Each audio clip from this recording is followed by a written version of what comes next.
we find that stuck? Why don't you have a pin? What's that? Why don't you have the video that made you famous pinned to the top of your Instagram? Well, because it's not.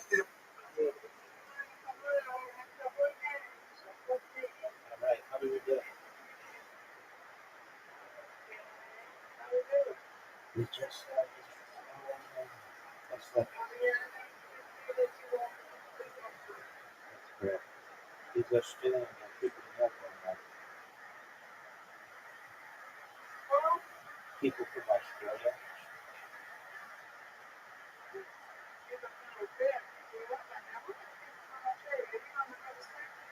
No, this one I tried to come in here from Australia. You could do. I think it's very competitive.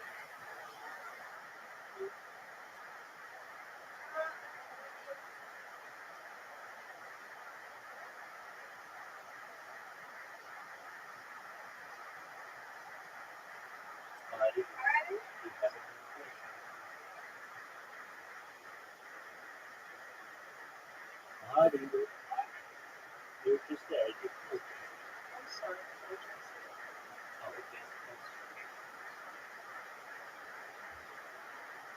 Send it across.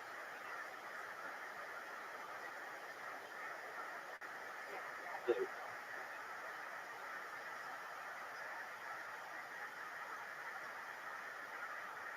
All right, I'm right off the button.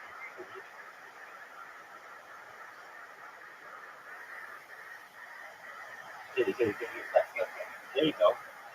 That's fair. You got it. Number two.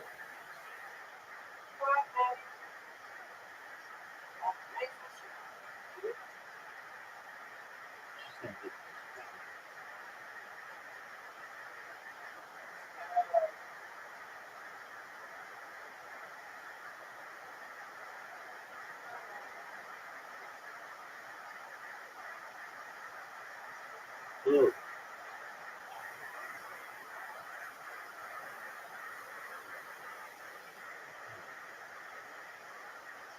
Here you go. Get it. Excellent.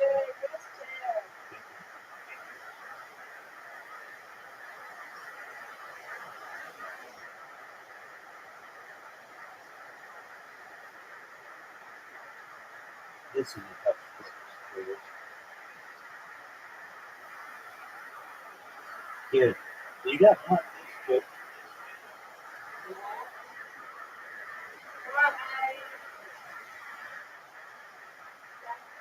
Get it. All right, she got one. She's going to get this one.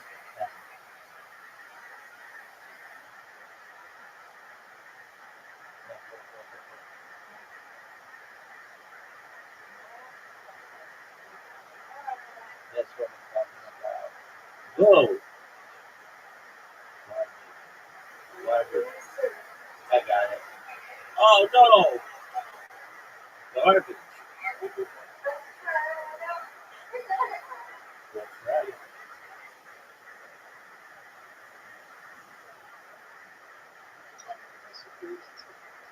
Oh, now I've got pressure on me. Okay. This should have dominance. Really focus. Give it.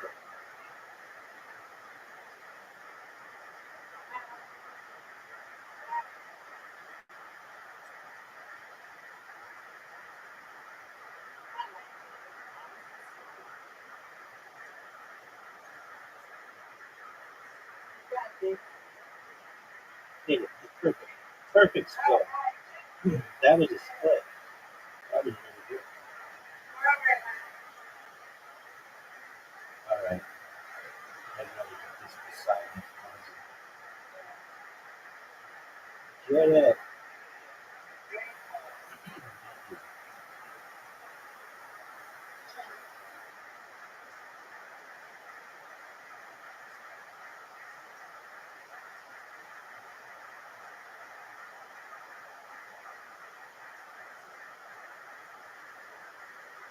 Good one. Good one, Mr. Aquarius. Nice start.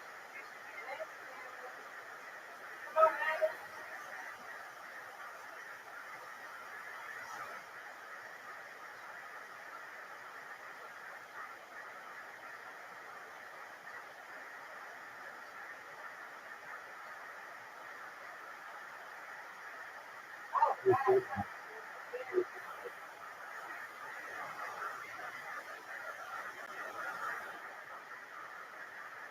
Uh,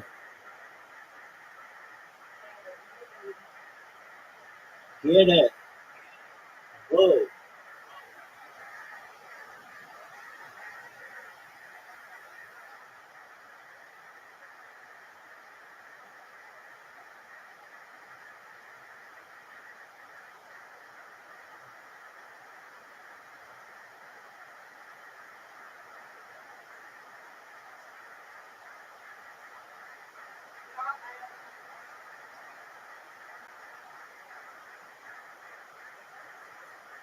Nice try. Get another one. Get another one. Get another one. Get another one. It's looking good. Okay. All right, get this one. You can win.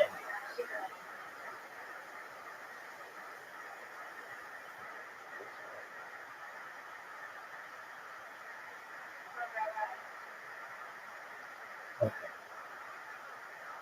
Down one ball. Most important going try to get that.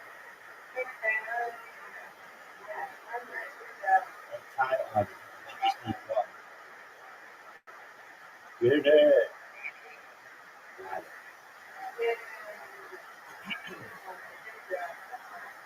It's minutes. That's right.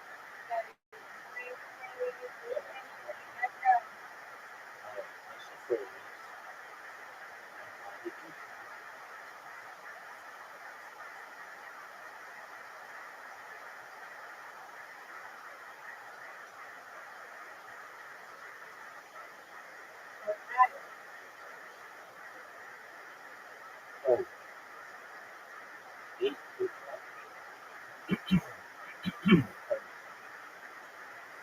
Interesting.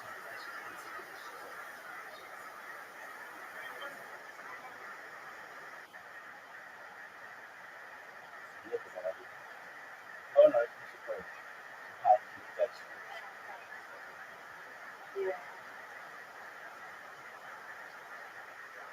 good.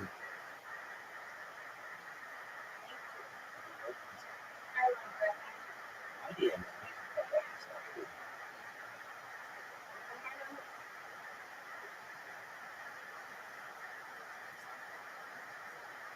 Oh, big time.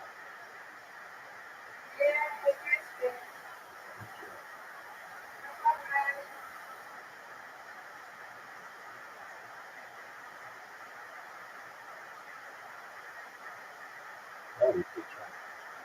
All right, get this last one.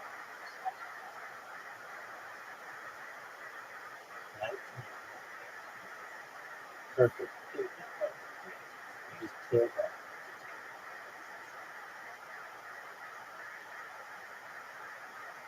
Get it.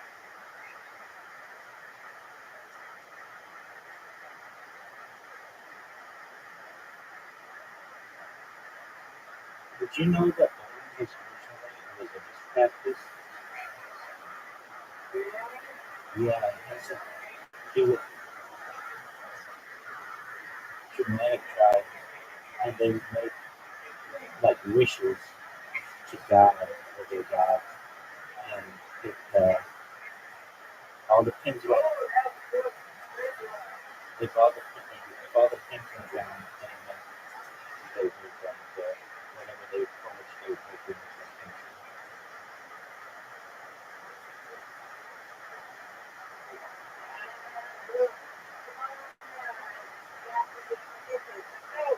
Oh, she got it. That was yeah. Get it. After this game, I can see yeah.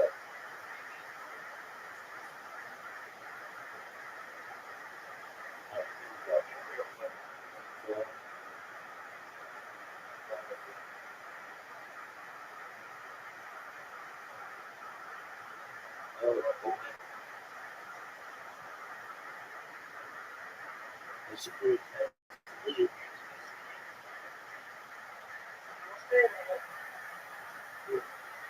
The truth. That's true.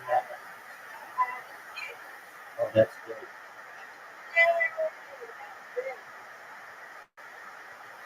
Very good.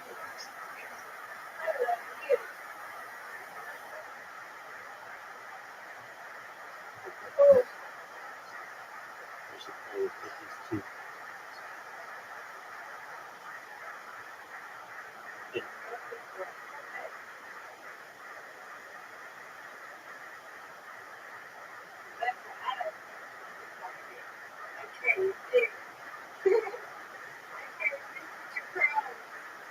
in. Yeah, no. It all comes down to this. Very close. Audi was 46. Most supporters was 44.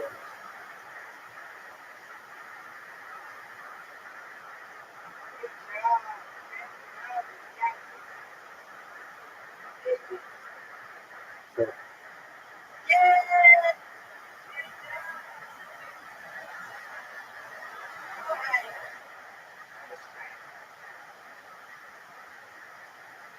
that's going to be just next to the 70s. Great for that. I'm surprised. 2 strips of legs. That's wrong. That was beautiful. Get another one.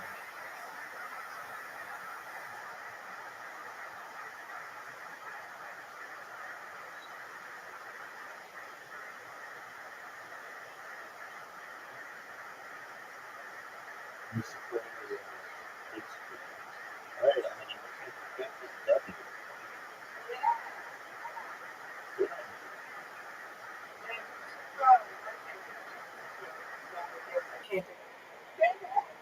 Oh, I've seen it before. Good job, Audi.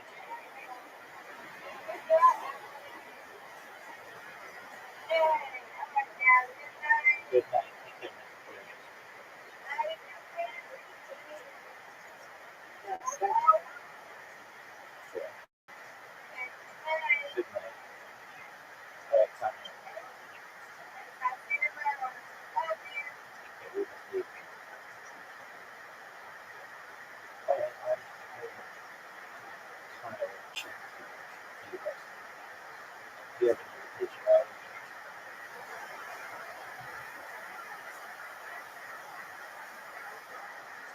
It's good.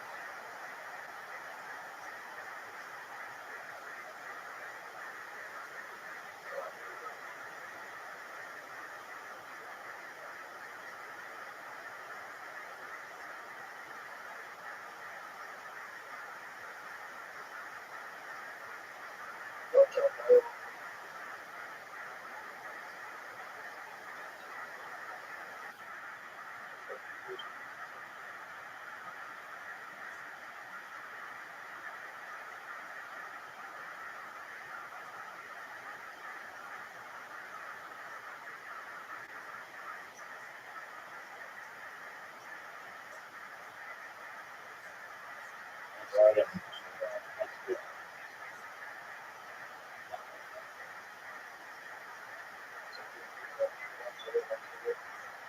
Oh, Taik. That's it.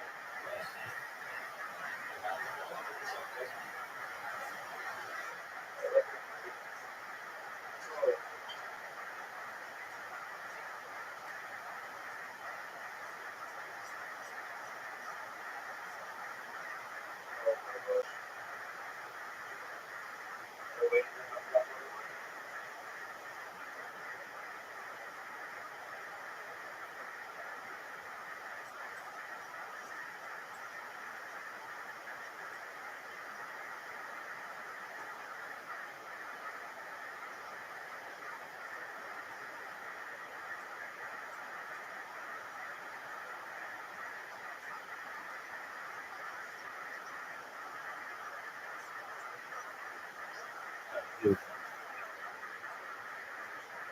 Good better. Good.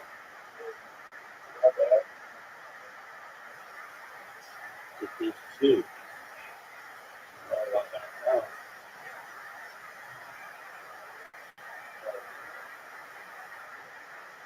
Oh.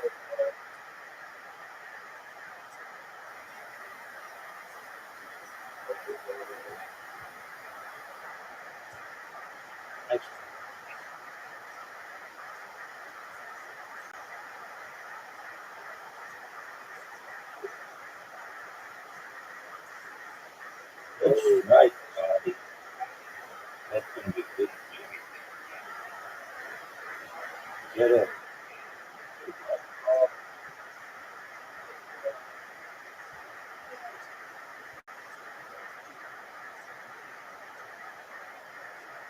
Let it wrap up. You look.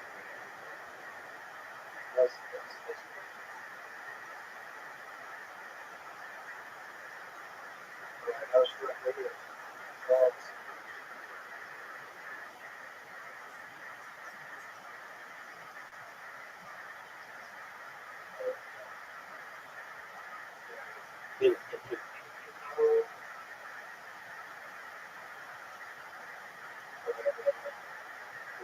Oh,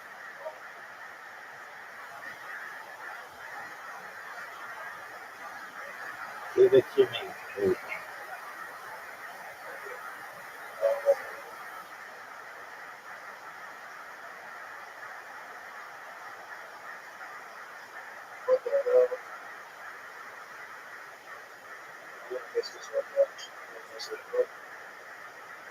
you got it.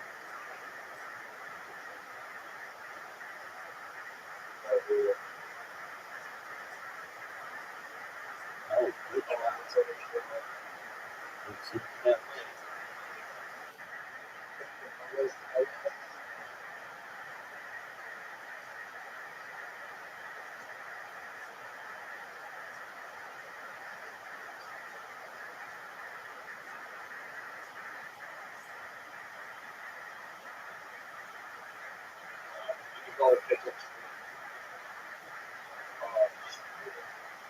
Oh, you got it. Talking smack, talking sad, talking smack. You got to put your place on. You got to put your place.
That's good.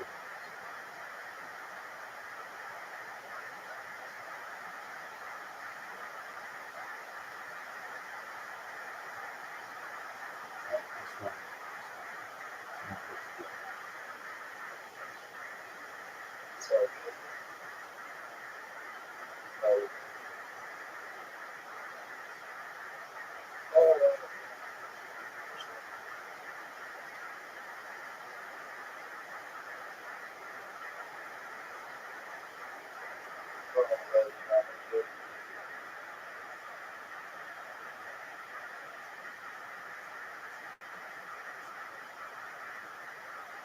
Good.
Good.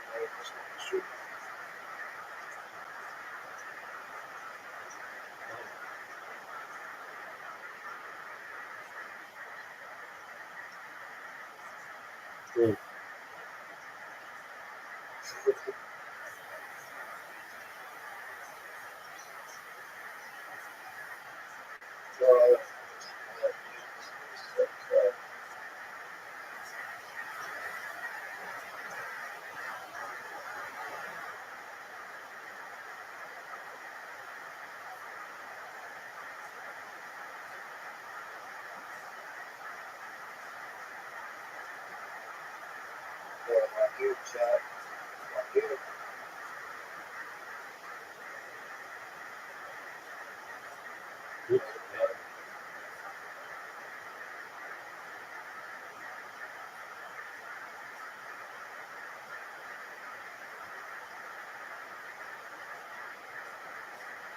Yeah.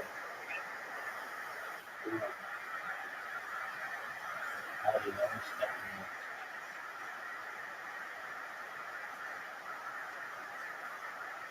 Which way?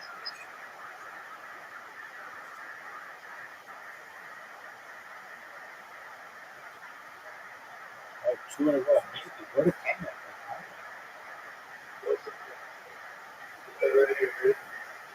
Three in a row. Good.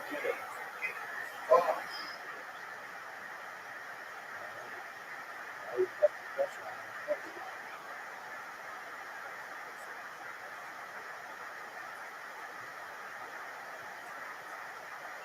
It's so possible.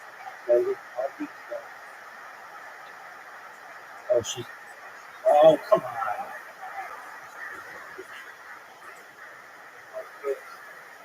Oh, you do that.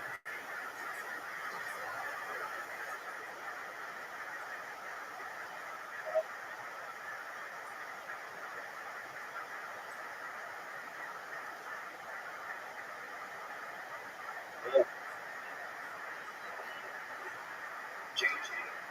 All right, I'm going to send you guys back on vacation. Here you go.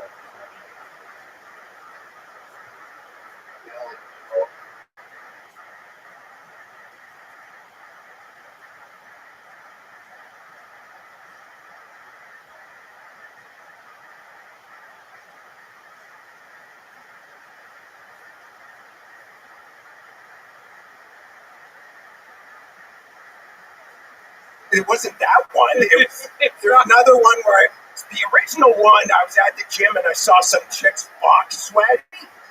So I was like walking down the street and I literally go, I'm not a pervert, but. And that went mega viral. People were like, you are a fucking pervert. I'm like, I'm not. She had a wet box and I saw her. You're not even into that. No. I like pussy. Oh, you do? I also, I'm so confused. he's fucking a vacuum. Yeah, I think. Yeah, what the fuck? Like, no. If I'm gonna, yeah, right. I'm the celebrity on the show. This is crazy. You like what you like. Redman, you love his stuff. I can't find it. I know. Yeah. You have that shit pinned. It was after it's sometime in December. But I post every day. I'm ill. Yeah, we could tell. I'm ill. We could tell. They didn't like the gay shit at first. I don't Well, like it ever here. at first it always hurts a little bit, and then you get used to it. Well, when this little piglet was laughing when I said I was into everything. Sir, someone's going to kill you if you keep calling Texans in the front row. That dude ain't killing nobody. Look at him. Look at him. Spend just enough time in Canada to forget the guns exist. Huh? Incredible. That little guy couldn't hurt anybody. I love it. JJ, what do you do for fun when you're not making content or doing stand-up? I know what he does. Okay. To be honest with you, like it goes like really deep. Like I have a huge. Enough about your asshole already. What else? I don't get fucked. I'm a man, but Okay. What else other than stand up and So this is the woman thing. Like I have a huge lactation fetish. Really? Is this true? Swear to God, man. You're into women lactating? Fuck yeah. But you also, oh, I'm so confused. You're gay. No, Didn't you say that you're gay? I've done gay shit. We're so confused. Red Man confirmed that you're gay. You said that you're gay. I mean, if you shave your beard, I mean, we'll figure it out. Just fucking creep and answer the questions. God, these gays are so fucking horny. They will literally stop down in the middle of a show like, are you trying to fuck right now? Jesus, JJ. It's very simple. What do you do for fun other than content of comedy? I do have, I like poker. I play poker during... You don't even know her. I played in the World Series of Poker main event. Really? Yeah, during COVID, so we were locked down in Canada, and I had nothing to do. So basically, I studied poker every day, and I would run it through the AI simulation, The Sims, and I started making money playing cards. And I love playing poker, and I moved to Vegas for a few months before New York kind of opened up, and I was playing poker every day in the casinos, making money. Played in the main event. Let's go back to lactating tips. So when did you figure out that you're into this? How does this happen? I'm guessing very early. I bet it was so early you have no memory of it. But you do have memories of it. Ow! We should work together. Do the face. Yeah. Have you ever been with a woman while she's lactating?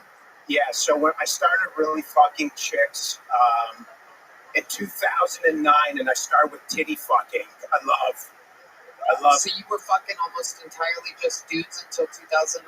destroying them. Yeah. Wow. Absolutely incredible. They said that with such conviction, I could smell shit in the air. Absolutely incredible. For what it's worth, I thought you were giving me an alley-oop. Okay. It's just fun watching the gay Sebastian Maniscalco. It is. They say never meet your heroes. So how do you go from strictly dudes straight to fucking a pair of tits? Man, Honest, because that's just as straight as it gets. I honestly, I kind of think when you put two tits together and oil them up, it looks like a hot Brazilian dude's ass. Wow, okay, again, I was just reminded you're gay as fuck. Nobody pictures that when they're fucking tits. That's incredibly gay. That is so gay to be with a woman, just to be like, all right, how do I make a dude's ass out of this? What parts do I just push together? Bravo! Can you make your armpit make a fart noise and I'll fuck it? 'Cause that's kind of like a dude's ass a little bit. You're really gaming the system. No, honestly, now I prefer chicks. Oh, there goes D-Madness. He's plugged in, by the way. There you go. We got you, dude. D-Madness always has to pee when someone gets a little too gay on this show. There he goes. Go on, D. Fucking go pee, you weirdo. Homophobic musical genius, ladies and gentlemen. But yeah, I do prefer women. You ever get gay bashed in Canada? The Canadians seem like such nice people. No, never. Nothing ever happened, right? Nothing at all. We accept everybody up there. Did you ever get Jew bashed? No, never. Even your time here in America. Not at all. It's like online in the videos, people go like you're a diabolical Jew, and I'm like, Yeah, I can see it. I can see it. Do you ever take the milk lactations and try to sell it as milk on the milk market? I'm trying to buy it, dude. Wow. Hear that, ladies? What would you do if I told you that we have an unlimited amount of breast milk in the back, and that, how much of it do you think you could drink in one? Well, I don't. sitting? I've actually had people offer me bottles, but I honestly only want to drink from the tap. So You're a connoisseur. yes. You do sell headshots though, still, right? What you told me the other night. Dick pics. You sell dick pics. I told you confidentiality, dude. What the fuck is going on? Where did you meet this guy the other night? At Sunset. He did a spot at Sunset. Yeah. And you guys caught up a little bit, huh? Yeah. Wow. You have the best of both worlds here because he's a dude that has milky tits. So this is your one-stop shop right here. He can also book you for comedy. I would love to see on the Secret Show. Oh my god. Oh my god. What a twist. What a twist. This is like Kill Tony directed by M. Night Shyamalan. Red Band in the end is the gay one. Unbelievable. Absolutely incredible. JJ, I like your style. Where can people find your content and whatnot? JJ Lieberman Live on Instagram. That's my social media. You've been doing it 13 years. You deserve it. Thanks for signing up. Fun interview, fun times. Way to go. JJ Lieberman has arrived to the Kill Tony universe. Hello. This podcast is sponsored by ZipRecruiter. Look, we all know what speed dating is, right? Well, if you're the owner of a growing business, what if there was a feature like speed dating only for hiring? In other words, if you could meet several interested qualified candidates all at once at a designated time, well, you would. Good news, you can. It's a Zip Intro from ZipRecruiter. You can post your job today and start talking to qualified candidates tomorrow. And right now, you can try Zip Intro for free at ZipRecruiter.com/KillTony. Red Band. Tony, I love ZipRecruiter. It's the best hiring site out there, no question. Zip Intro gives you the power to quickly access excellent candidates for your job via back-to-back video calls. You simply pick a time and Zip Intro does all the work of finding and scheduling qualified candidates for you. Then you can choose who you want to talk to, meet with great people as soon as the next day. So easy. So easy indeed. So enjoy the benefits of speed hiring with Zip Intro, only from ZipRecruiter, rated the #1 hiring site. Ranked by G2. Try Zip Intro for free at ZipRecruiter.com/KillTony. Again, that's ZipRecruiter.com/KillTony. Zip Intro. Post jobs today. Talk to qualified candidates tomorrow. We know this young man. He's lived in Austin for a while. Make some noise for a new minute from Philip Garcia, everybody. Here comes Philip Garcia. Thank y'all. I've been crushing up Plan B and putting it in my girlfriend's eggs every morning. Yeah, she's Latina, so it's a must. She's Catholic, so I have to sneak it in somehow. Yeah. If you really want to think about it, it's like an abortion inside of an abortion, which is even crazy.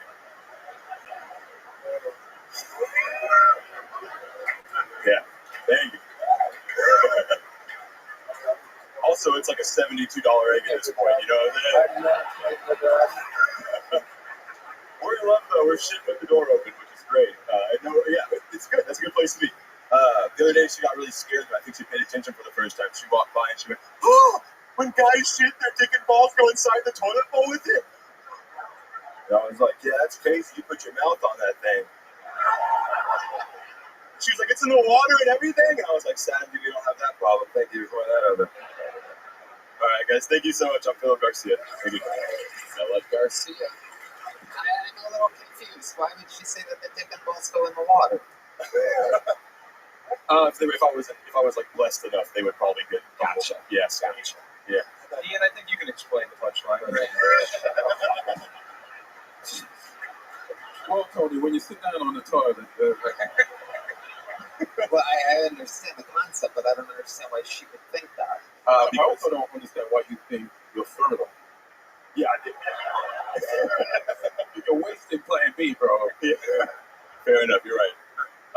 Why would it? It doesn't matter. Yeah, that is. How's life going, Philip? Let's talk about it. What's going on with you? It's going really well, actually. You work at Sunset I do. Comedy Club. Work over Regular employee of Red Band. Look at this. They all slowly Make it laugh for Sunset. get shaped more and more like you the longer they work there. Are you sending him dick pics too? No. What's been going on, Philip? You've been on this show multiple times. Yeah, it's good to be back. Since then, I've started not to plug my own shit here. I've been doing the Man on the Street interviews on 6th Street, so I'm capturing that madness. And then recently, I had some really big success with a clip that blew up, had over 100 million views. Wow. What was the clip of? Buffet girl. Maybe y'all know. See, good. Thank God the world's a good place. Y'all don't know my viral clip when I Is said. another dick sucking machine? Yeah. Now she is. She's an OnlyFans girl. So that's, yeah. I'm basically just out there creating porn stars out of thin air on 6th Street, giving them a spotlight. What are you doing? Molesting young women? No, not there yet. Maybe in a couple of years when it's more successful, I guess, then I can go down that terrible road, right? You rascal. No, I would never do that stuff. Can we scratch that? How long have you been with your Latina girlfriend, Philip? We're going on 3 years now. Yeah. Okay. Trace. What does she do for work? She's a musician. She's a musician. Yeah, What type of music does she play? she has like kind of like Austin rock, you know, that southern whatever it is. That's She's a called. singer. Yeah, she is. You go see her often. You support her. Yeah. Check her out. She's You XXX. said she's Latina. Does she sing Latina? No, but right now she is like she has to work on an undercover project where she can't have her identity tied to it because of her label. So she has to wear like she's gonna wear like a Mexican luchador mask. Wow. Yeah. So she doesn't sing Latina. Does she sing in Spanish? No, not at all. She speaks Spanish. She's completely wasted. Yeah. She'll figure it out. I believe in her. Either that or I'll have to close the door and I poop from here. The Plan B thing, is that because you're coming inside of her, Philip? Are you? No, You don't do that. no. But you're so afraid. I'm washing my sheets like 3 times a day, basically. You think you can get pregnant from coming on sheets? Hopefully not. Is it so that her man on the side doesn't get her pregnant? Yeah, she's got a man on the street. She's surely got another guy too. I mean, I guess that's good insurance. That saves me on the paternity test. When I say something that makes sense, it's not fucking funny at all. Philip, what else is going on? Not much. I'm golfing a shit ton, way too much. Handicaps the exact same. This is really boring golf conversation. Got in a real bad car accident. Got an OW. There you go. Got an OWI on a road game. Okay. What happened there? It was actually with a couple of door guys from the mothership the day before this place opened. And we one of them wanted Taco Bell so that he rushed our leaving from the bar. I bet I can guess who it was. Oh, yeah. Yeah. You can take a look at it. There's some fat guys. Yeah. This motherfucker, the red and blue lights came on the way, like when we were getting pulled over, and he goes, so I guess this means we're not getting Taco Bell then, huh? Damn. You were crying. Just the biggest guy in Wisconsin jail, too, because they all have like fetal alcohol syndrome or whatever right there. That's where you were? Yeah, I was like in cowboy boots and a denim jacket, and they were calling me cowboy. You gotta be fucking wasted to get a DUI in Wisconsin. No! That's the great. Your first DUI in Wisconsin is on the state. It's not a criminal charge. It's a civil charge because they want you to drink that fucking much. Well, I got really lucky. I got a DUI in a state, one of 2 states where you can kind of walk away with it with a decent attorney. What, took it out there in your cap? Yeah. All right, Philip. Well, thanks for coming by. Thanks for having me. I'd love to have you on the Secret Show Thursday. I'd love to do it. I'll see you there. You already got it in the ears, right? There you go. It's okay. All right. We're going to keep it moving. D-Madness is back, everybody. Wow. Only guy that leaves 8 minutes into the show.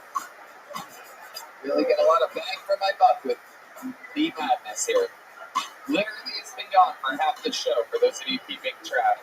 All it takes is one homophobic opener. Can we get D-Madness's bass guitar on him?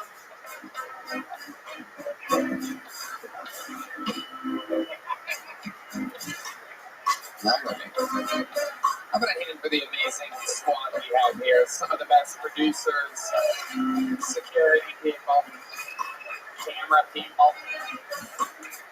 Your next bucket will go by the name of Annie Treasure, everybody. Annie Treasure.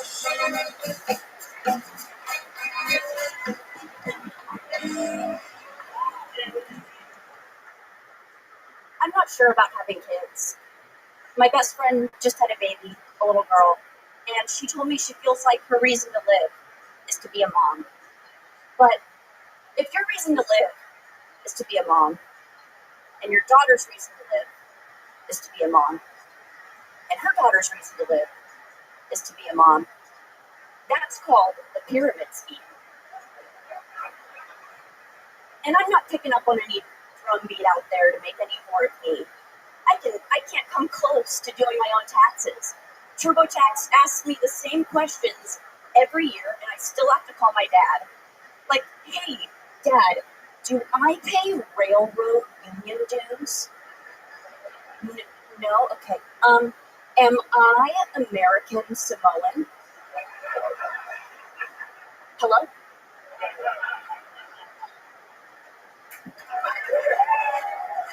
Annie Teicher, am I saying that right? Teicher. Okay, welcome. Grab that microphone. We're going to talk to you for a second here, Andy. Welcome. How long have you been on stand-up? About 6 weeks. Wow, 6 weeks. What made you want to start 6 weeks ago? I've always wanted to do it, and I already live here, and it's a great place to see if maybe I can handle it. Well, here you are. You're in the eye of the storm right now, Andy. Can I say something complimentary? Your second joke is way ahead of the curve for 6 weeks. The American Samoan thing, it's a great joke. Thank Yeah. I think if you took a breath right now, exhaled, you did great. Be here now with us. Thank you. So, Annie, here we are.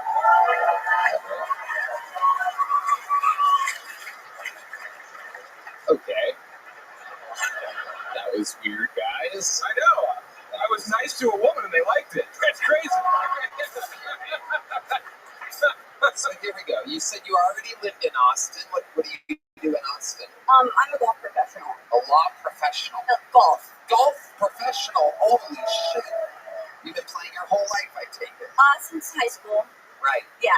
So that's what you do for a living? Yes. At a particular club or something? I'm at Spanish Oaks out in BK. It's amazing. That's a great place. Yeah. It's exciting. How long have you been doing that?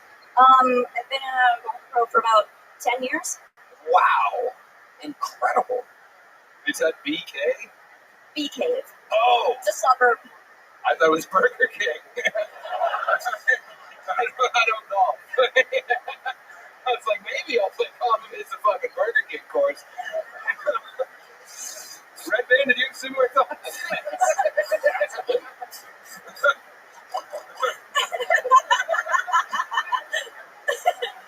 I love it. What's the craziest thing that's ever happened to you being a golf pro out there with all the boys on a golf course? People are drinking, they're smoking, they're having a good old time. What have you seen? Well, when it's a private membership, people know that they're going to see you again. So behavior is kind of. I've worked at public courses, and when people know they're not going to see you again, things look a little different.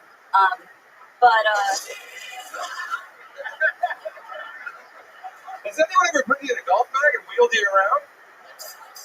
Yes, Yeah, you're a little thing. Yeah, that's fun. See? they're very fun. You need to know about these hijinks. Annie, what's the craziest thing you've seen on a golf course? Yes. You ever taken a bath in a ball washer? All right. Let's Let's check in with Annie on this one. Annie, what's the craziest thing you've ever seen on a golf course? Personally, I've seen this very up close. I teach 5-year-olds. I get hit in the face a lot. Okay. So that's very much up close. I'm seeing it. You mean hit like by their hands? The or club. The club. I thought it was by their dads, where they're like, "His stroke is still bad. What are we fucking paying for? I'm gonna fix his handicap. I'm gonna give you one, Judge."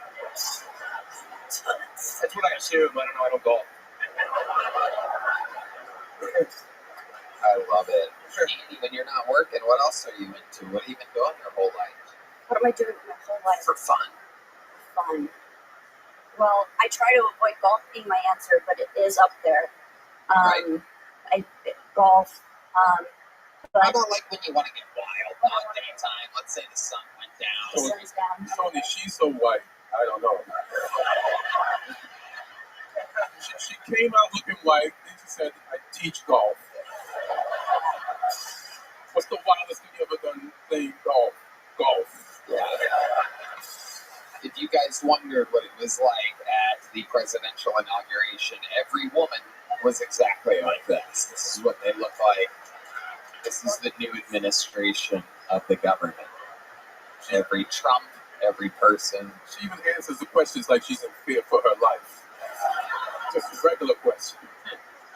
No, I don't have anything to hide. What do I do when I want to have You fun? want to get wild. Like night, the sun's down, golf things are no longer an option. Okay. When you crack that bottle of Merlot and go nuts. Yeah.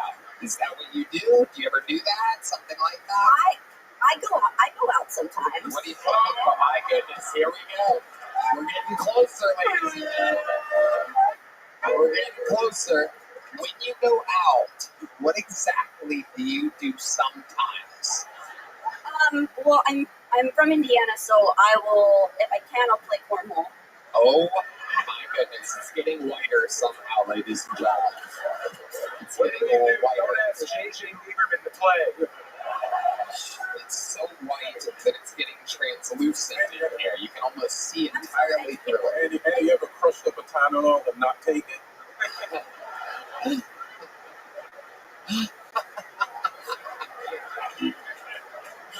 I didn't mean to keep doubling down on the white. You're doing good. You're doing perfect. Just answer the questions honestly. It's not up to you. Let me ask you this, though, because I'm excited about this one. Here we go. Why don't you tell me the blackest thing about you? Oh, yes. I am the best host in all of comedy. The crown weighs heavy sometimes, but goddammit, I crack my neck and I go out and I start another day. Tony, that's a great question, but the answer's going to be so white. Well, I mean, No. I have a good one. oh my goodness, ladies and gentlemen, she has a good one. I get a spotlight.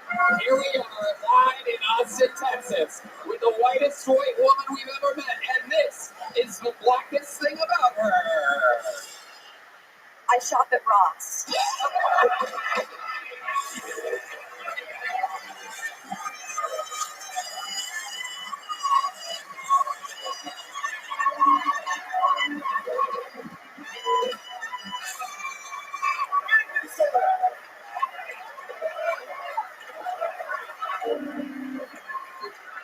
I don't know why I have tape on me.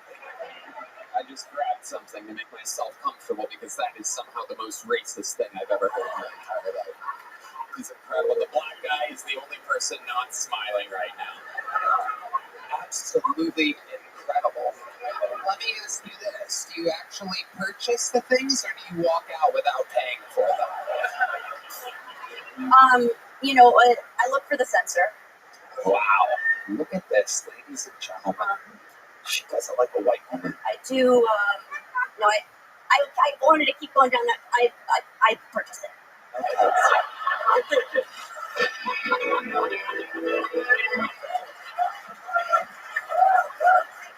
The fact that you said purchase instead of buy is incredible. This is amazing. This literally, I mean, it is. She doesn't even buy shit on sale because it feels like a steal. She's like, what's the original price on this? I'd like to write a check. And yes, I do have 2 forms of identification. And yes, I would like to donate an extra $2 to the charity. So you guys validate? You know what? I won't even need a bag. I don't want to waste the plastic. Thank you. Absolutely incredible. I have another question. While we're having so much fun, I'm just curious. What do you think, Annie? Annie, what do you think the most Latino thing about you is? You can't say those earrings. And you can't say that you shop at Ross. Here we go. Ladies and gentlemen, one more spotlight. This is the most Latino thing about Annie Teicher. I draw my eyebrows on.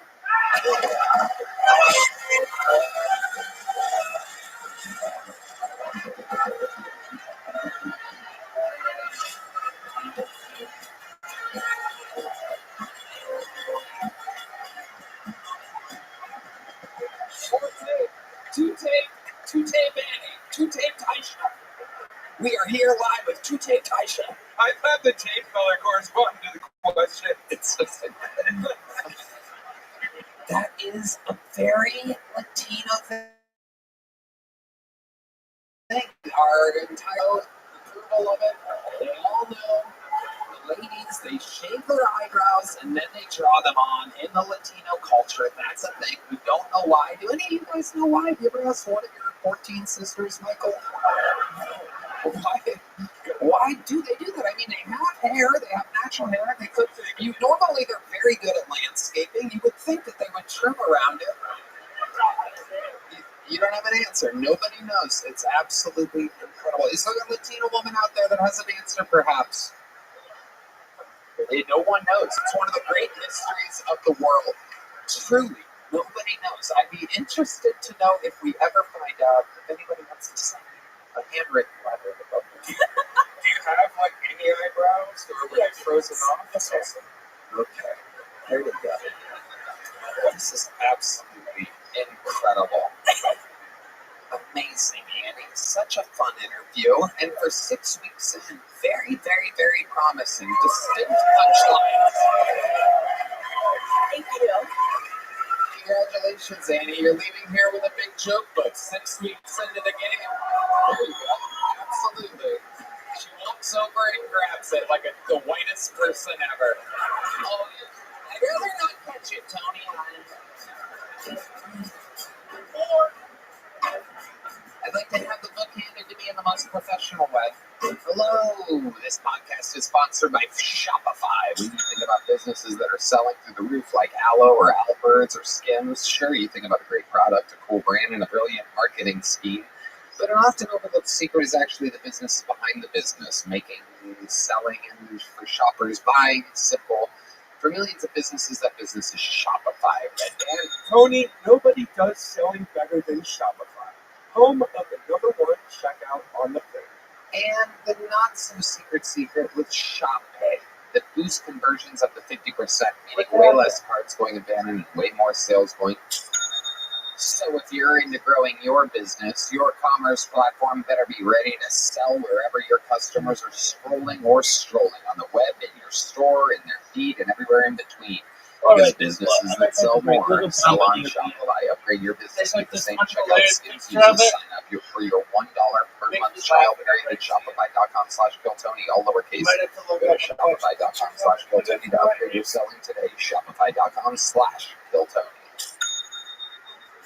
All right, ladies and gentlemen, I don't know if you guys have any fucking Japanese power behind you in the band tonight. Last week, we were graced with the presence of a brand new golden ticket winner that, I don't want to fucking show all my cards too fast, but I really think this, his first time cashing in on the golden ticket, his second appearance ever on the show, I really think that this guy might be a force of nature. I'd like to introduce you to the comedy stylings of the newest golden ticket winner. This is a new minute from Kansai Yoshida.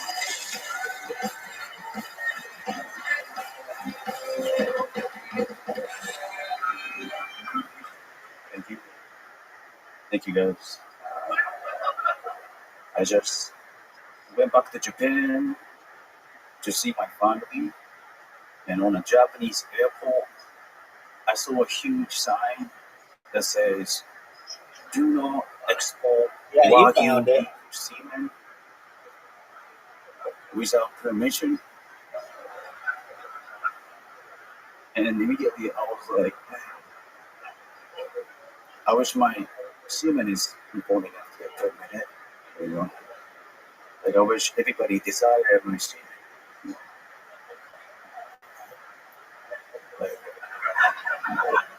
I wish someone sucked me off and keep my semen inside their mouth and try to cross a border. What'd you say? No.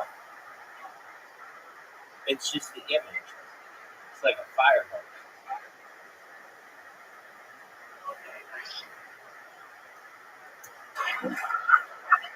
And get shot at and die. And this person's whole family is devastated just because of my semen.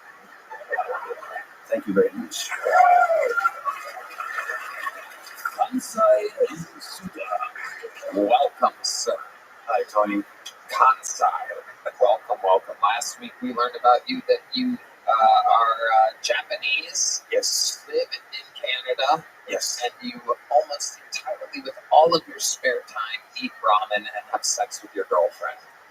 Yes. Just wanted to catch up the room with what we learned just last week. There's no way you were all here, so I wanted you to know. Well, I think I know some other stuff you might do. Yeah. Yeah, be an extra on Boy Meets World. Boy meets a river. Thank you. Say, hey, Corey, you need to be cool. Hey, Corey, you need to be cool. Wow.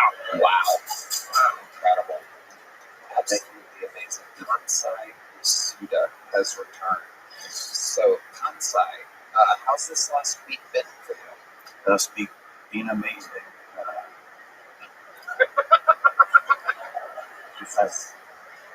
I did Volcon. Oh, Volcon. that is Secret show. ooh, Yeah. secret show. Radban. Secret. I feel like somehow you're doing a racist impression. That's what I love about him. Little bit. It's like Bruce Lee's son is doing comedy.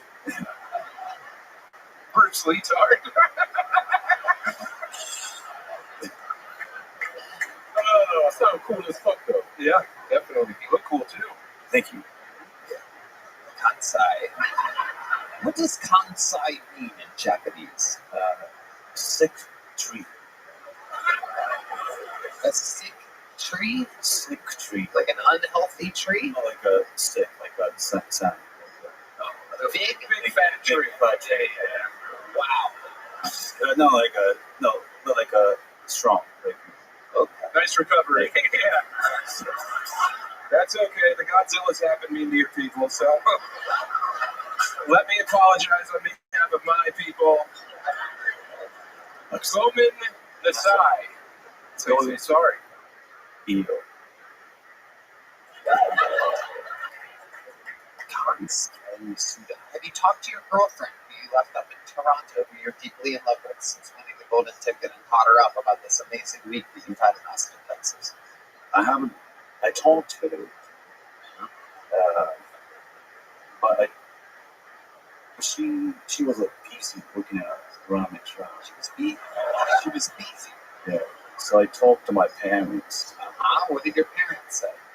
My dad was happy, but a little bit sad. Why? Because we made a promise to each other that if I don't do If you don't make it in comedy, that you have to get a real college degree and a job. yes, Yes.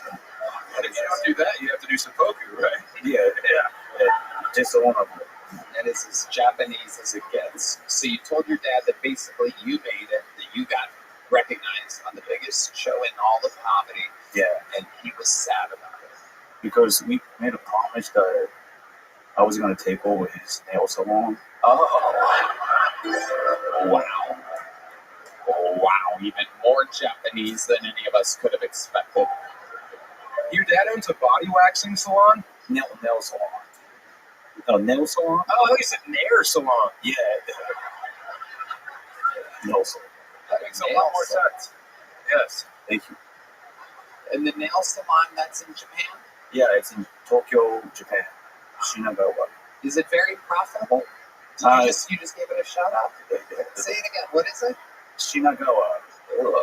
If you want your nail done, brother, go to Shinagawa, Tokyo Prefecture. Yeah.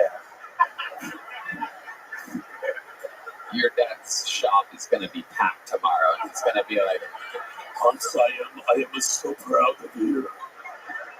So many naira. What made your dad open a nail salon? My dad, he liked nail. So he's a pervert? Like a fetish. He is Japanese. Yeah. What does your mom do for a living outside? My mom, Construction business.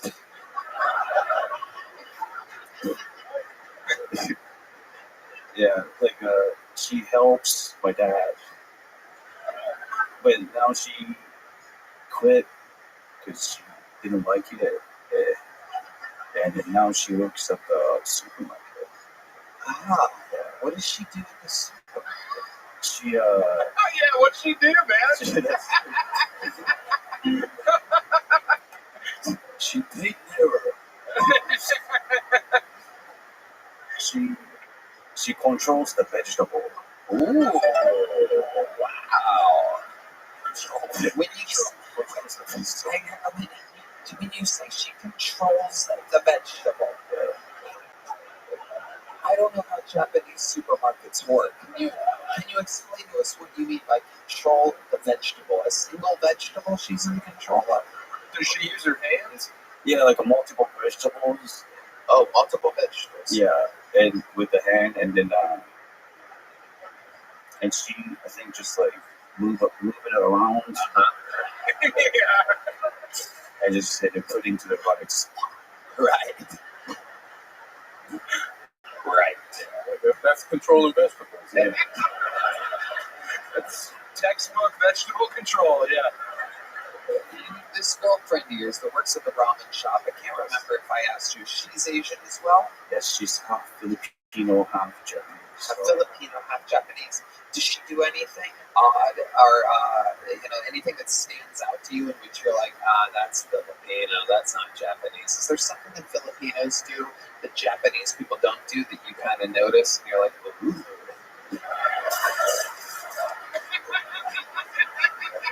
It's a long way to set that up, but it was worth it, bro.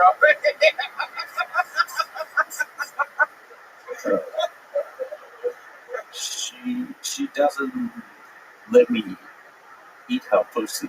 Oh my goodness, this is unbelievable. Well, it must be hard to see it because it's all blurred out. That's Japanese, Dad. I should have asked which half. She controls her vegetables.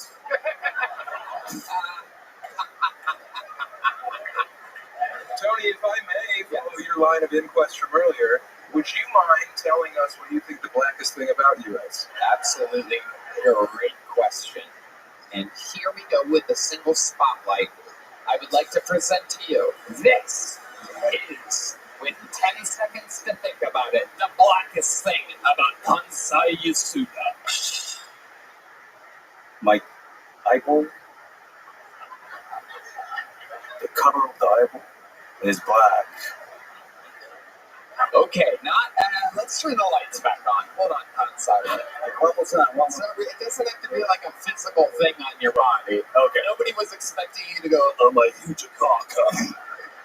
I mean, like with things that you do or things that you like or hobbies that you have or things that you say or things that you do or something that you've done, we're asking you about your hobbies, anything, something you do, behaviors throughout the day. What is the blackest thing about you? And this is the answer from Kansai Yasuda. I sag my pants. You do sag your pants. It's another physical thing about you. We were going more for like a behavior or an action of some kind. What's the most Jabberwocky thing about you? Here it is, the most Jabberwocky thing about Japanese. What's Jabberwocky? Come on, man. Don't play that game with me. Jabba. He thinks it's a new slur he's never heard. You haven't been here that much. Don't worry about it. So Kansai, have you asked your girlfriend why she won't let you eat her pussy? She says she doesn't want me to watch it. She doesn't want you to watch it? Yeah. To watch it? Like, look at it or See watch it? To look at it. Why would she not want you to look at it? You felt it before. Do you think there's a reason why? Is it perhaps, a little bit Is there a little bit of ramen hanging out of that mold? You know what I mean? Is there a little? Is it a little? That's possible. Oh, so there's a little something there, huh? It felt really good. I bet it does feel really good. Yeah, And you want to eat it, don't you? yeah. You really do, don't you? I can't wait anymore. I know. You must be starving, Kansai. Remember, if you really like it, it's not impolite to slur. Exactly. It's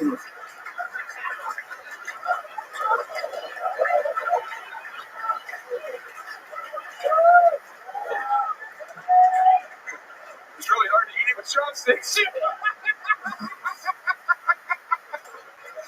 Absolutely incredible. Kansai Yasuda. I could talk to you absolutely forever. You are one of the easily the most amazing interviews in the history of the show with only 2 under your belt. Incredible. Thank you very much. That is the second ever appearance by Kansai Yasuda. And back to the bucket we go. How about one more time goes aloud for Kansai Yasuda?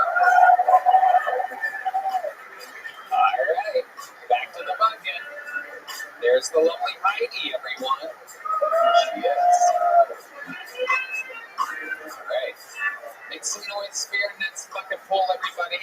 He goes by the name of Jimmy Moynihan, everyone. Jimmy Moynihan.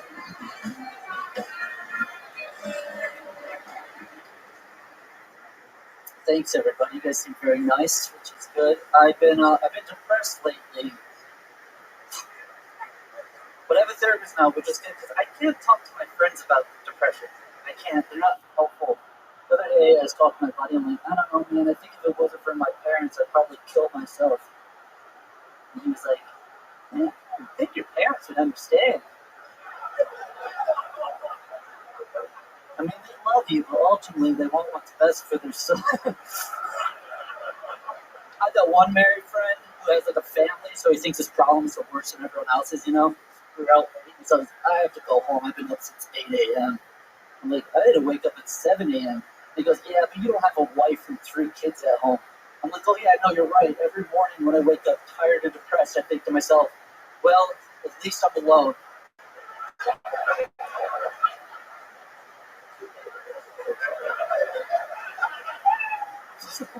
Oh man, I had that nightmare again where I had a loving family. Hey, thank you very much. Okay. Jimmy Moynihan. Jimmy, have you been on this show before? I've never been on. No. Welcome. Thank you. How long have you been doing stand-up? So I've been doing stand-up 6.5 years. Okay, 6.5 years. Where at? So I started in upstate New York, in Binghamton, and then I moved to Orlando. I did it in Orlando for about 4 What did you do after Willy Wonka gave you the chocolate factory?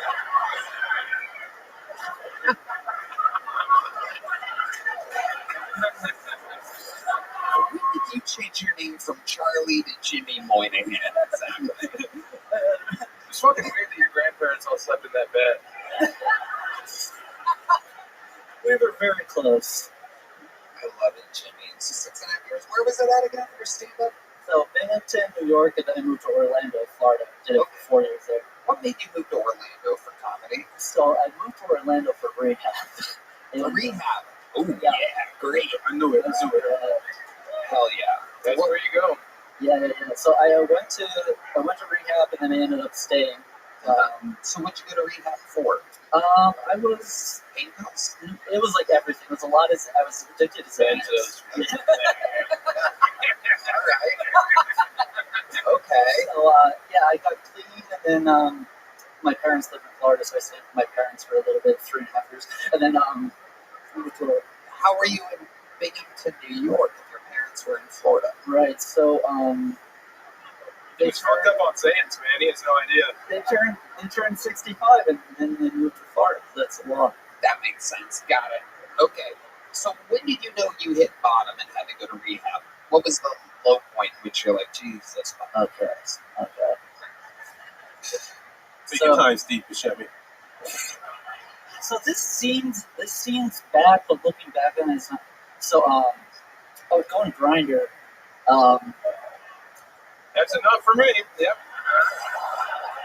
Because and I would look for guys that had When I say you hit bottom, I wasn't talking about the sexual position.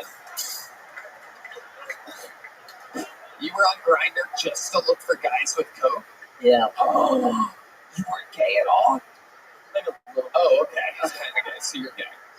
But so one time this guy he came over and I would never get hard, but he would just suck my soft dick. Right. That doesn't make you gay, trust Not me. at all. Yeah. If you don't get hard, that's how you know you're straight. Exactly. Yeah. That's what I told myself. You're sleeping with coke. Yeah. So yeah, we did coke. We became pretty good friends. But I told I'd be friends with that guy too if he sucked my soft cock all the time. why hang out with somebody that's gonna just want to yap your ear off? Yeah. When you could sit there on your phone, get some work done while just fucking enjoying a soft cock blowjob. There's nothing like it.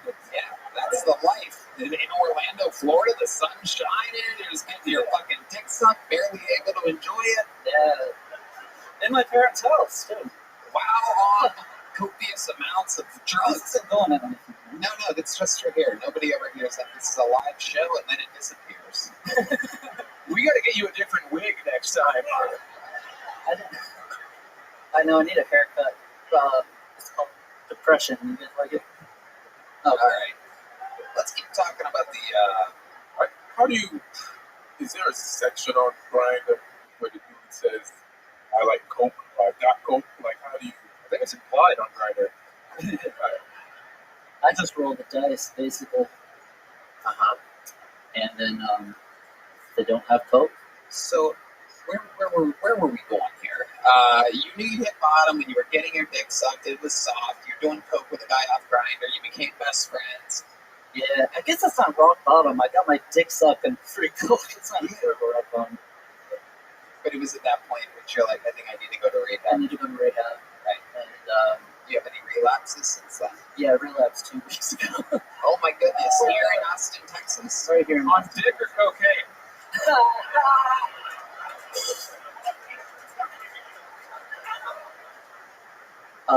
I'm cocaine. Right. So how did that happen? How exactly do you relapse? So, my girlfriend broke up with me. Oh, Sorry.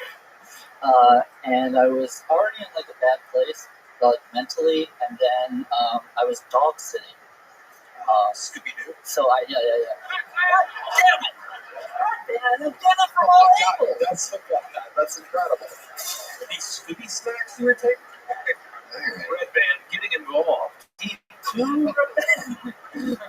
Is that your mystery machine double parked outside? Fuck.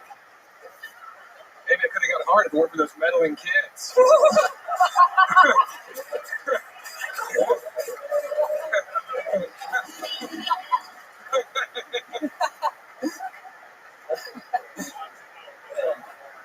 So your girlfriend broke up. She broke up with me. Velma? Yeah. Yeah. So I was dog sitting at this guy's house. I was staying there for a week. I get there, there's a bunch of there's a 65 Adderall. And then there's mushrooms underneath his bed, and then there's a bunch of weed. And she broke up with me, and then I just went to town. Wow. Yeah, I haven't told him yet. Oh my goodness, really? No, I didn't tell him. Let's start with the Adderall.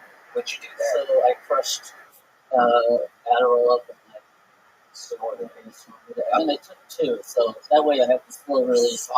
Hell, Jesus Christ. So, let me ask you this, because you seem like an energetic guy without Adderall. I know, it's a nightmare. So what did you do after taking all this Adderall? Okay, I really. This is a comedy show, and this is going to be. No, it's not. It's not a comedy show. You say the truth, and then we will make it fun. Just say the truth. Okay, so I took 6 grams of mushroom. Fuck.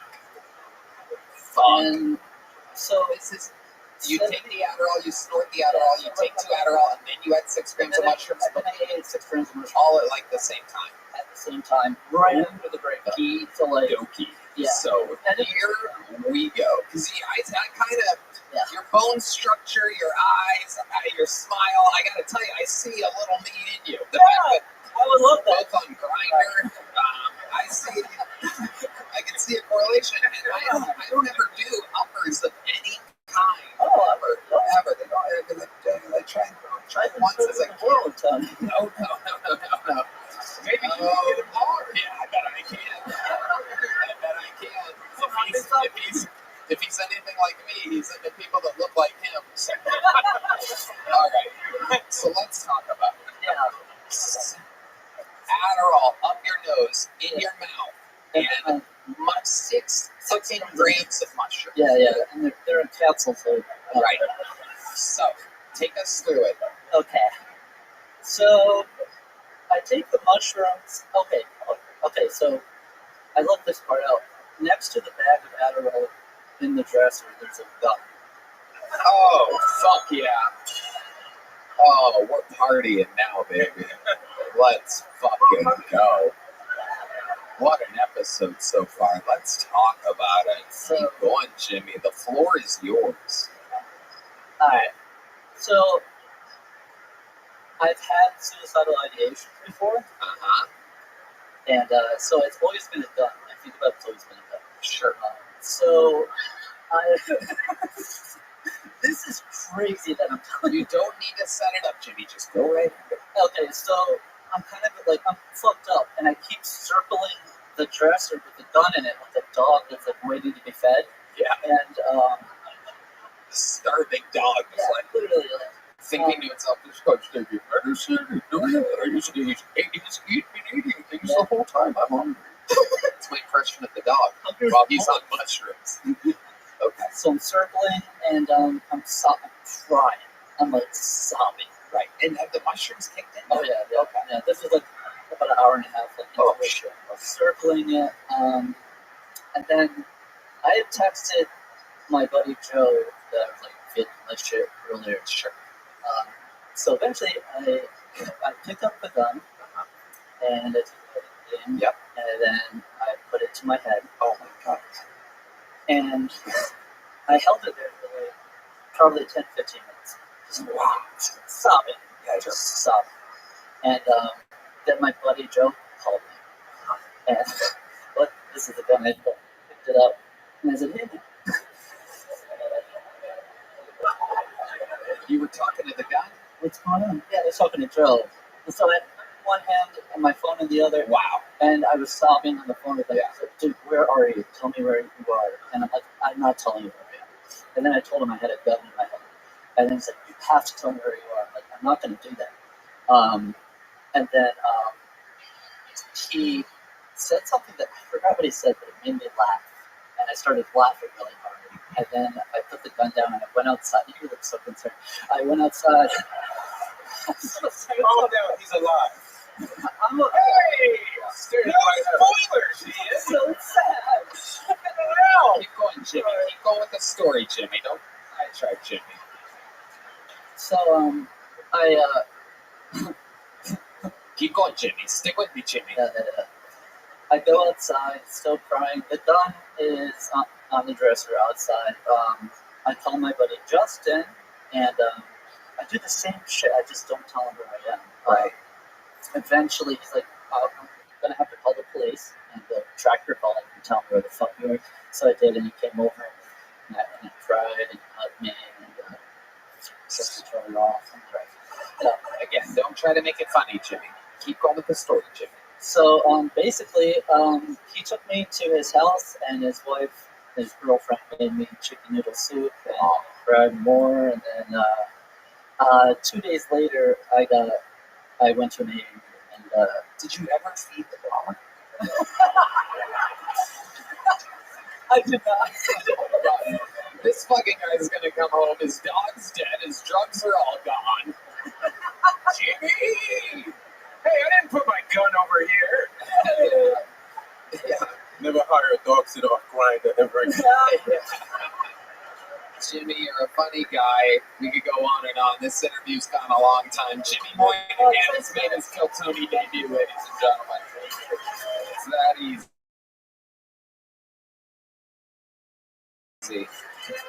All right.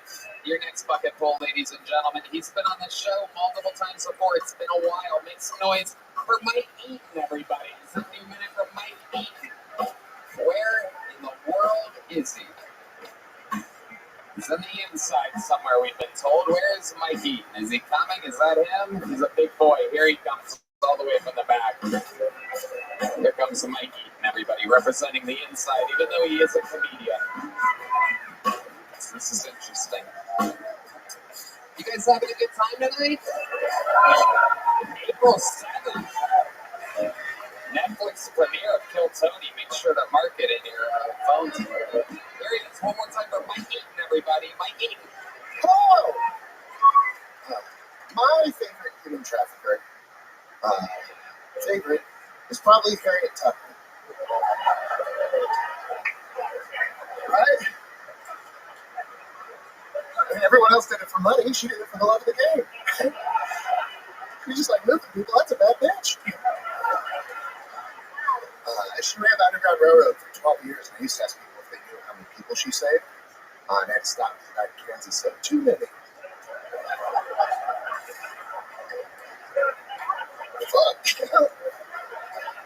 You're all in San Francisco, raised your hand to answer, and she had armpit hair, so I was like, girls, put it down. And then she's at 120,000. So you might be worse than a racist guy. Sure, retarded. The actual answer is 70. Which is good, it just feels a bit low. I thought she was a hero. It's not a railroad, that's a bus stop. Most of you are so convinced that is the bitch from the bus. It's a different one. That's it out of me. Mike Eaton. Welcome back, Mike. It's Hello. been a while. Hello. Yeah, it has. Very funny man. Congratulations. Man, I was just like sitting in the crowd watching, and last night Jimmy and I roast battled, and I was very mean to him, and I heard this terrible story. I was like, oh no! I was so mean to the sweet boy. Well, he didn't do it. He's a pussy. So, Mike, let's talk about it. What have you been up to since the last time you were on this show? Oh man, so you changed my life the last time I was on this show. Okay, how did I do that? I came on and I talked about ice cream. And and then the ice cream place gave me an ice cream sponsorship. You have an ice cream sponsorship? Wow. That's what you needed, buddy. That's like giving that last guy a loaded gun.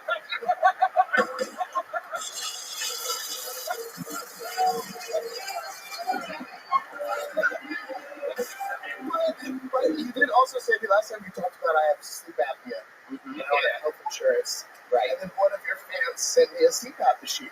Oh my God. What goes better with an ice cream sponsorship than a CPAP machine? You didn't say? Yeah. Incredible. Yeah, So you put the ice cream down the CPAP machine. It's the only way I'll use it. So They just kept trying to fuck it. I don't know. is the ice cream machine, or is the ice cream sponsorship giving you money or just ice cream? It's just ice cream.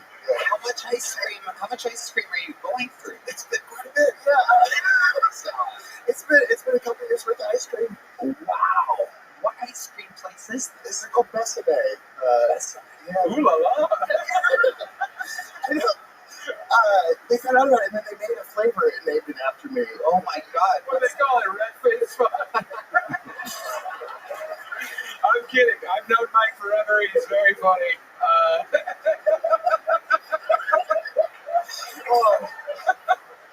What is it's Mike Eaton ice cream? Is Fuck eating good. wow, and it spelled like your last name with an O. Yeah. Okay. What are you even doing for fun? What else, Mike? Tell us something crazy about your life. So recently I've been taking street Ozempic. Whoa. Street Ozempic. Yes, I have health insurance, and so I can't go get Ozempic, and I wanted to keep eating ice cream. You know, else I was gonna die from fat. And the guy that I buy my cocaine from, was like, dude, I can get you Ozempic from the dark web. I was like, do it. Yeah. So I got a vial of it. And then, yeah, because it was like a little glass jar. Okay. And then I bought the needles from Amazon, which are the most dangerous thing you could do. Oh God. Yeah. Next day delivery needles. And then I had like an Indian guy on YouTube explain how to use them.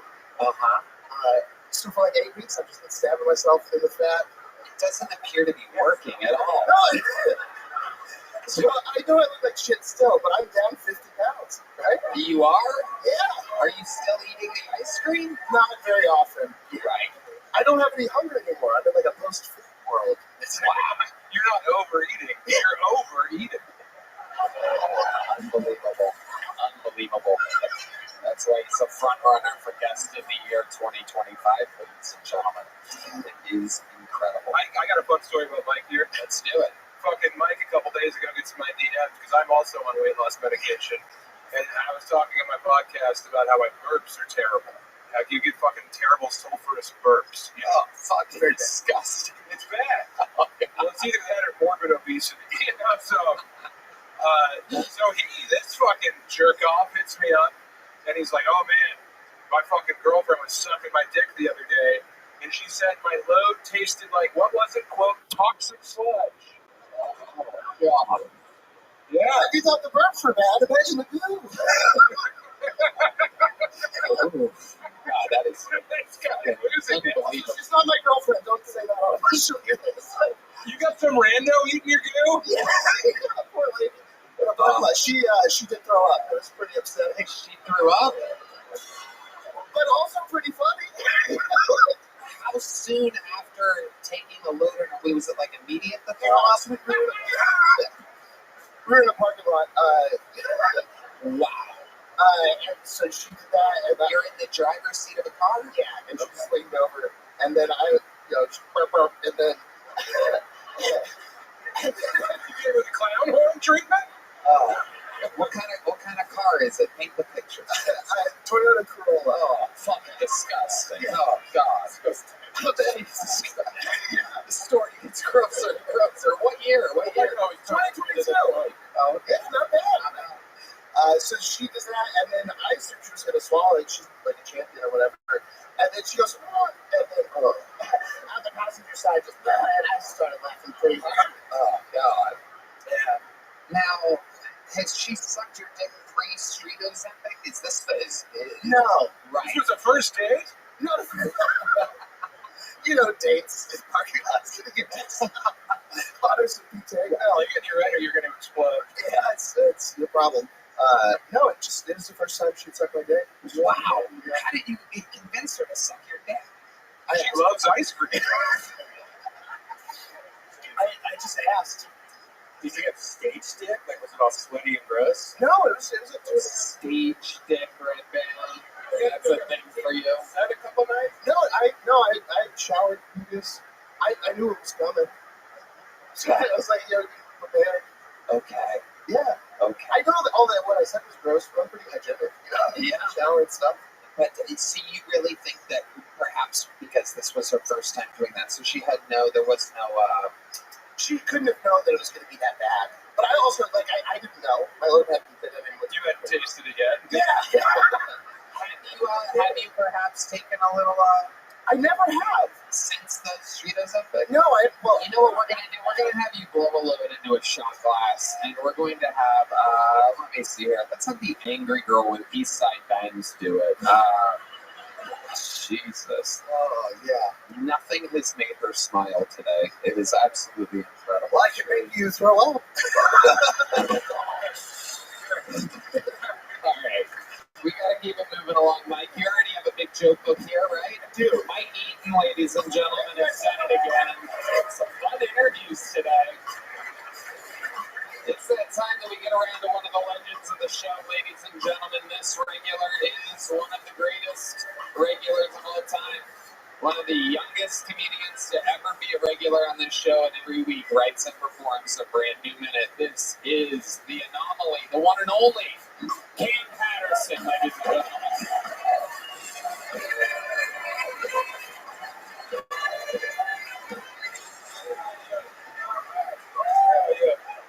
Street Ozempic and just heroin. I want you to know that. That's how that is.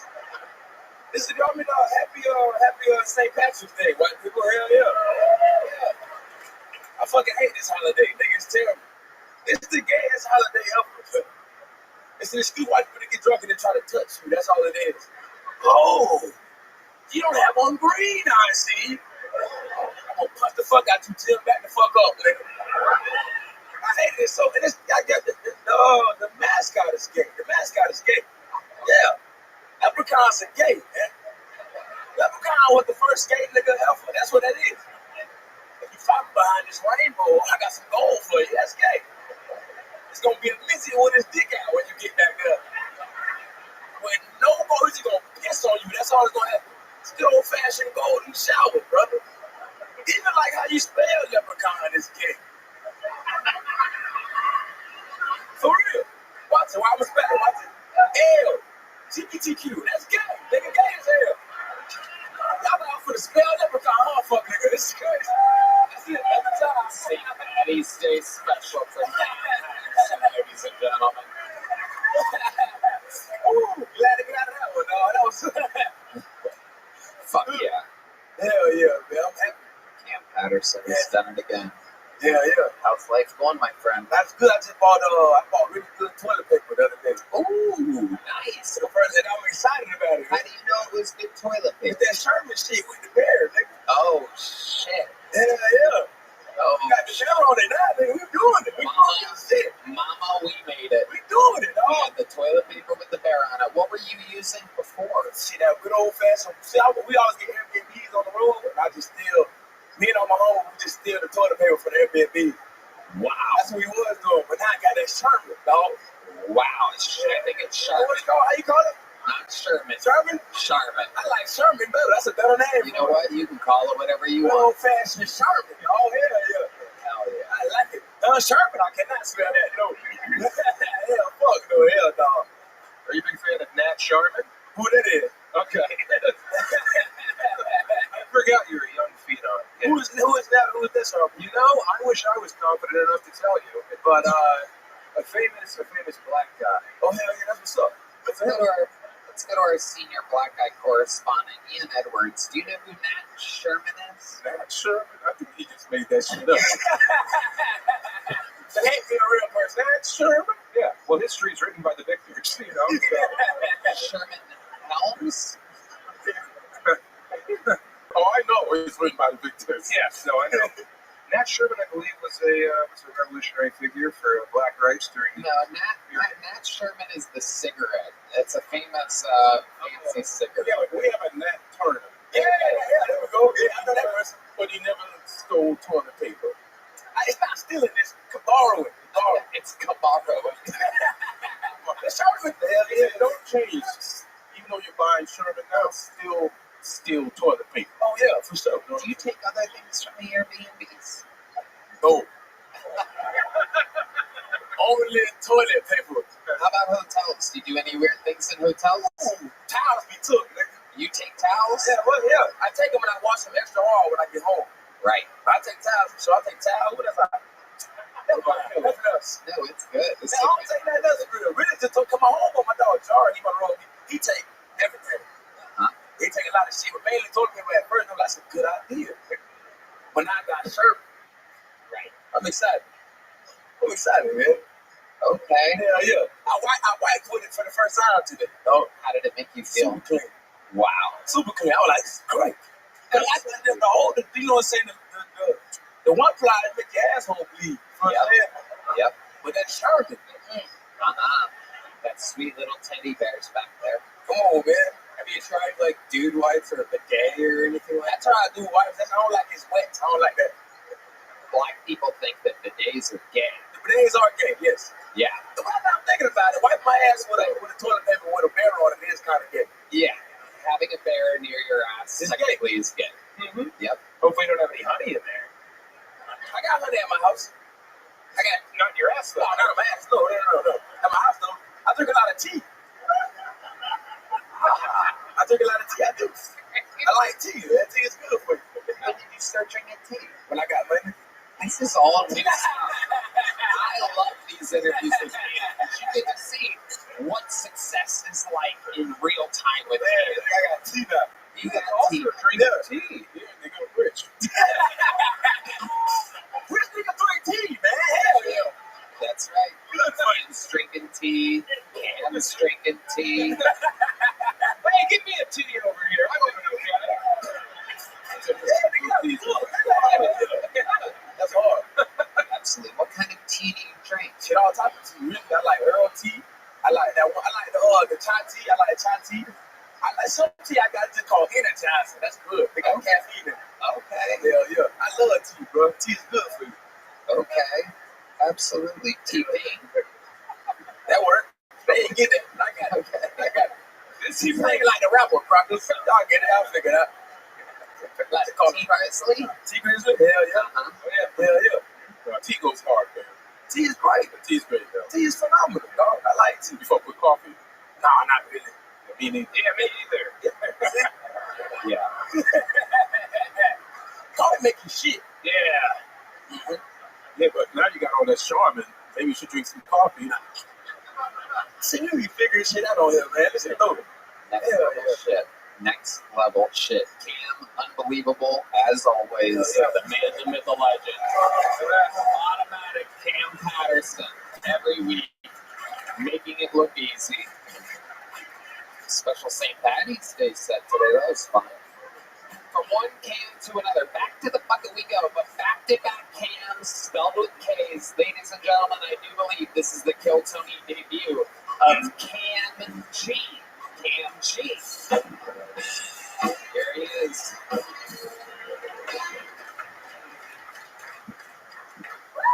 Man, that's cool. 2 cams in a row. I'm like the opposite, though. Tall, white, and not as good as comedy. No, it is an honor to be on the stage, though. It is. Kill Tony has done a lot to progress the art of comedy. In fact, Kill Tony is so progressive that as a straight white male, I am a diversity hire. If the Aryan race was Hitler's dream, this shit is his worst fucking nightmare. He feels somewhere in Argentina as well. It's great. But no, unlike most failed art, if I do become a failed artist, I won't blame it on the Jews. I will blame it on whoever's controlling the hot singles in my area that keep promising me the world, breaking my heart. All right, I'm done. Bye. Okay, Cam G. Here we go. So how long have you been on stand-up, Cam? 9 months. 9 months. Where at? Where are these 9 months taken? All Fort Worth, Texas. Okay. What made you drive down to Austin today? Actually, it was my birthday weekend. Okay. What did you do to celebrate your birthday? We just came down, did some bar hopping, exploring the city, and then tried comedy. So you've been here all weekend? Yeah, I got an Airbnb for it. Okay. Was there toilet paper in the Airbnb? There was, yeah. Okay. I bring wipes with me, though, everywhere I go. Wow. Yeah, That's white shit. Yep. But he also has to clean up after all these murders. He doesn't want to get caught. Yeah. Do you have a vibe to you? What do you do for a living, Cam? I'm a bartender. Okay. Yeah. Fort Worth? In Fort Worth, yes. All right. What kind of bar is it? What's the theme of the bar? Oh, man. And I was bartender at a comedy club. You were a bartender at a comedy club? What happened? I saw your ass. Yeah. Are you no longer a bartender at a club? No, like 2 weeks ago. You quit. Yes. So how are you going to survive? How much money did you save up? Oh, I have fun. All right. I'm asking you exactly how much money you've saved up. Now I'm a disabled veteran and I'm in school, so. You're really a veteran? Yeah, right. Shit. You know what? He was giving me strong sniper vibes. Yeah. Yes, quite the opposite. I just worked on computers. Do you look like the guy that hit Trump in the ear from If you're Cam G, how bad were Cam A through F? See, Not easy. You did a fine job. You look cool. what branch of the military were you? I was in the Navy. Okay, and what exactly did you do on the computers? I was a fire controlman. What exactly did they do? Stick with me here. What exactly does that mean? Fire control It's does fire what? control, so it's like radars and also like the giant big gun on the ship. That was like my gun. Oh, so did you shoot it sometimes? Yeah, like I'm the one that shoots it. Wow, Yeah. incredible. So far, so good. Cam, gee. So what do you do for fun, Cam? You seem like you're in this weird shit. Let's talk about it. Spill the beans right here. I just No, nope, that's not what I'm talking no. about. Are you saying like some like really weird shit that I like to do? Yep. Oh, Oh. How did you know? it's asking a lot of me right now. So what is it? I can't think of something like crazy. I like old, but like Hey! Okay! Now we're kind of talking. okay, cool. What's your average? I keep like a 190. 190? Yeah. Whoa, is that good? I don't know. I'm not a bowler because it's 2025. But you got cargo pants? That's worrisome.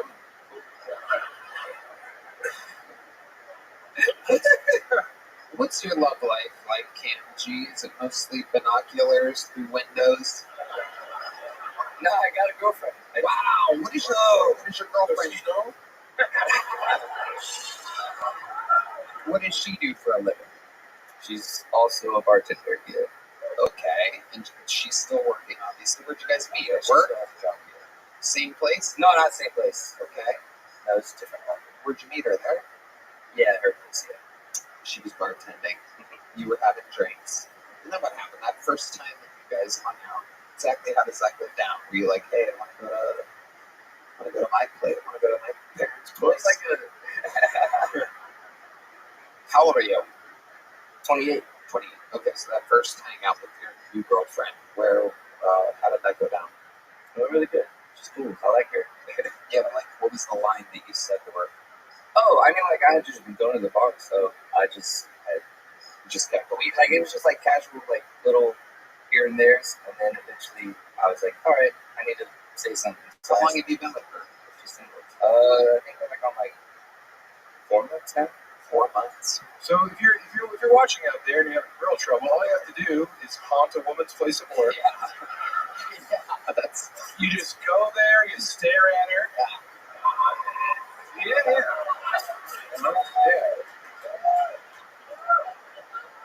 Yep. Let her know that she's on your radar. Yeah. I know where you are most of the time. You leave here late, don't you? I've got a big gun, don't make me use it. Okay, Cam G. What scares you? What are you afraid of in this world? Don't say black people, motherfucker. I guess. Think it. Jeez, Cam, it's a real tough interview. Cam, you ever fired that gun on that ship? What's up? Ever fired the gun on that ship?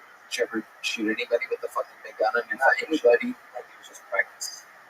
Okay. I never actually killed people. Were you good at hitting the targets? Yeah. What's the craziest thing about your life? Perhaps it's your parents, the way you were raised. Perhaps something happened to you. Perhaps you accomplished something. You won an award, or you saved someone's life, or you almost died, or something like that. Absolutely anything interesting. Because you look like you'd be interesting, but my God, you're not. Look, I'm so nervous right now. It's okay. That's part of it. Everyone else was nervous too. We had the most innocent Aryan white woman you've ever seen in your life, and I gave her basically 5 seconds to come up with the blackest thing about her, and she fucking nailed it. So being nervous has nothing to do with it. That's the show that you signed up for. You don't just get to suck and say, "Oh, I'm nervous." You tell the truth, and then you're up here with 4 very funny people in red band. Yeah. And Oh, man.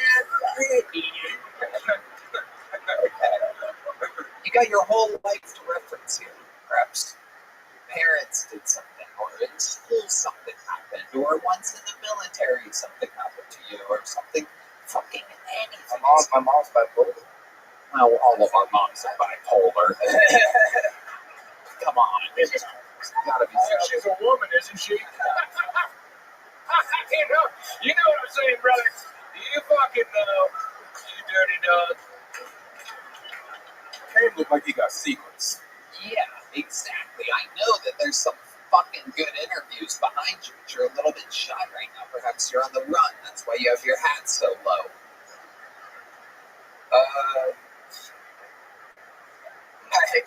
My ex-girlfriend is my ex-boyfriend now. Okay. Wow, where the fuck did that come from? You gotta lead with that, fam. The interview was almost over. What the fuck were you holding that back for?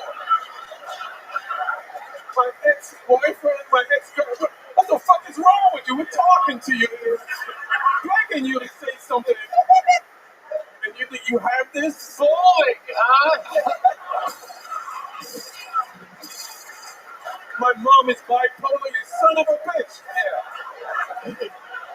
Your ex-girlfriend is now your ex-boyfriend. She became a boy. She became a man. Yes. How long ago were you dating her?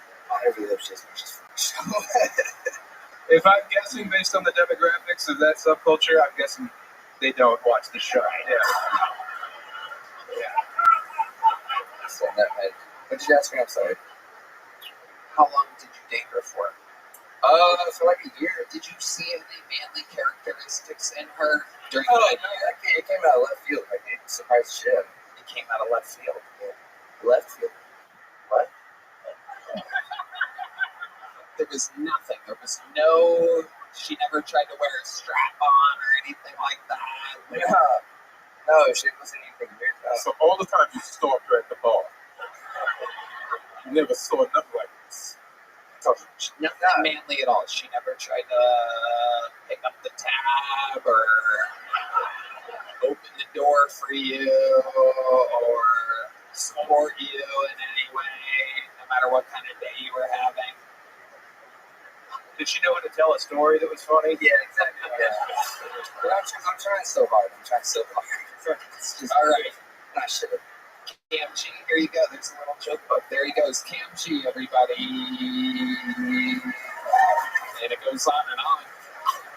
We're having fun here tonight. Oh, look at these two people. I let them make out while going in and out of the bathrooms. Hello. Okay, this looks like a fun name. Looks like a new name. Here we are, ladies and gentlemen. Make some noise for On-Car Sing. On-Car Sing. Here he is. I'm single, trying to date, and all of my friends and family, they're in relationships, and they're always trying to give me advice, you know? They're like, be safe out there, man. STDs are on the rise. Be safe. Oh, my God, it's so scary.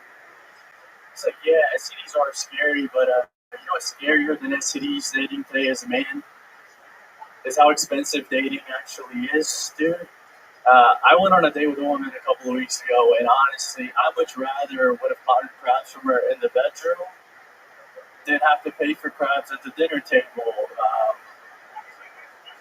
All of my friends are like, oh my God, HIV is so scary, HIV. You know what's scarier than HIV? MKT market price. We don't even know how much this shit costs. I didn't know there's a market for it. I'm on Robinhood trying to short the stock. I'm doing everything. But I did bring that girl home afterwards, and she was a little heavy set. She was a little big. She was fat. And but we get back to my place, we're making out. She takes my pants off, and she sees my uncut gym, and she goes, ew, you have extra skin. And I was like, you have extra skin, you big bitch. What the hell? On-Car Sing has reached its maximum time limit. Indeed. Hello, welcome to the show. Who was laughing at him? Oh, wow. We finally found our fucking weak point. Victory for you, sir. Well done. Hello, Sam. Hey, how are you? Pretty good. I'm upset that the bird went off at the punch, but it's okay. Now, what was the punchline? You calling her a She big had- fat bitch or She something? had a big Yeah. vagina. Yeah. She had a meaty vagina. Yeah, I was pretty fat, yeah. Yeah. I was very medium, like empty. Was that it? Was that what you say? Yeah, so she says I have extra skin because I'm uncut. And then I So said, you have extra skin, you bitch. yeah, that was it. Okay. On car sync. So what ethnicity are you exactly? Temple of Doom? I'm Punjabi. We're like Northern Indian. Okay. Yeah. Sikh? Yes, see, Right. the warrior. I guess. Thank you. You recognize that. That's what every cab driver won't shut up about. I've heard this. I've heard this story a bunch, man. Yeah. Yes. Yeah. Wow. On car sync. How long have you been doing stand-up comedy? 2 years in Houston. 2 years in Houston. Unbelievable. What do you do for work? I'm an engineer. What kind of engineer are you? Aeronautics. Okay. What exactly do you do for I aeronautics? can't really talk about it. Ooh. Yeah. Does that mean you're going to fly a plane into a tower? Absolutely. Little bit. You guys are brave. You're the bravest ones. On car. You've been doing it 2 years. All of it in Houston. Is that where Yes. you're born and raised? Yeah. You're born and raised in Houston. Your father worked in oil? No, he worked at a gas station. Okay, that's close. That's fucking close. Counts. That is unbelievably close. How about your mom? What does she do? She doesn't really work. She's retired. Okay. Traditional home. Yes. Very. And what do you like to do for fun on car? Typical Indian stuff. I guess I just spend my evenings doing stand-up. That's really it, and then working throughout the day. And then you get all those dust ups with Aladdin's monkey. I've noticed that Indian men tend to only date Indian women. Is that true in your case? Not me, no. I'll date anything but. Wow, anything but. Yeah. Absolutely unbelievable. Have you been with a black woman? I've slept with one, You've yes. slept. There was a lot of oil in my bed the morning after. Wow, incredible. That's not bad. It's I was coming back and all my racist jokes. What kind of? I mean, how do you know it was her and not you? because I don't really secrete that much. Secrete might have been the most racist word you could have used. Secrete is insane, bro. Yeah, you should have kept that part a secret.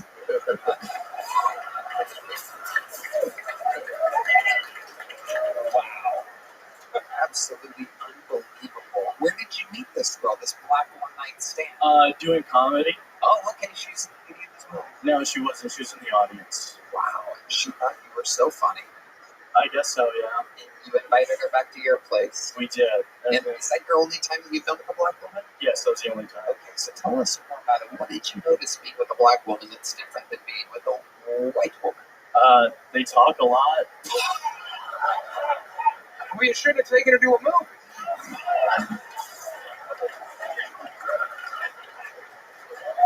What was she talking about? Sorry, Ian. Just like, Oh,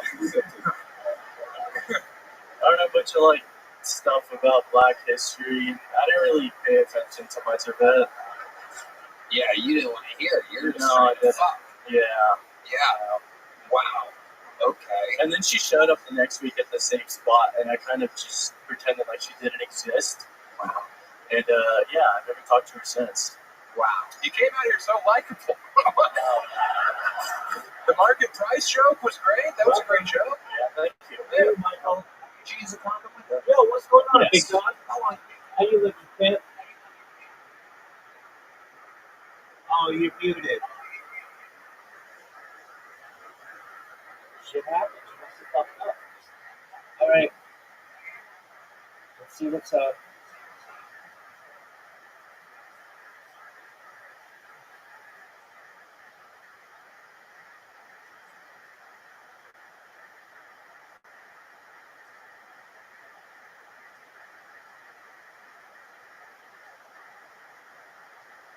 How you living, Pip?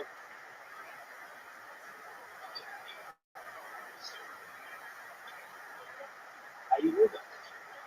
What's good in your neck of the woods?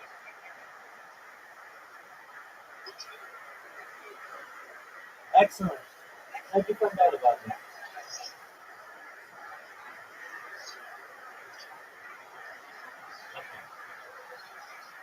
No, man. They're electric.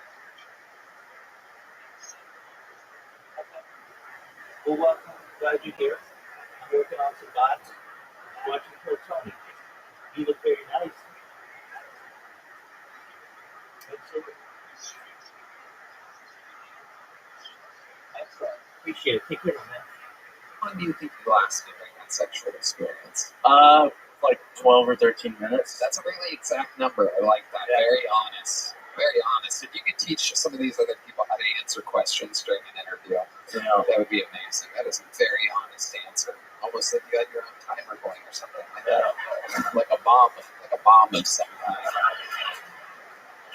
Ankar. What does Ankar mean in your language? It's the first word in our book. It means like oneness with God and like the interrelatedness of everything. And I think my mom kind of fucked up with that. Yeah. Yeah. I have it in my car. That's OnStar. Yeah, that's a different thing. This is Ankar. I was trying to set up the Nat Sherman thing that way too, but no one spiked the volleyball. I thought maybe there was an actual Nat Sherman that the cigarette was named after. Who knows? They are mental. Ankar, what are some lifelong goals that you have that you want to accomplish before you die? I don't know. Be good at comedy, make people laugh. Other than that, Buy a car for my mom. oh, for your mom? Yeah. Wow, what kind of car? She has an Acura TSX. And what do you want to get her? I don't know, like a mom car. Wow. Like a Lexus or something, or an SUV. My dreams are very achievable. I keep them low. Mom, it's me on car. I got you a mom car. Yeah. Allah car. Absolutely incredible. Wow. Well, Ankar, welcome to the show. I like your style. Congratulations. Here's a big joke book. There you Work go. on car. Ankar has been doing it 2 years. This is a very, very lucky bucket pull for me because this is one of my favorite top young rising comedians in the world. In an absolute coincidence, it's been happening lately. A lot of the good, rock, solid comedians here at the mothership have been signing up for the show. People that we all know and stuff like that. Because with the show's popularity growing, this is a place to fucking get seen and sell tickets. This guy has been opening up for me on the road lately. An absolute fun hang. We work together throughout the week here at the mothership. One of the first people to move here from LA. One of my favorite humans in the world. So this is a brand new minute from Hassan Ahmad, ladies and gentlemen.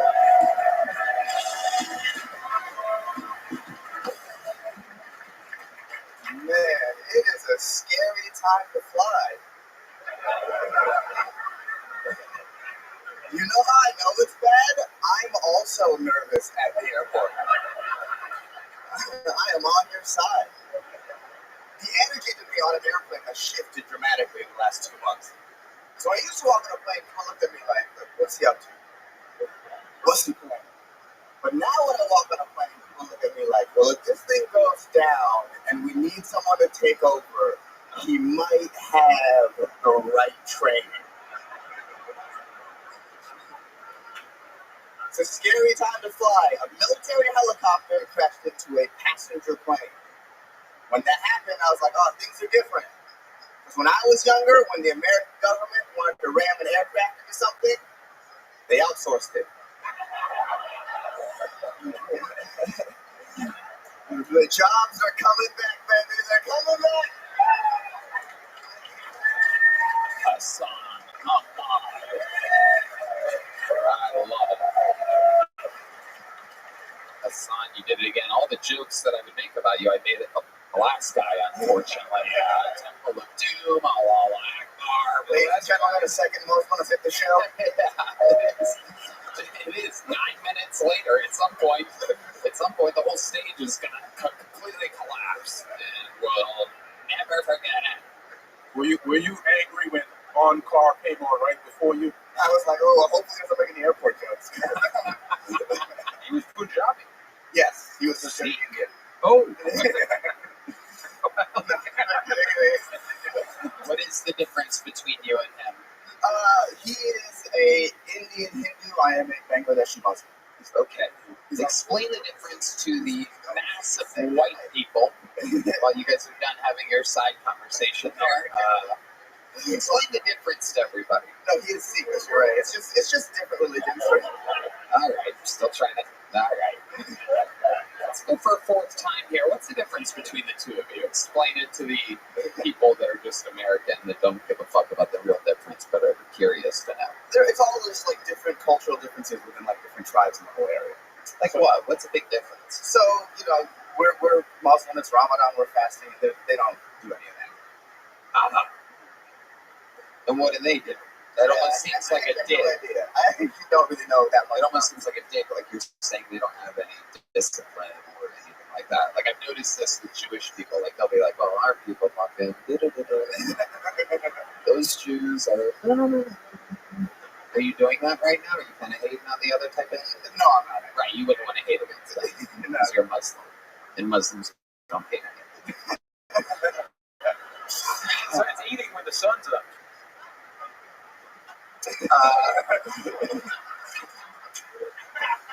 Hassan, what else, buddy? What else is going on in this wacky world of yours? So I went to Tulsa and they had this. I went to this museum and they had a exhibit on the KKK, and the KKK, their guidebook in 1915 was called the Quran. Yeah, so I bought one. And it came a couple days ago, so I started reading it. It's very like, it's kind of like Dungeons and Dragons-y. Like everyone has like their own, like, oh, I'm the Exalted Cyclops, I'm the Grand Dragon, and they have their own sort of rules and stuff. So it's interesting. I'm thinking of doing an audiobook. Yeah. Because one does not exist of it. It sounds like fun. That is incredible. What are your, I've met your parents before when we were on the road doing San Jose. Yes. They're nice people. Explain to these people what your parents are. Well, my parents are the most adorable people. My dad's like 4'11", my mom's 5'1". Yeah. Not to be confused with 7-Eleven or 9/11, which they're also completely responsible. 411 is a whole different thing. These people love the 11s. Yeah. Because they look like World Trade Centers. All right. Yeah, but my dad is an aerospace engineer at NASA. My mom's Your dad's an aerospace? Yeah. Walk this way, talk this way. Jamie's got the gun. Aerosmith references. I love it, Hassan. You are so much fun. I always love seeing you. Thank you. I love seeing you too, sir. There you go. Yeah. You currently have one of. I never do this to a comedian. You might not want to. I'm kind of putting you on the spot, but you currently have one of my favorite jokes. Would you mind sharing it with these beautiful people out here? It might not work because I'm putting you on the spot, but it might destroy. I don't know. You guys want to see my impression of an Indian pussy?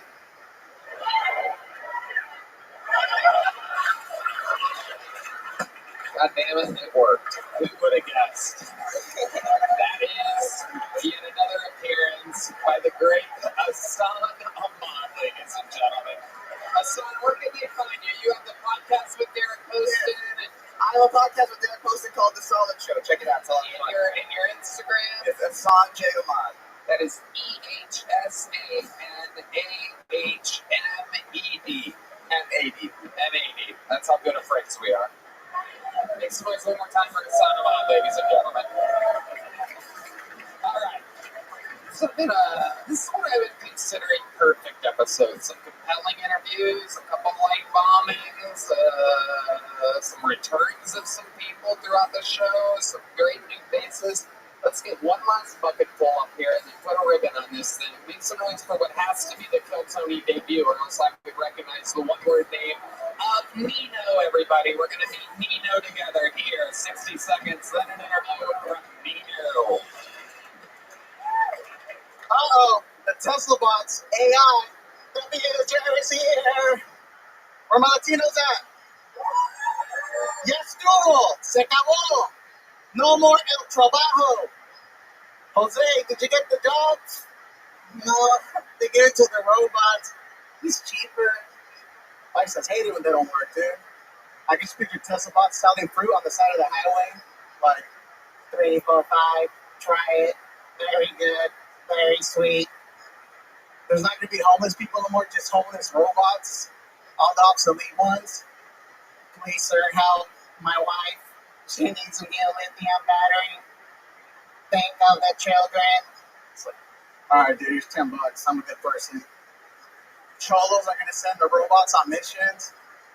Just like, hey, fool, send the robot to go pick up the staff, dog. The cops won't check them. All right, that's my time.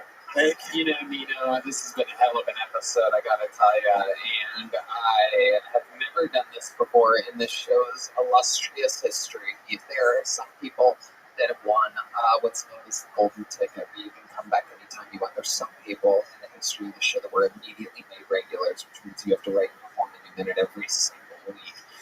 Nino, you are the first person to ever be deported immediately.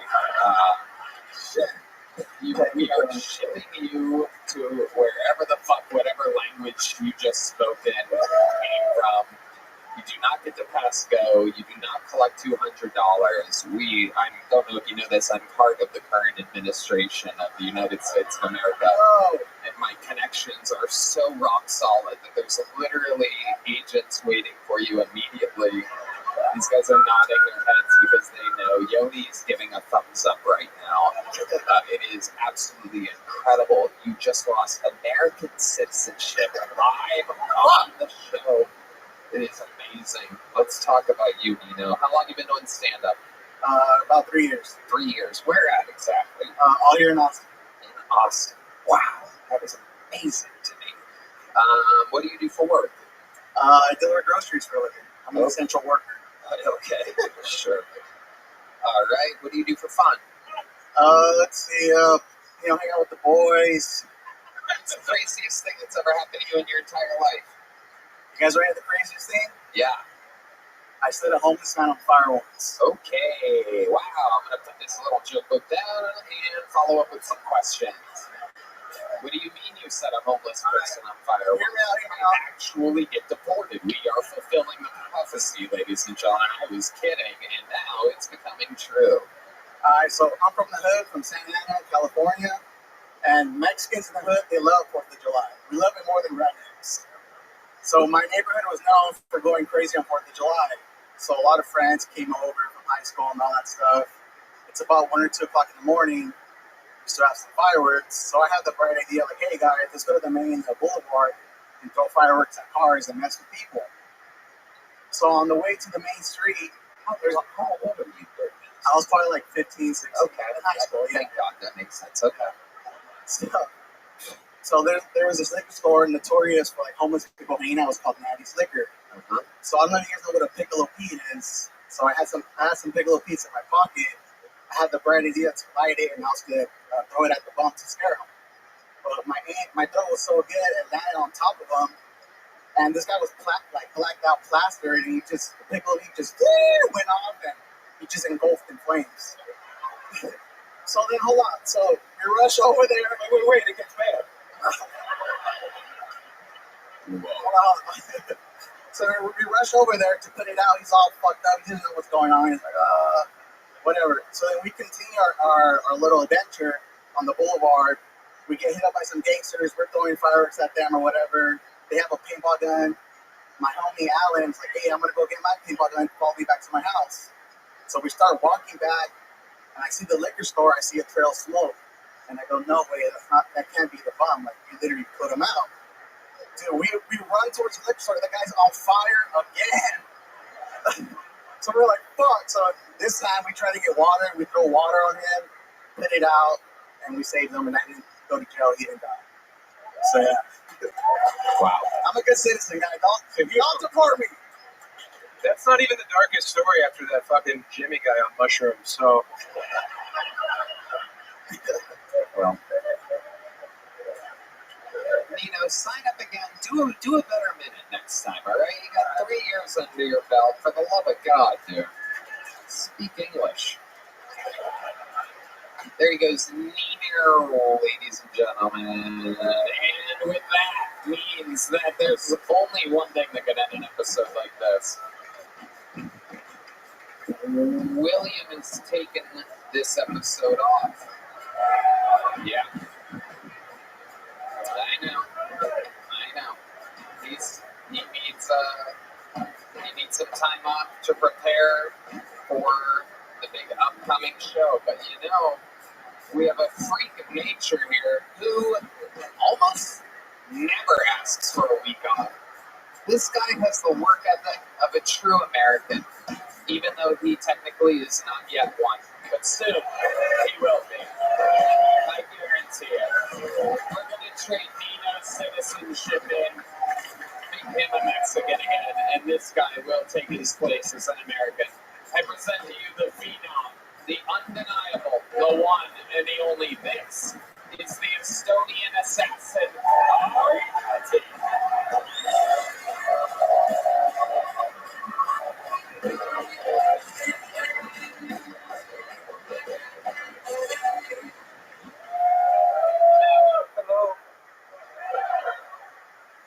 Hello.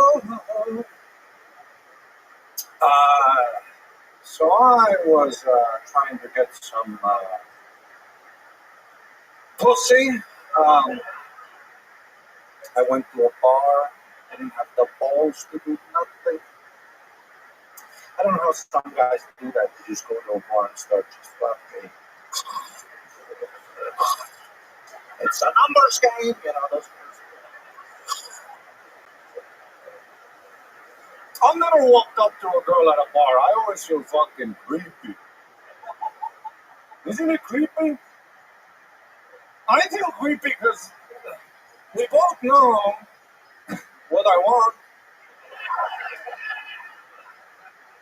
Like every time I talk to girls at bars, I feel like America when you guys talk to the Saudis. Like we both know. I want to drill the shit out of you.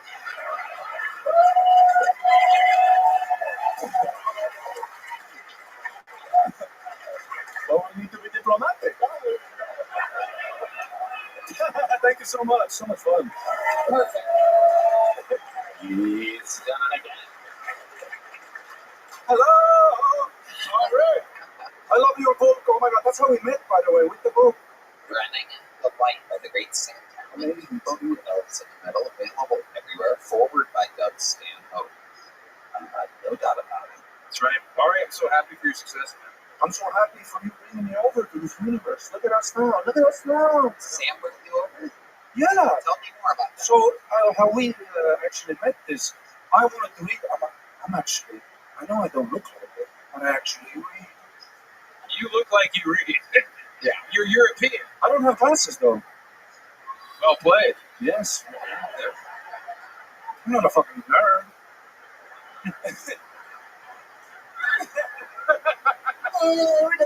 No. I read a book like this. Fuck yeah. Oh! Fuck yeah, dude. Sometimes I change the cover of a book, you know. Like I put Dostoevsky or something, but inside it's like it's the story of Bruce Lee or some shit, you know. And I tried to, I wanted to get that book when it came out because I was like, oh my God, comedy, I love it.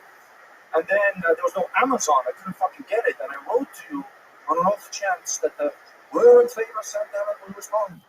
And I wrote to you like, maybe I was just honest. I was like, I'm in Estonia, don't worry about it. You know, we don't have Amazon. And then you just sent me a free book.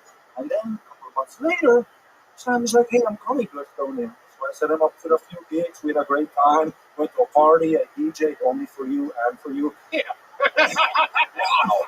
I told Sam, like, the after party is going to be awesome. It was me and him staring at each other. Literally. Yeah.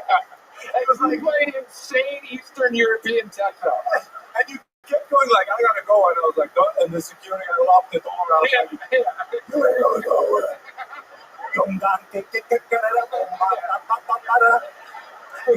Where do you go, Cotton Eye Joe? Yeah, my friends ever since, man. And now you're over here, and you're making hay as the sun shines upon you, wearing green.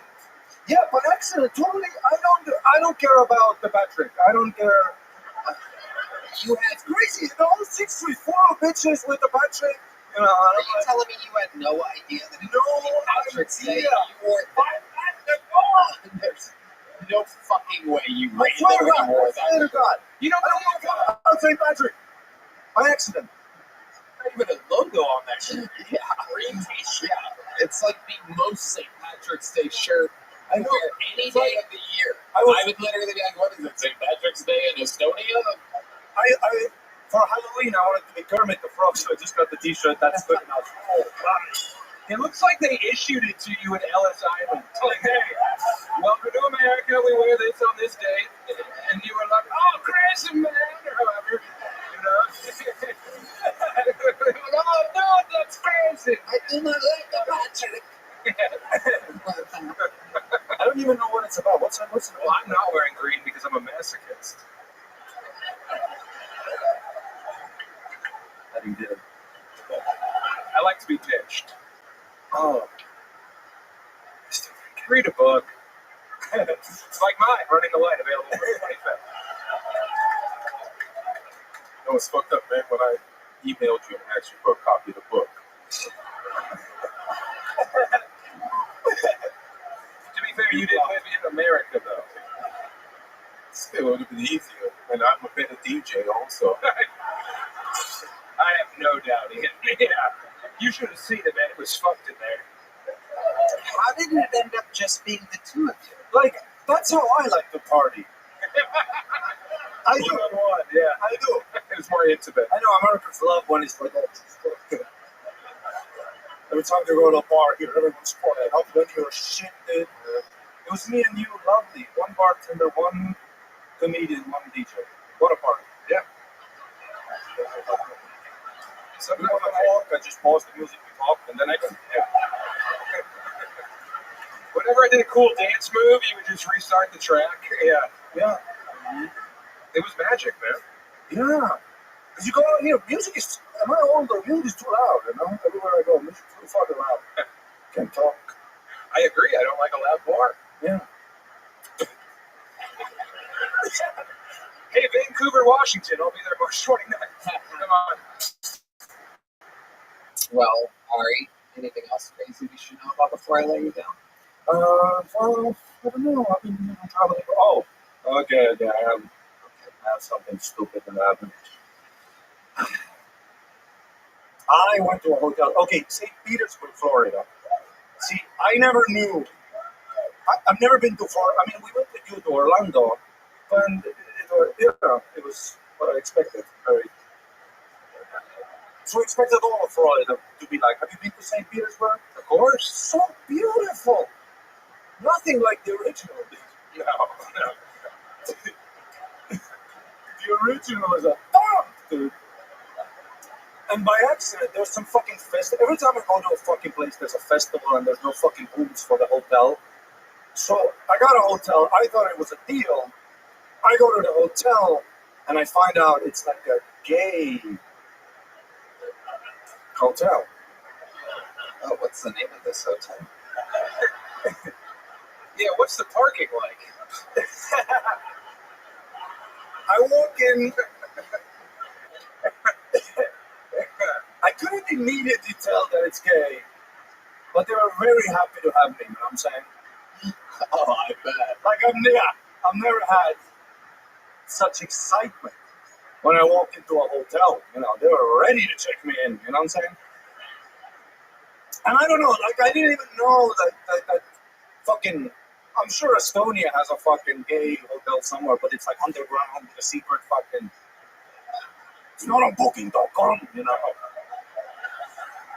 It's one scared guy and a DJ being like, "Who'll suck who?" Dude, when I checked in, yeah, it was crazy. They asked me, like, what kind of room you want, and I started planning. I was like, fuck, I gotta stay here all night. So I took, like, third floor. I was like, give me the back corner. My theory was, like, if I'm in the back, walk far away from the elevator, when the suck and fuck starts happening, you know? When they start to fuck room to room, you know? It's like Benny Hill. Yeah. On 369, you gotta fuck 300. Maybe they're all fucked out by the time they get to me, you know? Or 367, yeah.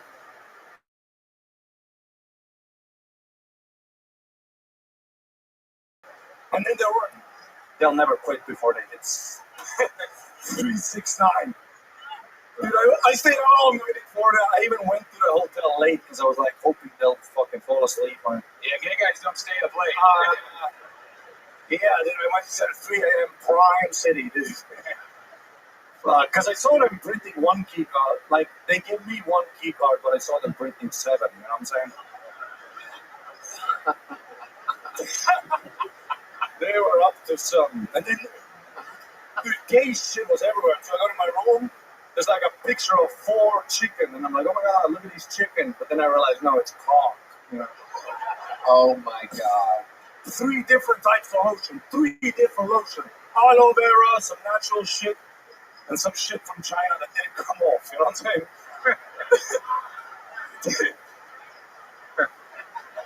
This is incredible. No, everything gay guys. They're on the walls, in the shower, they're like, did you get the soap? Like a picture. I took pictures, I'll show you later. I have the evidence. Wow. This is absolutely incredible. Lava lamp. Oh, that's gay as hell. I know. It's just a big lava lamp. Even the damn lamp be gay? Damn! I mean, a The bed banana. was gay. What? The bed was gay. The bed, yeah. I mean, I was scared. Everything was sticky as shit. Salty. What was gay about the bed? It was like It was the real queen. it was a hard bed. Oh, Yeah. Well, you know, guys, our needs can take a pounding, you know what I'm saying? yeah. We don't need to be soft, you know? Yep. But I do have to say,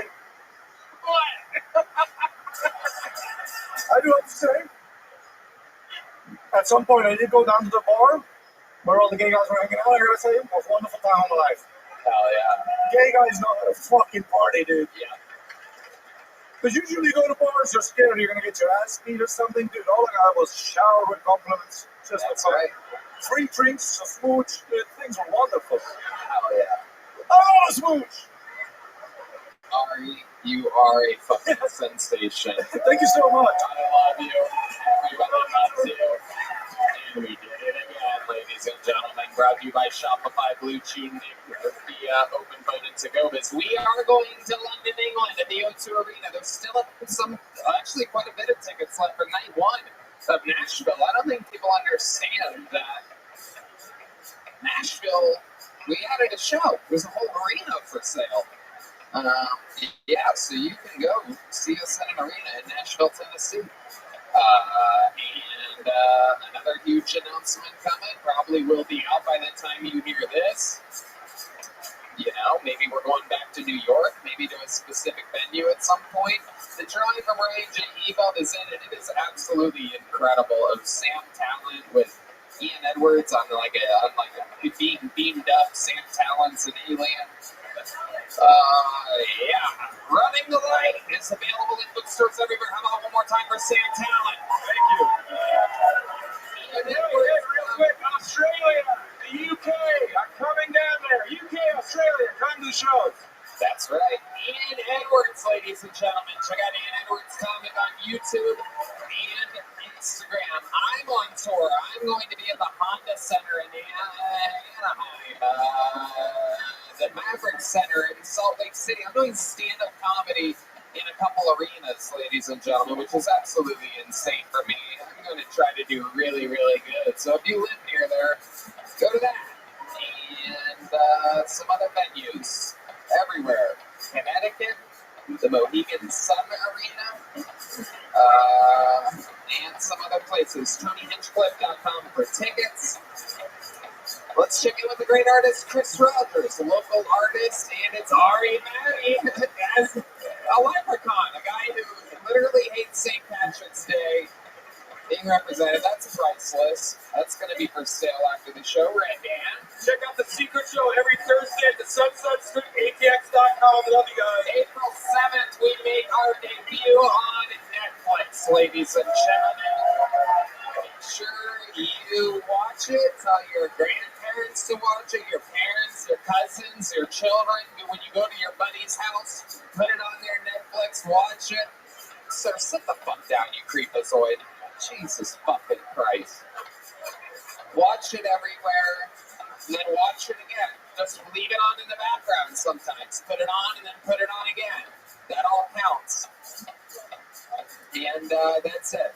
We love you guys so much. Thank you. God bless America. And God bless planet Earth. You know what I mean? I love you guys. Good night, everybody. Thank you.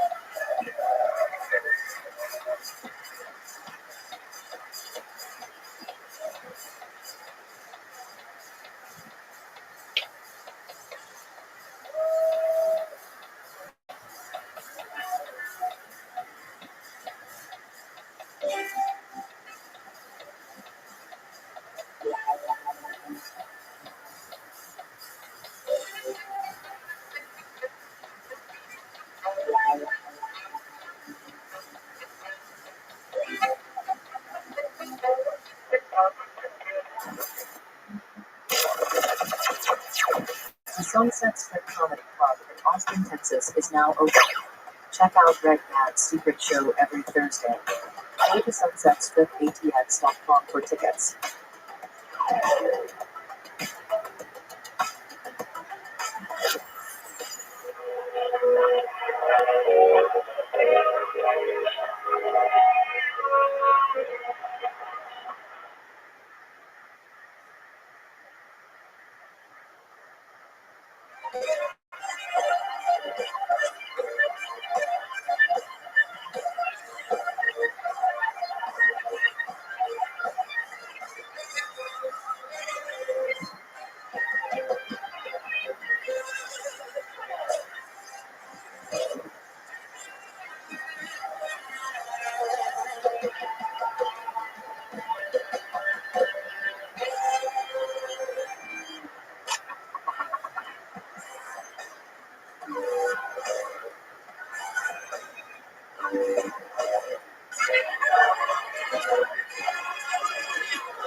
Carlos Sosa, Raul Vallejo, Fernando Castillo on the horns. We have a leprechaun that we found on St. Patrick's Day. We kept him.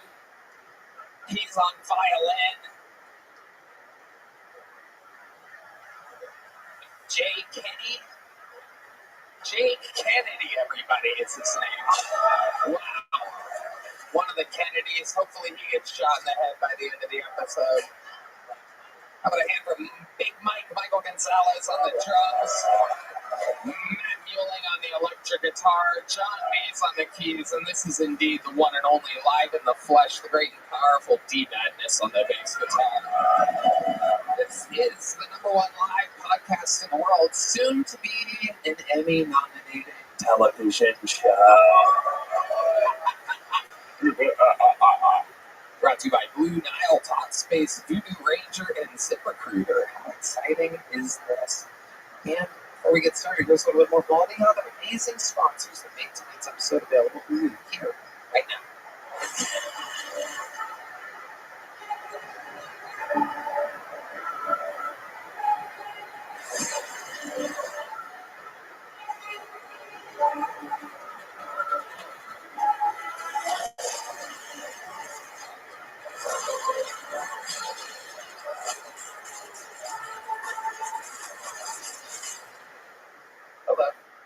This podcast is brought to you by Blue Nile.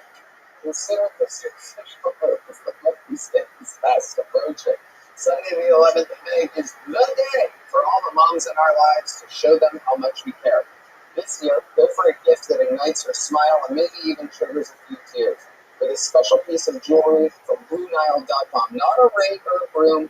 That's Blue Nile amazing jewelry at BlueNile.com. At Blue Nile, you'll find thousands of independently graded diamonds and fine jewelry pieces at prices below your expectations. As the original online jeweler since 1999, peace of mind comes with every Blue Nile purchase. Thanks to some of the highest quality standards in the jewelry industry, your gift will stay safe because every Blue Nile order is insured and arrives in packaging and won't give away what's inside. And in most cases, even delivered overnight. Don't wave goodbye to buyer's remorse because Blue Nile also offers 30-day returns and a diamond price match guarantee. So treat mom right this Mother's Day. Enjoy the ease and convenience of shopping with Blue Nile, the original online jeweler. Go to BlueNile.com today. That's BlueNile.com. You guys ready to start tonight's fucking episode or what?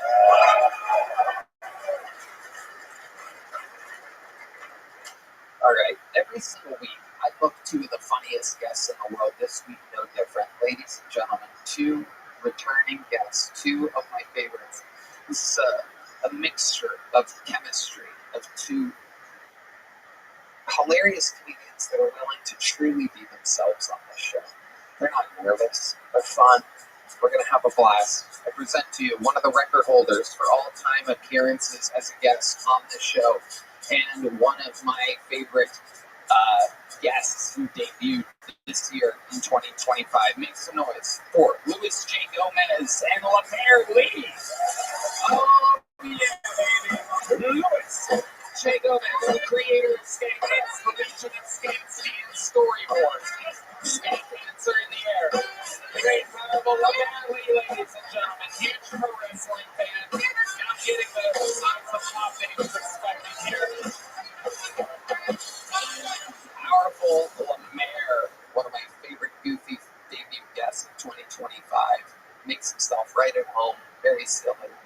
I'm hanging out. One of the most likable characters humanly imaginable. Brought us to the. What? These guys look bad. Oh, they're happy. They're happy, Lemaire. All right. Don't make me give you the fist. Whoa. Yeah, they were actually racist. Like a Puerto Rican and a black guy. What are you for this shit? Yeah, exactly. This is Texas. Where's the white people? That's right. In the audience. Louis J. Gomez is here. Truly, I do believe he may have the record now, for sure, I think. I think so. It's 20-some-odd appearances. Yep. We're brothers from back in the day. I was doing the show when it was in the Comedy Store Belly Room. 20, 30 people in the crowd. Yep. Look at this shit. So you guys are on Netflix. Holy shit. Not only does I do believe, not only does he have the record for all-time appearances on the show, he also has the record for the least watched episodes ever. I actually glanced through for the first time in forever. I glanced through our video library today. It's amazing how few some of these episodes were watched, and I noticed a direct correlation between you and us only getting like a couple 100,000 views. I'm like, wait, how's a 4,200,000? Well, I'm shadow banned from most platforms, Tony. Well, That's your fault for booking me. You're an idiot. that's it.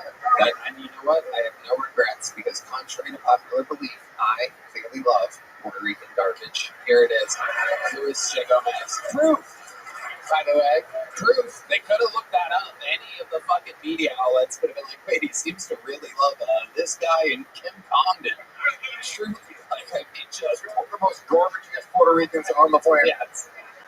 And meanwhile, they called me racist, and here I am propping you up while you cost me millions of views every time I have you on an episode. You guys know how it works, clearly, all-time appearances, but I'm going to remind everybody here anyway, about 300 human beings, innocent souls, people that anything can fucking happen here, and they signed up for the chance to get 60 seconds on this stage. You know their time is up and you hear the sound of a kitten. That means they have to wrap it up then, or else they bring out the angry West Hollywood bear. I'm gonna have this gas station attendant fucking pull the first one.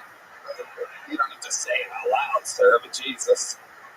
Now we go wrangle that person from next door, and while we do that, while we get our first fucking pull of the night, Ladies and gentlemen, I'm going to bring to the stage one of the finest characters in the history of the show to get us started tonight. This is America's favorite uncle. This is a guy out on the Killers of Kiltony for absolutely crushing it. An old soul, but a young spirit. Ladies and gentlemen, this is a brand new minute from David Jolly. How y'all doing tonight, white people in Puerto Rico? Hell yeah.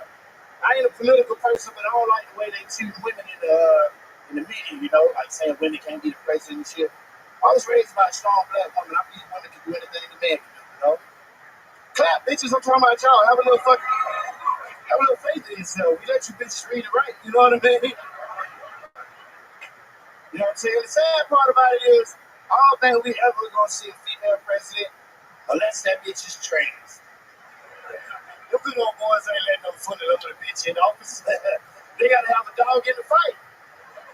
Like, hey, you a woman, but bitch, don't forget where you come from. That's how they did us with Obama. I get it. They had to have a dog in the fight, you know what I mean? We wanted Jesse Jackson. They was like, be fucking for real. Better get this orange nigga and get the fuck out of here before we change our mind. But if you think about it, this is a lot of strong trans women, you know? You got Caitlyn Jenner, Wendy Williams. You know that bitch got a deal. But I know that bitch dick bigger than mine, you know what I mean?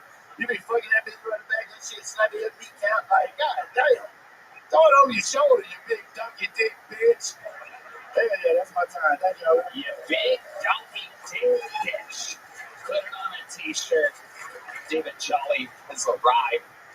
David, welcome back to the show. Hey, thank you, Tony. It's always great to be here, man. Absolutely. Hell yeah. You know, some good jokes there. I have some beef with your setups. You said that the media said that a woman can't be president, but the media is the only thing that says that a woman can't be president. Hey, I used this, well, you know, I fucked up, you know what I'm saying? So what I had to be, you know what I'm saying? Mayor, The media, the people. I go for a woman. Yeah, no shit. You're a liberal pussy, Lemaire. We've had this talk before. We've gotten into awkward talks in the green room. I told you to stop before Rogan can walk back in. It's good. I want you to work in this city, Lemaire. I'm trying to save you. Dude, Yeah, she was a cop that locked up people that looked like you, Lemaire, for having less than a gram of weed. She would lock up Lewis right now for spilling a martini. If she was... I was just so upset that he said he'd go for a woman, Tony. Ridiculous. Look, I like women. We just gotta wait for the right one. And I like your premise. I like the whole fucking Caitlyn thing, everything that you got going there. Yeah, I appreciate it, man. You know what I'm saying? I'm just speaking facts, you know what I mean? Yeah. You're speaking fags. Whoa. All right. Lewis likes any opportunity to say the word fag, and you found one there. There's going to be a lot more windows that open up before the end of the night. David, you know, I never really get to ask you about your personal life. I wonder, what's your living situation like? You live by yourself? Yeah, I stay by myself. You stay by yourself? Yeah. So, is it one bedroom? It's a two-bedroom. Two bedroom? Who lives in the other bedroom? Nobody, just me. You got the whole place to Yeah, yourself. you know what? Run up your butt-ass neck. You run around naked? Let them nuts hang out, you hear me? And you have a couch and a TV and a... Yeah, I live pretty good right now, you know? Maybe with a couple dollars, you know what I mean? Yeah. My life is actually pretty fucking amazing, you know what I'm saying? You have a sound system? Oh, you right. Hey, I swear that bitch immune to black people. I ain't hear that bitch yet. You didn't hear that. I still don't hear. I go home and be like, what the fuck is Red Man talking about? I don't hear shit in here. Goddamn bird goose in here. Yeah, you know what I mean? Oh, man. What do you think, if you had to speak on behalf of all African Americans, on why exactly? I'm noticing John, this was hitting close to home with John Dees. I've never really seen him laugh this hard at something.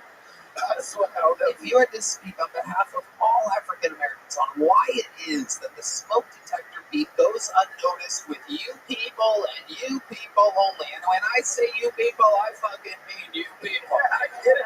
Let there be no confusion here. Yeah. Why do you think it is that black people don't notice that they need to change the batteries in the smoke detector alarm. This is a there's You know that dog whistle that we can't hear, but dogs can hear? It's like that. It's so bad. Okay. Some people don't hear it. I never heard it. I still don't hear it. Man, talking about when Trump gives a speech, you said the dog whistle. Hey, man, stop talking about Trump, man. You know what I'm saying? We live in Texas, but they relax. You know what I mean? Lemaire I like Trump. oddly I didn't say anything bad. That bitch like that dog whistle. You know what I'm saying? But I just can't hear it. I didn't hear it at first until I listened hard enough, and I was like, "Oh shit, that's a smoke detector." David, who do you think is the blackest thing about you other than your skin, your speech, and your overall demeanor? Like, it's probably my dick. That bitch pretty black now. That bitch, sometimes I gotta put lotion on that motherfucker. That be like a gray color some days, you feel me? Absolutely. It get gray now. And I'm also curious to know, what do you think is the whitest thing about you, David Jolly? Oh, that's a tough. Oh, this more like a orange. Inside of your hand, not physically, but like with your behaviors. I believe that Sublime is the greatest band of all time. Hey, I'm ready to down that now. You know what I'm saying? You feel me, white man? Yeah, he likes Sublime. Yeah. Wow. Yeah. Sublime's a good time, man. That surprises me. Not the one with Rome. That's bullshit. You know what I'm saying? Not the new Sublime. Yeah, fuck that bullshit. I mean, Rome's the same, but he wasn't on heroin at the same time, so it ain't the same effect. It's gotta have the heroin. Yeah, I like my rock and roll stars to do drugs. You know what I'm saying? Like the hard drugs, the real ones. You know? Yeah. No doubt about it. David, you got it started here too. Is there anything else crazy we should know about you before we let you go? Since the last time we saw you? Shit, I just, oh, I got a video that did 1 million views. That fucking mechanic video is on. That bit's going pretty good. I got a lot of dumbass videos I've been making. I got one coming out this Wednesday, every Wednesday, man. Every Wednesday. How do people see those? Oh, I'd say that. Oh, Mr. D. Johnny, BH on Instagram. MRD Johnny on Instagram. Same thing on TikTok and everything else. Even me. You know what I'm saying? Hell yeah. All right. I say that, Charlie. I don't know what just happened there, but yeah. Yeah. World star. There he goes. David Jolly. All right. On to the bucket we go, ladies. Oh, my God. Oh, my. You know what? I think I might need the lotion on my penis. Heidi's here, everybody. I need to borrow some of David Jolly's cocoa butter. And think about it new while I do it. All right. Your first fucking pull of the night goes by the name of Trish Smart, everyone. Sounds like a familiar name. I think we might have seen her before. Here she is. Make some noise, people, for Trish Smart. What's up? Somebody outside tried to make fun of me. They were like, is that a black belt in dick sucking? About my necklace? I was like, what do you think happens at Claire's? Like, you can't buy this $8.99 3-pack. You gotta go to the back and prove it. I don't know. I started arguing back with it too. I was like, I only suck a dick to refuse a UTI. He didn't get it either. I am dating again though. I don't get dating. Like, I don't know how many times it takes for you to tell somebody to stop sticking a finger in your asshole till they stop doing it. But it's not 4. Every time I get slapped in the face during sex, I think the exact same thing. I'm like, that was unexpected. I don't know why you thought that was okay. Good, okay. Okay. I heard them yell. You close your cinema with just a hard head nod. Smart. Welcome back. Full on eye contact. I didn't know what else to do. Okay. Okay. All right, Trish Smart. You could have been like, that's it. That's it, guys. All right. There she is, Trish Smart. How long have you been on stand-up, Trish? It'll be 8 years now. 8 years. Okay. You've been on the show once before. I have. What did we find out? What was the highlight of your interview last time you were on? The highlight of my interview was that I was making paintings of myself acrylically on the toilet to sell at comedy shows. Okay. Yeah. And how much would those go for? Oh, someone's about to vote for Trish Smart for president, everybody. It's not as bad as you think. I say the Black Fridays. I had a black. Hey, Rabbi, let's get back to the soundboard. Rabbi and everybody. All right, Trish. Redman looks like he has a black barber. Okay, all right, thank you. Look what happens when you talk. Yeah, that's a compliment. Okay, all right. I'm sure the internet's dying right now. The black barber. Let's find out after all. Why does it look like he has a black barber? Because he has like a fresh shave. He looks fucking disgusting. What are you talking about, Trish? I've never seen Redman look worse than him. It is unbelievable. He's sick crawled out of the fucking sewer today. What are you talking about? He's gray. He has no voice. You're disgusting. Stop trying to talk. You're not in shape for podcasting time.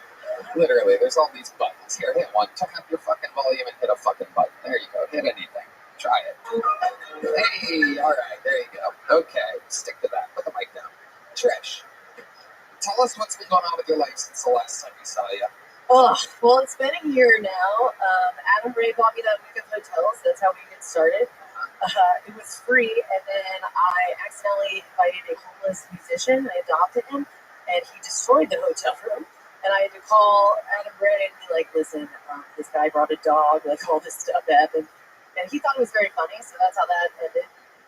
Let me just update you. Please. There's no way, and I haven't talked with Adam about this. He was being a nice guy, giving you a hotel room. Yeah. There's no way he thought it was funny. Well, I mean, it's just 0%. I'm sure he laughed at you because he was like being nice, but like, no, I paid for it. fuck it, you fucking did. I mean, that would be crazy. What made you invite a homeless dog into the hotel room that Adam Ray was nice enough to pay for? Well, he was living across the street, and then I was like, all right, you can take a shower. And then I was like, all right, you can do laundry. And then one day he like tried to have sex with me, and as a joke, I was like, what's your STD status? And he said it would be an honor to die with you. Wow. And then I was like, you have to leave. Like, you have to go, right? And then... This guy was actually funnier than you. Yeah.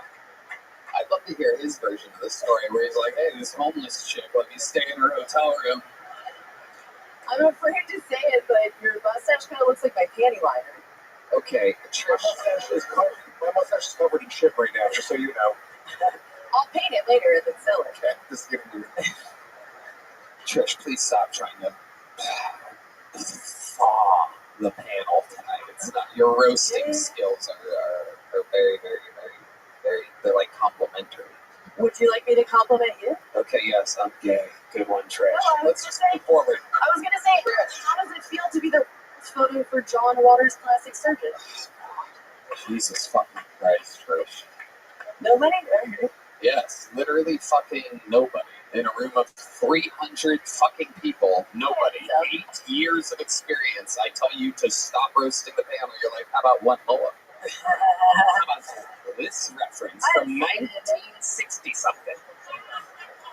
You fucking good dudes, Trish. God, this bucket. I mean, Jesus Christ.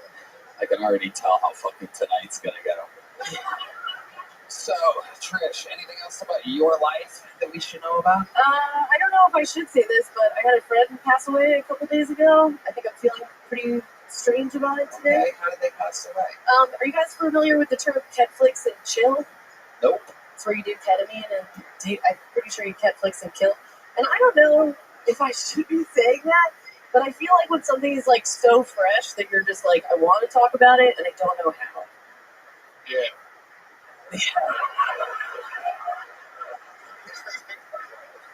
I agree with you. I got a dead girlfriend, and Oh, really? Yeah. You do? Yeah.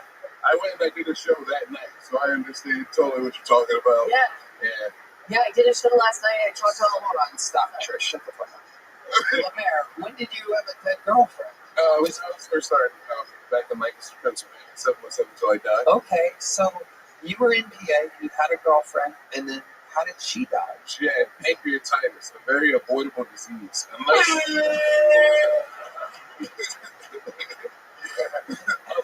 you're a black lady. Like that's. And then what happened? So she just kind of got sick that day. She got sick, and after 2 weeks, she passed away. She laid around with pancreatitis for 2 weeks, so did she go to the hospital? She went to the hospital, and they kept sending her back. They were like, that's not what you got. Oh my God! It's okay. It's I didn't mean to take the moment away from you. Just didn't give a shit about her friend at all. I gotta fuck that guy. It wasn't going very well, so Oh my goodness gracious! To be fair, I also would kill myself with drugs if I had to hang out with you. Yeah, that is true. okay. I don't understand how the Netflix has anything to do with your friend overdosing on ketamine. Ketflix is like a popular term where you do ketamine and just watch TV. It just basically means like you do it by yourself. Have you ever heard of Spun Fun, Tony? That's when you do meth and you fuck. I haven't done it. Yeah, that seems like two ways to doing meth and fucking are two ways to burn calories, which seems like one of your least favorite things to do. Anyway, Trish, sorry about your friend. It seems to be weighing heavy on you. Your terrible roast jokes. I'm sure your friend is looking up at you right now while burning in hell and Roasting in hell. and roasting better than you. So there she goes, Trish Smarter. She's got a good sense of humor. Relax, people. She's been doing it 8 years. She's smiling. Oh, Tony's so mean to the girl whose friend died. Fuck you. Fuck you. She said I look like a John Waters thing or something. Jesus Christ. How about one more roast joke? You look like John Waters something. Hello. This podcast is sponsored by Talkspace. You know, therapy can be costly, but Talkspace is affordable and in-network with most insurance providers.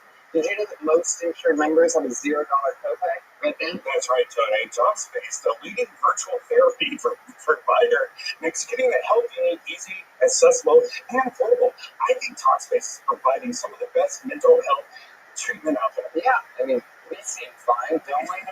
You can easily sign up online and get paired with a licensed provider that's the right fit for your needs, typically within 48 hours. You can also switch providers at no extra cost. Talkspace makes getting help convenient because you can take your appointments from the comfort and privacy of your own home. You can even talk it out in between sessions by sending messages to your therapist. And as a listener of this podcast, you'll get $80 off your first month with Talkspace. When you go to Talkspace.com/Tony and enter promo code SPACE80 to match with a licensed therapist today. Go to Talkspace.com/Tony and enter promo code SPACE80 to get $80 off your first month and show support for the show. That's Talkspace.com/Tony, promo code SPACE80. Hello, this podcast is sponsored by ZipRecruiter. According to a recent ZipRecruiter survey, 76% of employers plan to expand headcount in 2025. That's a lot of time spent hiring. If you're one of these employers who's ramping up hiring this year, don't miss out on this advice. Add ZipRecruiter's latest feature, Zip Intro, to your hiring plan. It lets you post jobs today and talk to qualified candidates tomorrow. Best of all, it does most of the work for you, so you can save time. And right now, you can try Zip Intro for free at ZipRecruiter.com/BillTony. Right, Ben? Tony, ZipRecruiter is the best hiring site out there. Zip Intro gives you the power to quickly access excellent candidates for your job via back-to-back video calls. You simply pick a time and Zip Intro does all the work of finding and scheduling qualified candidates for you. Then you choose who you want to talk to and meet with great people as soon as the next day. It's so easy. It sounds so easy. So save time hiring for 2025 with the new Zip Intro. Just go to ZipRecruiter.com/BillTony right now to try Zip Intro for free. Again, that's ZipRecruiter.com/BillTony. Zip Intro. Post jobs today. Talk to qualified candidates tomorrow. Ladies and gentlemen, your next bucket pull. As you see, anything can happen. This person's mother could have died today. Her body could still be warm. Okay, make some noise for Mark and Izzy, everybody.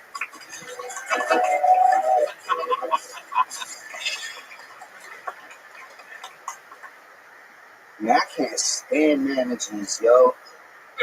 I can't stand managers. You ever see a job interviews? They always ask you stupid shit. Like, where do you see yourself in 5 years?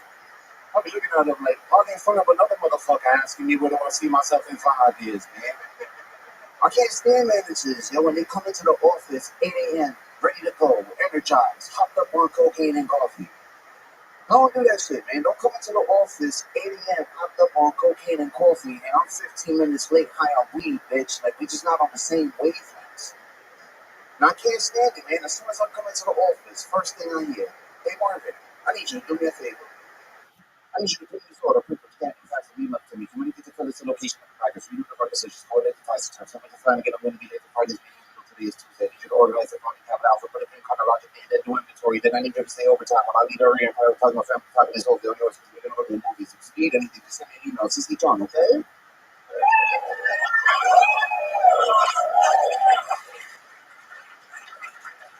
And I'm high on weed, like, let me get a pen real quick. Hold on. That's me. Alright, Marvin is a. You were on very recently, am I correct, Marvin? Yeah, man, this is my redemption, man. Like, the first one was the night of the crazy turbo mode bucket pools and stuff, you know, and then I got caught the very next week, you know, but I was really awkward that day. I was, like, in my shell, acting just not myself, man. Here you are now. Taking corny shots at you and Red Band, so my bad on that, you know. Wow. And I I love want to that. answer Look at one that. question. We just got to see what the last girl's gonna say next time she's on. Isn't that exciting? But I did want to answer one question for you, because you did ask me what was one of the most Puerto Rican things about me, and I said I was watered down. By that I meant, like, I don't eat rice and beans, I don't, listen to reggaeton, anything like that. But I am proud when I say I'm Taik. You know, this is Puerto Rican neighbors. What does that mean exactly? It means that my people were also here before everyone else got raped as well, and this is why light skins come out. Wait, hold on a second. I always find it so interesting when a culture tries to make themselves a victim. No, we're the ones that need indigenous. I want to know more about exactly what you. No, we're the. Hold on, let me check in with Louis Jacob. Yes, sir. My senior Puerto Rican Let correspondent. the rapists become the raped. Yeah, exactly. Yeah. Is that the original Shankers where the it's not fucking raping me, dude. I'll rape you all. Hey, dude, I think we're just fucking now, bro. Dude, you rape me, I rape you, we're fucking, bro. Dude, Taino. I'm gonna get that shit fucking tattooed on my fucking unathletic arm, dude. Oh, God, I have Puerto Rican accent Mexican. He's just trying to get us deported, bro. You see this thing? No. Okay. Let me see that tattoo again. So Taino, that means like original Puerto Rican. So Let's talk about the health of your arm. Exactly what the fuck do you do? Play video games? Like what is it? What do you not do? I don't want to bring it up because I said it last time, man, but it's just I'm still in recovery because I had a heart attack a year ago, you know? Oh, so I'm right. Yes. Right. You're unbelievably unhealthy. Have you ever thought about like lifting something?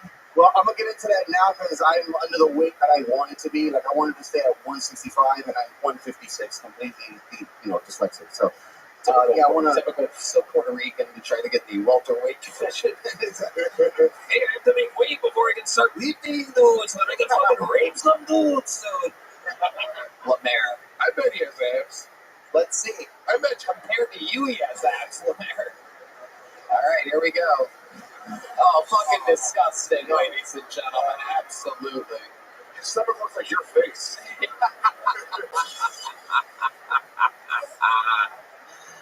Oh my God. So Marvin, how long you been on stand-up? 14 years, man. 14 fucking years? Yeah, that's what I felt bad. I was real mad at myself last time I dropped the ball. I'm like, I ain't doing it tonight. Nope, hell no.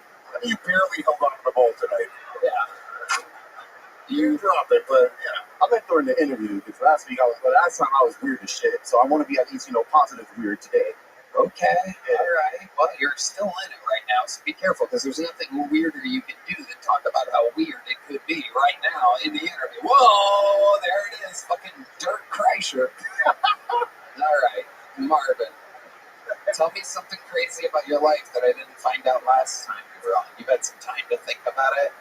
Yeah, man. It's funny you keep saying I'm out of shape for shit. I used to actually wrestle, like backyard wrestle and shit. So, okay. Were you like a luchador or something? Did you wear a mask? Yeah, I was a hardy, you know what I mean? I try to be like a hardy boy and shit, but I was doing Lemaire, what do you think about this? You trip over roof? Yeah, if there was one. It was like since I was in the Bronx doing this shit, so we were doing it like playground. So I kind of jumped off that little hut house shit. I got like slides and stuff. I was throwing time bombs over that shit. You know what I mean? Like onto the concrete. Rubber mats. You know the ones that be burning in 90 degrees. You got to throw water on that bitch before you lose hair. There's like a hard and shit. Like okay, all right. The people are relating down there. yeah, they are. You were more of a hardy asset. All right, Lemaire will now swallow the Incredible Hulk glove in one swallow, like it's a pill. There we go. Shove it in that Lemaire. All right, Marvin, you got little joke books, right? Last time, yeah. That's right. There you go.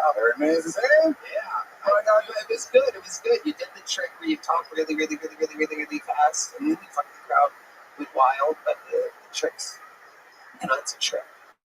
You know that. You've been doing it 14 years. Yeah. You know that gets an applause break based on principle, not exactly because it's hilarious. Anybody could memorize that, rambling off. There you go. There he goes. Marvin is it. Hey, look at the silent crowd. Like, wait, we got tricked? Yeah, you did. Yeah, you did. That's an old trick.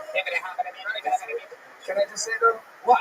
My next one, I will be invited to the secret show. Okay. All right. You need to make a suggestion. Throw a fat pair of tits.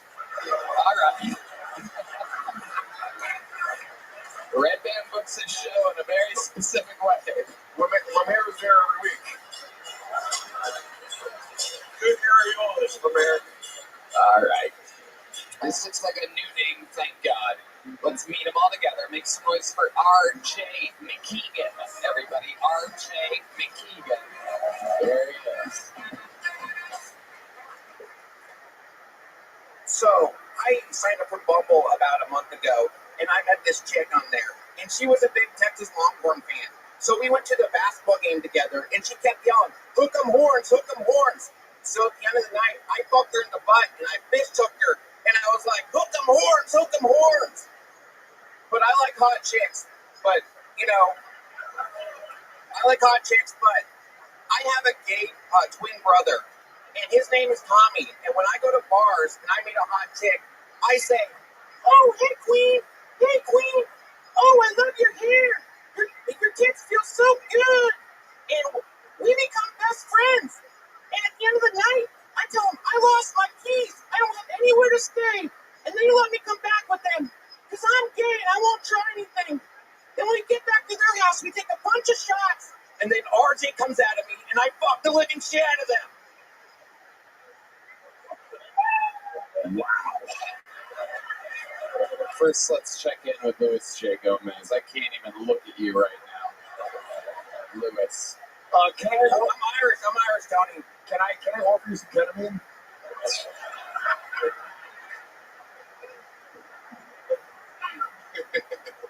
Okay. Lemaire? Oh, I'm speechless. Thank you. They forgot about my joke. RJ, you are incredibly unfunny. Let's talk about it. Oh, okay. That's what this show's all about. All different shapes, sizes. I pull a new name out for the first time tonight. You come out just guns a-blazing. Hey, Tony, I'm only gay on Monday, okay? So, What? Also, you guys have the same fucking voice. Yeah, well, he's actually shaped like a man, so it's more embarrassing for him. RJ, were you raised by women? Why do you sound like that? I'm from Seattle. Okay, what else? Let me ask you this. Do you see your gay brother when you look in the mirror? It's my alter ego to pick up women, Tony. Okay. RJ, oh my God. How long have you been doing stand-up comedy? I'm new. So how long have you been doing it, you fucking retard? So I just got divorced. My ex-wife was a redhead, and RJ, how long have you been doing stand-up comedy? 1 month. 1 month. How often have you done it? You do it once a week, twice? I've done it 3 weeks I've been here. I've done it 10 times. So, okay. And you thought you were ready for this? I think I am. Okay. Wow. Okay. How old are you, RJ? I'm 39. 39. What do you do for work? I own a semi-trailer rental company in Omaha, Nebraska. Okay. Omaha rules. Yeah. All right. I used to own a big trucking company, but I worked 70 hours a week, and it was too much for me. So I quit that. I met some rich motherfuckers in Nebraska, and they started a semi-trailer rental company with me.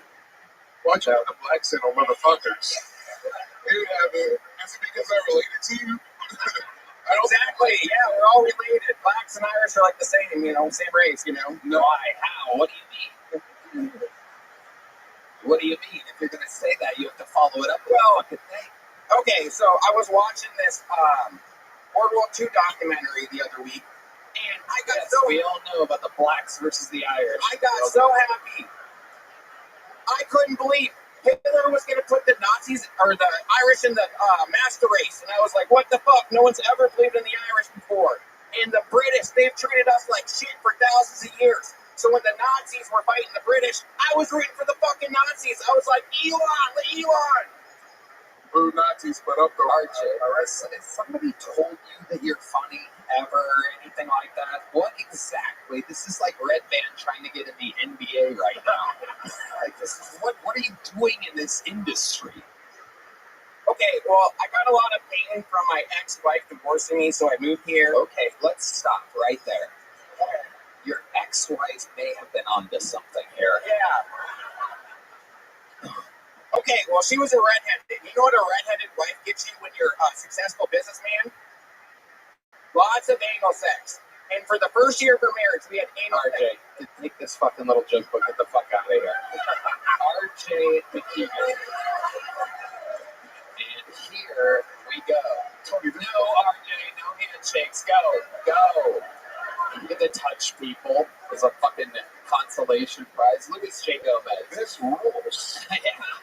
I love what they're pairing. It's so fun. Yeah, it is. It's part of the show. We love it. We fucking love it. Look at the Irish guy. Look at this retard trying to go in between tables to get back to his seat. No, it's not really the path to take. Hell yeah. I love it. No, you're good. I love it. Everyone's retarded tonight.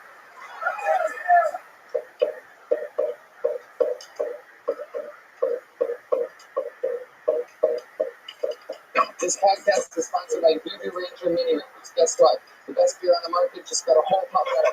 Mini Rippers are mini cans of Voodoo Ranger's highly drinkable Juice Force IPA, or Tropic Force IPA. These mini cans deliver a quick and full hit at about 9.5% alcohol by volume and are great for moderation, storage, portability, and convenience. Try a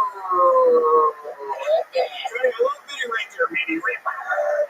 You need to try them if you like your beer staying cold to the last sip. Plus, the mini size makes the perfect pocket beer. It's a 10 out of 10 for me, Tony. Well, sounds like we have another week.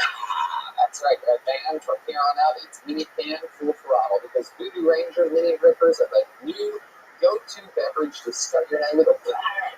Seriously, these mini cans are fun, portable, and pack a hell of a punch. There's nothing worse than drinking a humongous beer and then feeling like you made a loaf of bread.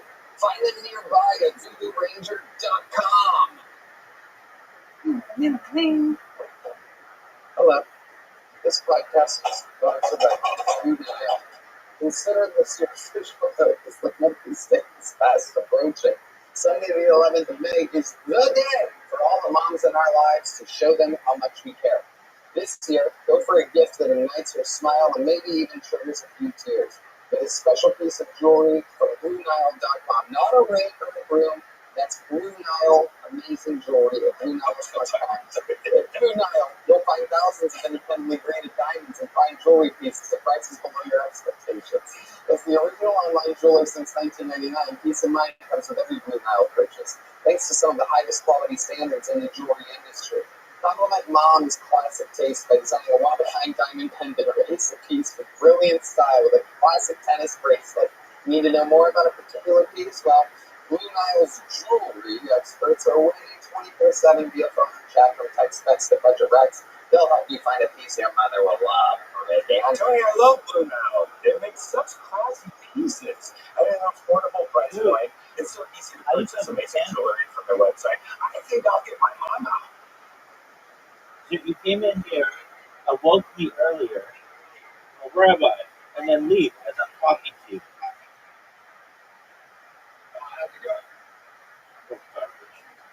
All right, so what's new in your neck of the woods?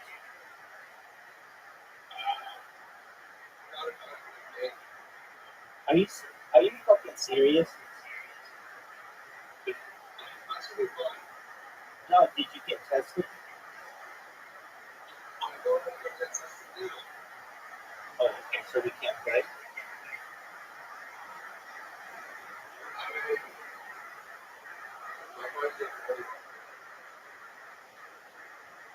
I don't understand. Okay, you've thrown together like 15 different plans. Are we gonna play right now? Okay, do you think you're gonna win? No, 10 minutes. 10 minutes. No, no. Just come back when you're. Come back when you're done. You're serious? That hurts when you pee right now?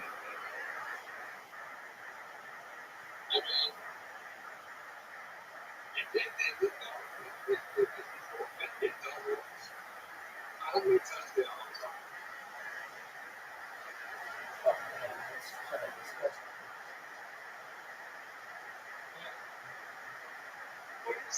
That's kind of disgusting.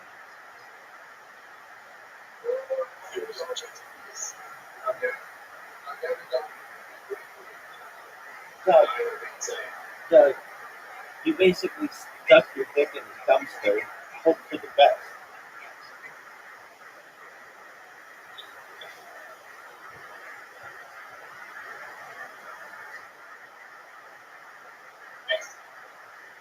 All right, so your plan is to take the bus to or the train to go get an STD test.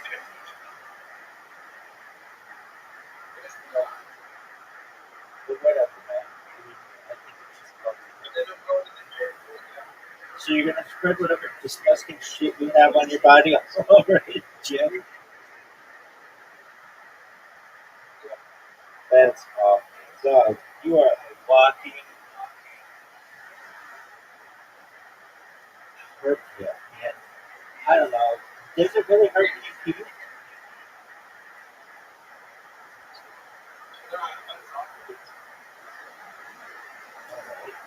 Like,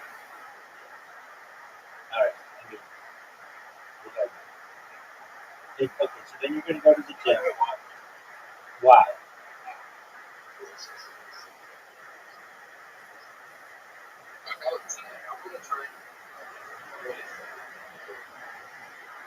I mean, it's not like any of those people are gonna know you.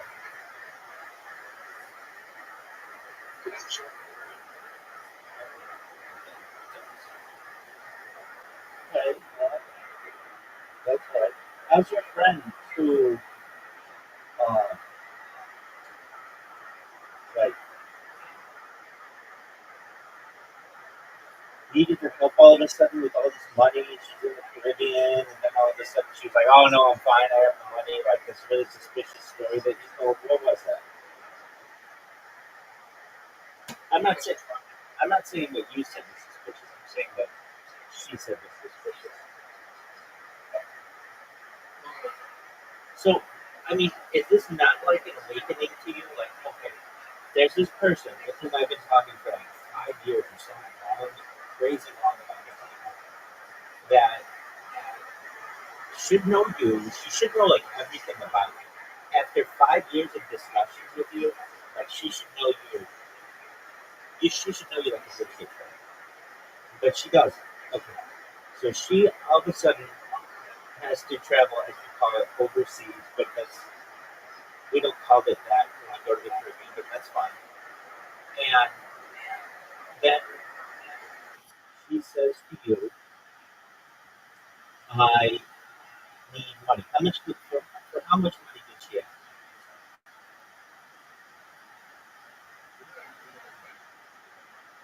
What'd you say?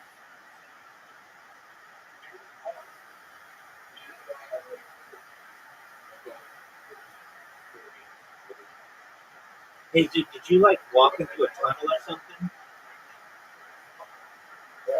Okay, I can hear you better now. So what did she say? She said she's going to the program and made my brain that's not bad. And she has made a bad decision. Okay, and so then you, out of the goodness of your heart, like, I'm gonna dip into my crypto wallet and get the money.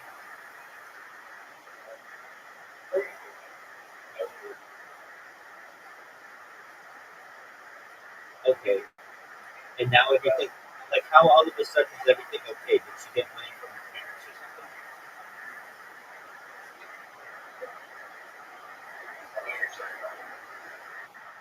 So you didn't need to follow up?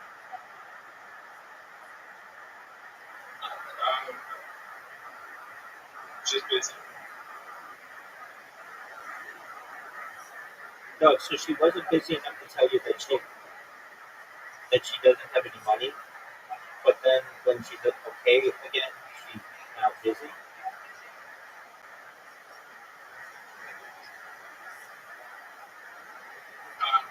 That was when she was in the plane. So she quote unquote called you from the plane.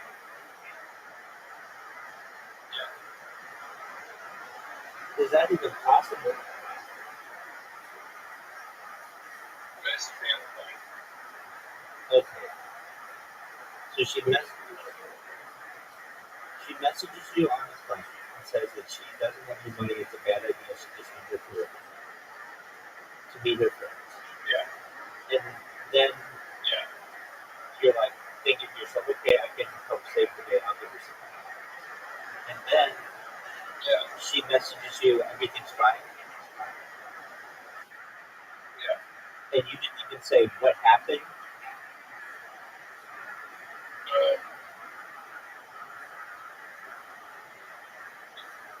She said she would never go on.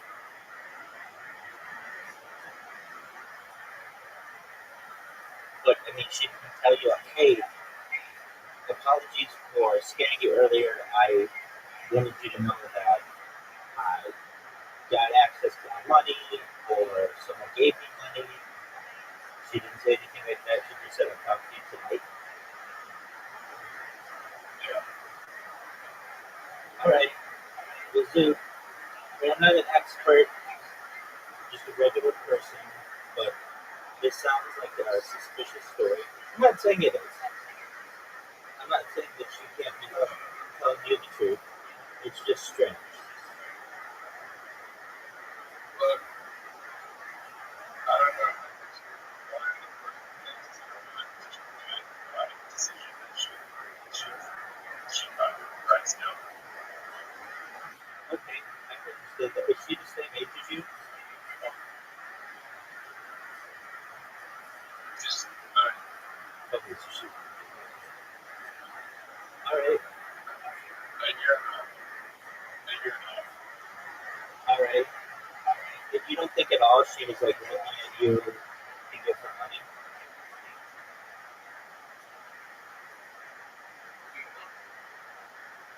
did she ever ask for money in the past? Did she ever ask you for money in the past? What is that? Has she ever asked you for money in the past?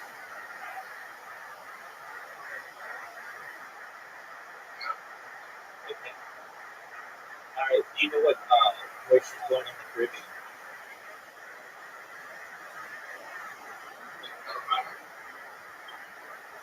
Good. Good.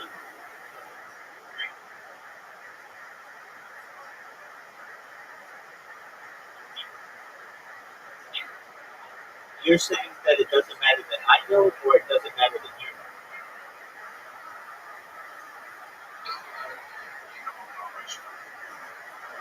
All right. I mean, there's just a difference.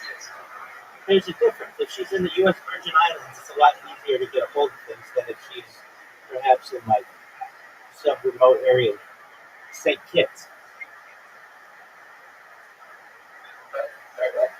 St. Kitts. St. Kitts.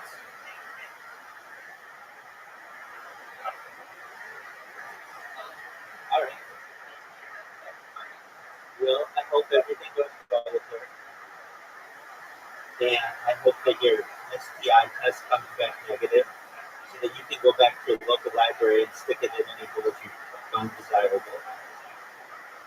What I really want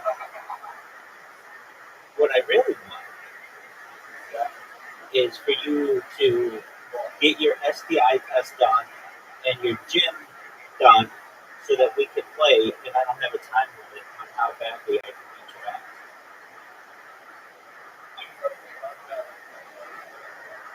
Okay, I don't know what fucking time that is. How many hours from now is that?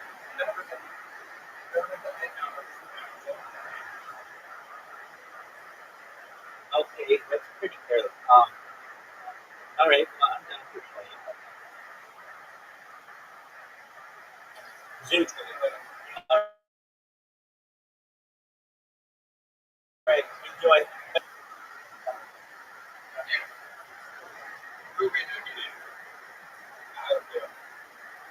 That's not what your loins say.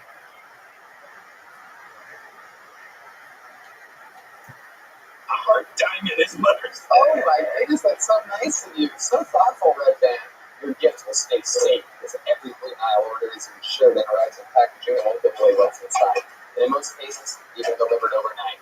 And wave goodbye to buyer's remorse because Blue Nile also offers 30-day returns and a diamond price match guarantee. So treat mom right this Mother's Day. For the ease and convenience of shopping, Blue Nile, the original online jeweler. Go to BlueNile.com today. That's BlueNile.com. Make some noise for your next bucket full. He goes by the name of Matt Sargent, everybody. Matt Sargent. We having fun tonight, huh?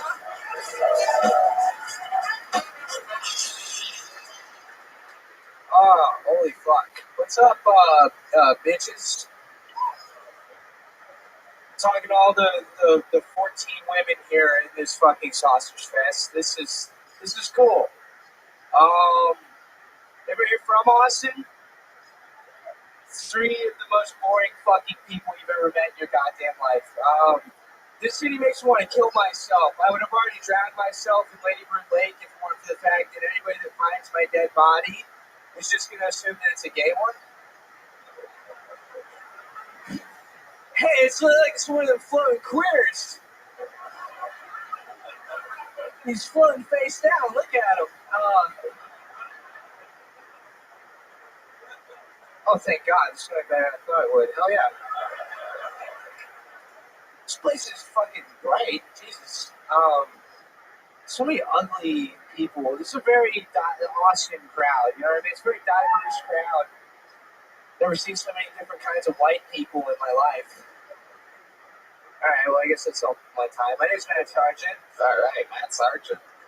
You have some extra stuff that doesn't even make sense. You have good jokes. I don't know why you're acknowledging how white the room. You're literally, this is a black, a Puerto Rican, black, Mexican, 3 Mexicans, black, super white. Why do you keep saying gray? There's a gray guy.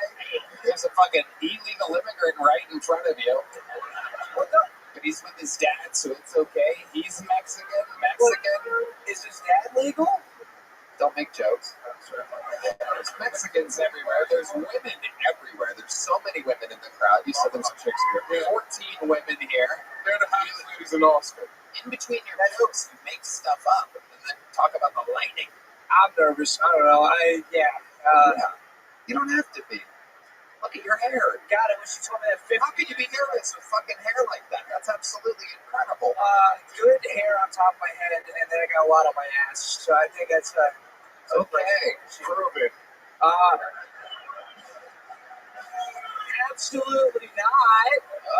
This is a nice belt buckle. I'm not unbuttoning this for nobody except Mr. Tony Hinchcliffe here. All right. Man, what are you into exactly? I got real incel vibes when you came out and called it a sausage fest with an average amount of women in the audience. No, I just thought it was a kind of an easy chat. I see a lot of glasses in here connected to a lot of weird-looking dudes' faces. Now you're calling out glasses because you see, what, 1, 2, 3 guys with glasses? How many do you see? What's with you in numbers? It's actually a less. I would say that the amount of glasses that I'm seeing right now is less than the average amount of glasses on humans in a normal setting. You keep doing this thing where it's like, God, is everyone wearing a plain white T-shirt today? I mean, that's so crazy. Whoa, I didn't realize I was at the beard factory. Everybody's got a beard. Whoa, what is this, a redhead convention? Wacky. Nothing that you're saying in between your jokes is even true. Probably not. But I was gonna say that you freak me out because you talk like Bradley Cooper in the movie where he takes that drug. What's it called? You should know your references before you fucking try them in front of millions of people. It's limitless. I was gonna say. Let's check in with Lemire. Shut the fuck up. Doesn't it look like he sings mariachi at Whataburger?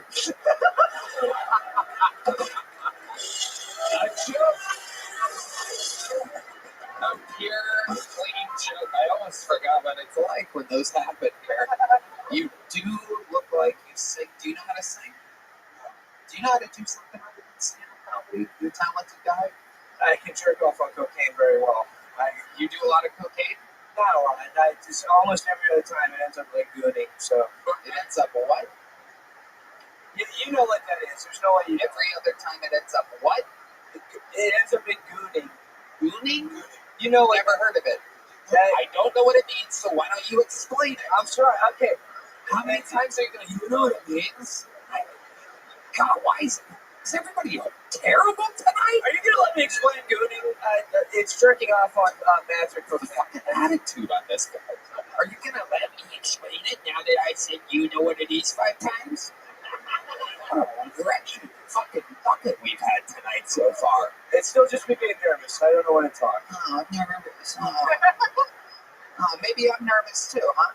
You ever think that maybe the pressure of doing over 700 fucking episodes that everybody watches and having to up at everything? Maybe I'm fucking nervous. But can I use that excuse, you fucking pussy? But your microphone is gold. You know what I mean? How is he gonna keep it original? How? With 700 episodes, it's a fucking bucket of people. What's he gonna do to keep it fucking original? There's people leaving. As we speak, there's people walking out. This is what I paid for. What do you think about you ever hear me acknowledging the pressure on me? No, you're goddamn right. You ever hear me going, God, the nights are so bright tonight. Why is the place filled with blacks? All right, Matt, take a breath. Tell us about your life. What makes you different? What's happened to you? That's such a loaded question, but by easy fucking setup, you are correct. Yeah, I appreciate the layup. Dream question for anybody else. I don't know. Like I dropped out of college and then I went to tech school and then now I'm here. You know what I mean? Like, how do you make money? It's a neat thing. How do you make money? I sell boots. Where? I don't think I should say where I sell boots at. You sell boots? They're on South Congress. It's a bar. It's not a bar. It's a boot store. It's like a high-end. You sell boots. Boots. Okay. I'm sorry, I got kind of late. I thought you said boots. Yeah, boots. Yeah, Boots. Boots. It was the third pick. I'm with Lewis on this. I had boots and booze ahead of it. I took a chance, went with boots. Turns out it was boots. Have you ever thought about learning how to pronounce what you sell? Boots. Very good. All right. Are you good at it? They haven't fired me yet, and it's been 8 months. So, you ever get nervous when you're selling boots? Absolutely. Sometimes it's famous people. Can you sell Tony a pair of boots right now? Yeah, that's a great point, Lemaire. All right. I like boots. Sell me some boots. Here I come. I'm riding.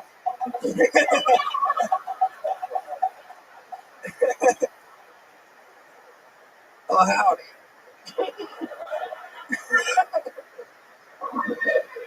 Whoa, settle down, boy. Settle down. You get down. Slap that ass. Get over here. You fucking crazy horse. Howdy, buddy. Hey, you happen to know where I can find some boots around here? Well, you rode this horse into this boot store. I figured you knew when you came in. A lot of fucking attitude from you. Jesus Christ. Oh, It seems like you do nothing but complain. In fact, the negative things and everything. what size shoe are you, Tom? 14. There's no goddamn way you're a size 14, Tony. My friend. There's no way. I've seen people the size of Shaquille O'Neal a size 12 double E. There's no way you're a 14. Well, let's just say me and my horse have something in common. Relax, Buster. Anyways, since we want to argue about the size, can you sell me something? What do you think? Are they more expensive the bigger they are? No, it's all availability of like rare leathers, you know. You're actually worse at selling boots than you are comedy. That's crazy.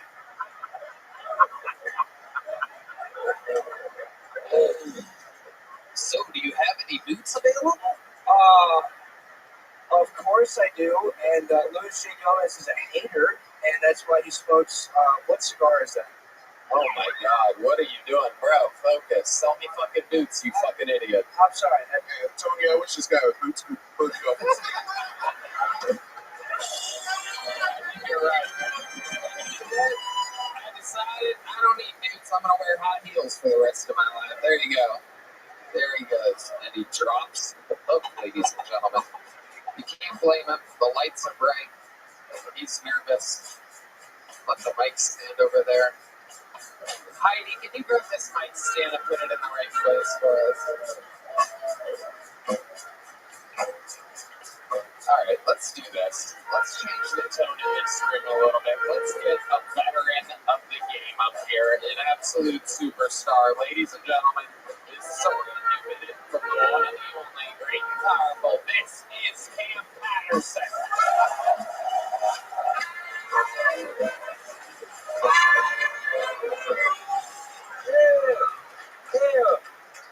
I learned something about myself recently that I shouldn't be allowed to go to weddings. That's not a good thing for me.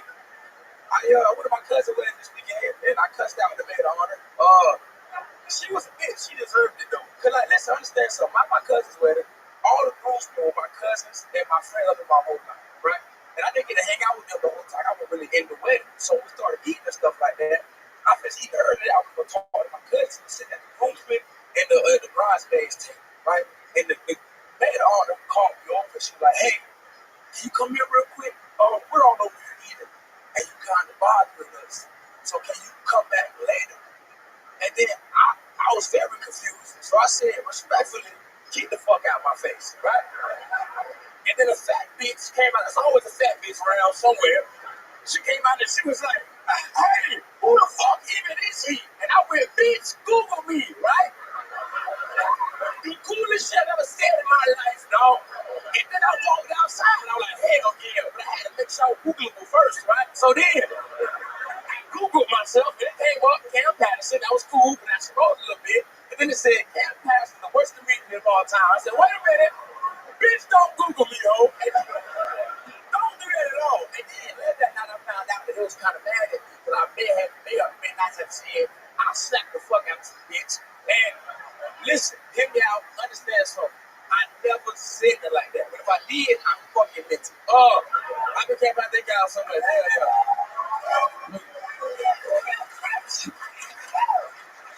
Cam Patterson, you went to a wedding, huh? Yeah, it was cool. I hate weddings. It was pretty stupid. I really cut that bitch out, too. Yeah. Fuck that whole dumbass bitch. It pissed me the fuck off, dog. It really made me angry, man. Yeah. It's her call for the stupid fucking sport. People get out of line at weddings. She was tripping, bro. Like, I don't even know who that bitch was. Right. Dumbass bitch. Fat girls at weddings. Fat girls at weddings. It's like I don't even know what it's like. I want to eat real bad. I should have slapped that. I don't hit with it. But if I was a bitch, I would have beat the fuck out of her. I'll tell you that, bro. That makes sense. Yeah. Yeah, if I was a bitch, I'd beat her ass. But I'm not. Fat girls at weddings, they get angry because they're never really gonna, that's Yeah, nobody was that big ass bitch. yeah. They're just always gonna be watched. I want that fat ass, goofy ass bitch. Hope you look at this shit too, bitch. You dirty ass, fat ass fucking bitch. I'm starting to think they can't beat the shit out of this girl. He said it way too many times, didn't he? No, I didn't do it. I wanted to. I didn't do it, though. I didn't do it. I don't hit women. Also, on the having sex with fat ladies thing, let's not speak for everybody. Dog, I'll fuck a fat bitch. I've been talking before. I'll fuck a fat bitch. Oh yeah, Cam will definitely fuck a fat bitch. I want to fuck that fat bitch. She was nicer. I would fuck her. Hell yeah. I mean, Lemaire, She got some dick. Lemaire, you are one beard shave away from Cam fucking you, girl. No, wait a minute. Not far off. Not far off. Hit it from behind, grab that little ponytail of his. Oh no. Oh, I know. I do look like an auntie without a beard. What? You have a beard. Yeah. Okay. So Cam, what else happened? Whose wedding was this? One of your cousins. Yes, I was the next guest. Yeah, I couldn't hit y'all. This was a black wedding. Yeah, black hair. Yeah. Oh, wow. I've never been to a black wedding. That's wild. What are black weddings like? Have you ever been to a white wedding? Never been. That was my first wedding ever. Is it like a public park? What? Well,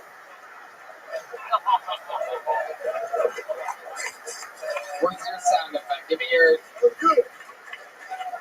sound effect. Where's it at? You know where it is. There it is. Turn it up.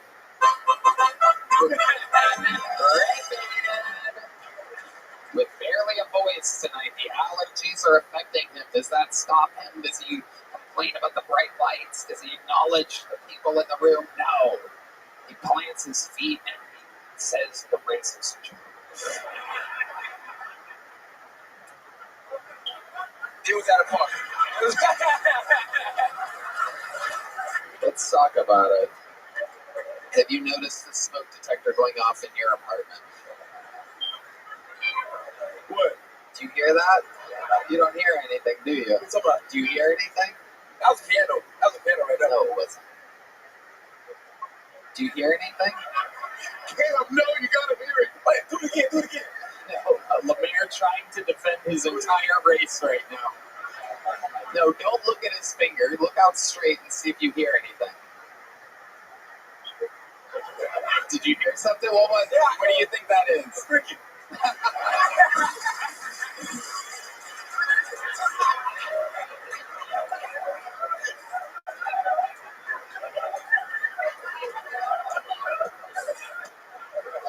He thinks there's a cricket outside.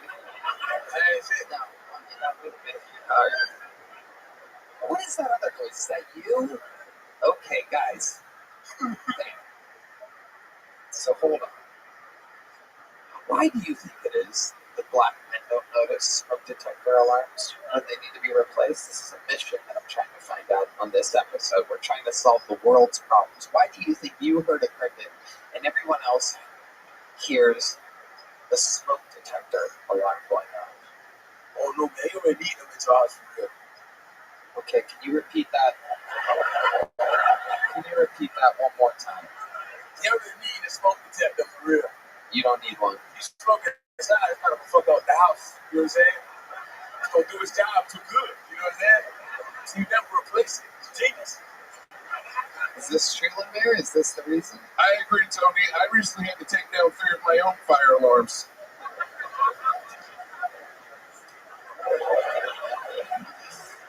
And there you have it.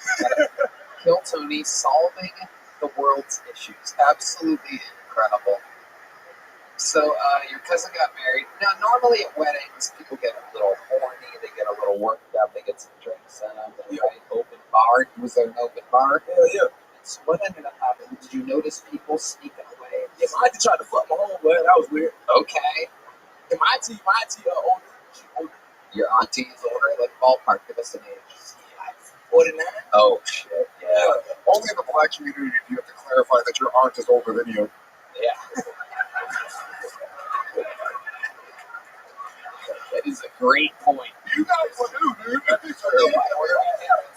Either who's one or the other thing. It's also that way with Italian white trash. I can confirm my mom and my oldest sister were pregnant at the same time. I am an uncle to a niece that I'm 2 months older than. This is reality. My auntie older. Not old, but she older. You know what I'm saying? And she got pregnant. And my homeboy, he like he should be in the NFL and shit. And I'm 25, he's 26.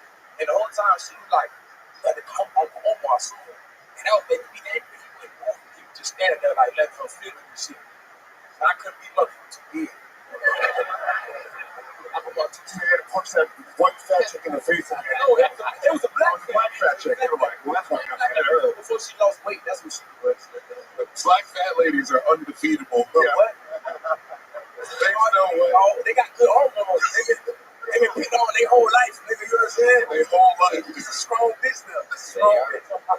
They are. Ass fucking bitch. And Dirty, sloppy, fat bitch. and they're loud. Loud too, am I right? But wait up to Tony. Okay. The crowd didn't laugh or grow. They kind of just agreed. Like, yeah, they are loud. Okay, it's a comedy show, please. It just turned into a rally for half a second. Cam, I love you. You are the man. You went to a wedding, and here you are talking about it. We're following his life in real time, the places he goes, the things he does. You're watching a comedian's process here. Every week he fucking does it. Back to the puppet we go, ladies and gentlemen. This podcast is sponsored by Bill. Folks, summer's around the corner, and I'm already planning my next getaway. Maybe I'll go to Italy or Spain with my good buddy, Red Band. I love using points for travel, and I'm always looking for more ways to earn. Here's a life hack. Pay rent with Built to earn flexible, transferable points and unlock exclusive benefits along the way. There's no cost to join. Just by paying rent, you unlock flexible points that can get transferred to your favorite hotels and airlines, a future rent payment, your next Lyft ride, and more. Red Band. Tony, Bill is the best. I love Bill. It allows you to earn points at home, in your neighborhood, and on travel. When you pay rent through Bill, you unlock two powerful benefits. First, you earn one of the industry's most valuable points on rent every month. No matter where you live or who your landlord is, your rent now works for you. Second, you gain access to exclusive neighborhood benefits in your city. Built's neighborhood benefits are things like extra points on dining out, complimentary post-workout shakes, free mats or towels at your favorite fitness studios, and unique experiences that only Built members can access. And when you're ready to travel, Built points can be converted to your favorite miles and hotel points around the world, meaning your rent can literally take you places. So if you're not earning points on rent, my question is, what are you waiting for? Start paying rent through Built. Take advantage of your neighborhood benefits by going to joinbuilt.com/Tony. That's JOINBILT.com/Tony. Make sure to use your URL so they know we sent you. Joinbuilt.com/Tony to sign up for Built today. Hello there. This podcast is sponsored by OpenPhone. You know, if you're running a business, you know that every time you miss a call, you're leaving money on the table. When every customer conversation matters, you need a phone system that keeps up and helps you stay connected. That's why you need OpenPhone. OpenPhone is the #1 business phone system that streamlines and scales your customer communications. It works through an app on your phone or computer, so no more carrying two phones or using a landline. And Tony, I love OpenPhone. It's the best business phone system, hands down. With OpenPhone, your team can share one number and collaborate on customer calls and texts like a shared inbox. That way, any teammate can pick up right where the last person left off, keeping response times faster than ever. Plus, with AI-powered call transcripts and summaries, you'll be able to automate follow-ups, ensuring you'll never miss a customer interaction again. So whether you're a one-person operation drowning in calls and texts or have a large team that needs better collaboration tools, OpenPhone is a no-brainer. See why over 50,000 businesses trust OpenPhone to manage their businesses' calls and texts. OpenPhone is offering our listeners 20% off of your first 6 months at openphone.com/Piltoni. That's OPENPHONE.com/Piltoni. If you have existing numbers with another service, OpenPhone will port them over at no extra charge. OpenPhone. No missed calls, no missed customers. Hello. This podcast is sponsored by Shopify. When you think about businesses that are selling through the roof like aloe or Skims, you think about a great product, a cool brand, and brilliant marketing. But an often-overlooked secret is actually the businesses behind the business, making, selling, and for shoppers, buying simple. For millions of businesses, that business is Shopify. Tony, nobody does selling better than Shopify, home of the #1 checkout on the planet. I think it's the best tool around to help your business sell more. You're so right. Wow, you're so right. And the not-so-secret secret is Shop Pay that boosts conversions up to 50%, meaning way less cards going abandoned and way more sales. So if you're into growing your business, your commerce platform better be ready to sell wherever your customers are scrolling on the web, in your store, in their feed, and everywhere in between. Because businesses that sell more sell on Shopify. Upgrade your business and get the same checkout that Skims uses. Sign up for your $1 per month trial period at shopify.com/Quiltony, all lowercase. Go to shopify.com/Quiltony to upgrade your selling today. Shopify.com/Quiltony. And tonight we are going to meet Matt Rivas. Make some noise for Matt Rivas, everyone.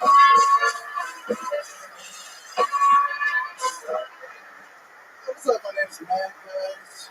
Yeah, I know you guys looking at me right now. You guys are like, what is he? Yeah, my buddy said I'm like orange chicken. Yeah, because I look a little Asian, but I was definitely made by a couple Mexicans. It's true. I got like 30 of my cousins in the back of Panda Express right now. Yeah, I'm Mexican, man. I used to be a simple man, though, growing up. I used to be a big butterface guy. You remember those butterfaces? Yeah, everything's nice about a butterface. Not many of them out here in Austin, dude. All I see out here nowadays is damn butter apples. You heard about them? Everything's nice about a butter Adam's apple. Yeah, I saw him the other day. I was like, what the fuck is this? Dude, I thought God was testing me. I was like, is this an Old Testament scripture?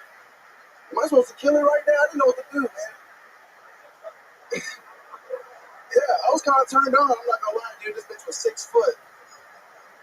Looked like Kim Kardashian, but her Adam's apple the size of my kneecap. I was like, damn, girl, you got 3 ACLs? Could at least get on Derrick Rose, man. I appreciate it. Matt Rivas doing jokes. I like it. Orange chicken. Good one. Fuck yeah. All right. Sideways 5 from Lemaire to get things started. Hi, Lemaire. You want to say something? We're kind of bros. Oh, you know each other. Yeah, all right. Yeah. Okay. How do you guys know each other? Because he loves orange chicken. I seen him drive through a lot. He get that shit right. It is wild how Asian you look. You have absolutely Asian eyes and no Asian in you whatsoever. No, man, I got a little Japanese in me. Okay. Yeah, that's the eyes. It's the eyes, yeah. Yeah. The strong 2% is your eyes. Yeah. And the hat. John Dees points out that is how Japanese people wear hats. Normally when rolling dice in the squatting position. Yes, exactly. You know exactly what I'm talking about. What do you do for work, Matt? I work at a smoke shop here in town. Okay, what do you just... Yeah, it's a smoke shop, so pot and stuff like that. Get some wraps and stuff. Okay. What kind of wraps do you prefer? Do you smoke one? Growing up, I used to be a big Swisher guy. You're not, now that you've grown up, how do you smoke? Papers, man. Regular white rolling papers? Regular old white rolling papers. Regular ones. Okay. I like this guy. He's got a swag to him. Like, I think the other comics bummed the audience out so much. And he didn't do as well as he would have done. So I blame the other comedians for, It's true. There's a lot of bucket pulls that were struggling. It's a real thing. There was a guy that said that Uncle Horn's gay brother, he was terrible. Remember that? You guys remember what we've been through? The guy that said there's 14 women in here. Count really fast and see in the dark somehow he knew what everybody looked like, the glasses they were wearing, but also it's overwhelmingly bright. I can't see, but I know what's going on out here. And then there's you. You've been doing jokes. How long have you been on stand-up? 3 years. 3 years. You go hard though, right? You do this a lot at nighttime. Yeah, a lot. Do you do that orange chicken joke differently sometimes? Do you try a different delivery system? Yeah, sometimes, but I've tried it multiple times. It's like the best. I mean, kind of the best way to figure it out. Yeah, it works. But I try every time a little different. It's a really, really good joke. I'm not positive that I think there's. Yeah. You know what you're doing. Appreciate it. Okay. Yeah, exactly. What else have you been talking about on stage lately? What are some premises and stuff? Man, the trans women are crazy, man. Have you really run into one? No, I haven't. It's just interesting. It just Everybody loves talking about trans women. It is very, very compelling subject nature. it's because it's like your best friend could be a trans dude just ASAP. Like you could be a homie. You're a homie, right? You're a homie, and next you know you're a chick. You got tits. Holy fuck. Okay, Lemire. Doesn't Matt look like DEI short rail? From Indiana Jones? Yeah. There you go. There you go. Matt, what do you do for fun? What are some hobbies of yours or whatever? Like hobbies. Like play baseball, so like that.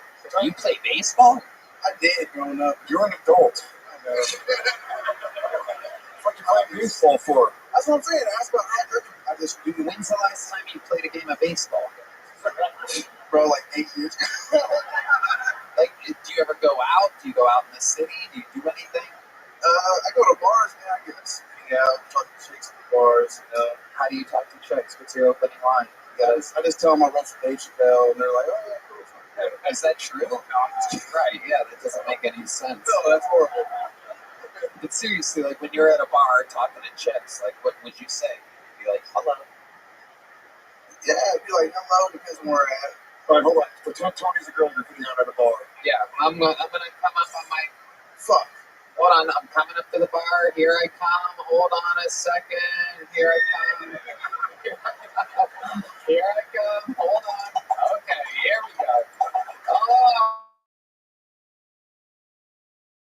Oh, Lord, hurting today.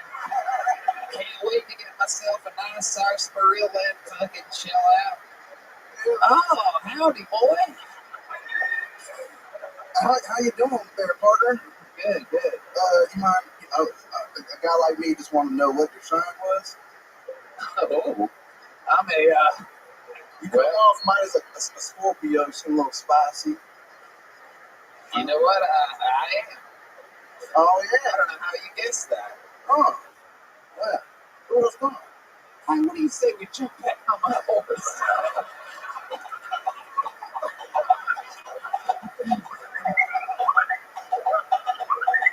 You like it back there? You want to ride in the front, man?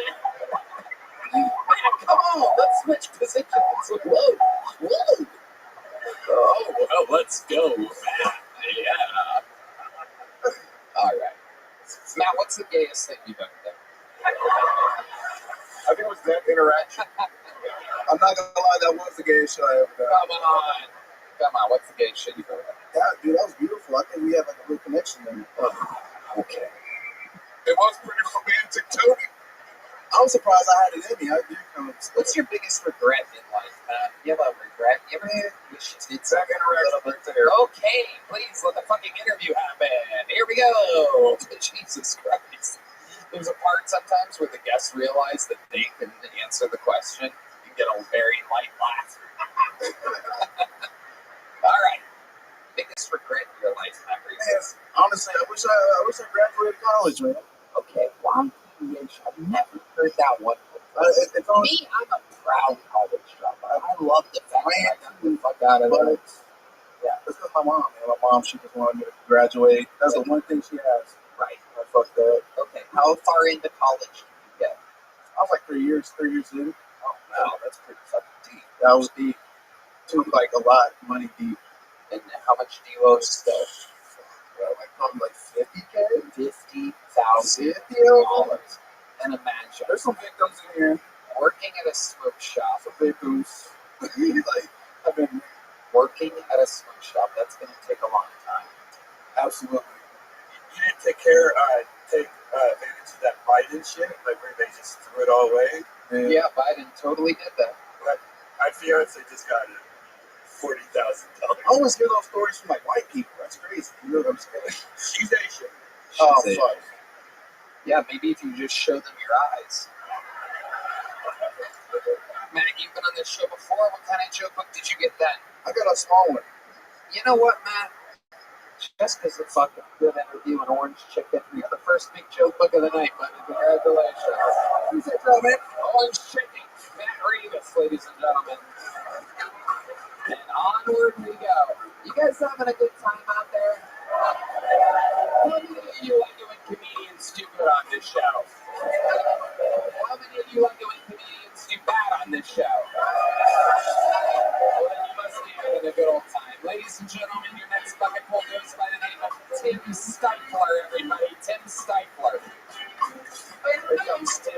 Make some noise for Tim, everybody.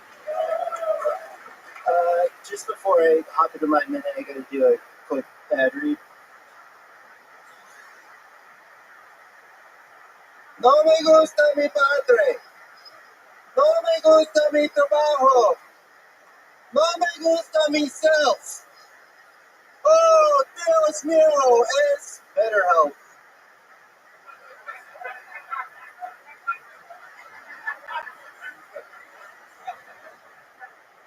Para 25 descuenta usar code really depressed. Just gonna get that other one out of the way and then I'm gonna hop into my minute. Do you guys like pets? Come to pedophiles. Okay, I'm gonna hop into my minute. There you go. Tim Stifler. There you go. All right. Hi, Tim. Oh, you're clapping for yourself. I like it. I've literally never seen that before. That's incredible.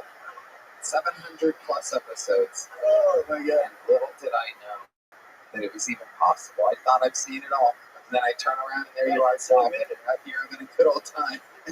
Tim, welcome to the show. How long have you been with stand-up?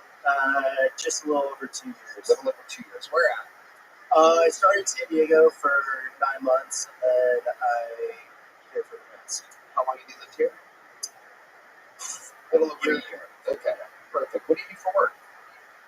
So I was in advertising, and then I quit that, and now I'm starting a comedy club. So you're opening your own comedy club. Yeah, Congratulations. Yeah, I love that. That's smart. Thanks. That's a great way to do it. Yeah, it's called the Sunset Strip 2. Oh, brilliant marketing. Brilliant marketing. I was gonna say, it's a bad idea. Don't do it. Yeah. It's got the highest ceilings, even higher than. Are you really starting your own company? Yeah. For real. Where are you at in the process? So it took us 6 months to find the place. Finally found the place. We're in the negotiations back and forth for the actual contract, the leasing contract. Did you inherit a bunch of money? How do you plan on buying a company? I owned an ad agency, and then I got bought out because I found stand-up and just got too obsessed with ads. Speaking of ads, you were talking about being depressed. You mentioned another company, but I want to remind everyone that Talkspace is actually the license provider is right for your needs. Typically within 48 hours, you can also switch providers at no extra cost. It makes getting help convenient because you can take your appointments from the comfort and privacy of your own home. You can even talk it up between sessions by sending messages to your therapist. And as a listener of this podcast, you'll get $80 off your first month at Talkspace. When you go to Talkspace.com/Tony, enter promo code SPACE80 to match with a licensed therapist today. Go to Talkspace.com/Tony and enter promo code SPACE80 to get $80 off your first month and show your support for the show. Tony, I love Talkspace. Yeah, me too.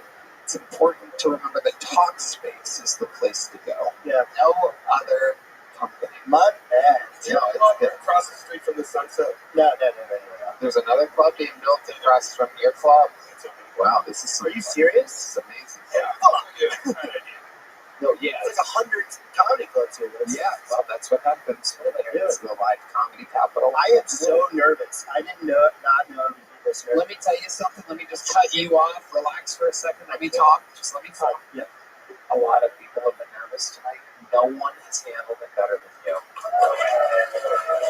Everyone's nervous. How can you not be nervous? I would be nervous for this show, and it's my show. If I got pulled out of the bucket, I go, oh, fuck. I thought it was going to be fine. But yeah, no, thank you. Thank you for saying that. What's up, guys? What is going on over there? Everybody's freaking out tonight. You just started handling it well in front of our very eyes. Yeah. This is a small stage. I didn't realize it was going to. It's always, everything is smaller. Everything is smaller than you think. The fucking, whoa, Jesus Christ. All right. So guys, there's literally an audience member that's like, I can do it. I can do this. The fucking bulls have been so rough. There's people trying to be funny from the crowd. Okay. He's got a funny face. Okay. Stick with me over here. Jesus fucking Christ. This is crazy what's going on in here tonight.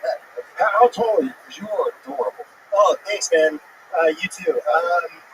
5'10", probably. You're not 5'10". Yeah, you're right. I think with these fucking combat boots, I'm like 5'11", probably. Yeah, for real. It's time for the tape measure. Ladies and gentlemen, there is an absolute 0% chance that he's 5'11". There is no way that he's 5'10" without the boots on. You're about to catch a man in a lie. Everybody, Yoni has the tape measure. This is one of those moments that you'll never forget for the rest of your life. Yoni, make sure that it's nice and level there at the bottom. 5'9". 5'9" in the boots.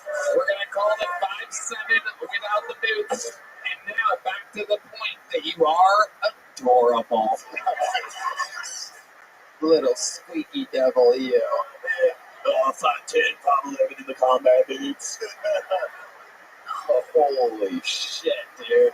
What do you think this is, your dating profile? Think you can just catfish the world with humans looking directly at you? It's I'm fucking 6'6". What do you expect, Tony? Life ain't easy looking down upon everyone all the time. You always thought you were 5'11" by now. No, 5'10", but I was like, he's, had some birth, so I thought maybe like 5. I don't know. What the fuck are you talking about? Holy shit. What's your love life like? Nothing really going on right now. That's because you're a liar. You're a catfisher. Yeah, that's my You're a fisherman. Yeah. No. So when's the last time you were in a relationship? I had a really quick, crazy thing like a month ago. Yeah, when you say a quick, crazy thing, let's take a breath and tell me what you mean by that. She's probably going to watch this, and that's fine. Wasted breath and time right there. Let's talk about what happened. So this girl, this has never happened to me. This girl slid into my DMs. Like, literally never happened. And I was like, what the fuck? And then I looked at her and I was like, oh shit, she's pretty hot. And ex-model, I was like, what the fuck? And then I met up with her and she was cool and like we vibed.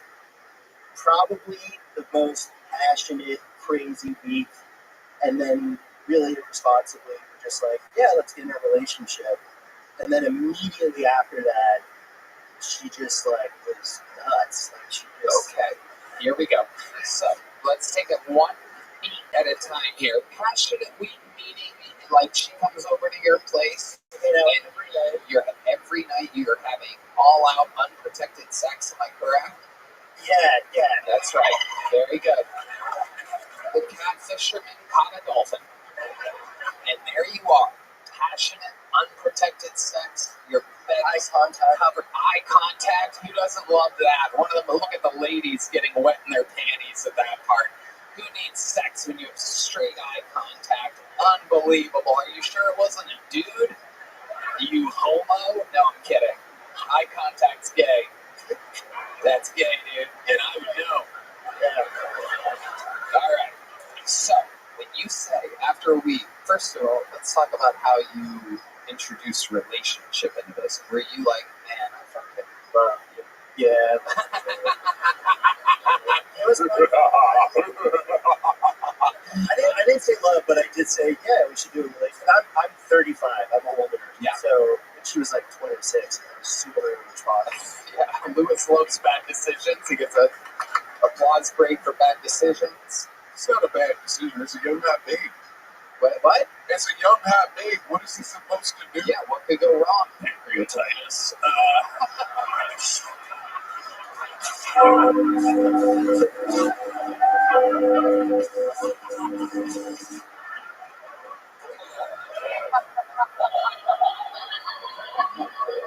Okay, Red Dead. Jesus Christ. Okay. All right.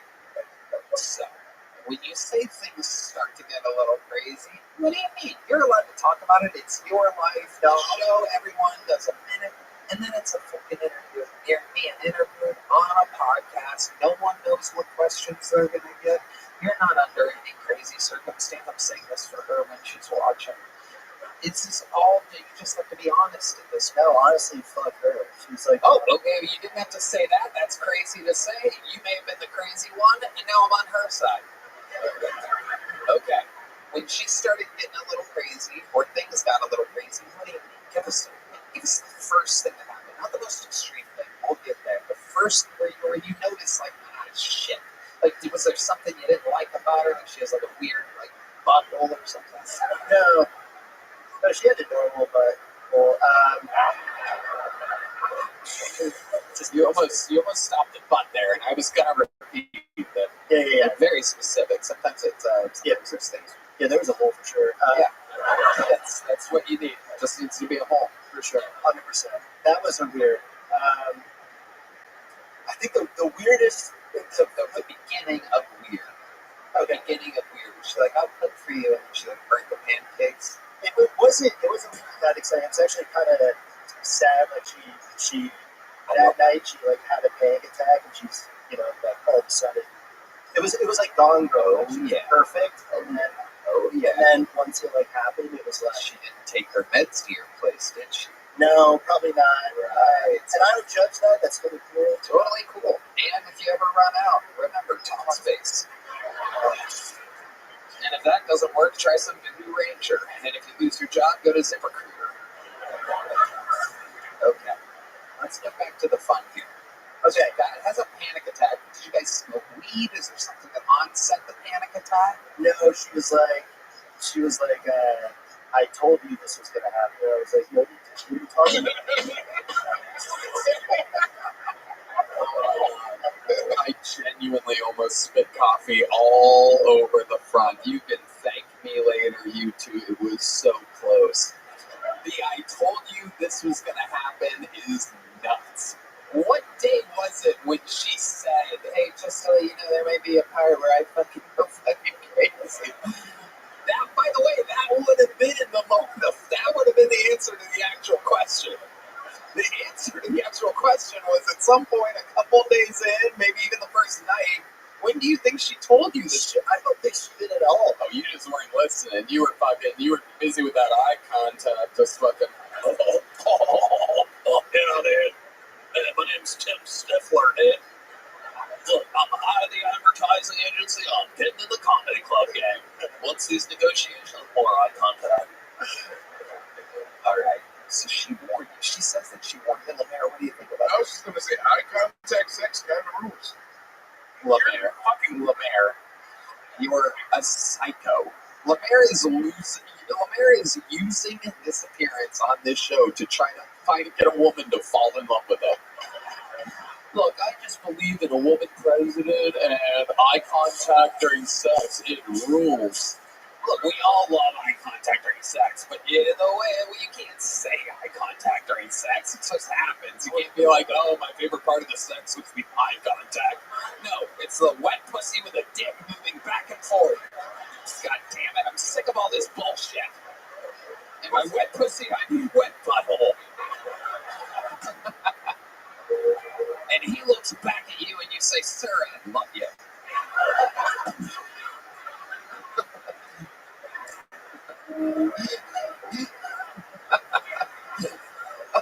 What is this show become?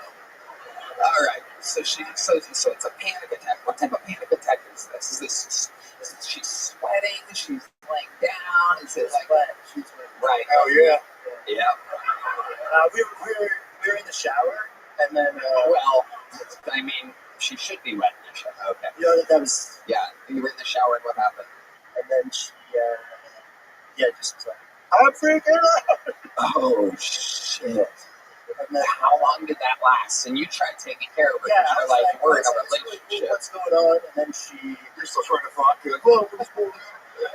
Don't worry, hey, man. No, it's all good. Hold on, let's use some of these tears as lubricant. Go ahead, I'm fucking Tim Stifler.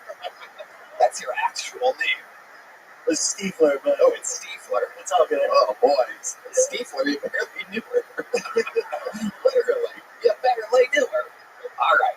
So she says she's freaking out, and then what happens?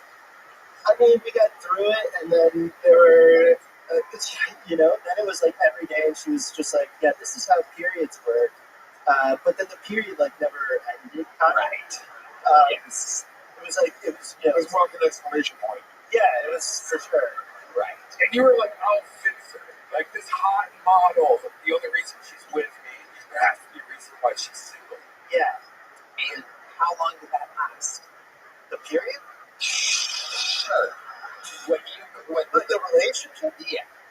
It was like maybe 2 more weeks, week and a half after. Okay, so how did you let her know that you were no longer interested? Was it ever the same after that panic attack? No, it just kept getting worse. Right. Like, yeah, she like definitely lied about breaking into my apartment while I was gone. Oh, within a 3-week span, she broke into your apartment. Yeah, and she started dating other comics after we broke. Oh, after. Oh, yeah, that makes sense. But explain to us how she broke into your apartment. Okay, so I left for a trip. She was the only one that had, access to the apartment. And then she said that she went in there and there was like a Whataburger bag and like all this shit. And there was nobody else besides her that could have been in there. Like there's just nobody. And then you gave her access to your apartment? Yeah, but that's not breaking in, you fucking idiot. You gave her the keys to your apartment. On a stranger, you went into your apartment and had panic attacks in the shower. That's completely on you. But she said somebody else broke into the apartment and then left all this stuff and made a mess. And then, this is gonna make me sound like such a fucking psycho. Yes. I love this. I never lock my apartment. Yes. I never do it. I just am a very trusting boy. And wow. By the way, that's San Diego, everybody. San Diego. I never lock it. Never lock my apartment. Has a gate. So what's your address exactly? What size television screen do you have? And then yes, I don't know. I never lock it. And then somebody. Sorry, I don't know what I'm saying. I never lock it. Nobody's ever broken in. I've been there for the entire time I've been here. And then when I'm gone, she's the only one that like has access. All of a sudden, okay, yeah, that's right. What were you gonna say?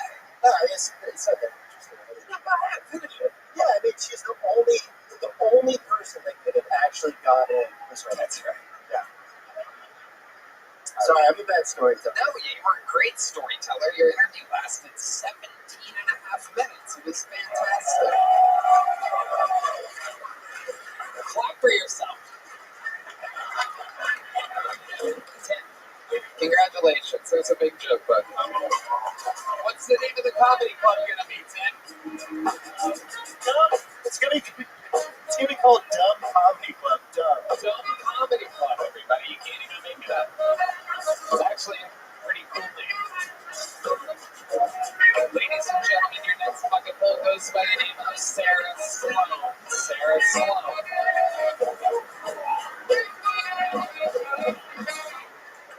So my mom is super Hispanic, and I'm talking like very Hispanic. This is how she wakes me up in the morning.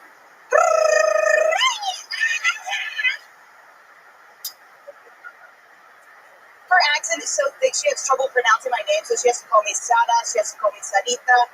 I have some bad news next. My dad is white. Ew. So he likes to call me stupid. He likes to call me ugly. Oh man, so before I moved out here to Austin, my parents were talking to me, and they were like, Sarah, never in our lives would we have imagined that our 22-year-old daughter would still be living at home with us, leeching off of us. And I was like, whoa, I'm going to stop you right there. I'm 27, okay? My parents have always been extremely pro-life, until they had me. Now my mother is for after-birth abortions. And I asked her up to what age, and she was like, whatever age you are. Guys, thank you so much. Sarah Sloan, welcome back to the show. You've been on before. Yes, sir. You famously have the legendary horse noise. Would you like to do it for the audience? I'd love to. Yes. It's what I do. This is her bread and butter. Ladies and gentlemen, we had her do it in arenas, and this is the greatest horse noise you've ever heard. Here I am riding. Hold on, let's just play along here. It's just me coming into work on my horse, and it's unbelievable. Unbelievable.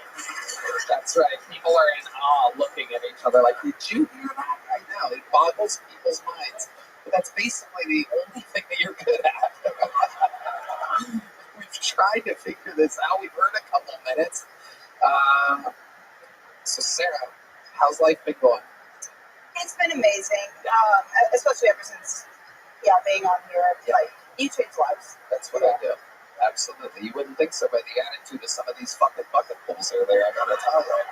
These people. Well, if you'd let me tell the story to me. A lot of attitude today, but you seem to get it, Sarah. You're a good person. Have you ever had a panic attack in the shower? Only when I look in the mirror. Well, I know she can't make eye contact, so. Why? Because she's autistic. Yeah. With a hoarse noise like that, you'd be surprised. You'd be surprised if you're not autistic. Mary is deeply in love right now. Yeah. I was judging a roast battle with Sarah Lozani, and I learned she's a racist. Ooh, it turns out I'm in love right now. Hello, Sarah Sloan. Wow. Thank you, Amir. I've always kind of wanted to fuck Garth from Wayne's World. So it's very exciting. Party on. I love it. What kind of guys are you into, Sarah Sloan? There was this YouTuber that he does microphone reviews, very nerdy, and just looked like a male version of me, and I was really into him.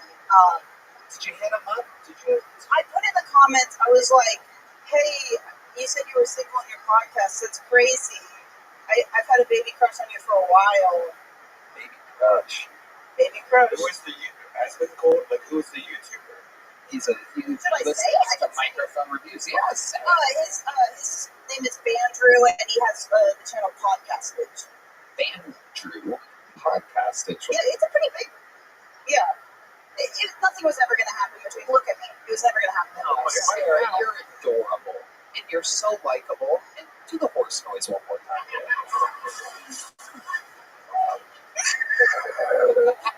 That's unbelievable. I wish I could do that. Almost there. With a little practice, do it one more time. Again. Oh my God.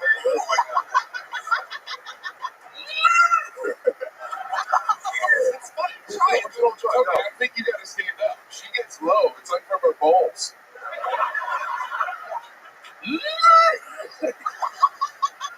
You try it, Redman. You try it.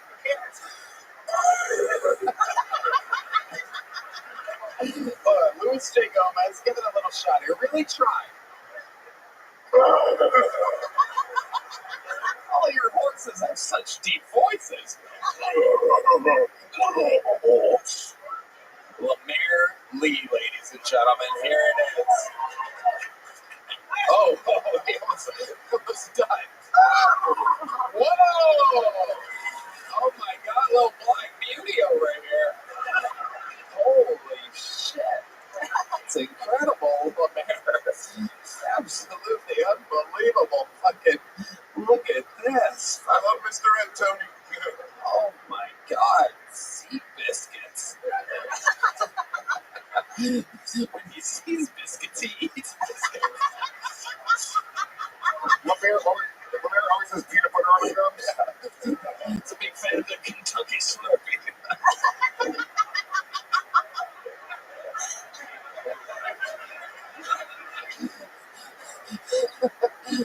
He also has to replace his shoes every week.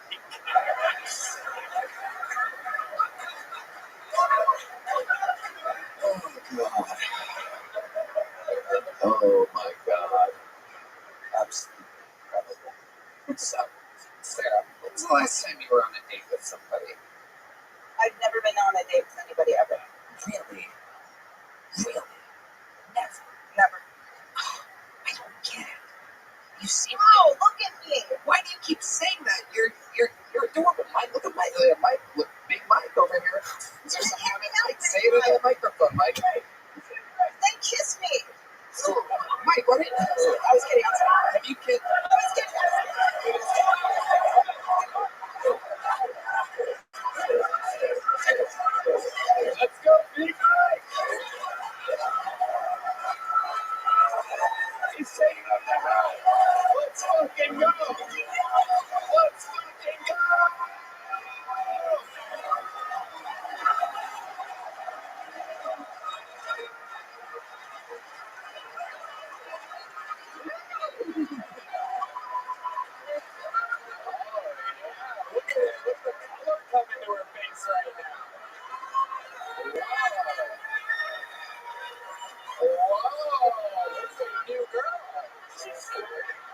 a whole new person right now.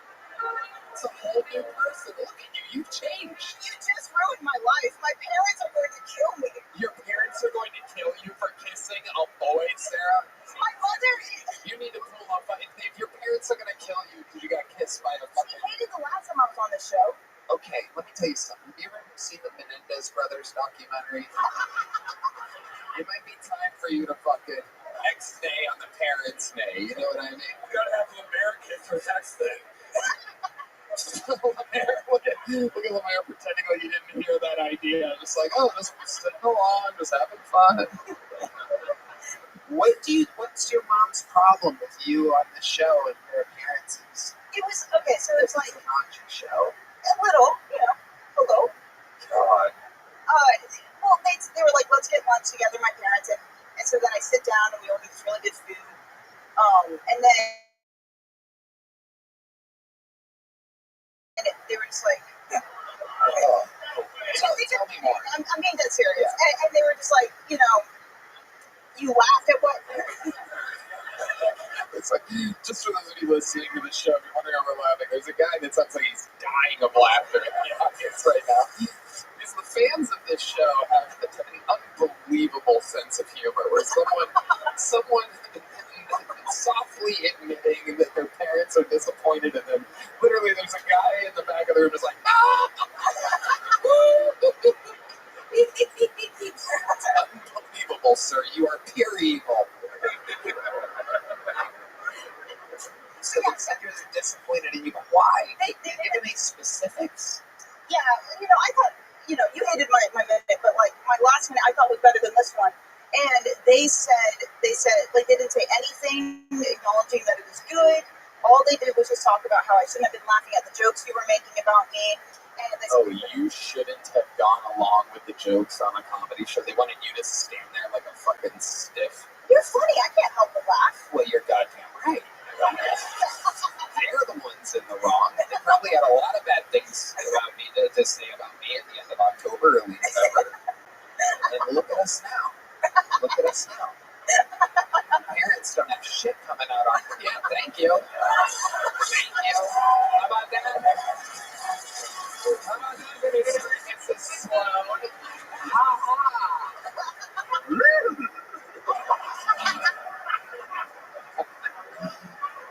Sarah, what exactly do you do? What are you good at? Now that I know your parents are disappointed in you for coming on this show, I want to make your life even better. So tell me, what do you do? How can I help you? I wish I had a soundboard, or else I would have you here full time making horse noises. I would love to. It's not in the budget for sure. And we have a budget, but I cannot have humans waiting around.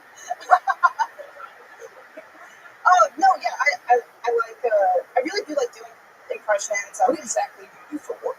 Oh yeah, I'm a front desk girl, so I just very administrative, all that, yeah, very basic work. Because I wanted to do an easy job so I could focus on this on the after hours. Right. So it's like in an office. Yeah, it's at a school. It's at a school. How much do they pay you? Tell me the truth. It's $53,000 a year. I'm fine with it. I know it's nothing, but I'm fine with it. I gotta be honest, Tony, that's a lot of money to me. Oh, okay. It is a lot of money, Oh yeah, supposedly to keep my job, I am speaking as a private citizen. That's on behalf of myself. Forgot about that. That's what it says.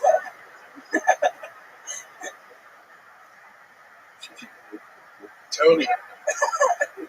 $1,000 per week. Yeah, $1,019.23 per week. Is that wow? I never heard that. Yeah, you're like Tony, you compare me to the horse girl. Come on, dude. Let her quit that job. Have her be the horse girl on the show. Get the drop in the bucket, Tony. You know what, Sarah? God damn it, Michael.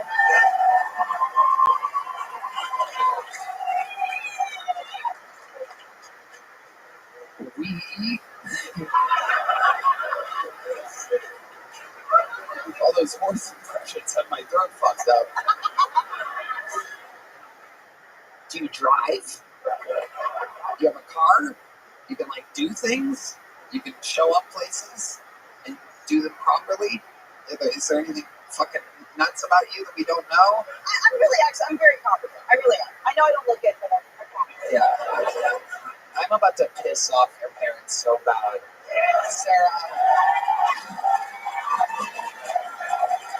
I don't know exactly how or what, but we are going to match your salary and have you work for us from now on.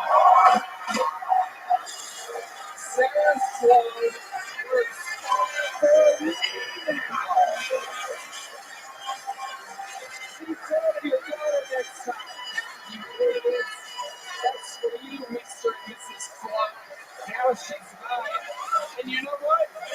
I'm going to give you $100 more than your annual salary.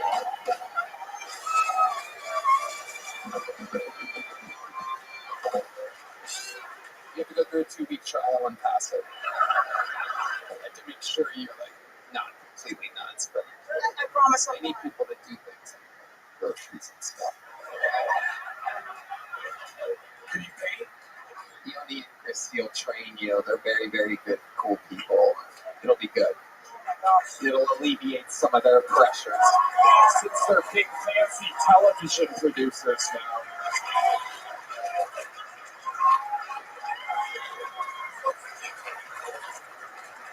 Did your parents ever offer you a full-time job like that? Never have. That's right. Well, you know what? I'm disappointed in them. Mr. and Mrs. Sloan. Congratulations. Here's a big joke book, too. Welcome to the team, Sarah Sloan, ladies and gentlemen. How fun. It's easy. Easy fun. We're having fun now. People just figured out the loophole. They figured out a loophole. Come on the show. Tell me that your parents were disappointed in you laughing along at my jokes. 2-week trial. This guy, it's the same guy. He just keeps pissing over and over again. Bend down. There's a fucking camera, you idiot. Sarah Sloan, kick this guy out of here. Get to work, bitch. All right, your final bucket poll of the night goes by the name of Colton Jones, everybody. Colton Jones.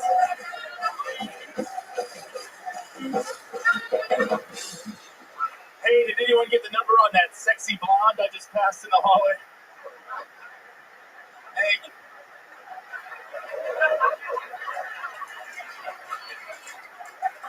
Yeah, my dad is a conspiracy theorist. He's also morbidly obese. That's a rough one, you know. How do you tell a guy, dude, tap water is not the thing that you are getting too much of? Hey, I think it might be the Mountain Dew out of the NASCAR Cup, you fucking retard. I come from a redneck family. I think the only reason we even adopt dogs is so we can shoot something 7 years later. No, rednecks shoot our dogs. We talk about that as a society. We also shoot our cats, and you guys don't know that is funny to watch. Obviously, when you hold the yellow cat, you have to use a gun that has a laser sight on it.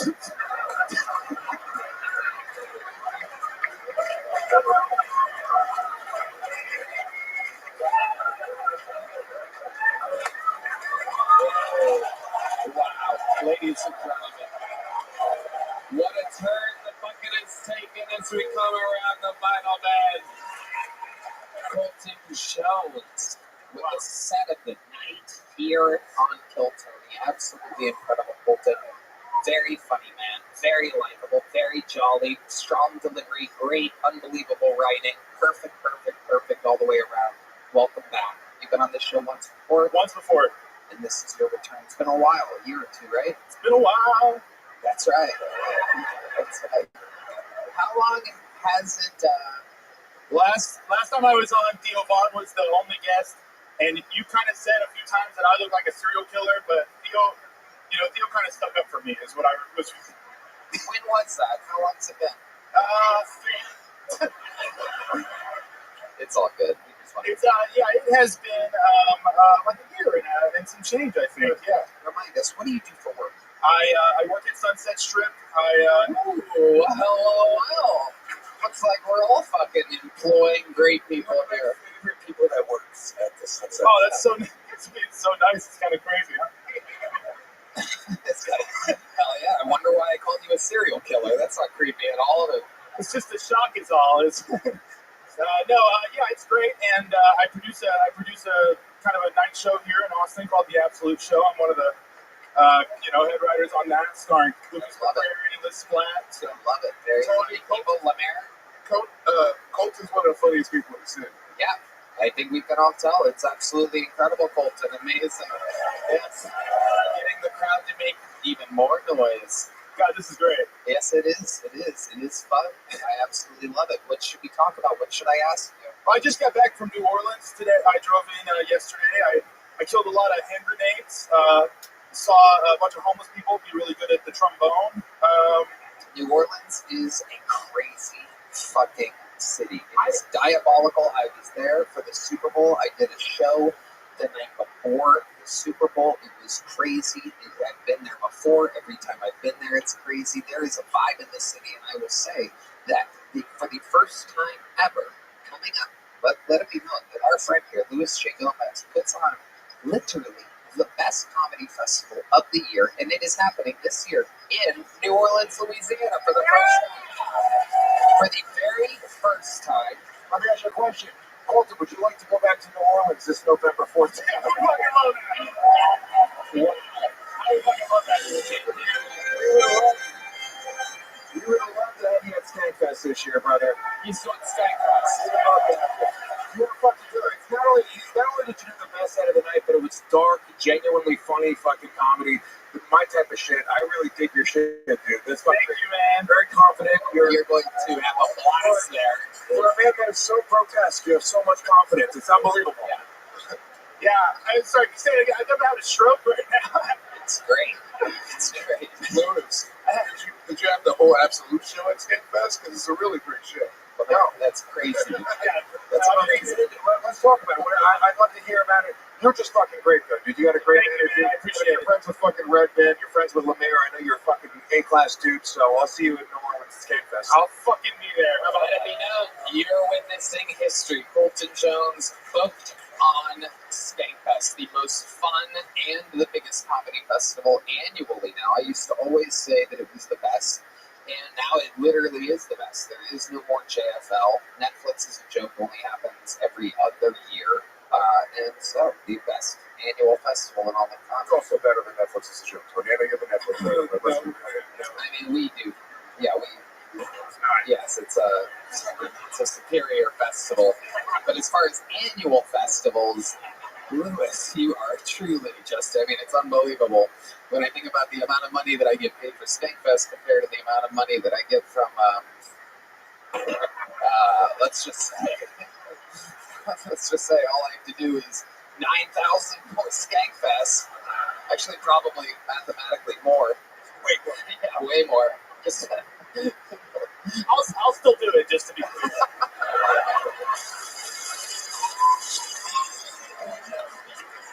I'll still go. You got it. Secret show. And you know what else? I have a sold-out show here on Wednesday at 7 p.m. Why don't you open up that show, too? That sounds great. In the Fat Man of the Mothership, 7 p.m. You gotta know, kid. Sunset, Mothership. Has Adam seen you before? Have you ever seen by the talent coordinator here? I don't really want to get into this too much, but I did bomb on the mic earlier, actually. You did today? I went up and, it wasn't, it didn't go as well as this. Well, there you go. But hey, if you're listening at home, kids, that's how life goes sometimes. And you drink 2 wild gins and you pick yourself back up. Colton Jones, ladies and gentlemen. Wow. Absolutely, Colton. There he goes. And there's only one way to end an episode like this, ladies and gentlemen. And it might not be the way you think. Ladies and gentlemen, there's a young man who, as I text with my fellow administration members of the United States of America lately, I implore them on a daily basis, make this man an American citizen. You'd be surprised how hard the process is as I laugh with my friends. You know, by friends I mean the head of the FBI, the head of the CIA, the vice president, the president, the head of national intelligence, the head of health. There's a bunch more that I'm missing right now. Elon Musk. There's a lot of people that I text throughout the week. You'd be surprised. And I tell them all, we need to make this man a citizen. And they play hard to get. But goddamn it, I know it's going to happen. One day, he will be known as the American assassin, but for now, he's simply known as the Estonian assassin. This is ROTHSCHILD.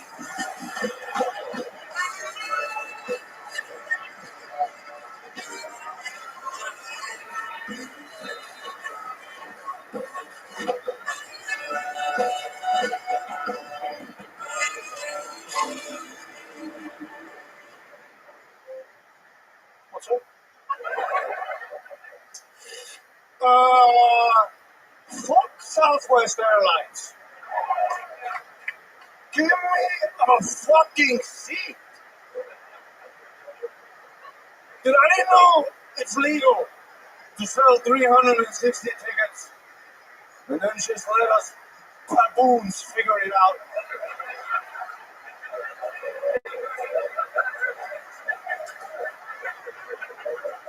Where am I sitting?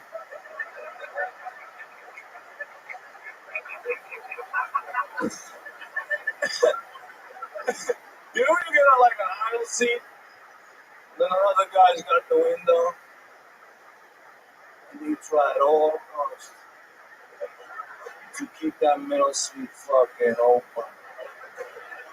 You watch these group-ass motherfuckers.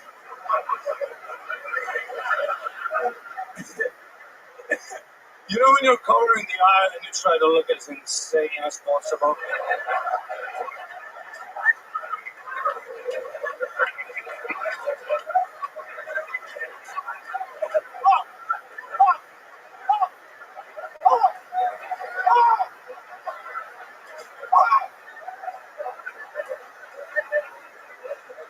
Stay the fuck away from my middle seat.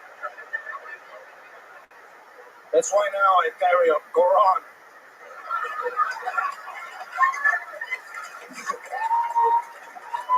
I put that shit down.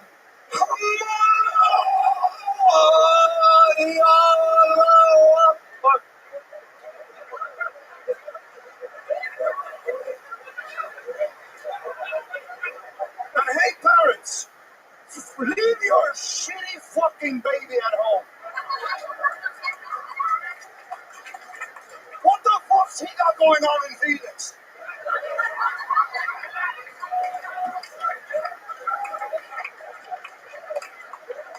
Let me tell you, if you approach my middle seat with a fucking baby, I'm gonna be weird to that baby.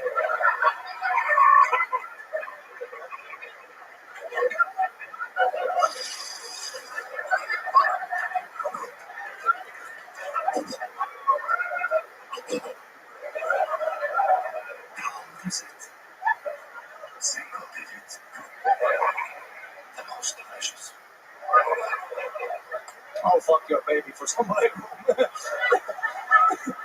Thank you so much. I mean, what the fuck? In real time, you're watching a fucking absolute monster grow. This is crazy. Dude, before... If there's a person in the fucking world that doesn't find that funny, that means they've never flown Southwest. Yeah, we as comedians, dude, it's a battle out there, dude. It is. And by the way, and the stewardess, you slobber shit fat fuck. Some of the rudest fucking, what is it, waitress? What is it, stewardess? Yeah. Stewardess. I took 100 milligrams before I came out here. I'm fucked up, dude. I remember last time you were fucked up when I was on this show, dude. I am toasted right now. Thank God this is not on Netflix. I might say the N-word. You know what I'm saying?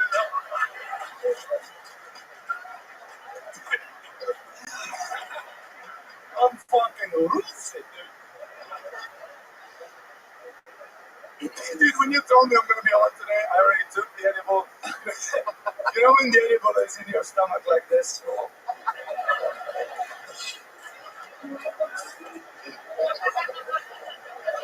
Yo, you poor bastard.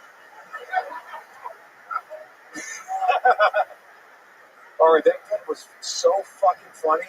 I didn't have an ending though. I was like trying to follow. It was literally funny. I think it's funny. It was like he just fucking wrote that. That's crazy. It's so you're so talented. Every time I see you on this show, I'm blown the fuck away. Genuinely, I think one of the best comics working today. Genuinely, thank you. There's no question about it. So funny. This is the work. Yeah, that's real. You can do that. People will not sit next to you on Southwest. Just fucking, just keep that fucking flailed right towards that middle seat. Let them know. Wow.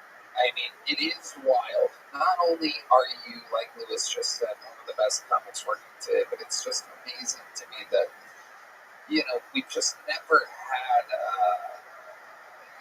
it's you and Cam clearly showing the process, showing every week. I mean, people must be waiting. And if they're not, then they don't know how hard stand-up comedy is or how... It's also so much fun. Oh, exactly. Just to have that panic attack. Like, literally, I took the walk slow because I had 3 things in my head that are literally just walks. Yeah. And you just have this just the energy, dude. The fact that you live for that pressure shows what kind of beast you are. And that's what, it was a story of the night, right? It's like, oh, the lights, oh, I'm nervous, Transferring that energy into fucking being present and delivering your bits, being able to take nervous energy. And you should be more nervous than anybody because you have high expectations to follow. Yeah. These people absolutely expect you to be great. And meanwhile, week after week, while competing with yourself, you seem to absolutely be crushing yourself. And it's incredible. It's amazing. And I am so fucking honored to have you be part of this show. You're a perfect fucking It's crazy, fit. like, I'm such a big fan of comedy. I read every fucking book about the Comedy Store, Tonight Show, SNL. I'm such a big fan of comedy. And I remember when I was reading all these books, we watched a documentary about the gold rush in the 70s, everybody moving to LA, you guys with Rogan coming up at the Comedy Store. And you read that, you're always like, fuck, I wish I was in that time. And little do I know, I'm in the new motherfucking cold. No doubt about it. No doubt about it. It's here, and there is the Estonian assassin, Ari Manny. How much fucking fun did we have tonight, huh? Brian J. Evo is in, and it's a glorious one. That is Lewis J. Gomez. Look at that. That's incredible. How about one more time for the great Lewis J. Gomez, Legion of Skanks, Story Wars. Guys, check out Story Wars sometimes. This is, I truly believe, one of the other great shows. I mean, I've always talked with you about, doing a live show in front of a live audience that has like a format and a built-in fucking things. People like that. Legion of Skanks is one of the best podcasts with fucking dudes talking shit just loosely. And Story Wars is without a doubt. I mean, I told you I've only done it once. I'm doing another one this week, but the first time I did it, I told you that's a hit. You have a hit on your hands. Congratulations. One more time for Lewis J. Gomez. Check out Story Wars with a Z. Skankfest, I believe, is already sold out. I know the general sale for Skankfest is May 2nd. Pre-sale VIP tickets are already gone, but May 2nd they're going to sell out very quick. May 2nd. You're there in March. May 2nd for the normies is your last chance. Get your Skankfest tickets. How about one more time for the great powerful Lemire Lee, everybody? Panties in the Mouth Pod. That is the name of his pod. He's got a backpack that he's holding up like a championship belt. Panties in the Mouth Pod. Thank you to Blue Nile, Talkspace, Movie Ranger, and ZipRecruiter. Let's see what Chris Rogers arted tonight. Oh, that's me. Look at that. That's me. Hell yeah. Look at that fucking hairline. Better than ever. How about one more time for the best damn band in the land?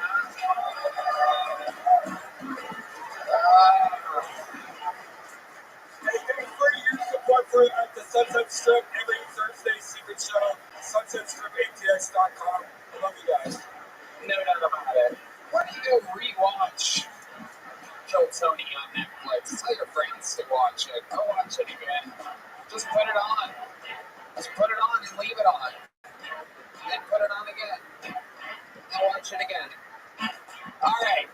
God bless this audience. We went through the whole fucking range together. The rough bucket starts. The regulars absolutely crushed. David Jolly, Pam Patterson, and Ray Matty. And then from the bucket, we went from fucking... What an adventure. We love you guys. Thank you. Good night, everybody.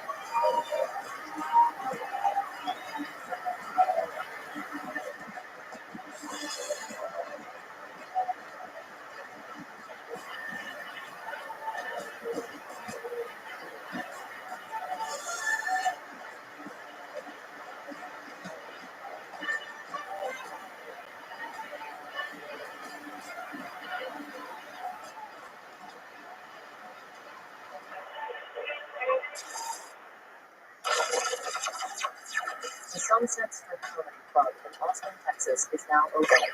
Check out Red Bad's secret show every Thursday. Go to SunsetStripATX.com for tickets.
Nashville, Tennessee.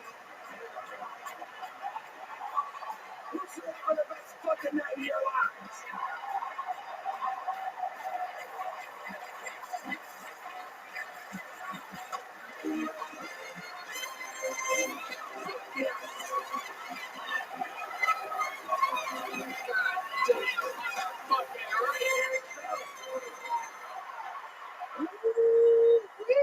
Make some goddamn noise for Brian Redband, ladies and gentlemen. And how about one more time for the best damn band in the land here in Music City, USA, Fernando Castillo, Raul Vallejo, Carlos Sosa, Big Mike, Michael Gonzalez, Matt Newling on the electric, John Dees on the keys, and right there, he thinks he's in Austin still. That is the one and only D Madness on the bass guitar.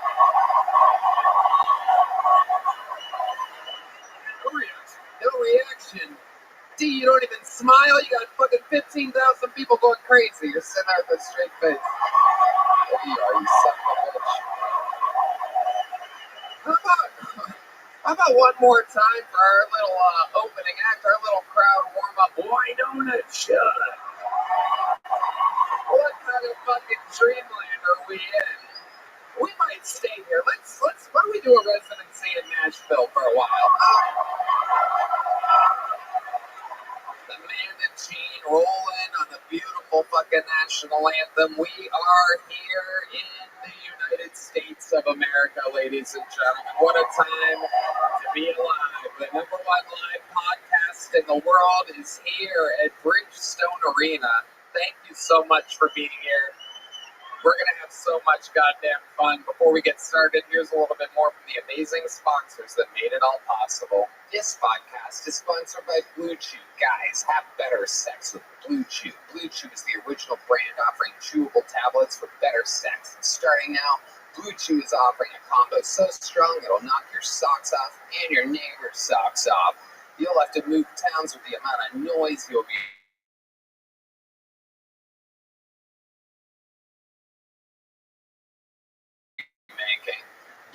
Chewable. The combo acts fast, and let me tell you guys, be ready when she needs it and get your first month of Blue Chew free. Great sex is a few clicks away. Sign up at BlueChew.com. Consult with one of their licensed medical providers. Once you're approved, you'll receive your prescription within days. Make life easier by getting harder and discover your options at BlueChew.com. We've got a special deal for our listeners. Try your first month of Blue Chew free when you use promo code Tony. Just pay $5 shipping. That's promo code Tony. Visit BlueChew.com for more details and important safety information. And we thank Blue Chew for sponsoring the podcast.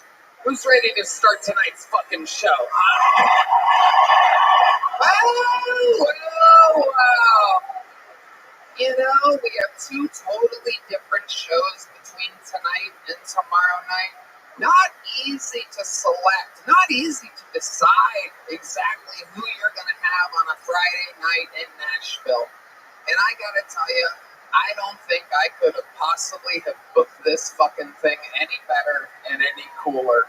You are in for a treat.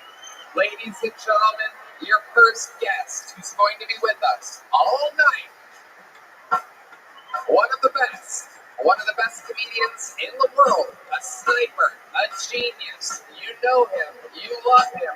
Make some fucking noise for the great and powerful Mark Norman.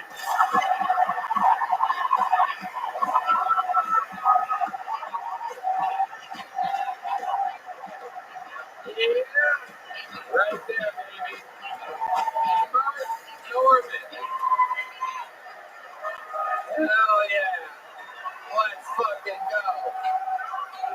Smoking a cigar backwards, ladies and gentlemen. That's well, you might as well stay up, because I'm warning you right fucking now, this roof is about to explode. As I bring to the stage a first-time guest in the history of the show, a man who I've wanted on this show since the very first episode. Who better in Music City, USA, than perhaps one of the funniest, coolest musicians of all time, Nashville. I present to you, live in the flesh, Nashville's own Kid Rock.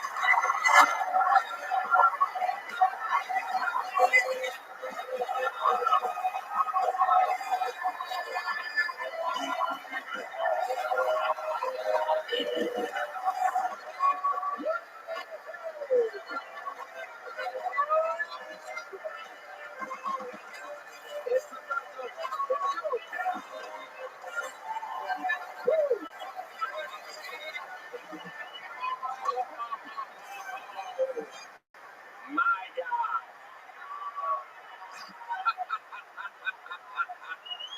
What up, Nashville? Can I get a little hell yeah? Let's fucking go. We are here. Kid Rock in the fucking house. An amazing time is about to be had in beautiful Nashville, Tennessee. Kid Rock, Mark Norman, you guys know how it works. Over 200 human beings signed up for the chance to be selected out of this bucket. They get 60 seconds on the stage. You know their time is up and you hear the sound of a kitten. That means they have to wrap it up then, or else they bring out the angry West Hollywood Bear, which brutally interrupts them. I conduct an interview. We have some fun. We meet them all at once. The whole thing is improvised. Anything can happen. Who's ready to start tonight's fucking show? I have selected the first bucket pool of the night. While we go wrangle them, I have one of our great golden ticket winners ready to get us started with a brand new minute. By great golden ticket winner, I mean perhaps the greatest golden ticket winner in the history of the show. Ladies and gentlemen, on an absolute hot streak to get us started tonight, this is the unstoppable force known as Martin Phillips.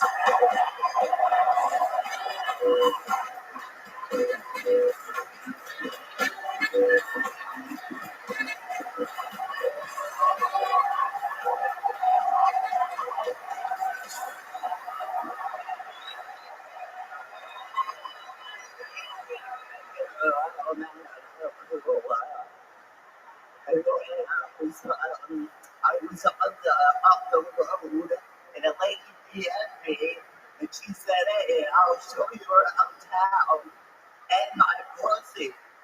I was like, damn, this city offers great tours. Like, what a package deal, you know?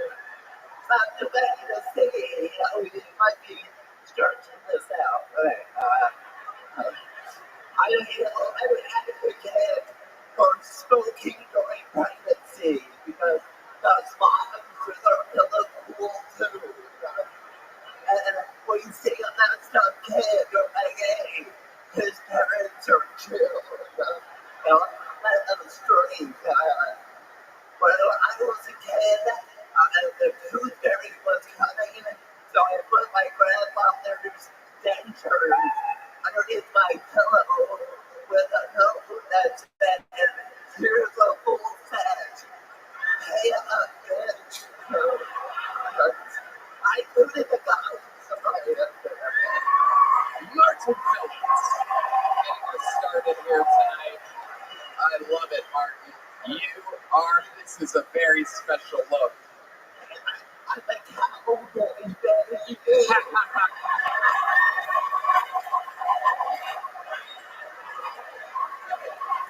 Hell yeah.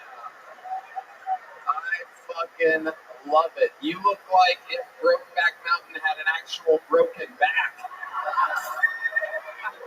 You know, this is actually, I have something special on tonight. Because, you know, I do all these killers and kill shows in the theater. So I had more room to mess around. So right now, I'm wearing $30 tap shoes. Those are tap shoes? You know tap shoes? You know how to tap dance? It's just walking, you know? Oh, okay. Well, why don't you put the mic on the floor? Let's see if we can pick it up. Hell yeah. Oh shit, this is a first in Kill Tony history. Who better to be our first tap dancer than me? It's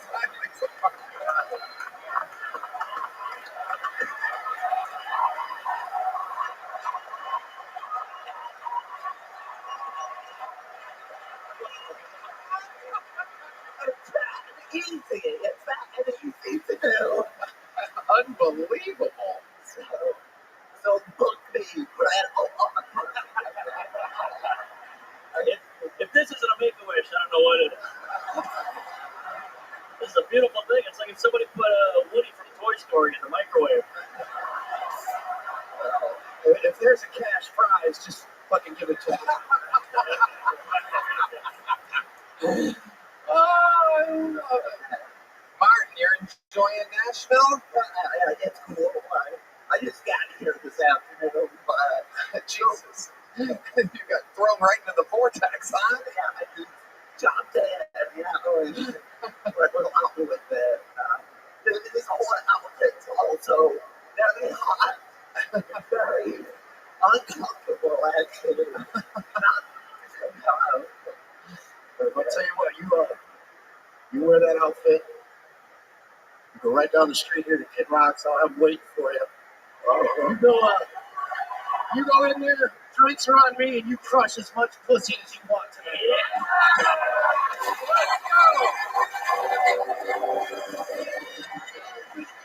The show gets begun. There he goes. Make some noise for Martin Phillips, everybody. He's got us started here tonight. And it has begun. Martin Phillips, you'll see him at Kid Rock's bar getting trashed tonight. If you're wondering what he's like when he's trashed, he walks exactly the same.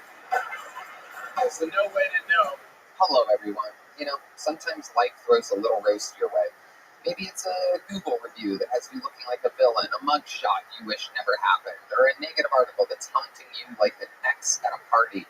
That's where Net Reputation comes in. They specialize in cleaning up your online messes so you can focus on what really matters. Roasting, joking, and, you know, just having fun. So if your Google search results look like a dumpster fire, let Net Reputation put out the flames. Whether it's a negative review or an embarrassing article, they'll help you bury that stuff faster than I can bury a heckler. Visit netreputation.com, where they'll make sure the only thing that shows up when people search your name is that you are a genius, not that one time you tried to sing at karaoke. Net Reputation. Check it out right now. Uh-oh. There she is, ladies and gentlemen. We spare no expense for Nashville, Tennessee. That is indeed Heidi, live in the flesh. And the great Valerie, everybody. The real deal. All right. It is time for your first true bucket pull of the night, ladies and gentlemen. We're going to meet somebody here in an arena for the first time in Nashville history on Kiltony. And the first bucket pull tonight goes by the name of Patrick Callahan. Here we go. The heartbeat of the show, the bucket. And it starts with Patrick Callahan. Hey, what's up, guys? Wow. Let's get this out of the way. I don't know if you guys can tell, but I am a man. I know, you thought I was a lunch lady, but yeah. I am a man, but I get called man a lot. I'll go to the drive-thru, I'll order my food, and they'll be like, okay, can I get anything else for you, ma'am? I always panic a little bit. I'm like, no. And then I get up to the window, they're looking at me all confused. They're like, I thought you were a lady. I'm like, yeah, she's in the trunk. I got here to Nashville yesterday, and I smoked some weed. Oh, yeah. And I had the best meal of my entire life. You guys ever tried bread? You ever toasted it? All right, guys. That's me. That's it. All right. Patrick Callahan. Here you are. This is it. You're in it. A big house in the big house.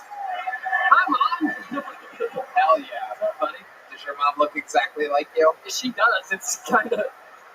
People get us confused. What exactly is your... What do you eat to be shaped like that exactly? It's a very specific shape. You have the arms of a normal-sized man. You have the kind of head and neck of a normal-sized guy. And even the chest, I dare say, is normal-sized. And then all of a sudden, it gets crazy. Are you triggers? Like, what is... This is what happens when you lose like 100 pounds twice and then gain it back twice. How do you... a lot of people in Nashville cheer for losing and regaining weight. I guess that's a pastime here. This is incredible. Oh my goodness. What's that? This is incredible. So how did you lose the weight? I don't know. Let's start with gaining the weight. Mom's cooking? pussy. Hey. It's when your parents always tell you to finish the plate, you know, but don't do that. You're not supposed to eat the plate, too. I know, yeah. That's true. Weevils wobble, but they don't fall down. You do. You look like King Rocky Road. That's incredible. Yeah, I get melted ice cream pretty much. We got red band and black band. Red band and red pan. That's me. I love it. How long you been doing stand-up, Patrick? Almost 2 years. Almost 2 years. All of it here in Nashville? In Dayton. Dayton? Yeah. Wow. You seem like you haven't been dating anybody your whole life. I have a lady, okay? You do? She's in the basement. Oh. Okay. I'm guessing that's where the kitchen is. I think her name is Wendy. True. I love it. I love it. You guys live together? Yeah. What's your house? Is it a White Castle? Yeah. It's close to one, you know. Yeah. I got skyline around me. I love it. What do you do for work? I fix ice machines. You gotta be fucking kidding me. I swear. Pretty cool, right? Amazing. What? Wow. How long you been doing that for? 10 years. 10 years fixing ice machines. It's sad, yeah, I know. It's alright. Goodness. Wow. What do you do for fun? Comedy. I don't know. I produce like podcasts and stuff. Trying to be Red Band, you know. Wow. You really set your standards very high. Amazing. So you fart sometimes? Is that what you're saying? Sometimes, yeah. I have a cool soundboard. Incredible. Do you have any special skills or talents that would surprise us? We just found out Martin Phillips can kind of tap dance. I can whistle like a train. That's kind of cool. Oh, let's hear that. All right. Terrible. All right, fuck me.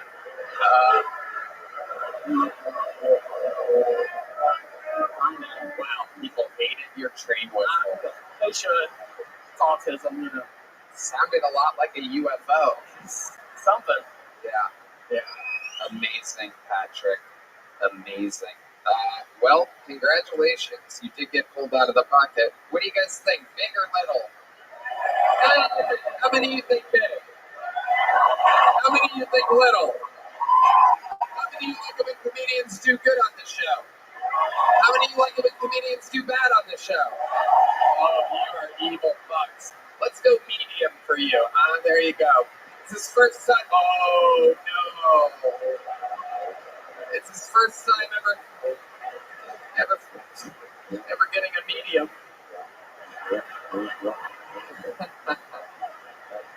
Oh, do we got a replay of that? Oh, we have the great Anthony Giordano in the director's truck telling me that we have a replay. We love replaying when people don't catch the books. Oh, there it is, right off his hands. Let's see it there. Play a little, give me a little goofy horn on this.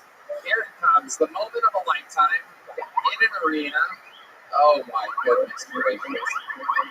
Wow, look at that. If only it was that hard to catch diabetes.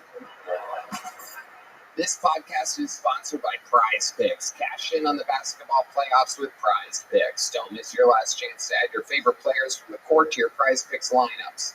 Whether it's points, rebounds, or assists, take your pick of more or less for your shot to win up to 2,000 times your cash today. Prize Picks also offers weekly promotions that can lead to big payouts like Taco Tuesday. Each Tuesday, Prize Picks discounts select player projections up to 25% to provide even more value to your lineups.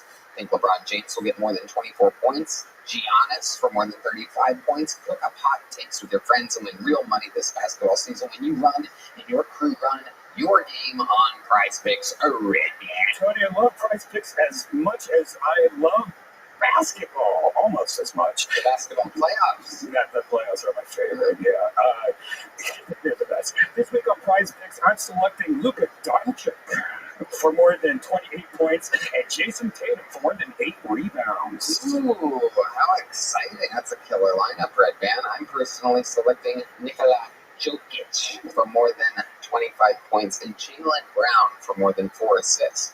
Did you know you could turn your playoff hot takes into tickets to basketball's championship series?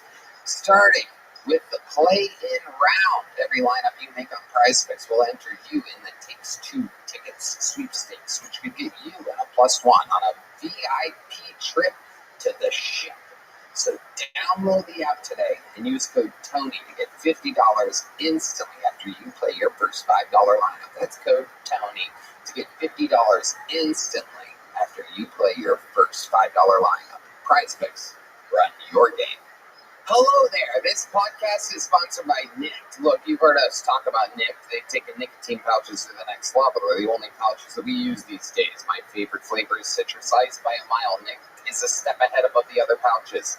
They use the best ingredients for a cleaner, more refined experience. They're made with natural coconut fiber instead of wood pulp for a smoother, better experience that won't hurt your gums. Nick pouches come in different strengths to help you hit the sweet spot: 12, 6, and 3 milligrams with a range of refreshing mint, bold fruit, and unflavored options. There's always something to keep you satisfied, and coming soon, Nick will have a 0 milligram option, so you can dial in the perfect experience to suit your needs. Whether you're trying to kick chewing tobacco, traditional smoking products, or vape, Nick flavors hit just right. All right, bam. Tony, these Nick pouches are ridiculous. They're seriously the best. I love that Nick cans come with a built-in disposable lid for your used pouches, meaning no litter and no mess.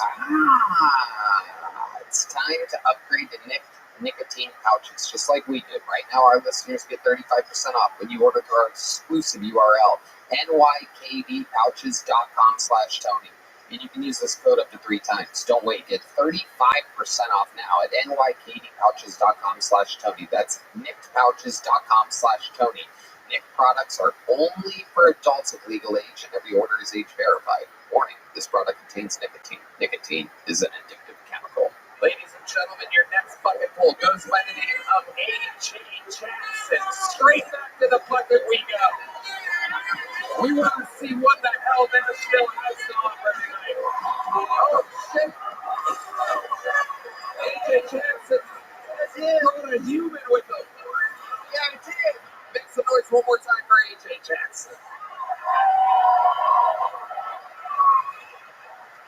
So I got high as hell the other day and started watching Forrest Gump, and I realized why that movie is so timeless.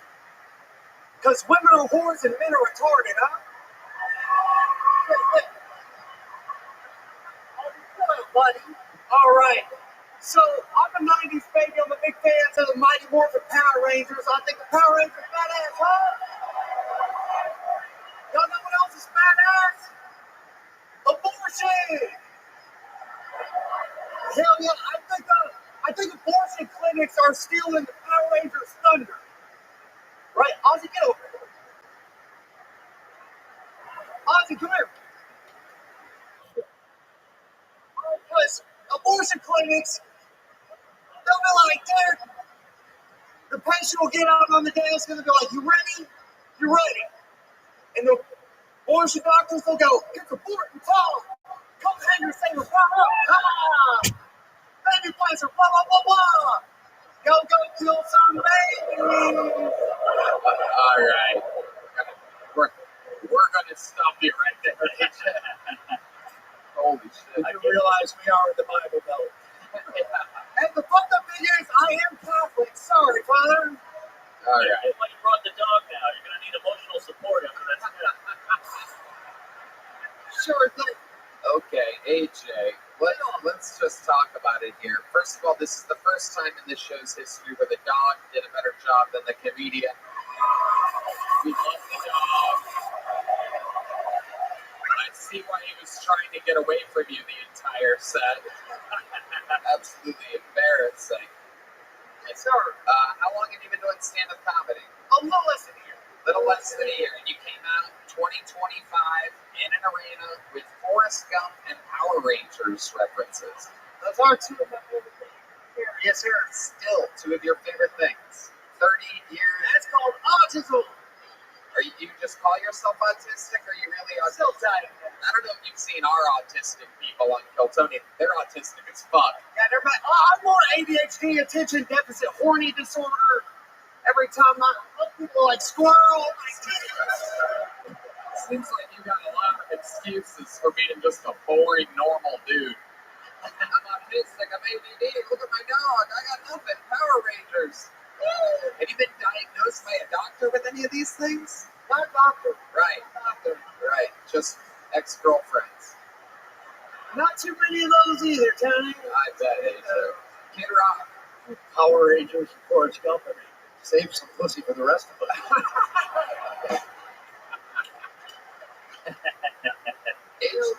AJ, what do you do for work? So, I'm kind of unemployed, if you couldn't tell. Okay. Guys, save your booze until I ask for them. It's psychotic, just constantly boo. No, I just moved to Nashville about a month ago. From where? Tulsa, Oklahoma. Okay. Tulsa, Oklahoma. I really can't help you. I'm trying to get them to not boo you. Every single thing you say is terrible to say. There's nothing good about Tulsa. I get it. Do you like country music? That's the wrong answer. This is incredible. I think if we would have planned this, if I'm like, okay, I'm going to create a deal that the crowd's just going to hate. That's literally why I asked that. I'm like, I'm just going to give them a fucking beach ball here. I don't really like country. I don't really like hot chicken. I don't like rainy nights and temperate days. Can we at least get an applaud for the dog? Don't fucking. God. So creepy for you to literally spell it out like that. Yeah, What's the deal with the dog? Is this just. He's a support animal. He is completely not trained. Definitely not. He's adorable. We love him. Everybody loves him. We kind of want to save him from you. He's not an emotional support animal. Yeah, he's just like his daddy, I guess. Wow. I think it's a mom sniffing dog. I wonder if as long as there's peanut butter on it. I wonder if he'll catch the little joke bug. Do you think can the dog catch things? Does it ever catch anything? What's that? If I hit the dog in the face with a joke book, I'm gonna feel bad. Ozzy, look. Ozzy. Marshall. Ozzy. This dog. Ozzy, look over here. Oh my God. Have you ever taken this thing on a fucking airplane before? Well, it's never an airplane. You gotta be terrified. There's 20,000 people here. Wait, how far? Ozzy, look. He knows how to pose for the camera. This is the least trained dog I've ever seen in my entire life. I've seen Costa Rican street dogs that are better trained than this thing. Hey, look at this. The bounty hunter was All right, you take it. Ready? Boom. Wow, you got it. I did one thing right. Poor dog. AJ, get the fuck out of here. You don't get to fucking fist bump Kid Rock after that. Okay, so let's have a quick chat real quick. Save the booze for when they really, really, really, really deserve them. Granted, AJ deserved it, but goddamn, sweet Heidi, like a piece of ginger in between rotten sushi bites, just cleanses the room like a sage princess. All right, you guys ready for bucket pool number 3? Yeah! Okay. But don't boo until the 60 seconds is up. Deal? There's some people booing me saying don't boo. It's pretty crazy. But, all right, here we go. Remember, if you boo the whole time, the rest of the world's going to make fun of your city for being a shitty audience, and you don't want that. Little insider trading information. Okay, you can boo if you want to. We get paid the same amount no matter how much you boo. Ladies and gentlemen, your third bucket pool goes by the name of Ryan Adam. Ryan Adam. Come on, we gotta get a good bucket pool out of here.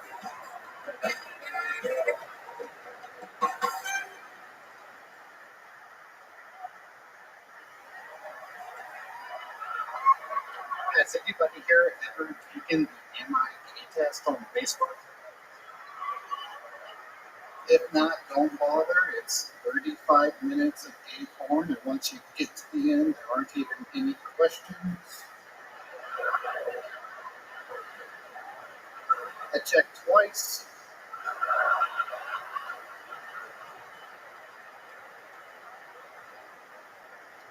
My grandpa, he used to babysit me, but now I babysit him. I took him to buy some groceries, and in the middle of the aisle, he goes, $5 for a bag of Doritos. Back in my day, I could get my dick sucked for $1. I said, Grandpa, you can't trick me like that anymore.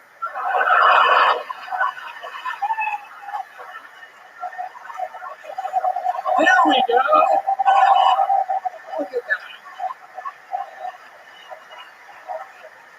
Look at that. An amazing set. Ryan Adam has arrived at the Gilbert universe. Yes, sir. I love it. You stayed in the pocket. There were 10 retards that still tried to boo during your setup at the top of the set. You plowed through it. You hit your punchlines. You killed it. You did it. Our first good bucket pull of the night, Ryan Adam.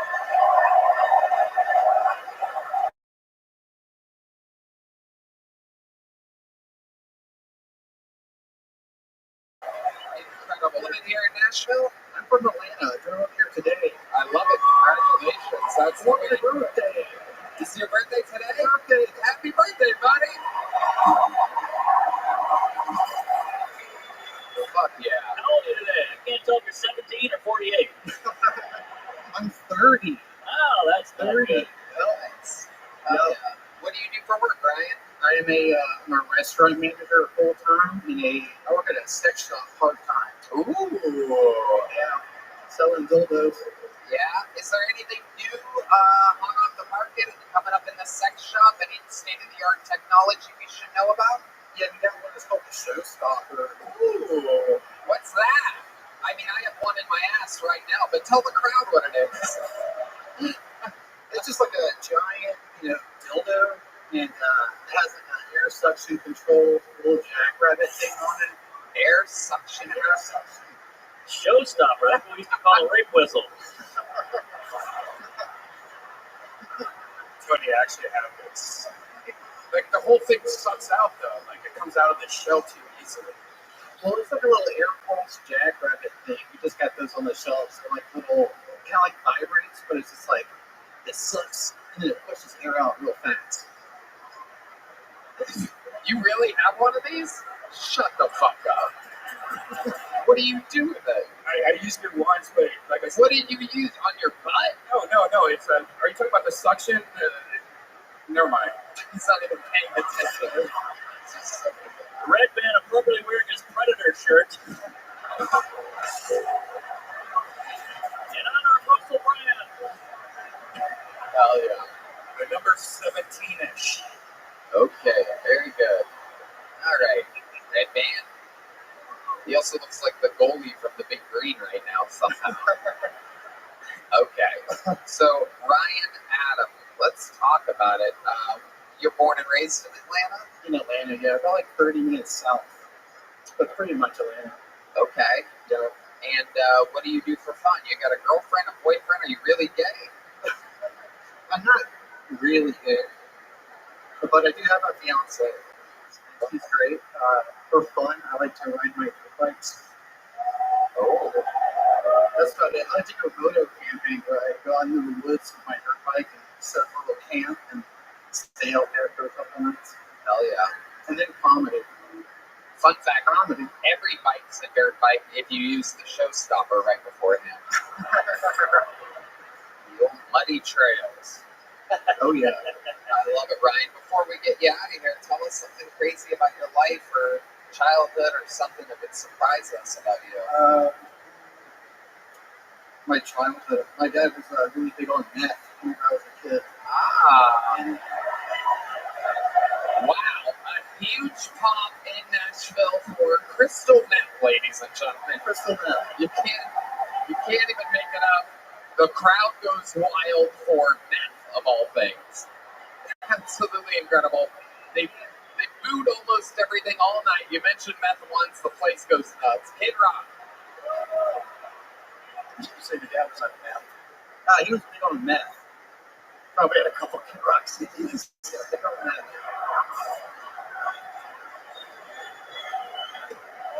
He was also a preacher too, a Baptist preacher. Wow.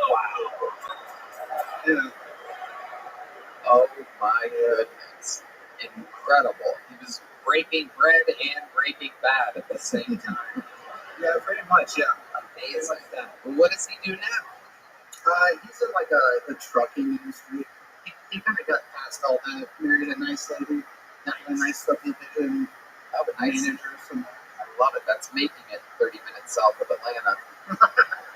And what does your fiance do? She's a bartender. Shout out Love you, baby. Wow. Look at that. Is she here? No, she had a work. Oh, she's dead. Yeah. Well, she's going to love to see how good you did here tonight in an arena in Nashville, Tennessee. Yeah, custom-made Nashville joke books by the great Bullseye, who's in attendance, live in the flesh right here. There you go, my friend. Ryan Adams, your first killer of the night. Other than Martin Phillips, of course. Hello, this podcast is sponsored by Voodoo Ranger Mini Rippers. Amazing. Guess what?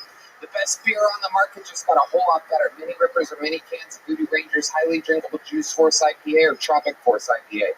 These mini cans deliver a quick, impactful hit of 9.5% ABV and are great for moderation, storage, portability, and convenience. Red Man. Tony, I love Voodoo Ranger Mini Rippers. You need to try them if you like your beer staying cold down to the last sip. Plus, their mini size makes them the perfect pocket beer. And it's a 10 out of 10 for me, Tony. We love keeping treats in those pockets. That's right, Red Band. From here on out, it's mini can full throttle because Voodoo Ranger Mini Rippers are the new go-to bev to start your night with a bang. Seriously, these mini cans are fun, portable, and pack a hell of a punch. There's nothing worse than drinking a humongous beer and feeling like you ate a loaf of bread. Plus, they get warm after a while. These stay cold. Find them at a nearby store or at VoodooRanger.com. I implore you, go to VoodooRanger.com. This podcast is sponsored by TalkSpace. You know, therapy can be costly, but TalkSpace is affordable and in-network with most insurance providers. Did you know that most insured members have a $0 copay? That's right, Tony. TalkSpace, the leading virtual therapy provider, makes getting the help you need easy and accessible and affordable. I think TalkSpace is providing some of the best mental health treatment out there. Oh, nice, sweet boy. You can easily sign up online and get paired with a licensed provider that's the right fit for your needs, typically within 48 hours. You can also switch providers at no extra cost. TalkSpace makes getting help convenient because you can take your appointments from the comfort and privacy of your own home. You can even talk it out between sessions by sending messages to your therapist. And as a listener of this podcast, you'll get $80 off your first month with TalkSpace when you go to TalkSpace.com/Tony and enter promo code SPACE80. To match with a licensed therapist today, go to Talkspace.com/Tony and enter promo code SPACE80 to get $80 off your first month and show your support for the show. That's Talkspace.com/Tony, promo code SPACE80. And now it is time for one of the regulars of the show. Your first regular of the night, an absolute sensation. Once in a generation talent that we watch write and perform a new minute every single week. Nashville, I present to you the Nashville Arena debut of Cam Patterson.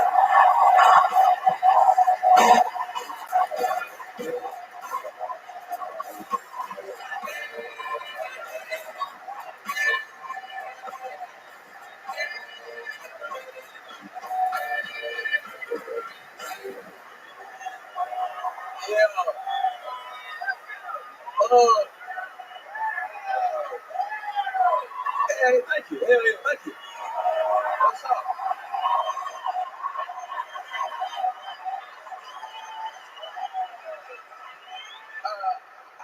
I just realized something about myself. I don't like phone sex.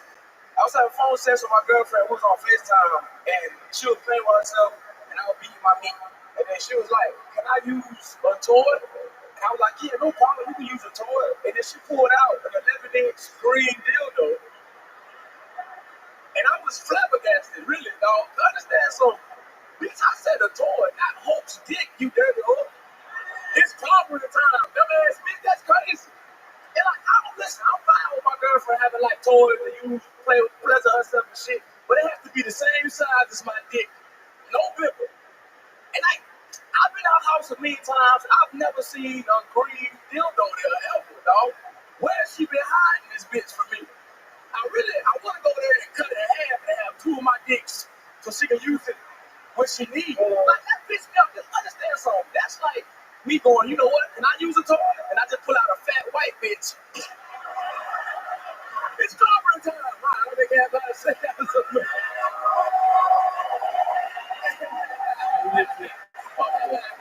Hilarious. Hey, Tony, wait, I got something. You know how that failed the last time? What drink with? You drank it? You dirty bitch. Oh, what did you just do, Mark? You fucked up my whole drink. Oh, sorry. I thought it was vodka. No, it's water. That's water. Oh, fuck. Can we get Cam another cup of water? You all good? Oh, we're looking into the water. God, that went for you, nigga. What the fuck? I'm sorry. This all good, man. I thought you were my slave. Whoa! There's too many crackers to say that right now, man. I mean, in his defense, we've never seen you dressed quite so slavey before. Listen, wait a fuck minute. This is a whole new look. Wait a minute. You came out with OJ's glove on your head. Yes, you got Kid Rock and Bird Rock. It was a terrible idea. I spilled something on my shirt backstage, and then like this, I gotta cut my hair down. My hair don't look good right now. Oh my god. Oh Jesus. It's a lot. Damn. Wow. Look like you're good. Wow. You get slapped every time I see you. You're like a box of Newport as a person. This magic trick brought to you by Hennessy. Sorry about We got Hennessy in Tennessee. What the hell are you about to do? There is no winning this. You're about to just spill a bunch of water on a stage. Okay, before.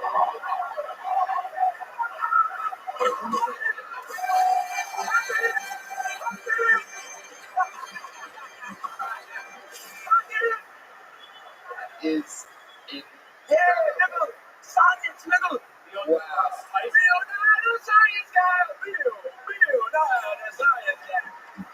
Yeah, nigga. I'm happy. Absolutely. I'm so happy that we're up. Wow. Yeah, that is incredible. You're a crazy. You're like a real magician, Cam. I'm a magic nigga, man. You know what I'm saying? Yeah. I'm magic, dog. I always thought you were more of a David Copper house, not a David Copper field, if you know what I mean. It flew over their heads, but I got what you're saying. It's a lot of math, but when it'll hit you on your drive back to Atlanta or whatever, it's closest I could get to the N-word. Oh, forget it. Anyway, absolutely incredible, Dan. Your magic, the jokes. Mark Norman, what do you think about this guy? That was fun. I didn't think you were a prop guy. Yeah, I know that. Black people love science and hate their kids, but that was really something, I gotta say. Well done. That is amazing. He's been on this magic kick. I saw him backstage. He made a whole rotisserie chicken disappear. Cliff!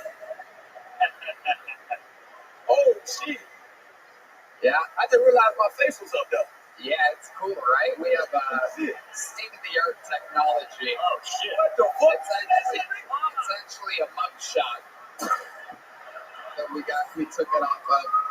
Kid Rock, this is your first time seeing the great Cam Patterson. He's so confused right now. Like, who is this nigga? He's got a lot of energy, this little guy.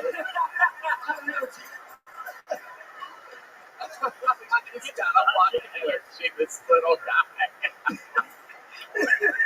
That is one way of putting it. That is one way of putting it. It's the best shit ever, man. Absolutely. How do you like Nashville so I far? like Nashville. Nashville nice. I don't like the bridal shower. That's gay. The what? The bridal shower, this shit. Oh, yeah. I don't like all that shit. The best friend. Yeah. Nashville cool. I fuck with Nashville. Nashville nice. Yeah. Nashville is like white Atlanta. That's what it is, really. Yeah. Yeah, it's white Atlanta. It is. Yeah. It is. A lot of these bridal showers give second and third wedding vibes. I don't know if you're feeling the same thing. It feels like very few first weddings happen. Yeah, it's nice, but white as fuck. That's a big lady. Hell yeah. Oh, shit. Oh, my God. Big lady. You guys know how to spot them like Doppler radar. Like big lady, big lady, big lady, big lady. Oh, my goodness. Hell yeah. Look who's got the front row. These two have the best. Pretty sure that's Yeah. I would fuck her. I would fuck her. Hell yeah. Noticed her because you look like Kool-Aid. You go in the head with it. I swear. Those two people have the best free seats in the house.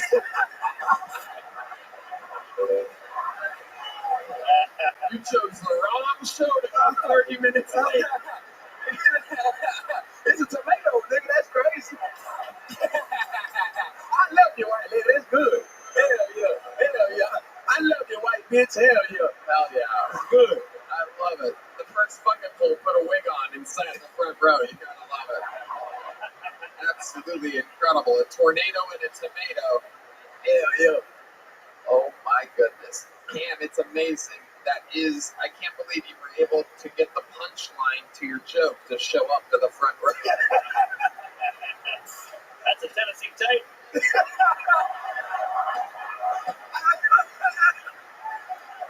This guy's the one that gets in between those legs every night. Oh, yeah. Every night he goes from Nashville to Rashville.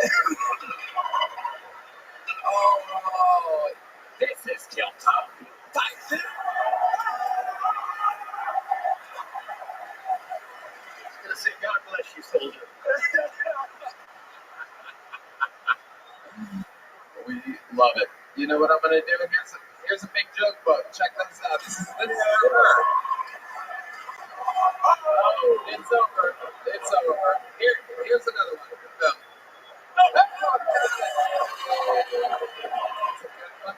Cam Patterson, you did it again, you fucking stud. Make some goddamn noise for the young star. 25 years old, a juggernaut. And you found him right here on Phil Tony. You guys ready for another bucket pool? Here we go. We're having fun here in the fucking dirty South here in Nashville, Tennessee. Make some noise for your next comedian. This is, without a doubt, his name is Chris Dunn, everybody. Here comes Chris Dunn.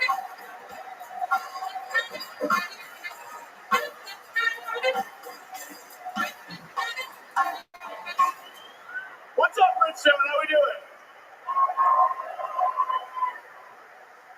I can't believe I'm going to say this to an arena, but it's my wife's time of the month right now. Not her period. That's just what I call it when she covers 100% of our bills. It's pretty emasculating. I'm the one who can't fuck for a week. I thought moving in together would solve the problem, but our pay periods haven't synced up yet. Mine's late.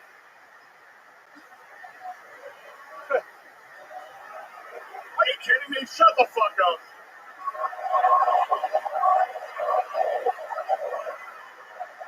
Why move? Yeah. She's 4 years younger than me. My wife, okay, never mind. Wow. I mean, let's just look at the science behind what just happened here. Just for people watching, wondering how comedy works in a crowd like this. And for the perhaps, where are the bucket pools at? Where are the comedians at? Over there? Fuck yeah. Take note. You cannot leave pauses for laughter if there is no laughter. It's my wife's side of the month. I Pay the bills. I'm no comedian. Clearly. Yeah. I'm just gonna go out on a limb and guess that it might not be a good idea to tell your crowd to shut the fuck up. Sorry. No doubt about it. You kind of did everything wrong there, Chris. Sorry about that. Yeah. Apologies don't matter at this point. You're in the eye of the storm, my friend. How long you been on stand-up? Under 2 years, just under 2 years. Under 2 years. Well, much like your last name, I do believe your career is done now. What do you do for work? It's not good. I'm an Uber delivery driver right now. How old are you? 34. 34, and you're an Uber delivery driver. Mark Norman? Well, at least one of your deliveries is good. So how did life end up like this? How did you end up 34, a white guy, Uber delivering? What happened? I was in bands. I did okay. I kind of started over when I started doing stand-up. So I've started living shitty again fairly recently. I was all right for a minute. You don't play music anymore? Not professionally, no. But what did you do when you were doing it professionally? What instrument were you playing? Drums. What type of band were you in?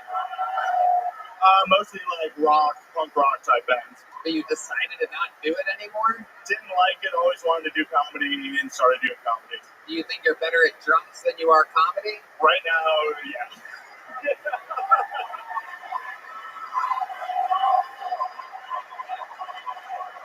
You guys think we should have a fucking Mexican drum off right now? Well. Let me explain how this works to the great Kid Rock. We have a tradition on this show where if it just so happens to be that a comedian knows how to play the drums, well, then they get a 20 to 30 second drum solo and compete with the house drummer, and they go solo versus solo, and at the end of the Mexican drum off, the crowd decides who they like more. If Chris Dunn wins, the rules are that he becomes the new drummer for Kiltony and has to move to Austin, Texas, and literally be the drummer every week. I can already tell the crowd hates this idea. They love Michael Gonzalez, but let's see what's going to happen. Ladies and gentlemen, going first, this is Chris Dunn.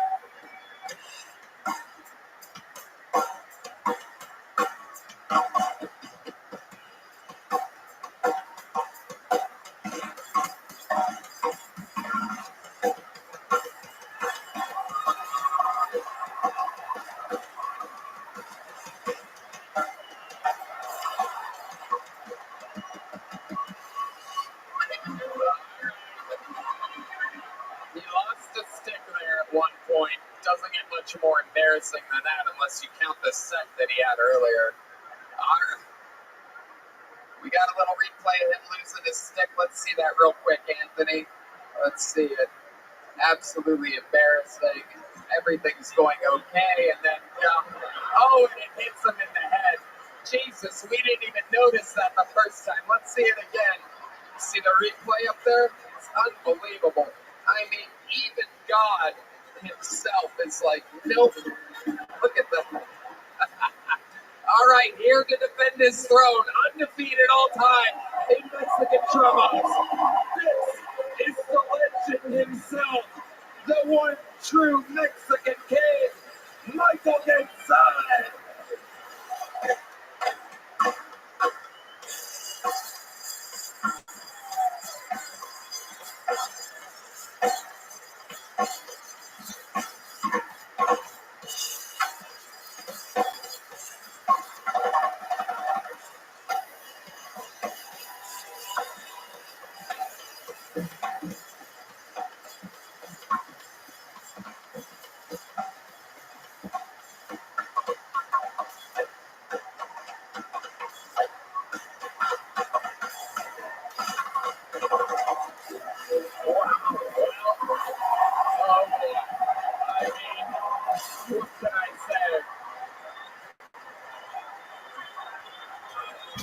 There was, Kid Rock, notice your Belle Biv DeVoe homage in there. How many of you have Chris Dunn winning the Mexican drama? many of you have Michael Gonzalez winning? Well, I wish there was an even smaller joke book I could give you, Chris. This is a stunning performance. Congratulations. It could have gone any way, but it went terrible for you, Chris. That's the heart, that's the nature of the beast, the thumping heart of Kill Tony, and you are a prime example of fuck. There he goes, Chris Dunn, everybody. And you hear that music, you know that the Mexican has retained the victory yet again. This podcast is sponsored by Blue Chew. Guys, have better sex with Blue Chew. Blue Chew is the original brand offering chewable tablets for better sex. Starting now, Blue Chew is offering a combo so strong it'll knock your socks off and your neighbor's socks off. You'll have to move towns with the amount of noise you'll be making.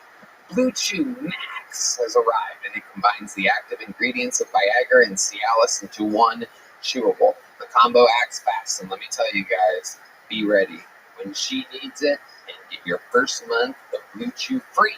Great sex is a few clicks away. Sign up at BlueChew.com. Consult with one of their licensed medical providers. Once you're approved, you'll receive your prescription within days. Blue Chew tablets are made in the USA and prepared and shipped directly to your door. The best part, it's all done online. That means no visits to the doctor's office, no awkward conversations, and no waiting in line at the pharmacy. I'd love to hear more from the Kill Tony resident sexpert, Red Band. Oh, hey, what's up, Tony? I love Blue Chew. They're giving the best ED treatment out there. Blue Chew won't stop until every man is bricked up like a brick house. That is the mission. They say there's nothing sexier than confidence, and Blue Chew can help you with your confidence where it counts. In your pants. Make life easier by getting harder and discover your options at BlueChew.com. We've got a special deal for our listeners. Try your first month of Blue Chew free when you use promo code Tony. Just pay $5 shipping. That's promo code Tony. Visit BlueChew.com for more details and important safety information. And we thank Blue Chew for sponsoring the podcast.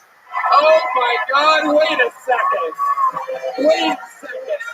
That's Feminist Stacy. Oh my God. Wait a second. We know this lady from the first few hundred episodes of the show. Feminist Stacy, one of the famous old band members of Feminist out of Los Angeles, California. How did you become one of the bucket hole girls, Feminist? Kid Rock meet Clint Rock. Oh, God.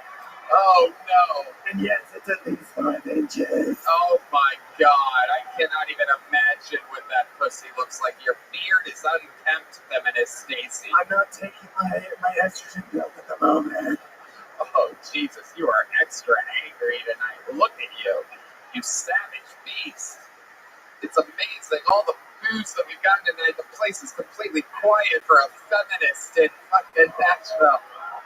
Feminist Stacy, what are you up to? Oh, well, I've been in Austin trying to support women's rights to choose, so more Kill Tony regulars aren't born. Oh, my God. Why do you make these faces? Oh, no, don't do that, Feminist Stacy. Oh, no. Oh, God. Oh, disgusting. Look, Norman, I'm going to creep on you next. No, don't do it, Stacy. I'll do it. No, don't do it. Anyone else hard? Feminist Stacy looks a lot like Jeremiah Watkins, the former band leader of the show out of Los Angeles, California. Many global tours under his belt. Now doing, of course, all of his own shows, working with Dr. Phil, working with the goddamn Comedy Jam, working with fucking Stand-up on the side. Really, he's part of every fucking comedy show in the world. And it's good to see your face. Bucket rule number 5 will indeed be next. How about one more time for Feminist Stacy? With a little I love you, Nashville. Thanks. A little blast from the past of Kill Tony. All right, your next bucket bowl, make some noise. Jesus Christ, can't we all do this at once? All right, here they are. We're keeping it moving. Thank you, ladies. How about one more time for Heidi and Val? God damn. I mean, Heidi's ass is unbelievably ridiculous.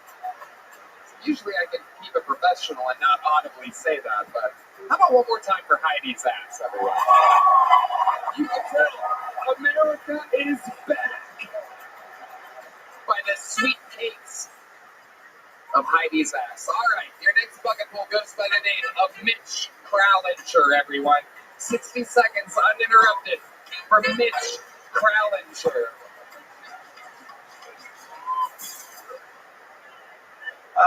Someone who works in the field of marine biology, sometimes people ask me about sea level rise. That's a scary thing to hear about. But I have to say, I'm not really all that worried about our ocean levels like rising up. Because for me, I just see that as job growth. You know? Like, I'm just getting more to explore. My career is growing at an alarming rate of a quarter-inch a year. Which, to put that into perspective, that's the same rate that my hair is falling out. So if you see me in like a year from now you can look at the top of my head and then decide if you still really want to invest in that oceanfront property. One of my favorite facts about sea turtles is that one of my favorite facts about sea turtles is that their sex is determined by the temperature of their nest. So if the sand is really warm, then they develop as females, and if the sand is cold, they develop as males. Because even in the world of sea turtles, males and females cannot agree on what temperature. Did I go over time? No. Even in the world of sea turtles, males and females cannot agree on what temperature the thermostat should be set to. All right. Jesus fucking Christ.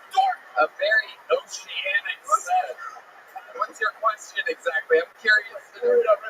What's that? You didn't go over your time. You just talked about dorky ocean. Oh, yeah.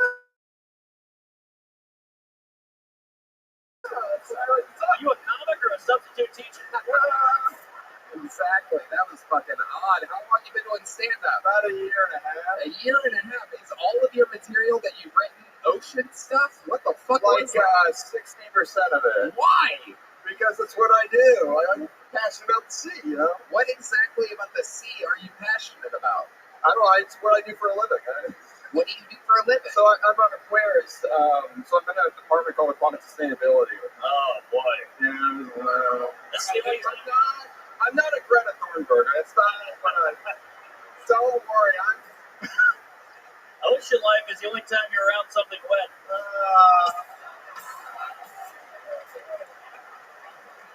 So what exactly is your job at the aquarium or whatever? So aquatic sustainability is basically trying to make like a lot of facilities like more aquatically sustainable for the environment, like oceans, like aquariums and things like that. So I hate the ocean. I mean, yeah, nobody really gives a fuck. It's giant bodies of water and nothing seems to really be changing drastically. Yeah, the sea is landlocked, motherfucker. I used to live in Tennessee. Where do you live now? I live in Atlanta. Okay. All right. There we go. Okay, what's a redeeming, exciting quality about you? Is there anything that fucking isn't aquarium related? Because much like an aquarium, you are tanking right now. I know. Like any fun facts, I can wiggle my ears individually. Whoa, that's actually crazy. I've never heard of such a thing. Look right out there at that red light on that camera and do one ear at a time. Let's see what we got here.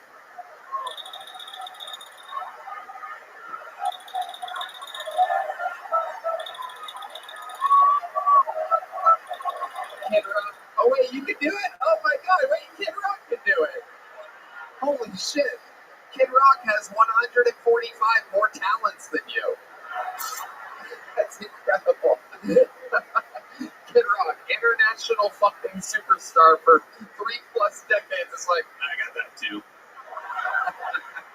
All right, you're wiggling up and going to take for the 5th consecutive year White Boy of the Year once again. Hell yeah. Wow. Mitch Kralinger. And so you thought that some of that aquatic material was just going to crush this arena tonight? No. Okay. So you kind of were planning on doing that? Well, you know, chances of getting over it. So I was like, well, you know, I got my money. Let me ask you this. My stuff. You're here right now. You're still here. You're still Yeah. Are you glad you signed up? Yes. Okay. Well, at least you have a good attitude. Ladies and gentlemen, Mitch Crowlinger, everybody.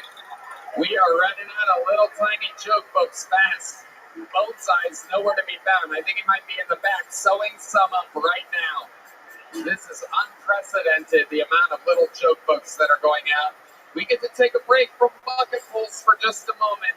And this is a very special moment, ladies and gentlemen, because this spot was given out to this person many, many months ago, because it was decided as soon as we knew we were doing the Bridgestone Arena in Nashville that this specific all-time great golden ticket winner deserved a spot here.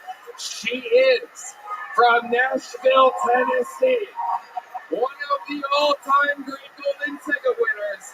Her first time here at Bridgestone Arena. Make some noise for the great and powerful Fiona Cole.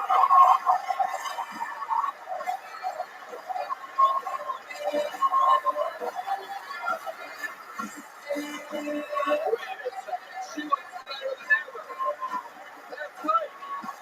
Oh.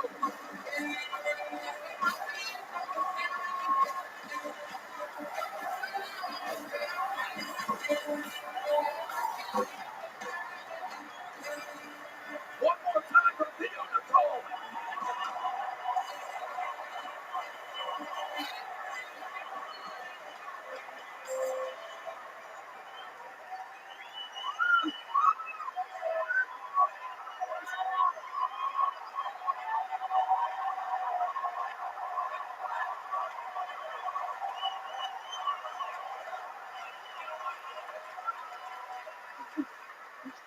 Hell yeah. So, yeah, I did recently get engaged. I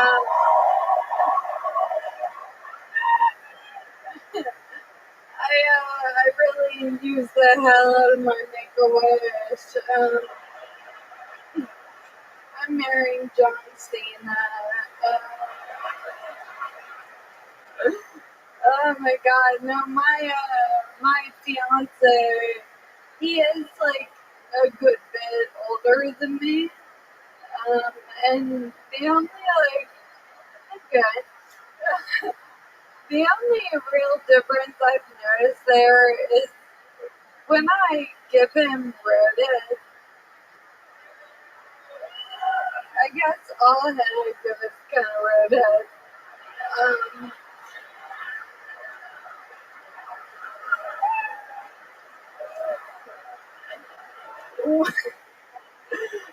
When I give him Reddit, though, he will turn his hazards on.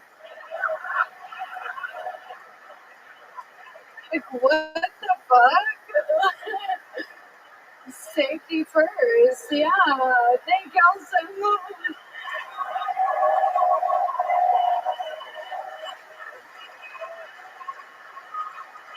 Fiona Colley. Let's check in with Mark Norman first. Well, I gotta say, you suck dick, you're in a wheelchair, you're like Stephen Hawk-Tua. Oh.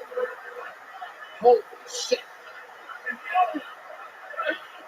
That is, without a doubt, your Doritos joke of the night, ladies and gentlemen. Wow. Fiona, how amazing is this? You're here in your hometown, down the street from your home club. You have some family in attendance, I do believe. You look fantastic. Life is perfect. Kid Rock. Born and raised in Nashville. Born and raised. You know, we call that here, she's a fucking unicorn, right?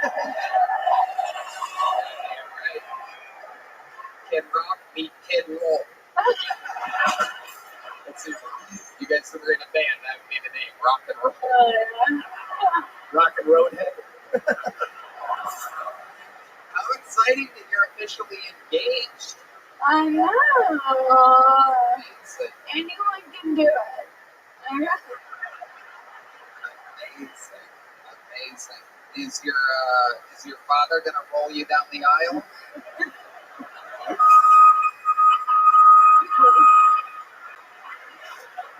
No, I think I'm just gonna like army crawl girl or something.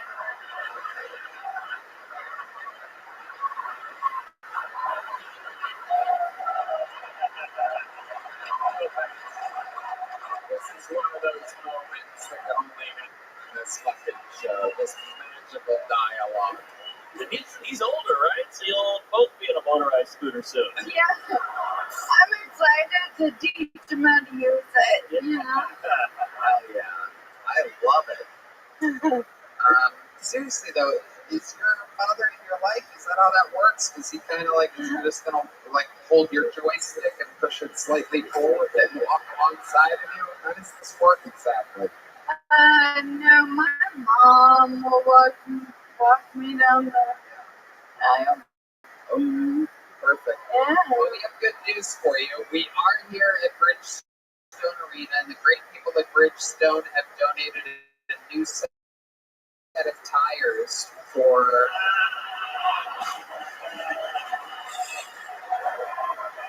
It is incredible. So you can go through any type of weather, ice. If the snow tries to stop you, you will plow right through it. It is incredible. Is your dad not around? He's somewhere. Oh, jeez. You really missed out on some parking.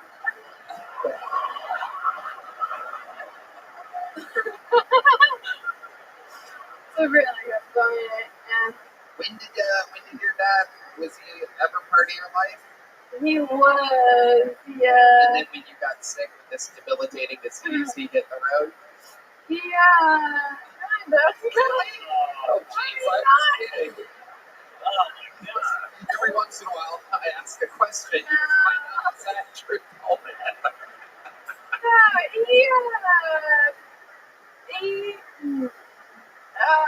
You know, why don't you, I bet he ends up watching this. Why don't you look at that camera and tell your dad it's okay.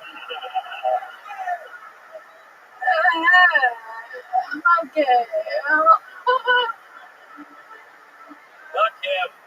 Yeah. He's somewhere. I heard recently he said I stopped speaking to him because I got famous. But yeah, good for you. Spicy. Let's change the narrative. Yeah, I like that storyline. Goddamn right. He didn't walk out on you. You rolled out on him. Yeah. No, I army crawled away from him. Fiona, you are an absolute fucking icon. You are, in this little Kill Tony universe, you might be one of the most beloved people. And tonight you came out fucking guns ablazing and absolutely crushed it. I've been so looking forward to this for you. And it's awesome. You did it. The American dream. This place get for the great Fiona Colley,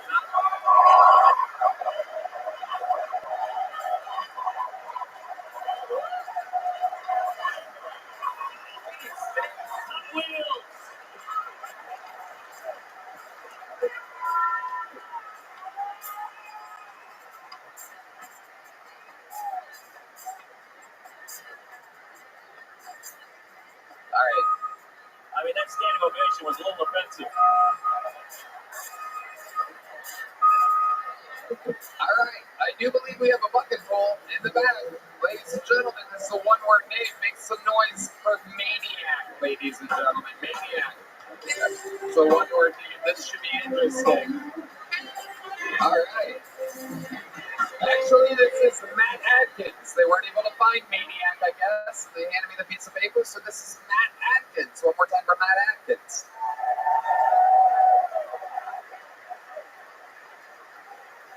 Yeah, so I've been doing comedy for about a year and a half, give or take, and people, they ask you, how do you come up with jokes? What's your writing process? Sorry, I'm out of breath, and I tell them, well, it's pretty simple, man. It's a lot like my ex, after a few drinks, they really start hitting me, I'm built kind of like Bugs Bunny, but, I eat more than carrots. I eat ass, too. Yeah, eat ass. Hell yeah. I also kind I look like Jesus if he sold fentanyl, you know? Yeah, I don't get it. Like, he's kind of gaslighting us, talking about, oh, I came back from the dead in 3 days. Fuck, whatever, dude. We do that nowadays, no problem. We got Narcan, dude. It's the big fucking deal. He needs to come back down here and see things have changed a little bit. That's it, I guess. Matt. Welcome to the show, Matt. Thank you so much, Tony. How long you been doing stand-up? A year and a half, give or take. Where at? All in here in Nashville? I go to Nashville, I go to Huntsville. I started in Venue 220 in Pulaski, where the KKK was founded. Oh, wow, very exciting. Kid Rock is hard as a rock right now.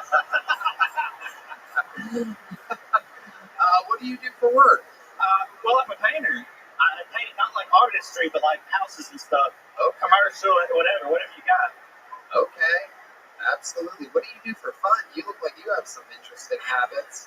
I mean, I kind of like to do it a lot. I mean, I'm a skateboarder. I'll go hiking. I'll fish. I'm like an ATV as a person, all over the place. Okay. How about drugs? You look like you've done every drug except for a daily multivitamin. Let's see. Acid, mushrooms. One time in Indiana, I did some boxing and I almost fucking died. Tell us about that. Yeah, so I was like, me and the homies, I won a contest at Hardee's. I worked at Hardee's, and one of the people there was like, dude, sign up, you might fucking get on. I was like, I ain't no way, but here, you know what, if I do, I'll take you with me. I got on, and then we was at the hotel, and he's like, man, we need some weed. And I was like, dude, I'll find you some weed, what? A dude come walking out, and the way he walked out, he had that I'm a dealer walk, and I was like, he's got it. So I went over there, and he's like, man, I can't get you no weed because my dude's out of town, but I got these Suboxone strips, and I don't know. What did it make you feel like? For about 10 minutes, I felt really good. I was wrapping Tech 9 in the trunk, and hell yeah. And a few other things. I was hanging out with this dog named Chico at the hotel, and then was the dog real? Yeah, the dog was real. Some old lady's dog, and then shit, I don't know.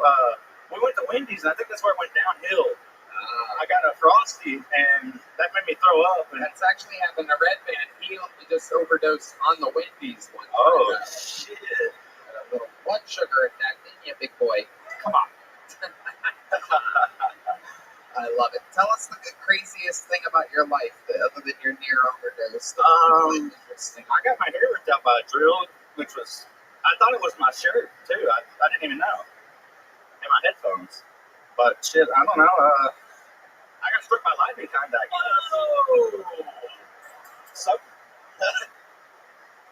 what? You got struck by lightning? Yeah, well, it hit the house, and I was hanging on to back when refrigerators and freezers were separate. I was hanging on in my Spider-Man costume, and that's when I found out, don't fuck with electro, you know? I swear to God, I was in a Spider-Man costume, and it hit the house. I was like, what? And I swear to God, I flew from here to probably that stair set right there, up against the wall. I never felt nothing like that. No power like that before. Shit was crazy. Did it change you? Did you notice a difference? Did it give you any special powers or anything? I feel like I could move quicker after that. Can we see how fast you can? Can you put the mic in the mic stand and show us some of the quick movements that you can do?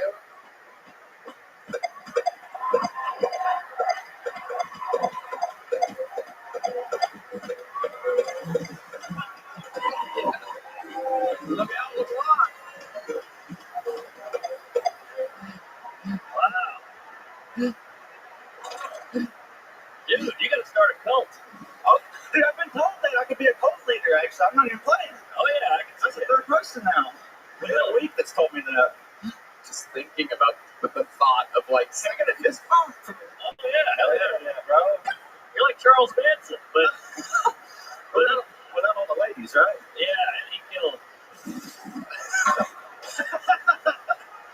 All right, Matt Atkins, I like your style. Here's a big Nashville joke book, my friend. Lightning does strike twice. Another Trump joke book by Matt Atkins. All right, we finally wrangled a one-word name all the way from section 104, Rabbi, 12. We thought we had. What was that? Mark, you throwing plates over I'm there. trying to get to the crowd, but the wind caught it. Ladies and gentlemen, make some noise for the long-awaited Maniac, ladies and gentlemen. The Kiltony debut of Maniac. Fun fact, I'm not racist. In fact, my ex-wife is black. We were married for 8 years. 3 kids together. And just because I hate that bitch doesn't mean I hate all black people. It's case by case. Another fun fact, I used to fuck my couch. Oh yeah. When I was a kid, I fucked the shit out of that couch. The problem is, I trained on this couch. And the cushions were straight up and down, just like this. And that's how I trained. I'd lay on top and put straight down. So when I got my first piece of pussy, my angles were off. Pussy's more of an upshot, right? So I had this poor girl laying on the bed, and I'm just laying on top of her, and I'm just stabbing straight down and just fucking the shit out of the crease between her thighs. And I'm just giving that to her for like 30 seconds, and then she stops me. And she says, hey, guy, it's not even in. And I had already finished. So, poof, going. Wow, Maniac. Holy shit, look at the energy on this guy. Incredible. Mark Norman, what do you think? Was the couch still at the Rayborn Flanagan when you fucked it, or was it? Every time, baby, every time. Wow, was it a black couch? Yes, absolutely. Leather. You know the one. Oh, leather. You know the one. I like that couch too. Maniac, you are energized. Are you on Adderall or something? No, sir. No, sir. Just manic. This is just natural. Yeah. You're manic. Yeah. Do you have high highs and low lows? Absolutely. Yes, sir. How Yes, sir. often do these manic episodes happen for you?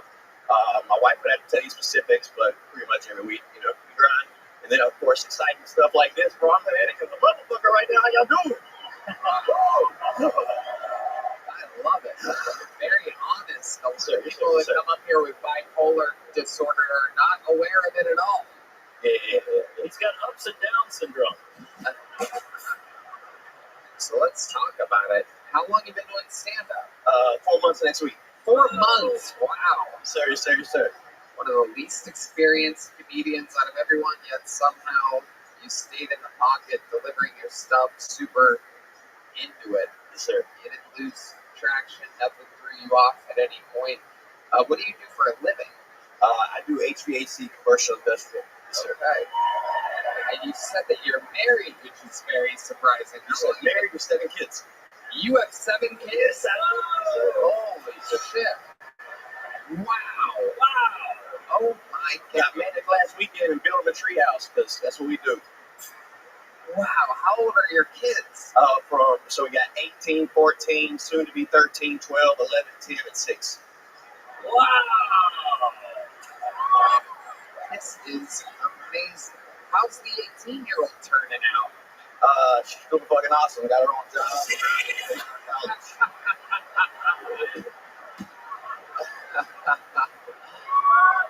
Wow, she's going to college. Yes, sir. Yes, sir. Real regular college. Yes, sir. Yes, sir. Wow. You must be so proud. Absolutely. Absolutely. That's amazing. Damn, 7 kids. You're like Elon Musk without the the money. Just a bunch of rusty parts in the yard. Yeah, this is feline Musk. Wow. So what do you normally do when you have this kind of manic energy? You're not building tree houses or doing stand-up. What do you do with it? So I pretty much grind 7 days a week. I work for the greatest company, Southern MEP, and then I work for myself on the weekends, doing HVAC, residential, and all that. You know, and then I got a lot of hobbies: boxing, comedy. You know, doing shit with my kids. Like I stay busy. It's a positive. Let's see some shadow boxing. I gotta see it. I want to see your form. Put that mic in the mic stand there. Let's see what we got. Whoa, he's a southpaw, huh? Okay. All right, little tippy tappy. All right. Incredible. You were waiting to fight? Once or twice, yes, I did. Who was she? A big girl. Incredible. No smoke. What's the, how do you as a father, because I cannot picture you as a father to an 18-year-old girl. Yeah, it's wild. Has she ever brought any boys home or anything? No, she's gay. Yeah, we rock down the hall. Yeah. She came from She's got a wonderful girlfriend. I love her to death. Right, right, right. She came to me about 2-3 years ago, and she was like, "Daddy, I'm gay. You know, I hope this doesn't freak you out." And all I heard was no dicks. And so, wow. You know what I mean? That's all the father can really ask for. I love it. You talk about that on stage? No, not yet. Just now. You should. That's great. And it's personal to you. Yes, sir. Amazing. Amazing. So you were truly pleased when she told you that she was gay? Absolutely, absolutely. I love all my kids. Let me ask you this. What's your oldest son's age? He's 14. 14. So what would you say if the 14-year-old boy told you that he was gay? I'd be freaked out if he was interested in touching anybody. No, not if he was gay. My 14-year-old's autistic. He battles epilepsy. He don't let nurses touch him. So if he ever wanted a connection with anyone in that kind of way, we would celebrate it absolutely. You know, you said swallowed maybe, but we would celebrate it. Wow.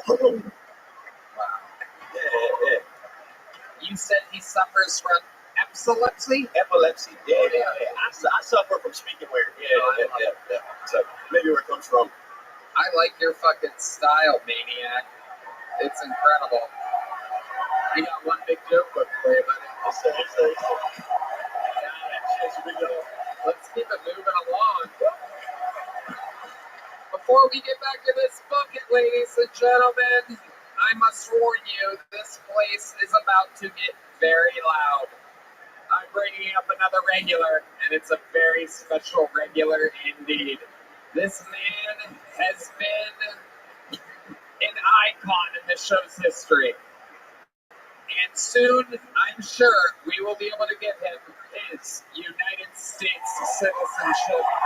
But for now, he remains the Estonian assassin, Ari Mate.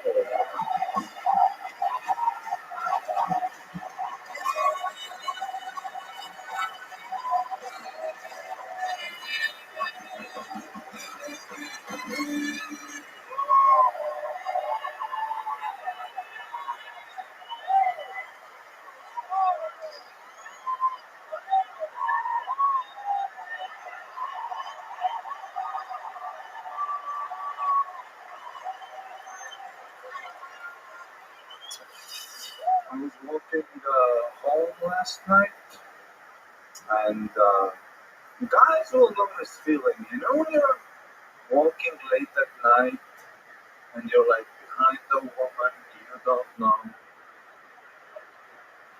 and you're walking the same direction, and there's that tension. She turns left, you turn left. She turns right, you turn right.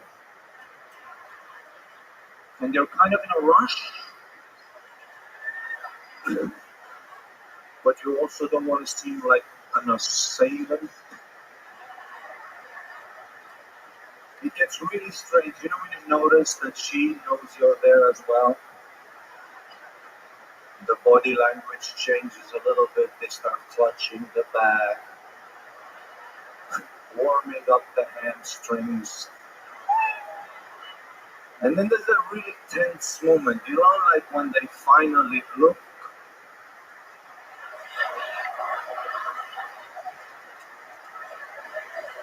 And now you gotta try really hard to not walk like a rapist. Would a rapist do this?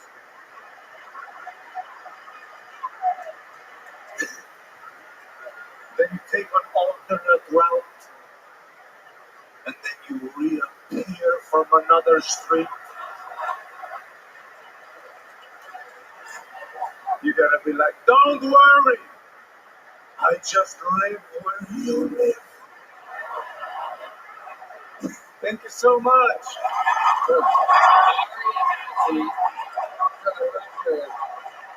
With a few minutes seconds. This guy never misses, never takes the show off, and goes above and beyond, basically doing 2 sets at once, almost a 2-minute long set. Of course, we let our regulars go as long as they want. Ari, how the fuck did that feel? You just did it again, buddy. Thank you. To me, like, I was kind of stressed back there, huh? I love it. When the show started, they started booing. I was like, oh dear God. If they bore near this act out, fuck! Huh? I love Nashville. Second time here for me. Oh my God, what a place. Tell us what do you love about it? The beautiful women. They got that. You got one girl that got some vodka out there. They do. Yeah. Did you notice that? Just the fucking. And I love the shitty like on your ass. I love it. It is filled those graters with cum. There is a very real thing that happens. That Hattie B ass. Yeah. There's a belt. There's a big white girl ass belt. I noticed it because I'm from Ohio, and then when we went to LA, everybody from Ohio that moved to California noticed that there's a fucking flash drop off. Girls from California tend to have no ass. No ass. California, no ass. Right. No ass build. Texas, they got good asses. But here and up into Ohio, I'm sure Kid Rock actually knows. He actually probably has a map from a pirate ship like map of the white girl's ass's sizes around the globe. And shorts cut off with the boots. Very nice. The jean shorts. Oh yeah. We love the jean shorts. And handy sticky. You gotta love it. Where are my white girls with jean shorts and fat asses tonight? Anywhere? Girls raising her hand. Get on your chair, you slut. I am a white girl with jean shorts and a fat ass. I guess everyone is. No one's beating our sweet little fucking tomato pie up here. Oh, yeah. Hey, Kool-Aid! I love it. Kid Rock, oh my God, such a big fan. Such an honor to meet you. I love you. Thank you. I love it. Both say the N-word. I love it. It's God's country. I love it. I love the little boy church shirt you got ready tonight. That's nice. It's my Def Jam shirt today. I saw it at the store. I was like, it's Def Jam, honey. I thought it was picture day. It's like a Cosby sweat, the 80s Gap commercial. Right? Yeah. It's a wild shirt. Would you get that from, a vintage store or something? Yeah, I was at the second-hand store, and I was skeptical because it looked so big. But then I watched Def Jam all day. I was like, if they can pull it off, I got it. You know what I'm saying? I love it. I can't wait to get like a fucking onesie with my face on it. You know what I'm saying? You know that Def Jam shit? People will buy that. That's merch. Yeah. What else do you have fun up your sleeve here in Nashville? Any other big plans? I don't know. You been eating good while you're here? Yeah, it's like chicken. They love the chicken. They love the fried chicken. Everything that gives you diarrhea. Yeah. Nobody has a solid shit in Nashville, huh? No. There's no abortion here, but you get the miscarriage with the food. You just pee out your butt. It's bourbon, tacos, barbecue. It is a healthy flow here. You know, normally you go on the road and your body kind of clenches up a little bit. You know, you tend to retain. If you're a comedian out on weekends, it takes a day or two for you to come up with a solid shit. Not in Nashville. Country fried fucking steak and eggs at the Sun Diner, my favorite breakfast here in Nashville. And right afterwards, both times, today and yesterday, I'm just speeding back to the hotel. It is unbelievable. They got that gumbo. They really. Hell yeah, they got the gumbo. Yep. But no porn here on my phone. Nope. Crazy, right? What the fuck is that? I didn't know what to do, so I bought a gun.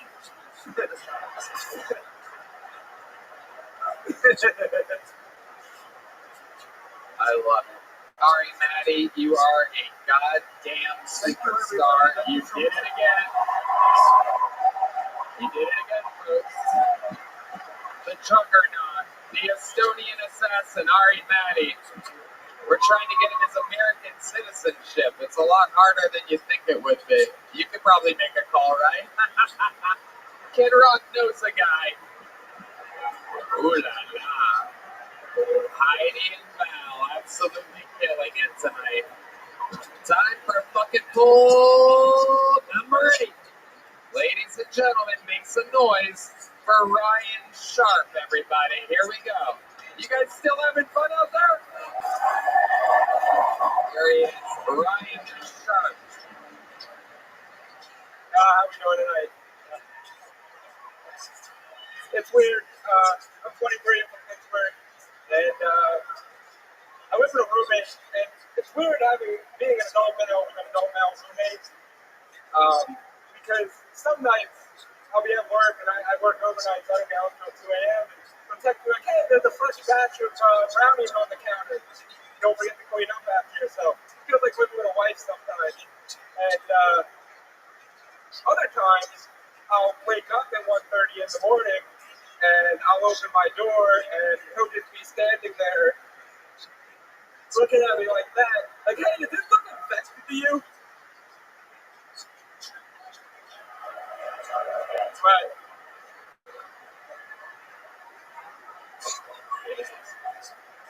it's okay. It's okay to have those types of relationships with your homie where you can look at their fucking dark star and be like, no, man, that looks totally fine.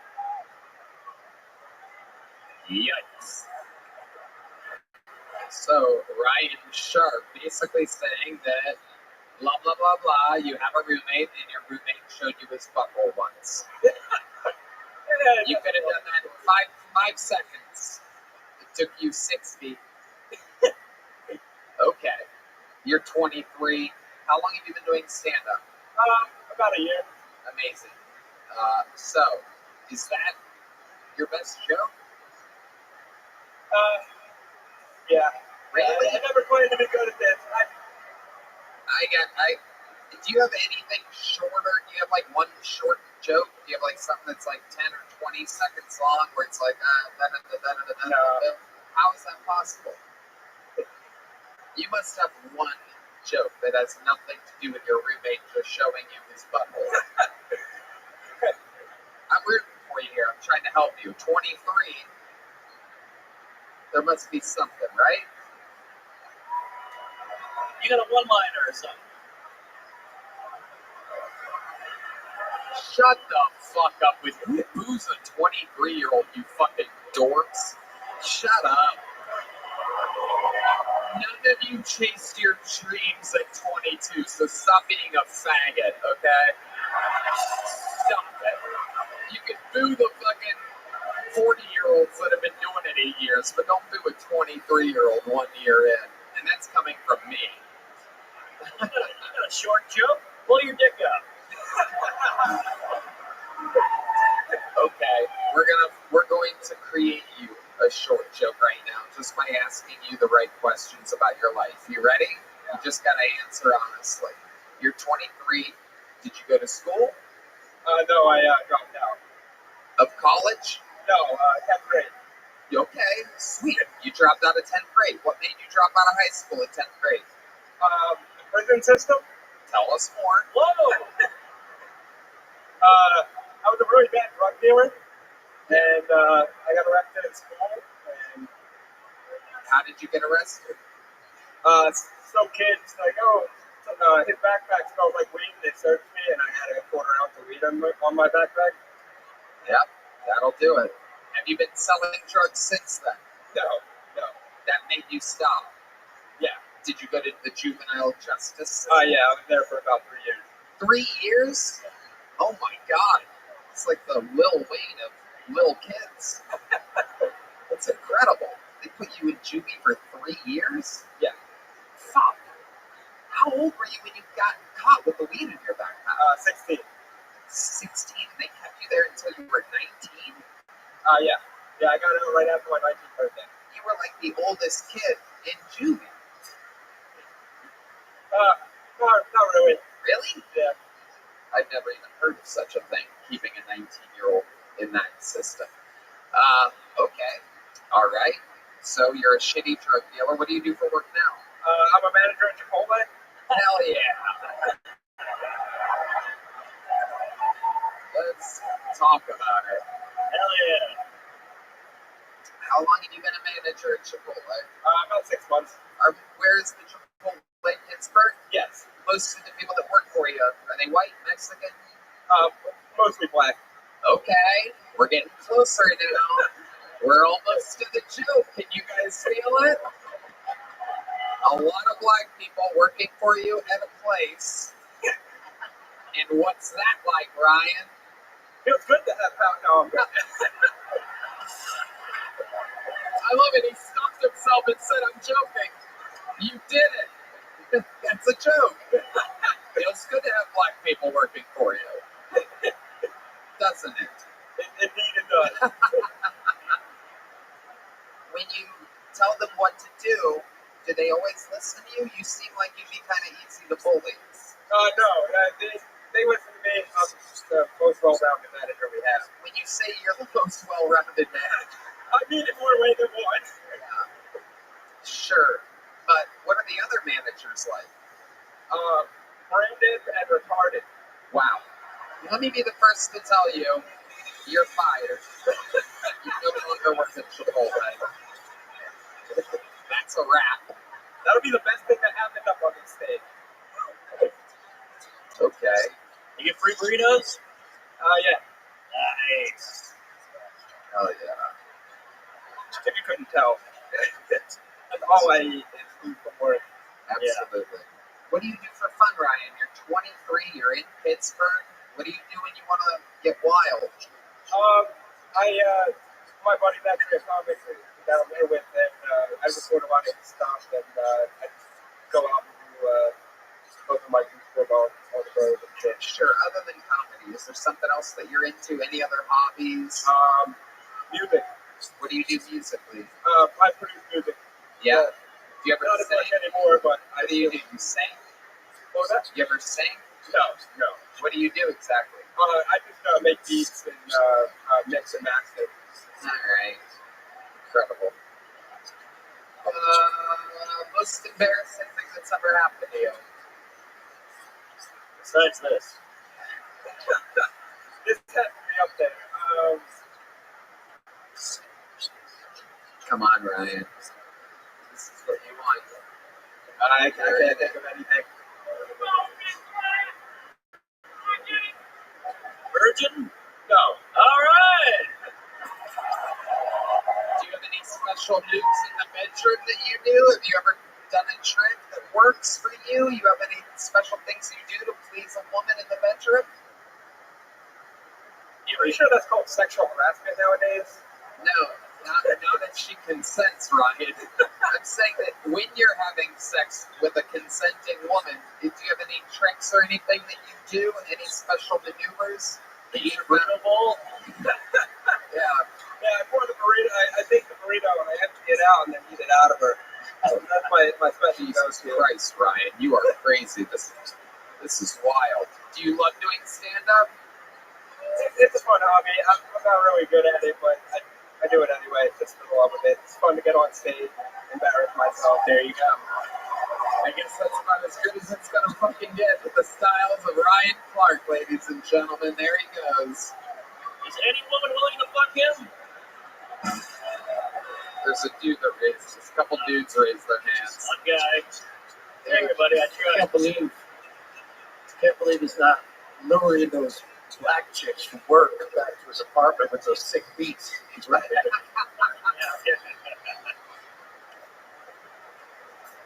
Ryan Clark's sick beat. That is something to imagine.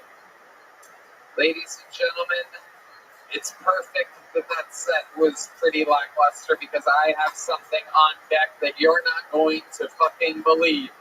Not only is this one of the greatest regulars in the history of the show, he also happens to be one of only 3 living members of the Kill Tony Hall of Fame.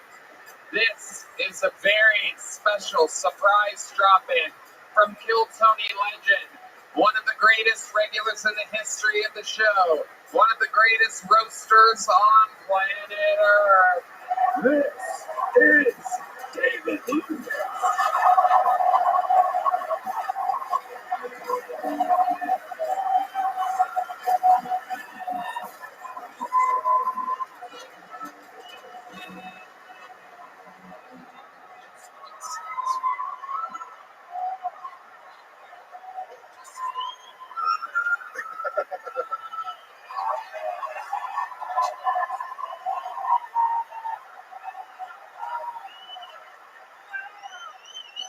Yeah. I'm sick of this body positivity shit.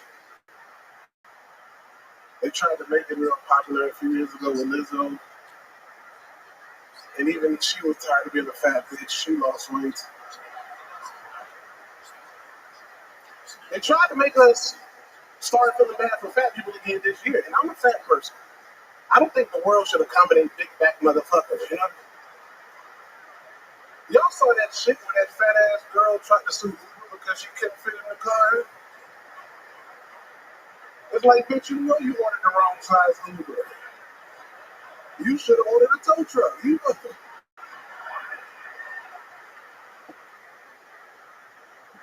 can't let nobody that size get in your car. That bitch get in your car, your fucking oil light come on, man.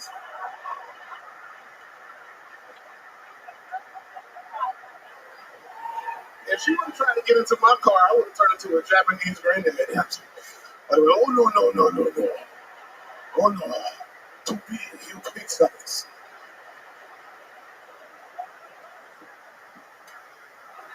I love Nashville. It's full of white women.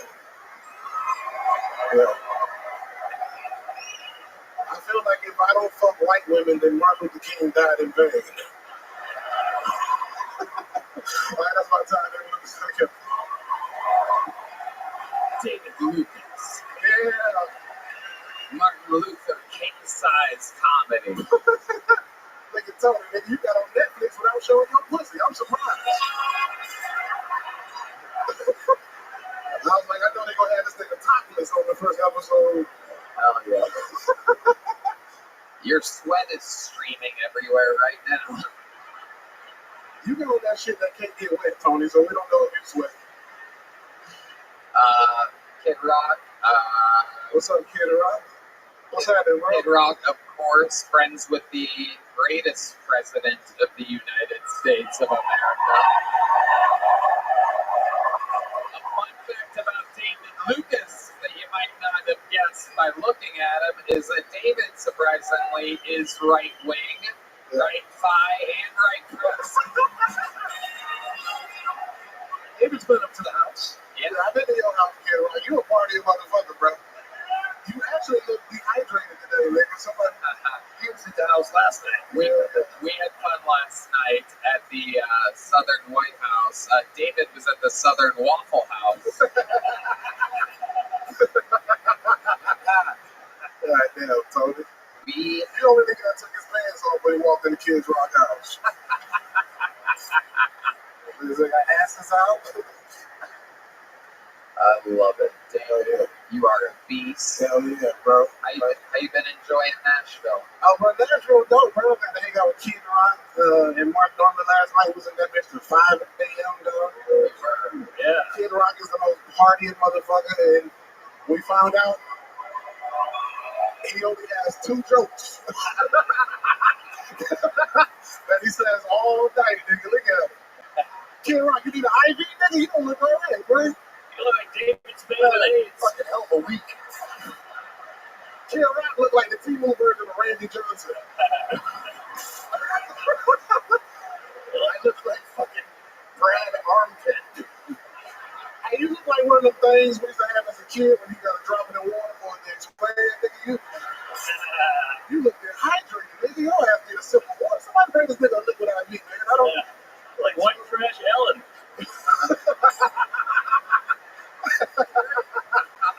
Tony was the only girl to come to Kids Rock house and not get fucked.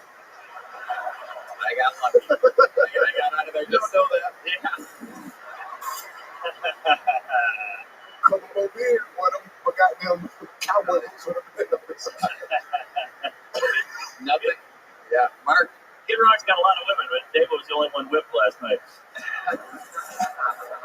No, can I tell the joke? Can I tell the joke? Driving up to Kid Rock's house? Sure. All right. If I tell it, it's not racist. So I'm the only black person in this Suburban driving up to Kid Rock's Southern Mansion, right? And I noticed that I was the only black person that we had to enter a gate and wind around a curve. And I'm like, damn, there's no other niggas in the car. Y'all can do whatever y'all want to me right now. And Tony was like, we actually brought you to fight his other one. I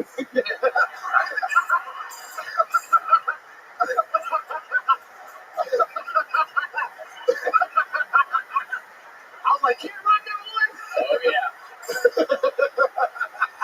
Bojangles Unchained.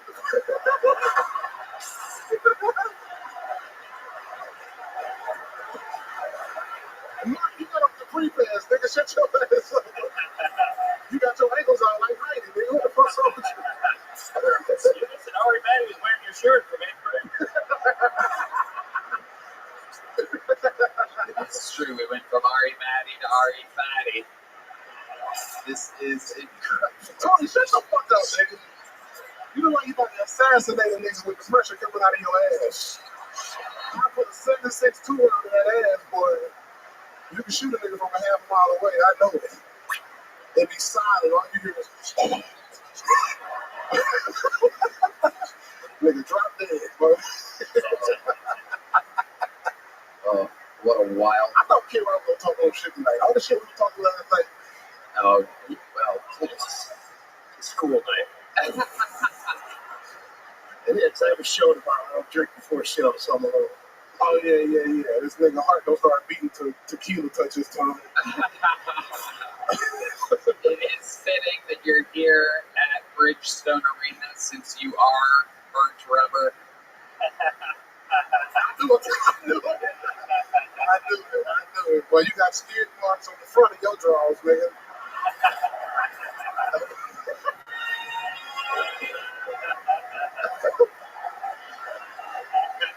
Tony, you look like the type of man that let other people fart in your pants. I don't know what it means, but it was funny. David's been eating lunch at Hattie B's and dinner at Hepatitis B's. Tony looks like the type of nigga to get in bed with a big t-shirt and a bowl of ice cream. You're fucking killing me. This is a one-sided victory for you. Hell yeah, it's like we said on the opposite sides of the car. Hell yeah. Kid Rock, that's my nigga. What's up, Robbie? What up? Yeah. Come on, call him what you want to call him. The N-word. I'm just joking. Don't do it. Mark, don't get that man in trouble. He don't give a fuck. Kid Rock's the only white person to put the N-word on the album, and nobody says shit. That's how badass he is. No fucks, no political correctness. The American dream, the First Amendment at its finest. But that makes you free, dog. Maybe like the rest of these gay-ass artists that can't even sleep at night. You're free. It's true. Thank you. You're free too now.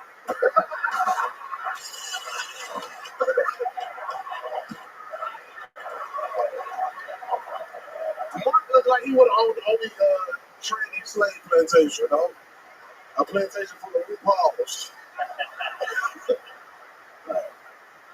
David Lucas. Yes, sir. Ladies and gentlemen. Yes, sir. You know what time it is. Done it again. You are the legend, the Hall of Famer, the greatest regulars in the history of the show. One more time for the great powerful king of the roast, David Lucas, everybody. The man, the myth, the legend. We are flying through it. We're almost there. Let's get another fucking pull up. Make some noise for Max Tidy, everyone. Max Tidy. The Kill Tony debut of Max Tidy.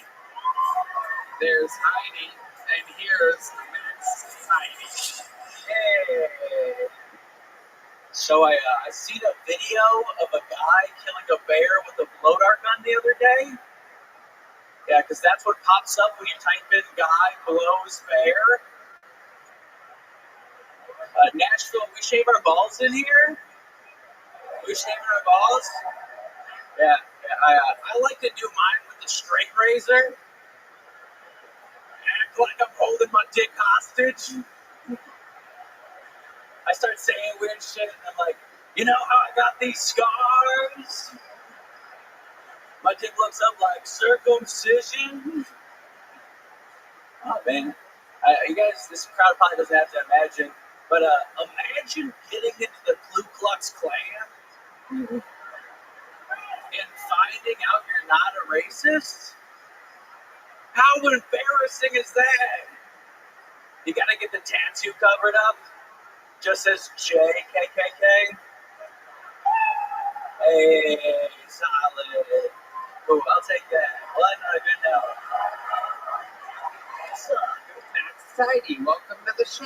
How's it going? Good. How long you doing stand-up comedy? 9 years. Where at? South Bend, Indiana, man. Wow. That's where you still live? Yeah. What made you stay at South Bend? A child. Okay. You made a child. That happened. Oh, are you dating one? Oh, I'm not Kid Rock, bro. Oh. Man. It takes a setup all with the balls to make a joke like that. You've seen the crowd for Runaway. I don't know what you're talking about. Oh, man. Epstein's Island? It's a joke. Okay. Dude, my family loves Kid Rock, bro. My family loves Kid Rock. Max, you better fucking show goddamn respect to the king himself. Give it up for Kid Rock. Let him hear it. Come on. You don't need to do that. I mean, you already love him. Let him host it. You're okay, Max. Is that your real name, Max Tidy? Max Tidy. What do you do for work? I work at a dispensary. Okay, how old's your kid? 6 years old. 6 years old. And you're able to support yourself and the kid off the dispensary job? Yeah, we've been doing the thing. All of it in Indiana? That's legal there? I work in Michigan. I just recently moved to Indiana. Okay. So you drive up to Michigan? Yes. And you work there. How long's your drive daily? It's like half an hour. Okay. Yeah. And what were you doing before the job at the dispensary? I worked at a whiskey distillery. Okay. All right. Gateway occupation. And have you ever thought about, are you still with the mom? No. Okay. Does she have visitation rights? Yeah, we have like a schedule set up. Okay. And how often do you have the kid? I get him for 2 days a week, and then every other Sunday, then once a quarter I get him for a week straight. Talking about my visitation rights right now? Yeah. Interesting. Yeah. That's the decision that I made. I like that. Hey, Rob, Assuming those are supervised. Dude, my dad loves you, bro. Why do you keep saying that? Everybody's fucking dad loves Kid Rock. That's a good point. The obvious. That's a good point. Half the country. Yeah. Okay, Max, what do you think is the most interesting thing about you? You've seen this show before. You understand the interview portion of this show? A little bit. I don't know about the most interesting thing. I could make them not like me more. Okay, do it. If that's what you're... I do one more bit. I mean, how long's the bit? It's like 30 seconds. 30? Maybe 20. Let's make it 20. Let's make it 20. Have you guys heard everybody mad about these pirate guns? You guys heard everybody mad about these pirate guns? The R-15? Oh, God. Yeah, I think they're mad about the shooting at that pirate bar. The Sandy Hook. Okay. We're going to save you. Here's a medium joke book. There goes Max Tidy, everybody. Whoa. There he goes. We have a special treat for you, ladies and gentlemen. We're running a little bit ahead of schedule here, so I'm going to get this guy up here. He is not a golden ticket winner. He is not a regular, but he is a developed character on the show. Make some noise. This is the Nashville Arena debut of Uncle Lazy.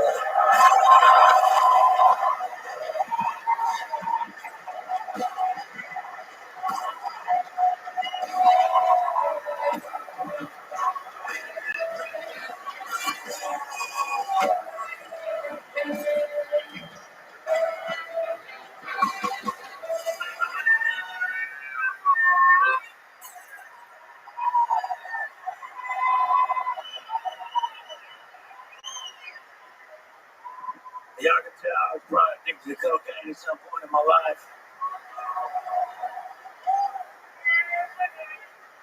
And I quit. The summer's coming. So we'll see. Yeah, we'll fucking see. It sucks quitting shit you're great at. Listen, I'm great at cocaine. I can turn a Sunday fun day into a no-call show no Monday in a motherfucking instant, you hear me? But I had to quit and started smoking pot. See this little hippie bitch here, and she... All right, shut up. Listen. She smokes this shit called dabs. You ever done dabs? Well, listen, for those that don't know what dabs are, it's the highest rated THC. Basically, when you smoke dabs, it gives you Down syndrome for the rest of the week, okay? You got shit to do that day, not gonna fucking get to it, alright? And then she wants to get all sexual with me. She's like hitting me with that horse cock, daddy, and I'm like, first off, who talks like that, you know? Second of all, you're gonna be lucky to get My Little Pony, you know, because I got cerebral palsy at this point. She goes, hey, are you okay? Do you need anything? I go, no, my mom's coming to get me. Don't worry about it. My name's Uncle Lizzie. I'm in fucking great.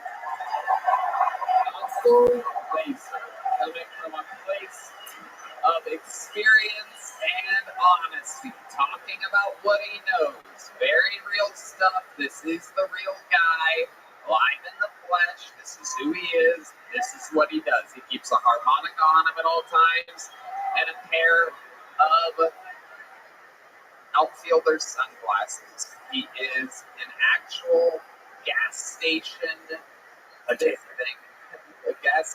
visiting human being.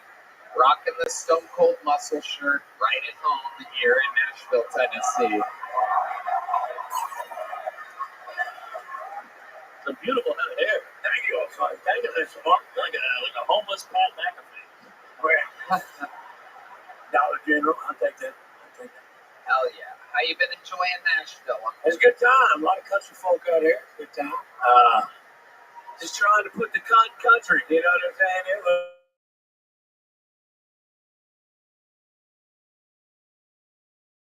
What are we talking about?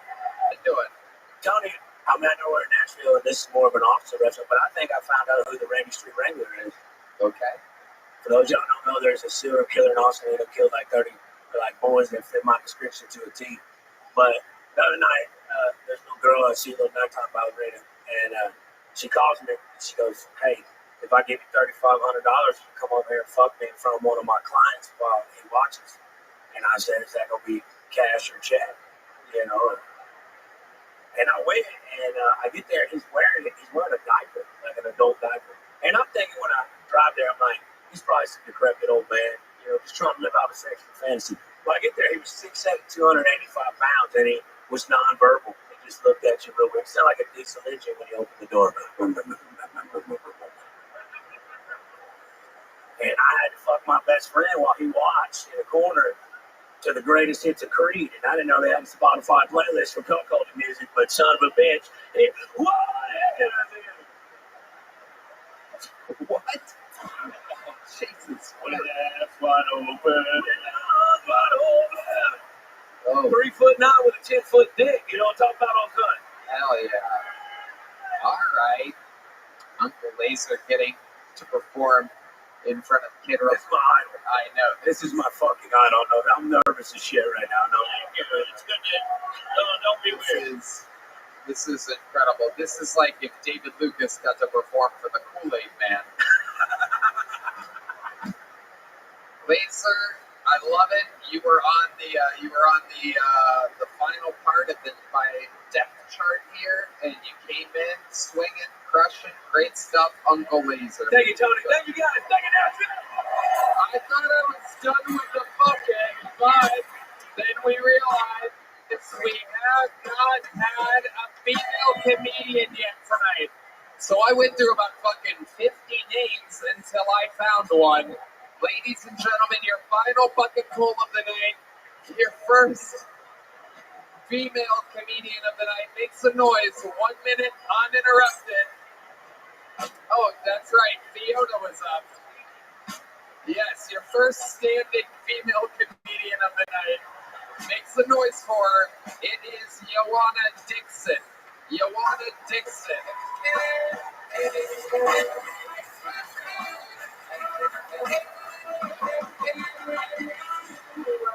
Hello, I'm too short for this. Hello. So I just got engaged to a comedian, which was really fun until I realized very quickly that date night equals open mic night, and weekend away equals waking up at 6 a.m., getting in my car, driving 8 hours to the Bridgestone Arena parking lot for the Kill Tony show. So that's my weekend away. Oh, fun. No, yeah, so I did come into comedy for the things that, people usually do: money, fame, women, single ladies. Yeah. No, I just really wanted to be included in this hobby. Isn't it fun? Well, anyway, so, he needed a host, and I'm not afraid of a microphone. And people ask me all the time, what is it like to be engaged to the Frisco kid? And I don't know if I'm in a real relationship or in the longest bit of his whole career. So, yeah, that's my time. Oh my goodness. Too short for the stand. It's okay, Joanna. How's it going? How long have you been doing stand-up? Like, kind of 2 years. Yeah. Okay, where at? Different kind of shows. My fiance, he runs the Music Depot in Northwest Arkansas, so I host there. I host around Northwest Arkansas. Okay. Yeah. All right. Tell us something interesting about you, other than your fiance. Yeah. Well, the interesting thing is that my fiance is Mexican and loves my black cat. Okay. Other than your fiance, name something unfiance related about your life. You. Me. Yeah. I am a waitress. Okay. And I serve really horrible people that don't want to tip me. That's in northern Arkansas? In Northwest Arkansas, yeah.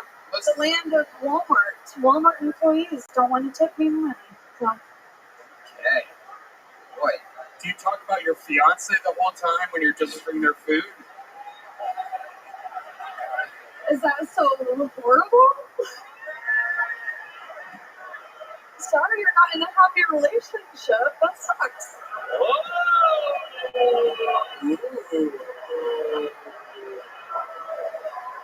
When's the wedding? Because he might get deported. November. Okay. Let's see this fiance. I'm being told that Anthony has found the fiance in the audience. He's right there. I think he would be happy to be deported to South Central LA.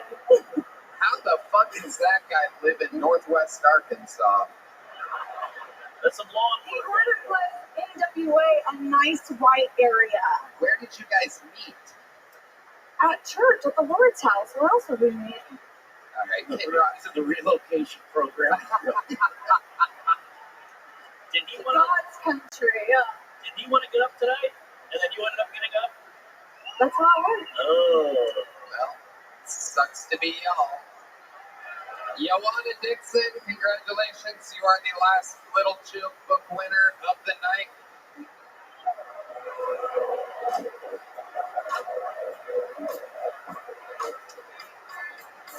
All right. You know what, ladies and gentlemen? We've had a lot of fun tonight. I think there's only one thing left to do.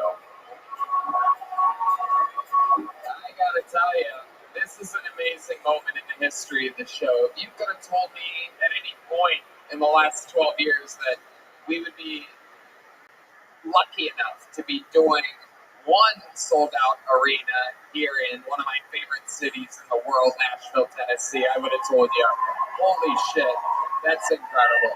It's amazing that we're doing back-to-back nights.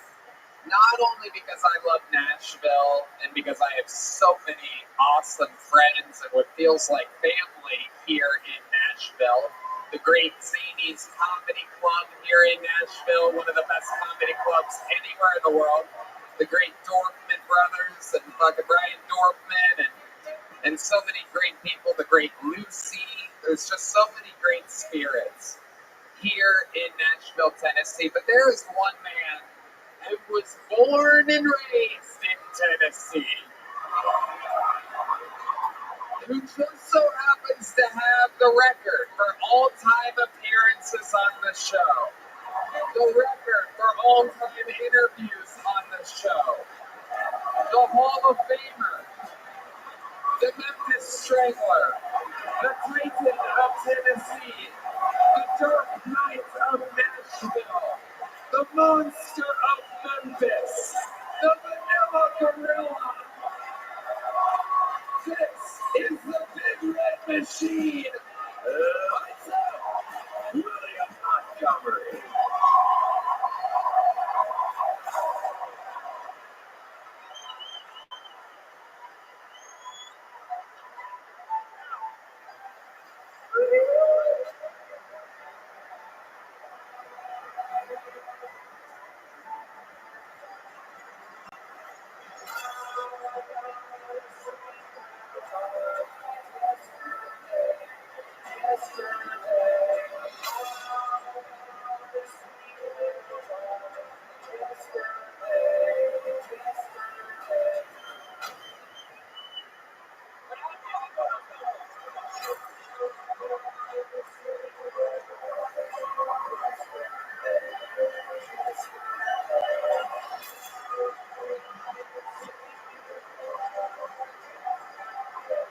Oh my God.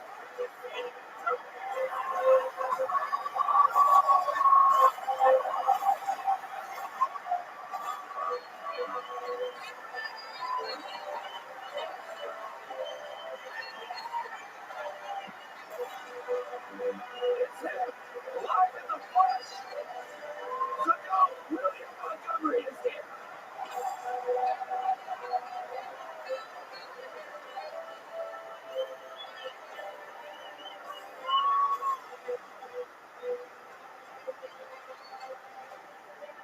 Rocky Top, you'll always be home sweet home for me. Good old Rocky Top, Tennessee.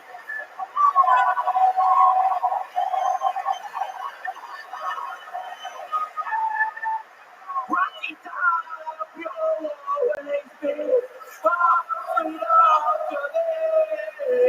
Good old Rocky Top, Tennessee.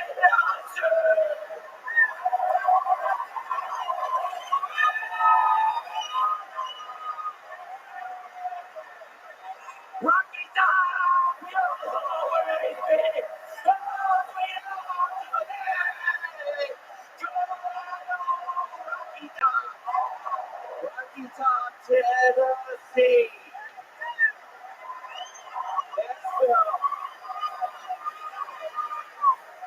Nashville, the weirdest thing happened to me today. I flew in on Delta and we did not crash. I'm shaking down the bullshit. Virginia Giffrey, the girl Jeffrey Epstein gave to Prince Andrew to have sex with when she was 16, got hit this week by a school bus going 80 miles per hour. And my only question is, where in the hell did Hillary Clinton find a school bus that goes 80 miles per hour?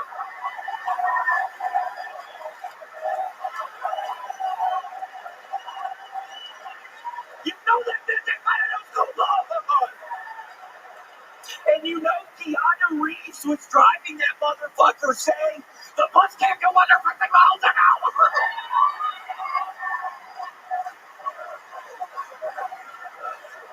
I don't know if anybody realizes this, but 3 out of the 4 coaches in the Final Four are Jewish.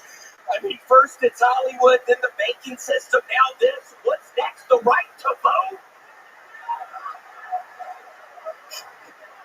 In response to the U.S. tariffs, Canada is imposing large tariffs on dog food and flamethrowers, which is bullshit because I'm going to have to get a second job to pay for this shit now. You know I love feeding grandma's mom dog food. She fucking crawls around like a dog on her hands and knees. and she fucking eats it off of my back, dude. And your mom can get up there, Rabbi. Okay, that's my time. Thank you, Tom.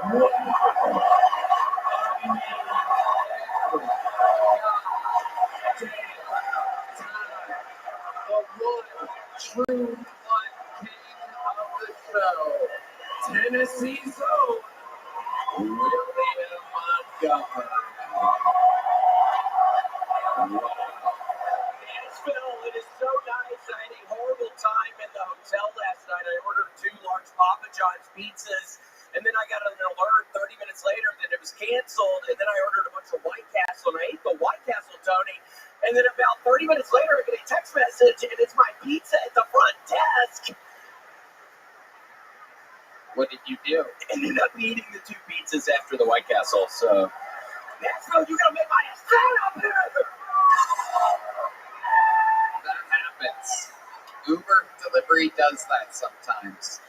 I know, but oh my gosh, it's so nice to be back in Tennessee. It really is. Tell me some of the things that you love about Tennessee. This is your home state. No comedian, I believe, has made it quite as wildly proud as you. I mean, there's so many greats from here.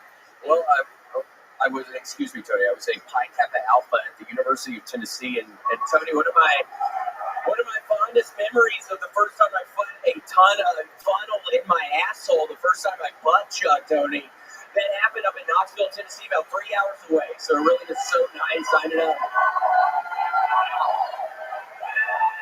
getting raped a couple times that night. It was like real nasty, but so nice to be back. Wow. Pi Kappa Alpha, huh? Yes. Red Band was Pi Pi Pi. Yeah. Your fat ass likes these pies right back. Tell me some more things that you love about Tennessee. You are home in front of an arena. Look at your face up there, all around that band. You see that up there, William? Well, I think people in this audience might like to know I lost my virginity right outside of Sevierville, Tennessee. Yeah, but it in the first time right outside of Dollywood. But yeah, so that's a good memory. Did that. Got a couple staph infections. Oh my God. Wow. Such honest answers from William Montgomery here. What's with the new outfit? I see you got a tracksuit on. Usually you look like you're in a jug band. I started doing the row machine a whole bunch. I've done 500,000 meters since January, and I got on the Adidas eBay store. Shout out to Adidas eBay store. You can get everything for like half off, 75% off. So I've been going ham on eBay recently. But yeah, Adidas store. They said if I mention it tonight, I might get a new sponsor, Tony. So everybody buy a pair of the basketball socks, please, on the Adidas eBay site after this, please. Wow. Because I told them I'm going to mention the basketball socks. If there's an influx of the basketball socks, they know we'll know it's because of me, Tony. But wow, that is basketball. Incredible. That is amazing. Wait, why was I not invited last night? Why could I have not gone to the party last night? Well, you flew in late. We invited you. Oh, yeah, and we invited you. Yeah, I sat next to some weirdo on the airplane who was telling me about how he's back in Austin. He has a lady with a family who he loves, and I'm thinking, this guy's getting catfished. And then he starts telling me about Sasquatches, how when Jesus comes down and saves everybody, the evil people on earth will still be around, and the Sasquatches are going to come out. So just wait for that to happen, Toad. That guy was the weirdo. William, these people want to know what fires you up, dude. They want to see you amped up. Probably shit, Tony. Maybe some people in Tennessee can feel me on this. Maybe some lightning bolts. Maybe a little bit of funnel cake in this motherfucker. Maybe some candy apples. Okay, that's all I got, Tony. I see a fair food. You were going down a list of universal fair foods. That is not Tennessee, specialized to Tennessee. What are you planning on doing tonight? What's your big plan? What do you like to do in Nashville? I don't know. I'm going to be hollering at Rabbi, and hopefully, and he's going to let me go out with this fucking ass. And then I'm going to fucking go back, order some Papa John's again, and then on purpose order the White Castle. I gorged myself last night. I actually just found out that if you vomit in between eating, you can eat a whole bunch more food. I had never done it. I'd always heard about that before. It's an eating disorder, which is very sad, but I was stuffing myself last night, Tony. I was just so excited to be here in Nashville. So I can eat some motherfucking food. I don't know if that's good for you to do. This new White Castle and pizza. It's good for my heart. My coach told me it's good for my heart. My rowing coach. Seriously. Wow. Yeah, it's like it puts a pressure on your heart. I wear my heart rate monitor when I'm doing it. My heart rate goes way up right before I put my finger in my mouth. I get so nervous before I fucking make myself throw up, and my heart rate goes to the roof at the beginning part. Who's your coach, Rosie O'Donnell? She left. I'm sorry, Kid Rock. I don't think I understand that one. Oh, because she's a fat bitch. William, Lights Out, Montgomery. I don't know. I want to see you around for a long time. I know you're making a joke about your rowing coach. I think you should stop eating White Castle and pizza every day. Well, Tony, that's weird because I don't think I'm ever going to stop eating White Castle. Nashville, Tennessee.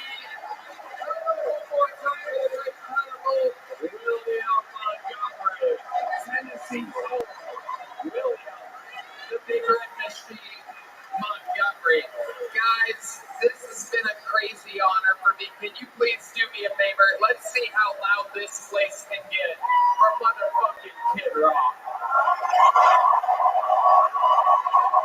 An American patriot, a fucking legend to rock and roll, and a legend to Tennessee. One more time for Kid Rock. And how about one more time for one of the great comedians of today, the great and powerful Mark Norman, fresh out of the Private Auditorium last night.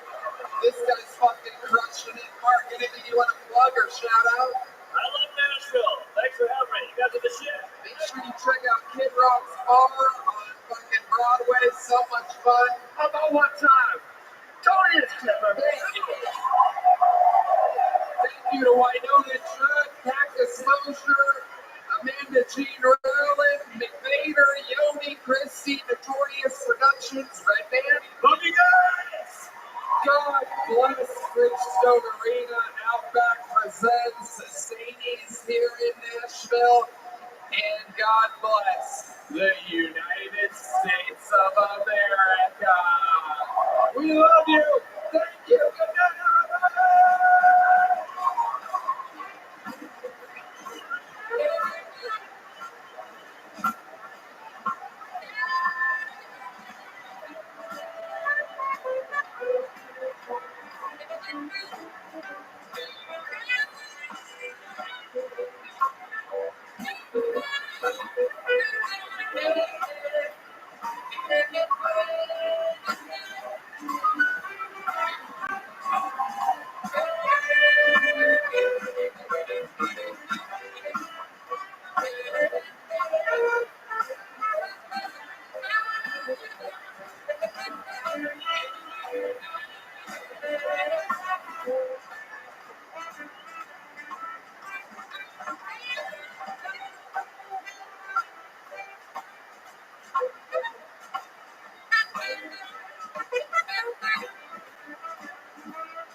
huge announcement. I am doing stand-up comedy in Madison Square Garden, Friday, August 15th. This is a stand-up comedy show featuring me and the Killers of Kill Tony, all your favorite regulars and stand-up comedians from the show doing guest spots on it. The artist resale is this Wednesday at 10 a.m. and it goes till Friday, May 2nd. The special password is Tony25. That's Tony25, all one word. Local resale starts Thursday, May 1st at 10 a.m. Also, the ticket drop for the Kill Tony tapings at the Mothership is this Tuesday, April 29th at noon. This is your warning. Those tickets are available at ComedyMothership.com. The tickets for the Killers of Kill Tony plus Tony Hinchcliffe at Madison Square Garden on Friday, August 15th are available at TonyHinchcliffe.com. And there's still a few tickets available for the huge stand-up comedy show at Resorts World Saturday, May 10th at 8 p.m. Those tickets are available at TonyHinchcliffe.com. So Vegas, New York City, and Austin, Texas, the chambers are loaded and ready to be shot off. Go to the respective websites and buy tickets and see stand-up comedy and new tapings of Kill Tony upcoming for the months of May, June, and July at ComedyMothership.com and stand-up shows at TonyHinchcliffe.com now for a brand new episode of the #1 live comedy podcast in the world. This is Kill Tony.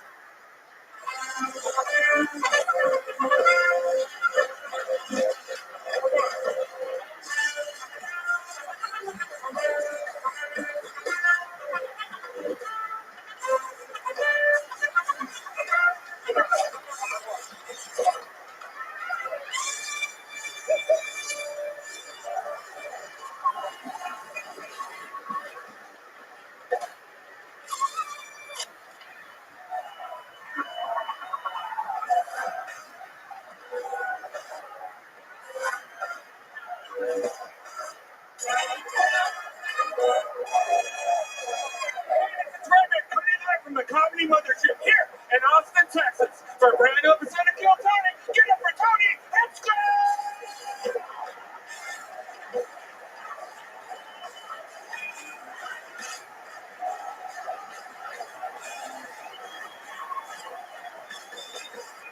Who's ready for the best fucking night of their lives?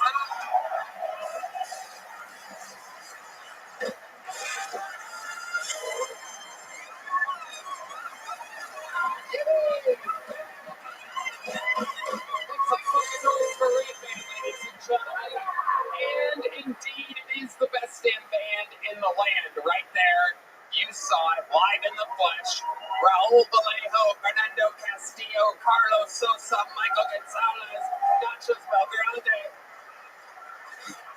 Cholula Cholupa,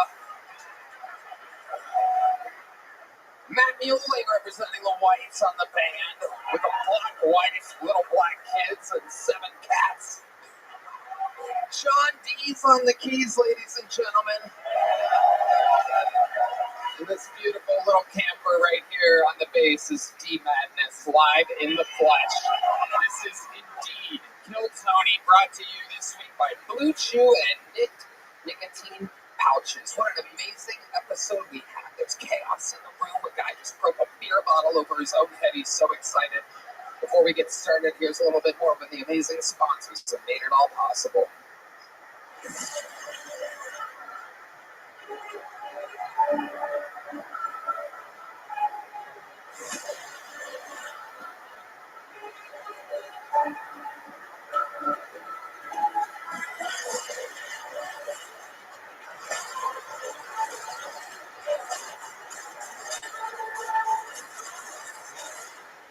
Are you guys ready to start tonight's fucking show or what?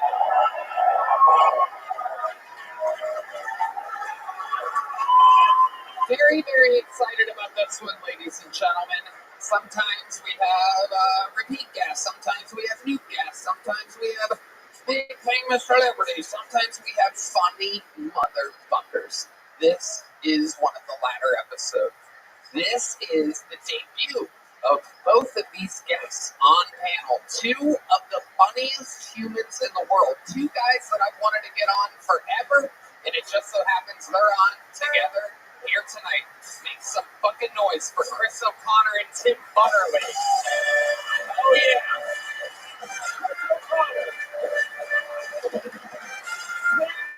Butterly. Oh my God. Chris O'Connor, Tires Season 2, coming out June 4th. His podcast, Stuff Island. Welcome to the show, Chris. It's good to be here. Thanks for having me. Absolutely. And Tim Butterly, welcome. That was a very polite response from your audience after all that build-up. Hey guys, I'm Tim. Tim Butterly's show, Dad Meet. He's on tour, TimButterly.com. It is your guys' first time on the show, which is absolutely crazy. I know, it's pretty exciting.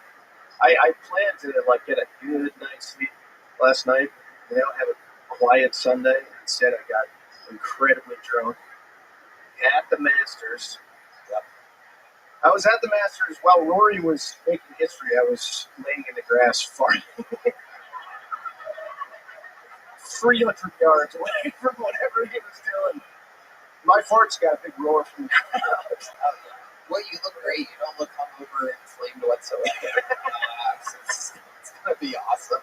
We're happy to have you. Since it's your first time, I should tell you, 275 people signed up for the chance to get on this show tonight. If they get pulled out of the bucket, they get 60 seconds. Uninterrupted. The time is up and you hear the sound of a kitten. That means they have to wrap it up then, or else they bring out the angry West Hollywood bear. This guy has a tattoo of a spider behind his ear, so I'm going to let him pick the first one. Right off the top. Yeah, looks like the name. And the show shall begin. To start tonight's show, we have a golden ticket winner making his third ever appearance on the show. Can't think of a worse time for that to happen, Deez. Really wasted that one tonight. Leaning on your keyboard, just high and falling asleep as usual. It's kind of crazy at this point. You would think you'd be able to survive 5 minutes into the episode without doing something absolutely stupid, but there you are. There you are, high and tired. John Dees, his debut album, High and Tired, coming out soon. So every Monday as he falls asleep, leaning against sound effects on his keyboard. He wears sunglasses because he literally falls asleep during the show. Going up first tonight, the third ever appearance of a golden ticket winner that we like around here. Let's see how the third minute goes. The comedy styling is 1 minute uninterrupted. Going to Colin Sledge, everybody. Here we go.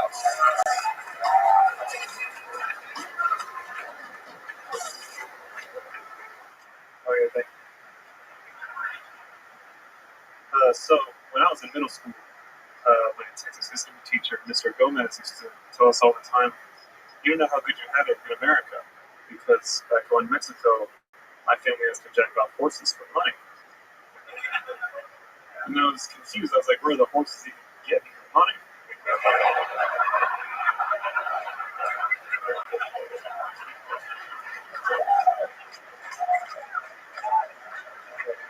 Okay. So my parents wanted grandkids, right? And I don't really want to give them grandkids, so I thought I'd give them the next best thing, homemade cream pie video.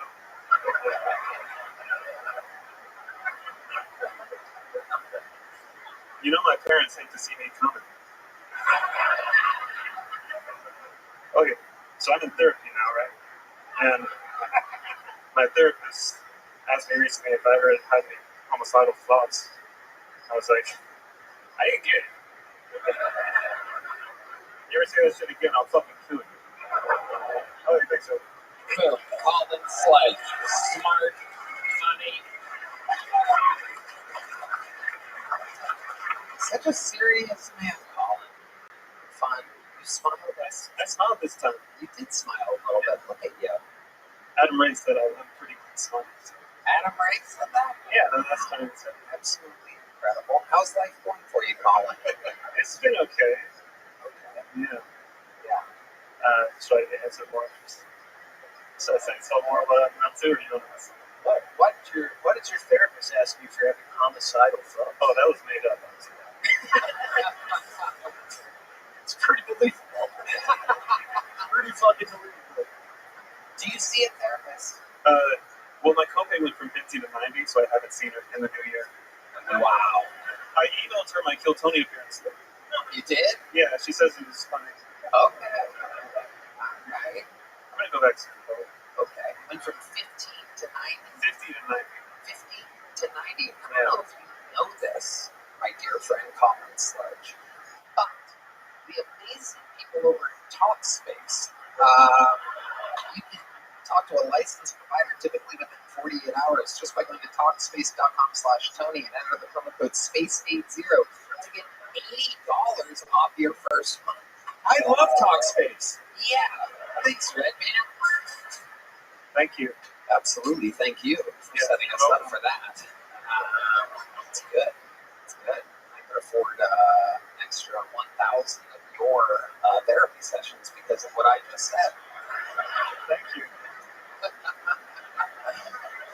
Colin, what goes on in your life? Tell us. You seem like you're built for comedy. You seem like this is your thing. I can't picture you doing anything else. Do you do anything else? Well, I still teach piano. You do? Yeah. Teach piano. Yeah. Aww. That's a murderer's job for sure. Yeah, it is. I got one of my piano families found out about this. Yeah. The dad, who never said anything other than like hello and goodbye, was like golden ticket. Wow, that's pretty cool. Yeah, and then his wife wanted me to demonstrate that I knew how to play. Oh boy, that's tricky for you. We've done that once before. Turns out you get a little nervous. Yes, I did okay. Was it the husband or wife that was going to bat for you that you be around the kids and it's okay? It was the wife hired me. What was the interview? What was the interview like? Well, they just got on a referral and like, hey, you teach piano to this other kid and she's good, so you can teach her. So nothing in person. No, I don't remember. You don't remember? Yeah, it was a while ago. I mean, all piano teachers are probably like that, right? Do you think so? Yeah, that's serial killer. Yeah. I do get a pass for being a little eccentric. That's that makes sense. That is so true. Yeah. That makes sense. Yeah, I guess you can come across that as eccentric. Yeah, piano tuners are the real serial killers. Very interesting. I did not know that. That's the inside piano stuff. Yeah. Because they're like piano people, but they can't even deal with other people. They just need to be alone for like on a hard time. Absolutely incredible. I'm sure the piano people listening to the show are cracking up right now. Colin, we love you. Great set. There you go. You got it started. The show has begun. And now to the bread and butter of the show, the beautiful, beautiful puppet. Oh my God. I mean, unbelievable. What a sight for tired, weary eyes. It's the lovely Heidi, ladies and gentlemen. All right, back to the bucket, or to the bucket for the first time. We're going to meet this person all together and find out all about their life. Let's meet him.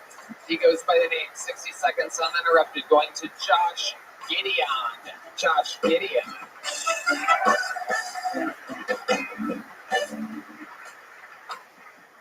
Have y'all ever broke your straw while trying to open it, and it ruins your drinking experience? Do you think babies feel the same way when sipping on pierced nipples? Because they gotta take the piercing out, right? And when they do, you think it comes out in three like a Bellagio fountain? Statistics. A little bit for myself, I am half Haitian. And y'all heard what Trump said, how we eat pets. I'm also half Korean. So I guess you could say I really got that dog in me, you know. Who knew a Haitian dad and a Korean mom will make a beige Hawaiian punch guy? I'm over here looking like crouching tiger, headed nigga.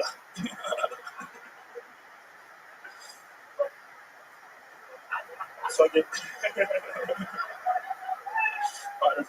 Hey, Josh Gideon. Welcome, welcome. Hi, Josh. For a second there, I didn't think you could say the N-word, but I guess the half Haitian allows it, huh? That's right. I'd like to see you get away with that if you were just Korean. I would have loved it. I would have loved it. It was clean. John D's our senior N-word official on the scene.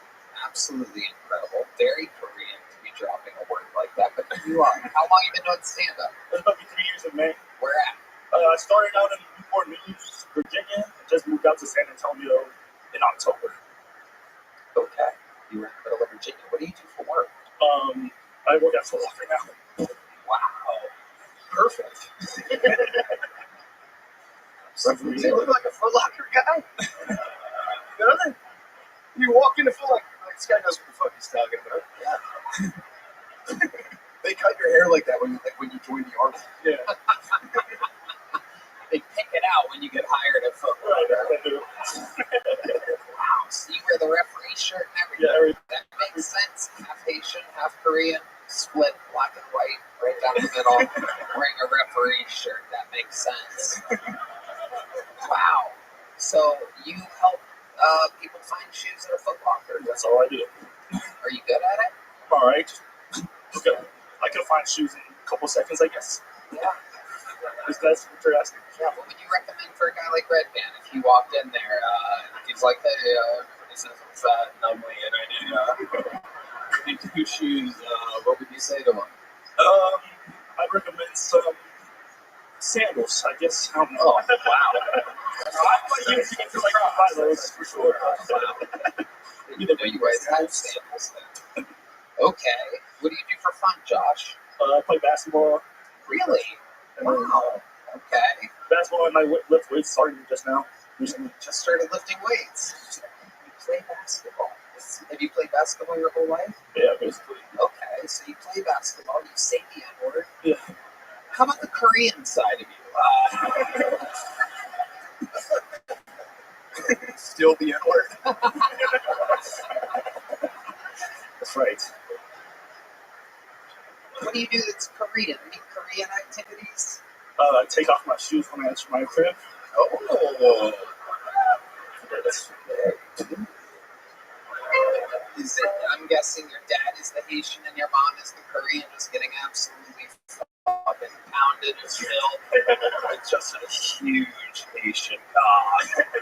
Do you think about that a lot? Do you think about how your mom was absolutely decimated, your innocent little Korean mother, just a sweet little lady, just absolutely getting ravaged by your father's Haitian? Got to be every slow day at Foot Locker. Just a mind prison. Do you ever at Foot Locker and you see a pair of extra long black socks hanging from the shelf and you're like, God, what my dad has done to my mother's pussy is terrible.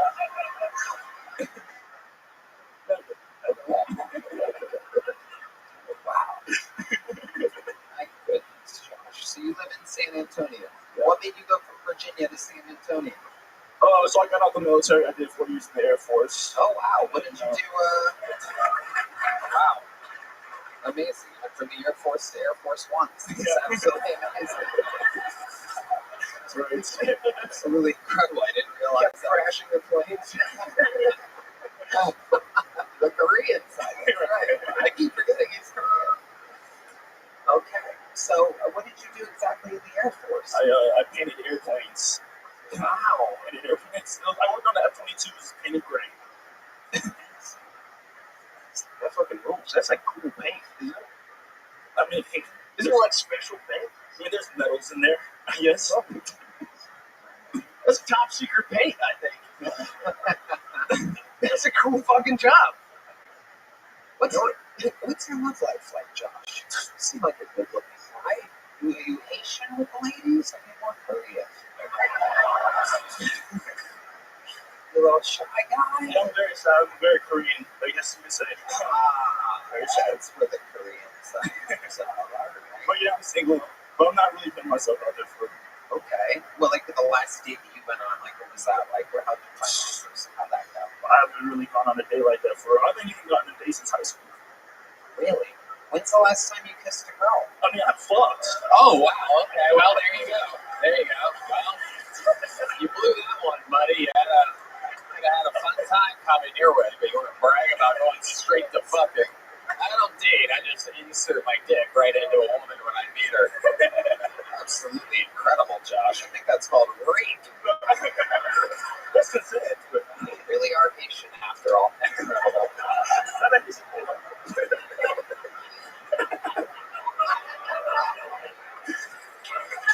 No, don't do that. No, I don't want that.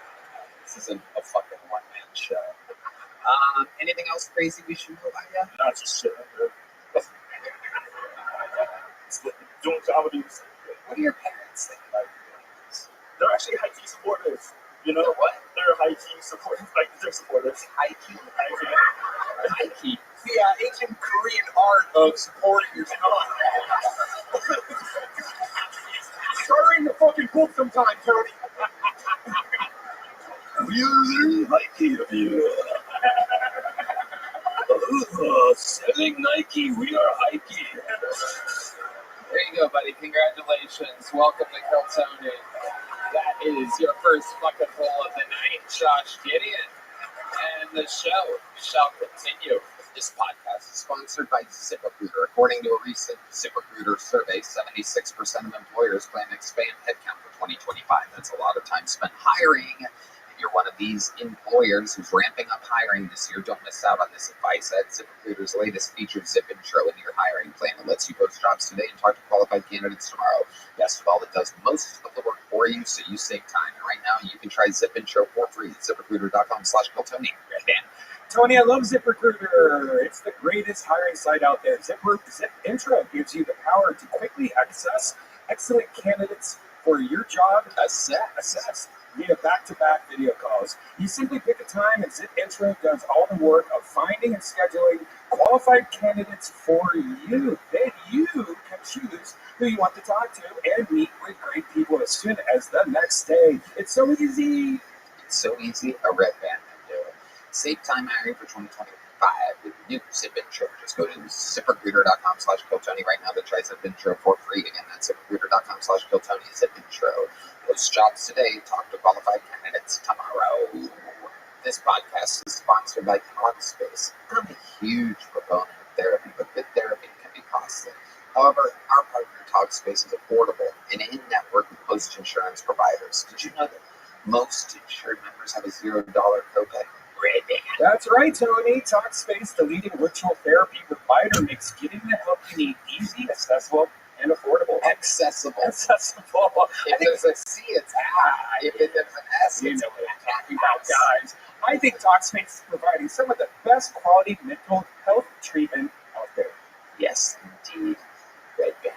You can easily sign up online and get paired with a licensed provider that's the right fit for your needs, typically within 48 hours. You can also switch providers at no extra cost. Talkspace makes getting help convenient because you can take your appointments from the comfort and privacy of your own home. You can even talk it out in between sessions by sending messages to your therapist. And as a listener of this podcast, you'll get $80 off your first month with Talkspace when you go to Talkspace.com/Tony and enter promo code SPACE80. To match with a licensed therapist today, go to Talkspace.com/Tony and enter promo code SPACE80 to get $80 off your first month and show your support for the show. That's Talkspace.com/Tony, promo code SPACE80. With your second bucket full. And here we go. She goes by the name of Audrey Scott, everyone. 60 seconds uninterrupted going to Audrey Scott. I'm very good at Spanish. Hola. But I can't roll my R's. Unless I'm saying the N-word. And everyone's like, oh my gosh, you roll her R's. Like, it's a distraction. I'm going to be honest with y'all. I don't like child porn. So funny about that, you freak. Right, because every time I watch it, right, every time I show them flash drive, right to my fucking PC to watch my CP, acting's too mature. Kids are always like, oh, we're in. I'm hungry, grow up. It's show business, baby. How the fuck did you think Bieber made it? You got ushered into the Diddy. Baby, baby, baby, boy. Diddy did it. Hot take. The brand of the baby oil was Johnson and Johnson and Johnson and Johnson and Johnson and Johnson. That's it. Thank you. Okay, Audrey Scott. Welcome, Audrey. Hi. You look like a half Korean that was in the Air Force. That's surprising. That's like, you're not the half No, it Korean. sucks because I'm from Virginia. My dad was Air Force, and that guy just stole my whole name. Yeah, your whole story. Yeah. Sucks. It should have kamikaze. Yeah. There you go. Hi, Audrey. Hello. If you need a backup identity, maybe go for journalist covering a race war. It's my side job. Top 10 side hustles. Audrey, welcome. How long have you been doing stand-up? 5.5 years. 5.5 years. Wow. What do you do for work? I bartend at ROTHSCHILD Comedy Club, and I host mics there, and I produce some shows, and then I also make sandwiches during the day, and I do voice acting too. Oh, so you make sandwiches during the day. Okay. Correct answer. Just have to do a little digging there, get around all the bullshit They're easy, man. that you definitely don't make money doing, and then there we found it right at the end. 12-hour shifts of sandwich making. I love it. It's less than that. I love it. Okay. 5.5 years, all of it here in Austin. No, I started in Virginia. I started in the mountains. It's another Virginia to Texas transfer. It really is incredible that happened back to back like that. Yeah. Okay. What's your favorite sandwich to make? It's called a wreck. It's a Potbelly signature sandwich. You get a portion of salami. Yeah, shout out to Potbelly, man. Nice. I host a show with them every week.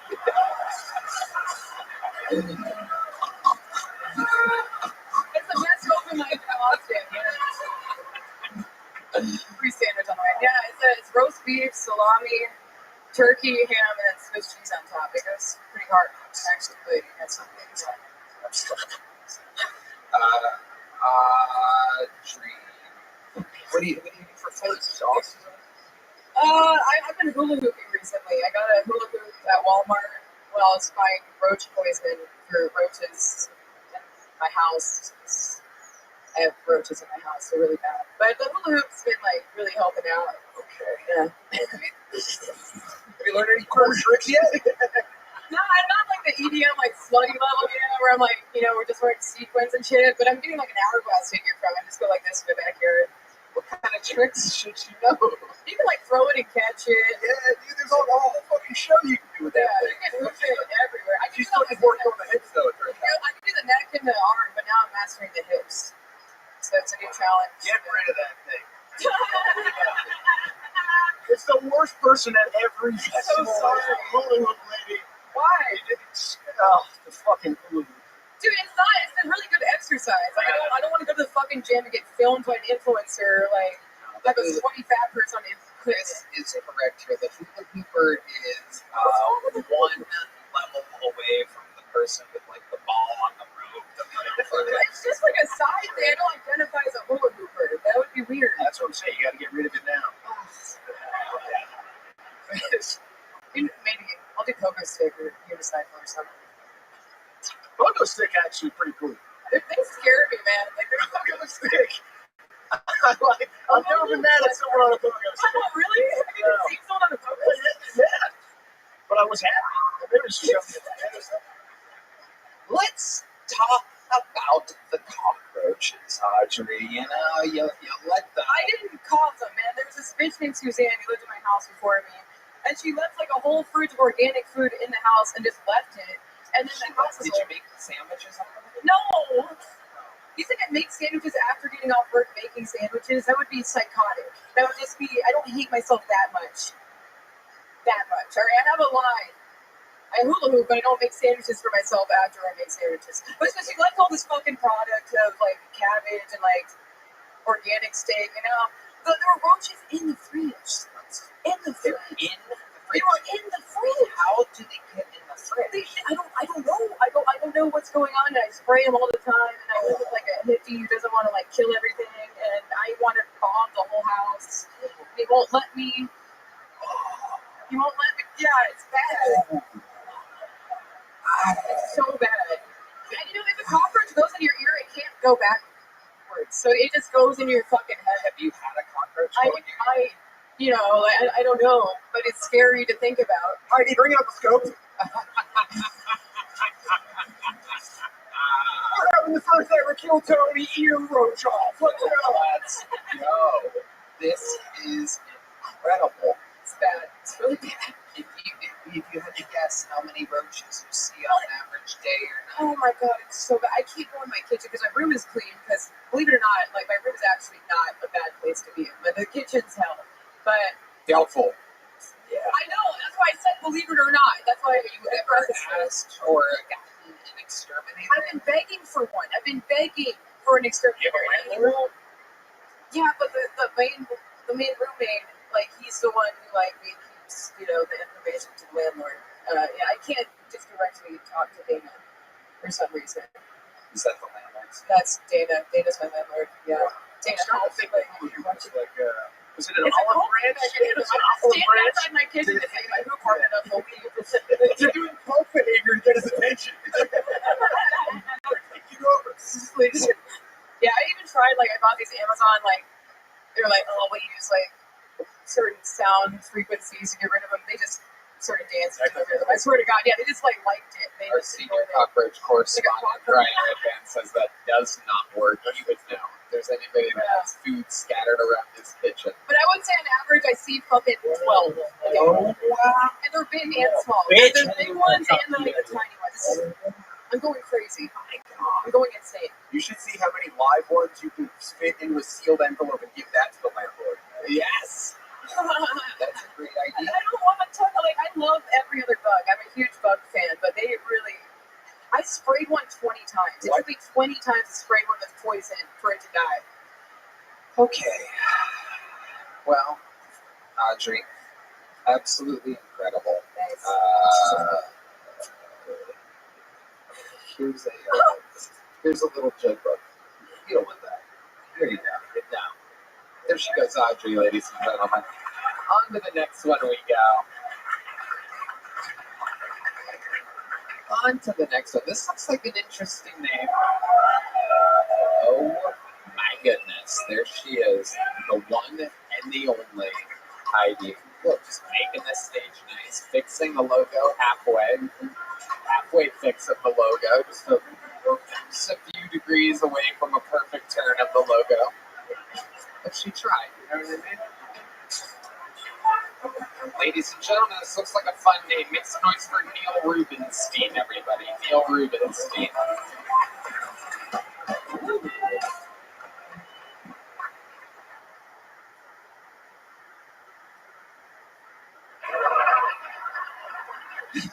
Everyone's good. We're good. All right. No, this, yeah, I get it. Because you guys saw me, you're like, this guy ain't afraid of nothing. You know? And then you hurt me. And you're like, oh, he's afraid of the dark. That's what happened. I was told I sound like the person, I look like I kidnapped. That's okay. You doing all right? Okay. I don't mind being a big guy, you know, usually pretty safe, right? Like, I remember one time I was walking in Brooklyn, and this is before Brooklyn was a yoga studio. So, streets are so filled with crime, gluten. And this dude popped out to bunk me, and I was like, no, I'm not getting this guy. And he was like, okay, thank you. I just scared up. I'm like, this is big, everyone should give this a shot. You are adorable, Neil Rubenstein. Is it Rubenstein or Rubenstein? Whatever's comfortable. Okay. I love it. That's a good answer. Can I just spell it right now? So. Incredible. So you're Jewish? Yeah. So, and you're also a deli. That's incredible that you could be both. You're a Jewish deli, all under a one-stop shop. I don't get that, but it is. Because you're filled with food. Oh, yes. Oh, very. You truly are a Rubenstein. You're filled with Rubens, as in the sandwich that the cockroach girl makes during the day. So, yes. How's a callback? Yes, indeed. Thank you. Look at you. Yeah, he's good. Yeah. I love it. Neil, you're very funny. How long have you been on stand-up? 10 years. I love it. I can tell. New York, and I live here now. Well, I'm staying here now. I don't know if I Okay. How long have you been here? since January. Okay. Do you like it? I like the city very much. I liked it as like when I would visit the scene. I liked the scene, but now that I'm like, because when you're like visiting, they're like, "Oh, come do my show, come do my show." And now that I'm doing it, they're like, "Okay." So, but it's alright. I like it. You like it? Thanks. You like it? Other people, anyone who does that's just afraid that you're going to be funnier than them or something. Well, yeah, I like to think that. You're adorable. Oh, right. So likable. I know, it's good. No, it's good. I don't know what to do here. I don't know whether to roast you or snuggle with you, Neil. Oh, cutie pie. Snuggle. Do you have any dark secrets? I have so many dark secrets. Yeah, let's find out about it. Darkest thing about you? I don't know, man. There's so much. I try to leave that behind, you know? Just trying to fix the things that broke, you know? Like the floor furniture. Yeah. Mostly patio furniture, yeah. Yeah. That's my dating profile says I'll break your lawn furniture. So. Amazing. And is that Tinder or Grindr? Both. I love it. What do you do for work, Neil? I had been a full-time comedian, but sort of still doing that, but I, got side hustles now. What's some of your side hustles? I just PA, like personal assistant stuff. I used to tour manage bands, so I have like that skill set. So I help out a bigger comic on like help some of their scheduling and itineraries and stuff. So yeah, we like that. Yeah, keep it around, you know. What do you do for fun? You got hobbies? Yeah, I like baseball. What do you like about baseball? I think it's a wonderful sport. I think it involves athleticism and hot strategy. Nachos and helmets. And peanuts and cracker jacks. Baby back ribs. Yeah, I like going to baseball games because I can have someone rub sunblock on me. Yeah, absolutely. You Yankees? Is that what they're like? Yankees or Mets?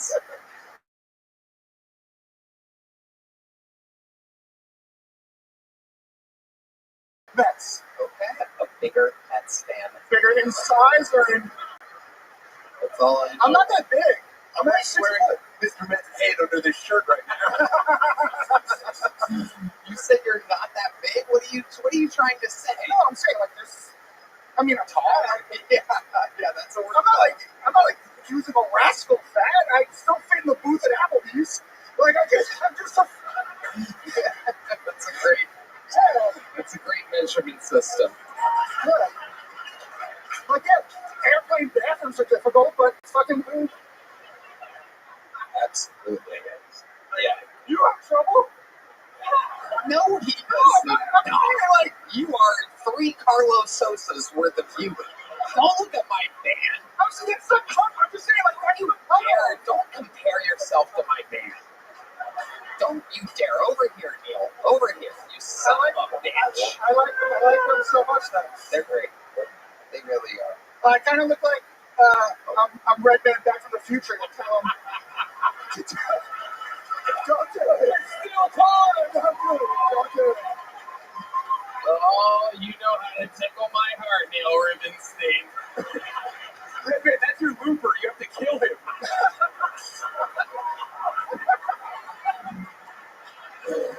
I'm sorry. It is your destiny. Well, Neil is a baseball hat away from being the new co-host of Kill Tony. This is incredible. I couldn't fill those shoes. I'm sorry. Well, we'll find. We know a guy that works at Foot Locker. We'll find out about that. Neil, tell us more about your life. Oh man, I don't know. I don't know where to start. Been married? Yeah, married, no kids, raised by wolves. What do you mean raised by wolves? My parents, everything's kind of thing. I played with played and toured with some rock bands, and then When you say you played with some rock bands, what do you mean? What did you do? I was just in a hardcore band a long time ago. What did you do? Sing? Play Sing. You sang? Let's play some hardcore music. How many of you want to hear Neil sing a little bit?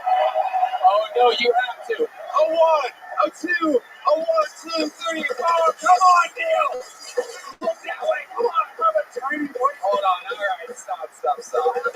I have a tiny little voice now. What are you talking about? Don't pull a fucking Valcomer on us right now, motherfucker. Oh, I destroyed my voice. Did you not always sound like this? No, I destroyed my voice. Damage is for Tony. Yeah. He's technically disabled. Finally. Can I get one of those little placards for my car? What? What? Say this. I just say safe. Did you miss the whole thing? We just did a thing about not doing that. My goodness. What happened to your voice exactly? Just screaming a lot, growing up. So you can't sing anything? I can't really get louder. I can do a little bit of projecting, but I can't sound. You used to sound cool? Maybe. It depends on your screaming kind of screaming and shouting, a lot of shouting. Did you sound like this when you had to quit the band?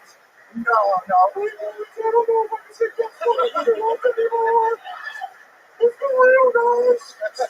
You sound like I gotta hit the brakes. The tattoos come before or after you lost your voice? After. That makes sense. I think I started them, and then I started late now. I didn't start getting tattooed until like 20. You guys look scared. What was the name of the big band you were in? I wasn't in it. I am on their Taking Back Sunday record to listen to. Oh. But just like background screaming. Not like, I'm not a member. But I have a platinum record, which is nice. Okay. What's that? A platinum record? Yeah, no, back in the day, they used to. Record is, but what is the name of the record? Back before, Where You Wanna Be and Tell All Your Friends. Wow. And that's under your name, Neil Rubenstein? I'm not a member of the band, but I'm on the record. And, if you Google me, a lot of us know Taking Back Sunday. Could you even just maybe give us like a hum of the part that you were on? Yeah. It's the brand new lyrics. Oh, no. I did that. What do you mean? They were like, this song is about Jesse. What the fuck is that? Somebody shut that fucking lady up back there? Jesus. How do I have to say that? How many times would she have to just be annoyed before somebody sends somebody the fuck back there? Jesus fucking Christ, people. That's 17 staff members just fucking watching. Okay. Would someone please mosh that lady right now? Literally begging for it. Sweet kick that broad. So annoying. So what were the lyrics? What is lyrics? It's have another drink and drive yourself home. I hope there's ice on all the roads. And you can think of me when you forget your seatbelt and again when your head goes through the windshield. Let's go! Wow. A fucking classic! Wow. I was a bad guy. What's the first thing you do when you wake up in the morning? Go back to sleep. Red band? I don't have a secret show this week because I'm in town, but if you're in town next Thursday, I would love to have you on the secret show. There you go. And you know what else? I am flying to Milwaukee for a show. Wow, look at that. Oh, ever since Minecraft, you have this big ego. There you go. I'll tell you what, Neil, I'm going to send you upstairs to Little Boy, and you're going to perform in front of the booker of this club at Amiga with 10 years of experience. We'll see if you can buckle down and give him a good set. You could be a regular old comedian here if you do good. There goes Neil Rubenstein, ladies and gentlemen. All right. Let's get another bucket full up here, shall we? All right, we know this young buck. He does work here. Make some noise. 60 seconds uninterrupted. Going to Riley Gilmore, everyone. Riley Gilmore. The other day I got a sad ending massage. They jizzed on me, so it was, what the fuck, dude? Fucking Groupons. Oh, you pick me up, but I'll go back at it. That place sucks. I was thinking about that phrase, thoughts and prayers. It's like, people say that after tragedy. They're like, I send you my thoughts and my prayers. I can send you your prayers, that makes sense. But it's like, you want to send your thoughts? So, yeah, praying for your family. Tits.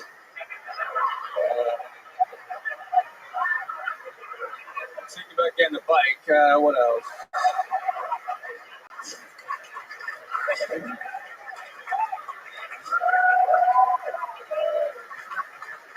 Fucking whatever was on it later, but what's on it, titties? That'd be cool, but alright, that's it for me, guys. Thank you very much. Wow, an unbelievable minute from Riley Gilmore. Incredible. You've been on this show a few times, right? Yeah, back in the 80s. Hell yeah, it's been a long time. It has been. I was back in the Vulcan days, right? Yeah. How's it been going? Dude, chill, bro. I love it. I love it. Fantastic. What else, Riley? Tell us something interesting about you or your life that we find. Been gardening. Okay. That's fucking, I don't know. What are you growing over there? Squash. Whoa. Berries, blackberries. Absolutely, yeah, so that's pretty much it. But you've been eating your... Almost, they're almost ready. You gotta... How big's the squash? Hot. That's hot. Mind you, baby. Okay. Yeah. This is a great look for chasing children out of your berry farm.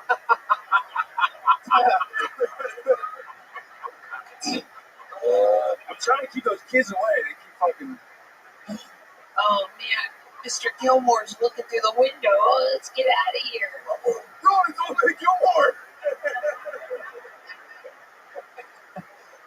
Yeah. But great set, man. Thanks. Yeah. What are you guys up to?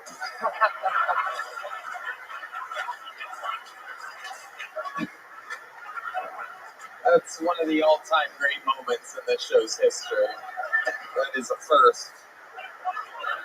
12 years, hundreds and hundreds of episodes, thousands of different guests and bucket pulls.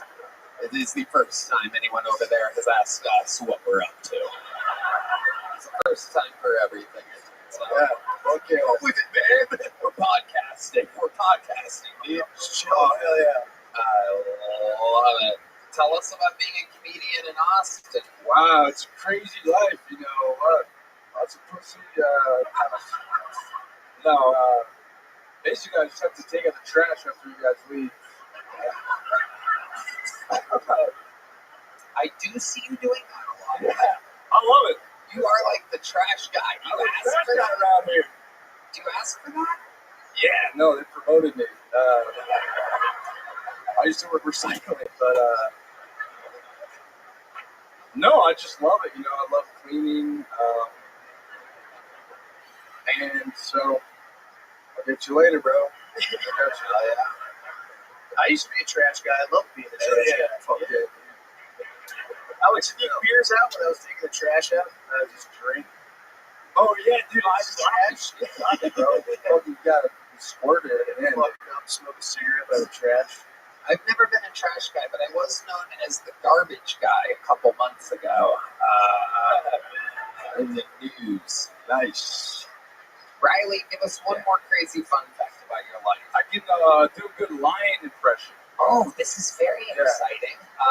Let's get the lighting right. Kino, hit us with that single spot. Ladies and gentlemen, this is the first ever time in the show's history where we've had an impression of a lion. Riley is very excited. He has a lion's mane filled with Carrot Top's pubic hair, lining his chin. There's nobody better to do a lion impression than him. And this is that moment. Riley Gilmore does his lion. And this is what it sounds like. Okay, I guess it's a. Thank you very much. It's more of a snake, perhaps. Hit in the nuts. I need to drink more water.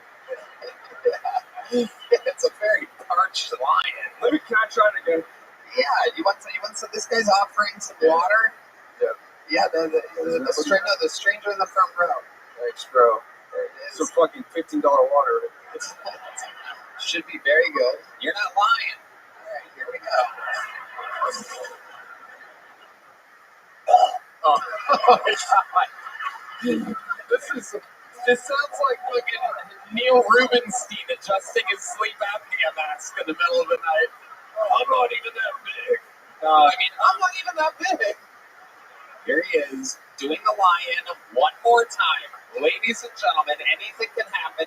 This is Kill Tony, and this is Riley Gilmore's lion. I can't do it. It was so good in the lobby. All right, that's it. This is man, he had it right up to the lion impression. God damn it.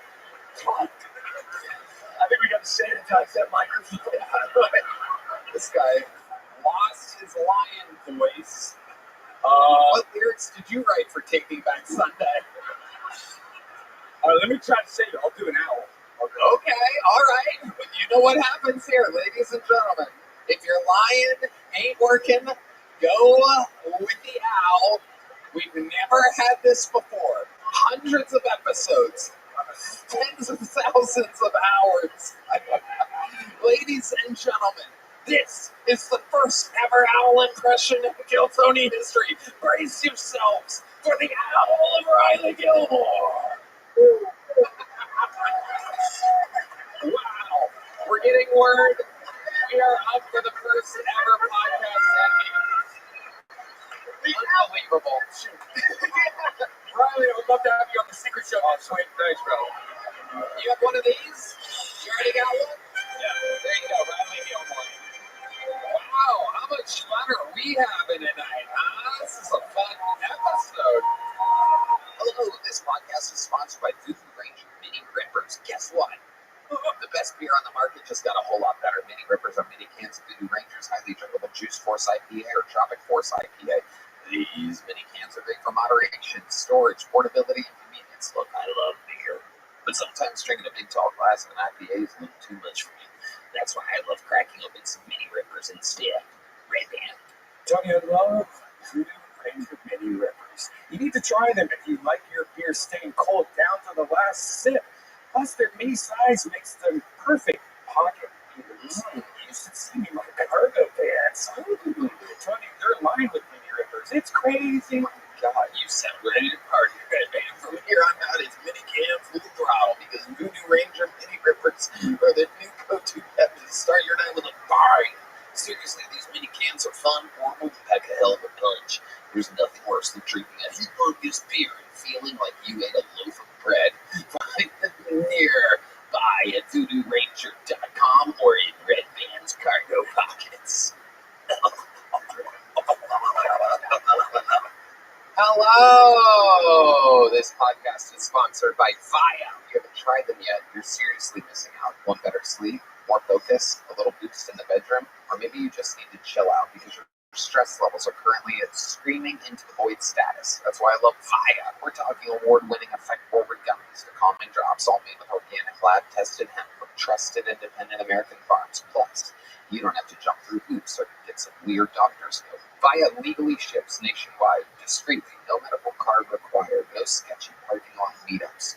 Just straight to your door with a worry-free guarantee. Not sure where to start? No worries. Via has a product finder quiz that will hook you up with a perfect match in less than 60 seconds, which, let's be honest, is less time than it takes to decide what to watch on Netflix. So if you're 21 or over, treat yourself to Via's annual Spring 420 sale with a Black Friday level savings up to 35% site-wide right now and up to 50% off packs and bundles and get a free gift plus more savings with your first order using our exclusive code TONY in the link in our description. Plus enjoy free shipping on orders over $100.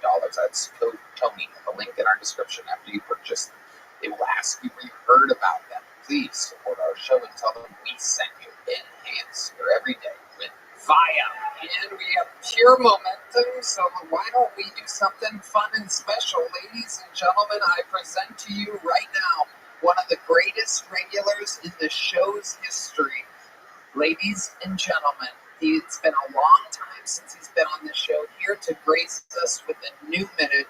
Kiltony legend, Kiltony legendary regular. Make some goddamn noise. Sing it if you know the words.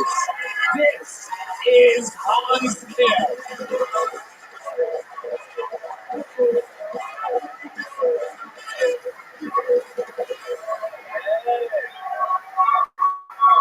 What's up? It's good to be here. Thank you, sir. I am Hans Kim, that's right. And I am Asian, or if I'm not in Texas, I'm Chinese. So there will be a 145% tariff added to your bill tonight. So you're gonna look at this shirt, you're gonna have to make it soon.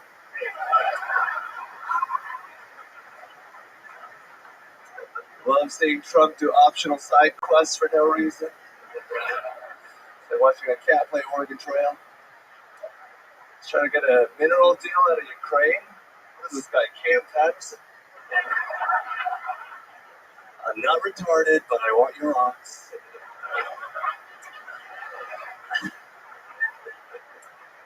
I blame the Democrats. Why would you send a woman out against Trump? This guy grabs women by the pussy.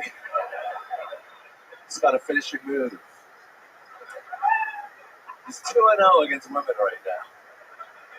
He's the best transgender athlete we have. All right, that's my time. Thank you very much. That was Hans Kim. That was Hans Kim.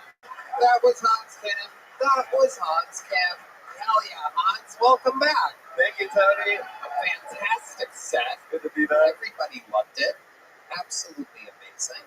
One of the greatest interviewees in the history of the show. Look at the way that you look at me. Look how just perfect you are. You're focused and ready for anything. Let's check in with the panel here. Chris O'Connor, what do you think about this? I was going to say, it's hard to see. It's hard to see the way he looks at you. Incredible. He looks like he's in round 15 of one of those old boxing matches. His eyes are swollen shut. It is absolutely incredible. It looks like he's wearing like racist disguise glasses. It's not.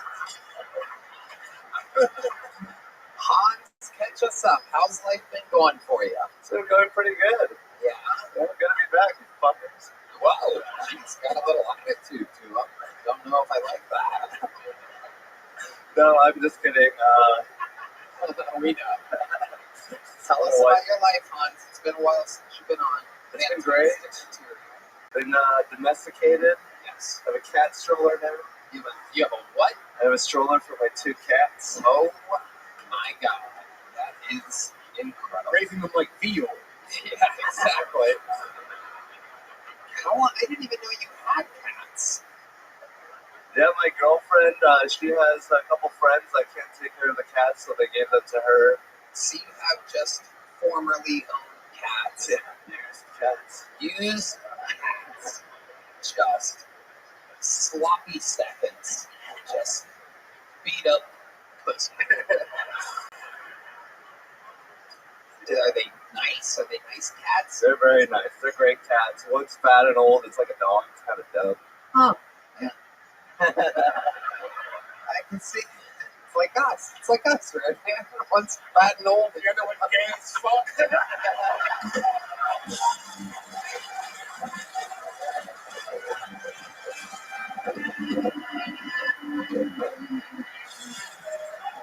Red man, you got me.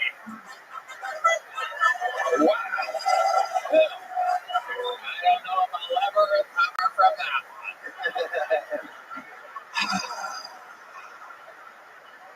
Ouch. Ouch.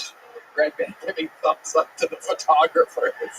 An incredible moment. Troy Conrad, world famous comedy photographer, right there in the moment.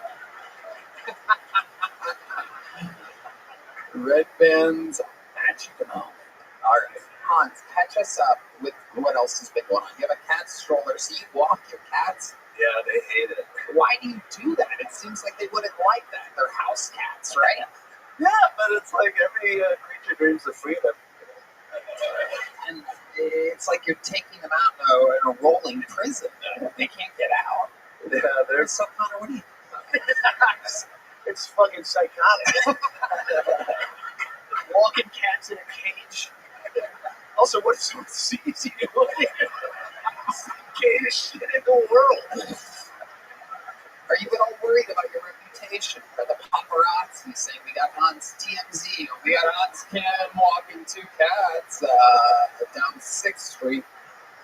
I feel like that's content, you know? It's like, you know. It's up there with the Hulu. It's incredible. Perhaps you can let the Hulu girl borrow your cats and they can chase down the hundreds of cockroaches she has. Hans, anything else we should know about you before moving on? I hung out with Heath yesterday. We got drunk. Heath Cordes. We love Heath Cordes around here. Fresh off of playing Elon Musk's son on the Netflix Kill Tony. Yeah, he drinks a lot of alcohol. He does. This is not a joke. That little shit fucking pounds him down. There's Jello shots last night, which is weird. Doing Jello shots with someone that looks like a child. Yeah. It is crazy. He's a fun guy to drink with, though. And he does. He fucking throws them back. It doesn't make much sense. But the boy can drink. He's a good guy. He's a good guy. Yeah, I put him in a Waymo.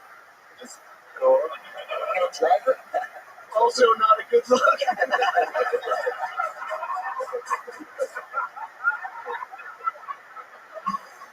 So he got trashed and you just put him in the back of the driverless car? Yeah. Did you select the destination of that car? Yeah, I controlled it the whole time. Wow. That is frightening. There wasn't enough room in the cat stroller? Wow. Tim Butterly. I love it. Hans, you did it again. Fantastic fucking set. Fantastic goddamn interview. One of the legends of the Kill Tony universe, Hans Kim. Back to the bucket we go. You know, Hans was found out of the bucket. All of our regulars were once discovered out of the bucket. And your next comedian could be the next big discovery. Anything can happen. Back to the bucket we go. It's a one-word name. Make some noise for Poncho, everybody. I do believe it's the Kill Tony debut, Poncho. You know what's the worst time to be a when you're hiding it from your wife and kids. Oh!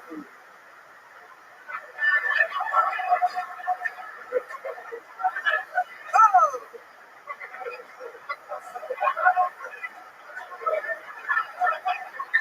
That's all you get for free. Thank you. Poncho, you have 34 seconds left. All right, if you're gonna cheat on me with a lesbian. You know why? That way I know you really never got penetrated by a big, veiny, real dick. Y'all were just playing with dildos and licking each other. Yeah, I should have ended earlier. No, you still have 10 seconds. Poncho, do another joke, Poncho. What's going on? Do you know what show you're at? Jesus, Poncho. Oh, what kind of Mexican named Poncho tries to do 1/3 of the necessary work and then leave? What the fuck is going on here, Poncho? I'm doing this for free! This is free! This is what you get for free! Yeah. Even if I was paying people to get pulled out of the bucket, I wouldn't give you anything right now. True. Okay, Poncho, let's talk about it. How long have you been doing stand-up? 3.5 years. 3.5 years, and you literally have 20 hot seconds of material. Where were these 3.5 years at? LA, and I actually performed part of my minute in front of you when you were in Ontario. You brought me up. I was one of the people on the stage, and you're like, I can't believe you thought this was going to work. And then everyone laughed, and then I don't remember this. Yeah, I'll show him. because you asked me like, you asked me like, hey, what do you do for work? And I'm like, I do comedy. And you just laughed at me. You remember that? Yeah. And you gave me a minute, and I Yeah, fucked it up. at the end of the show, I gave you a minute. Thank you. Yeah, that was bad then. I remember now, Pancho. This was many years ago, right? Like 2 years ago. It couldn't have been 2 years ago. I remember Ontario Improv. Ontario or the other one? Brea. My bad. I get Okay, it doesn't really matter. It doesn't matter. Let's talk about it, Pancho. What do you do for work? Ballet. You're a real ballet guy. In Long Beach. Here in us in Long Beach. I'm from LA. Okay. So, what's your favorite car to ballet? Driving the cars rough. I love to do that. Yeah, don't valet your cars, because you get a Mexican like me to do it. I don't care about my jobs. Oh, Pancho. Oh, shit. Pancho. What's the nicest car you've ever taken a joyride in? That's a good question. Lamborghini Urus. Oh my God, you drove somebody's fucking Lamborghini? Yeah, then I figured out it was just an Audi. It just feels like an Audi. So I would prefer an Audi R8. You know, like an RS. Over. And what do you drive in real life? A Toyota Solara. 2005. Shit's clean. Clean title. It's just like an Audi. No, don't compare. If it was up to Trump, you'd be Audi the country. So stupid. I just came from Mexico. I actually visited Mexico. The Mexicans that are going to get deported, they're going to be all right, bro. Mexico's awesome. Okay, would you stay at a resort somewhere? No! Did you win an all-inclusive vacation? You're like, this is about it. I went to the rancho to go visit my family. My mom's from Taik, and so nobody. I hate when they switch like that. Yeah. You're my fucking avatar talk. Okay, he kind of shut up. My mother's from Huevos Rancheros.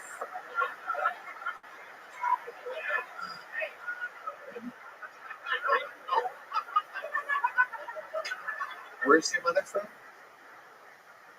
David Nayarit. Wow. It's close to Puerto Vallarta.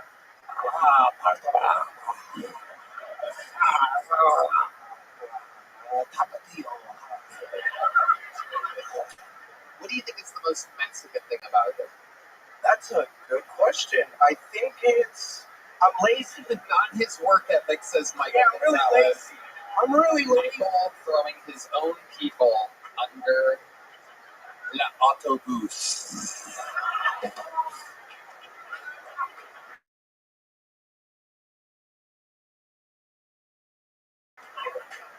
Poncho. Why do you go by the name Poncho? Because so people won't confuse me with Arabians or like any other brown. People would think you're Arabian. They do think I'm Arabian. They think I'm hairy or something. It's probably the laziness. So I say Poncho, so people are like, oh no. The only time people would think you're Arabian is if they see you joyriding around in a Lamborghini.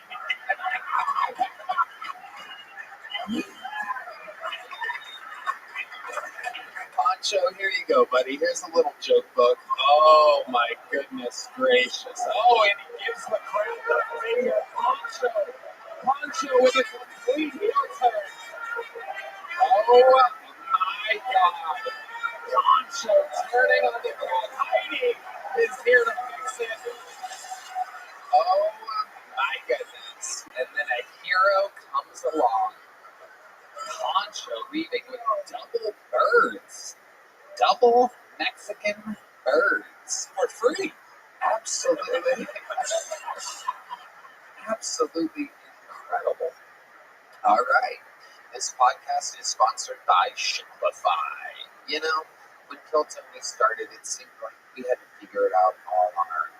Between setting things up, filming, schedule, logos, who to keep in the show, what to do, how to work it, what do we do with the bucket people, all these things. It was overwhelming. And every day seemed to introduce a new decision that needed an answer. When you're starting off with something new, it seems like your to-do list keeps growing every day with new tasks, and that list can begin to overrun your life? Finding the right tool that not only helps you out but simplifies everything can be such a game changer. For millions of businesses, that tool is Shopify. Shopify is the commerce platform behind millions of businesses around the world and 10% of all the e-commerce in the U.S. From household names like Mattel and Gymshark to brands. Starting Shopify is so easy to use, especially when adding new merch for tour. It helps tremendously when we're on the road. Right, Dan? You can get started with your own design studio. With hundreds of ready-to-use templates, Shopify helps you build a beautiful online store to match your brand style. Want to get the word out like you have a marketing team behind you? You can easily create email and social media campaigns wherever your customers are scrolling. And best yet, Shopify is your commerce expert with world-class expertise in everything from managing inventory to international shipping, processing, returns, and beyond. If you're ready to sell, you're ready for Shopify. So turn your big business idea into with Shopify on your side. Sign up for your $1 per month trial and start selling today at shopify.com/GoTony. Go to shopify.com/GoTony. Shopify.com/GoTony. This podcast is sponsored by Prize Picks. Cash in on the basketball playoffs with Prize Picks. Don't miss your last chance to add your favorite players from the court to your Prize Picks lineup, whether it's points, rebounds, or assists. Take your pick of more or less for your shot to win up to 2,000 times your cash today. Turn your playoff hot takes into tickets to basketball's championship series. Starting with the play-in round, every lineup you make on Prize Picks will enter you in the Takes 2 ticket sweepstakes, which will get you and a +1, a VIP trip to the ship. Prize Picks also offers weekly promotions that can lead to big payouts like Taco Tuesday.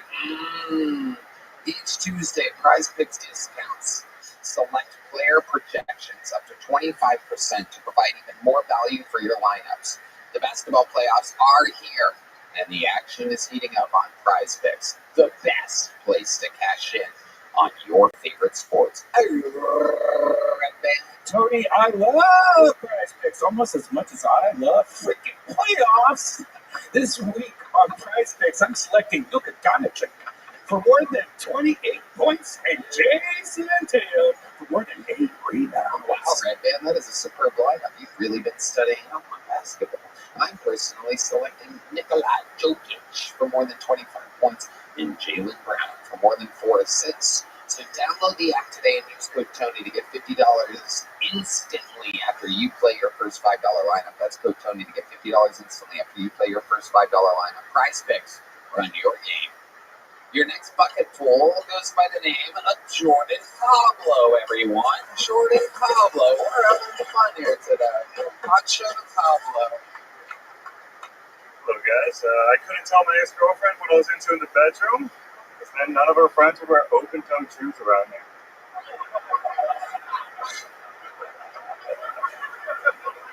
I've been in the closet for a long time without my foot fetish, because I was smelling all the shoes.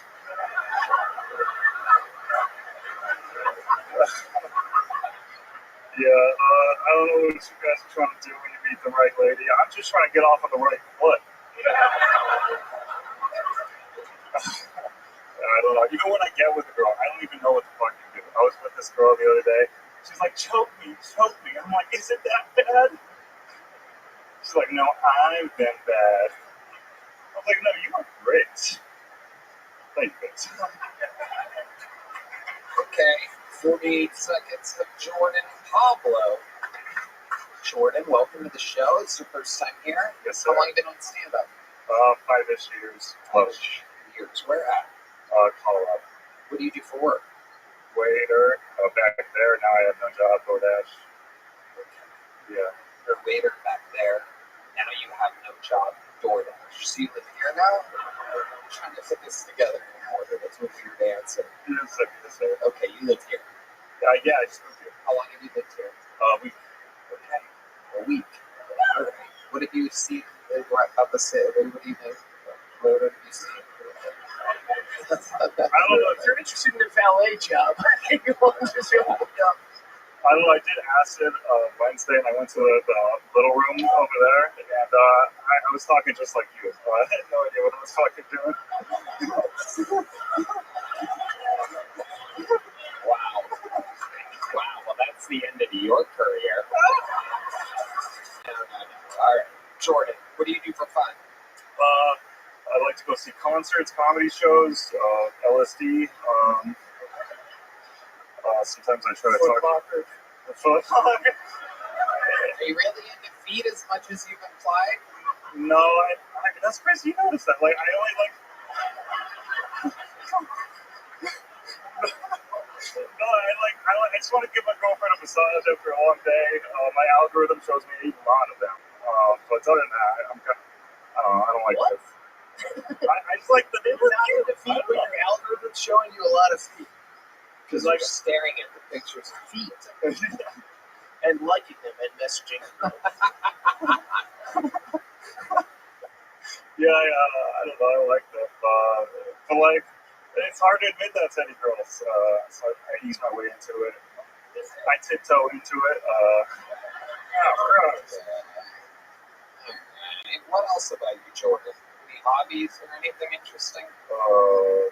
My parents own cattle in the ranch in Mexico. Are you Mexican? I'm Mexican, yeah. Okay. Hablo español. Okay. What do you think of the last guy? Yeah, that's my cousin, yeah. Okay, Jordan.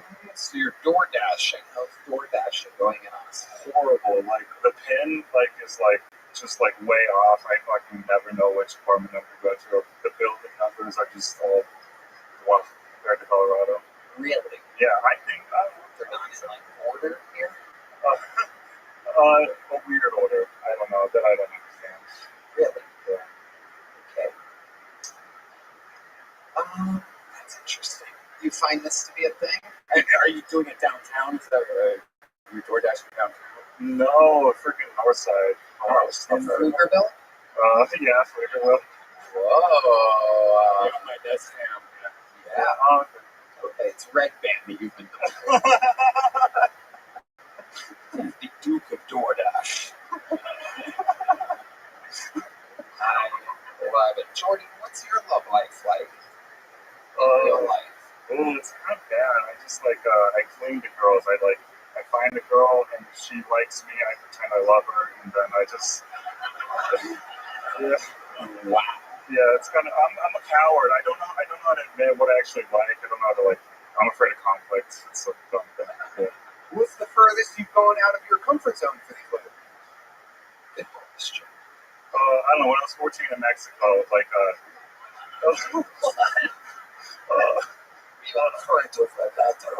a quinceañera, and my cousins were egging me on. They're like, you gotta make the band dedicate the song to her. And I was like, can you do that? And I just met this girl, and they're like, he loves you very much. And then they played a really dirty sex song. It was super weird. Yeah, it's the best of them. Wow. Yeah. Absolutely incredible, Jordan. What's the last thing you do before you go to bed at night? Smoke weed. Really? Yeah. The last smoke weed and talk to you, or no, watch you.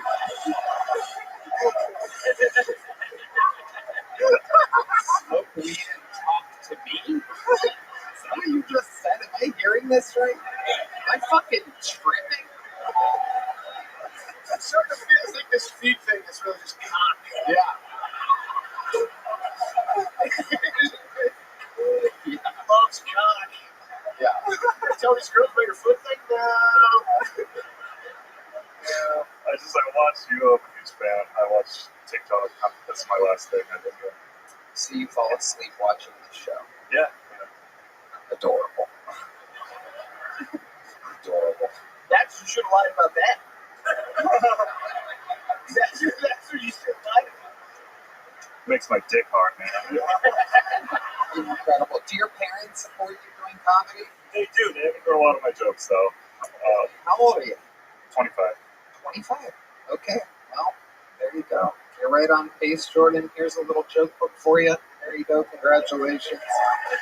On to the next one we go.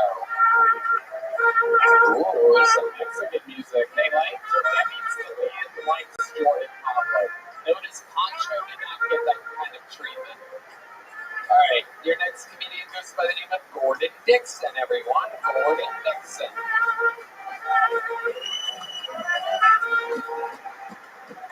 Make some fucking noise, Austin. Let's go! Florida is it? I just moved to Florida. Anybody from Florida here? There's 3 people in here that can't read. That's what we. I took a girl on a date yesterday. She got a T-bone steak. I wanted to slap that nigga. That's how I knew it. She's like, you're from Florida. I said, bitch, you racist. Anyway, Austin's weird. I've been here a year now. I just found out that my roommate's from Swingers. So it's cool. I found out the hard way. I woke up to them having sex on top of it. That's not. Whole room smelled like booty hole corn chips. I knew. But I was thinking, so of course I fucked. You know what I mean? I fucked. Raw too. I didn't give a fuck. That is what you do when you have old people with dementia. That's what you do. You fuck old people. And after I came to my senses, I was like, listen, mom and dad, y'all got to get out of here. All right, that is. I think I can get better than that. That's my time. I'm going to Dixon, Wow. Gordon Dixon. Fucking his own mother and father. Went into Florida. That is wild. Florida man fucks parents. Gordon, welcome to the show. How long have you been doing comedy? Almost 6 years now. 6 years. Where at? Florida. Well, that's a state. Tampa. I started in Tampa. Side splitters. You still live there? No, I live here now. About a year now. What do you love about us? I love everything. It's fucking crazy out here. I love it. Everyone's on some shit, so I'm on shit too now. I do edibles now. It's a good time. Okay. Everyone's on some shit. Everyone's. It's on something. Okay. What do you do for work? I work at Shakespeare's bar. Over next door. I'm a door guy, a bartender. Yeah. Hell yeah. I'm Steven. Okay. What do you do for fun, Gordon, other than edibles? I like karaoke. I'm a karaoke guy. Really? I sing it, but I like karaoke. Okay. What's your go-to song? Oh, fuck. My go-to song is Get Low by Flo Rida and T-Pain. It's no better than the girl with apple bottom jeans in the movie. That's what I'm saying. There's a lot of dudes in the front, but there's some girls in the ass here. I know it. There's at least 3 the ones from Florida. I know they got ass. Can you do a line from the song for us? I can. Shorty had them apple bottom jeans, boots with the fur. Oh, look at her. She in the boat. The thing you know, Perfect. Just out of tune enough for us to not set off the algorithm on YouTube that will dock the entire payment of the episode and give it to T-Pain. I love T-Pain. Florida Pain, baby. Florida Pain. Okay. What do you miss most about Florida? The beaches. I miss the beaches. Y'all got nothing out here. This shit is terrible out here for water. What did you like to do at the beaches? I like to just be on the beach. I'm 40, so I like to watch people. I'm a creepy old 40-year-old. I just be, yeah, girl. Especially when they got a thong in the ass. I be like, yeah, girl. I'm 20 years ago. All right, fuck you. No, I just beat off to the memory of it. Yeah, this is absolutely wild. I love it. I'm not a watch guy. Is that a very nice watch he's wearing? That is a watch off of Amazon that looks like a very nice watch. Am I right? Yeah, it's a fake shop. It's a fake shop. It's an F shop. That's what they call it. Yeah, it cost me $10. Fuck all y'all. This shit look good. He thought it was real. I just want white people to think I had some real shit. That's all I want. Yeah. I knew the second you came out here was the first thing I noticed. I'm like, that fake ass watch, probably from Florida. There goes Uncle Florida. What's up? Straight. Cam told me when I met him in Orlando. Cam was like, I got a watch for you. What the watch? I'm like, I'll take it. He didn't. Gordon, what's the craziest thing you've seen over at Shakespeare's right next door here? 6th Street is crazy. This is famously 36. This is insanity all the time. I think a black blind guy is the craziest thing I saw. No, I saw a homeless dude jerk off for 30 minutes outside. 30 minutes? Outside of Mothership, by the way. And I had to, jerked off. I was looking at him because I didn't know what the fuck he was doing. And he was jerking off and looking at me. And we made eye contact and came together. That's how I knew this is awesome. I'm just lying to the people seeing you look at him. Yeah. And he, why are you looking over there? I just can't tell what he's doing. It's crazy that a guy is horny enough to jerk off on 6th Street, yet not horny enough to come in under 30 minutes. Yeah, I know. And I was watching him too. I feel like my eyes are good enough for you to come whenever I watch you. That's crazy. I mean, what was the last 5 minutes of that?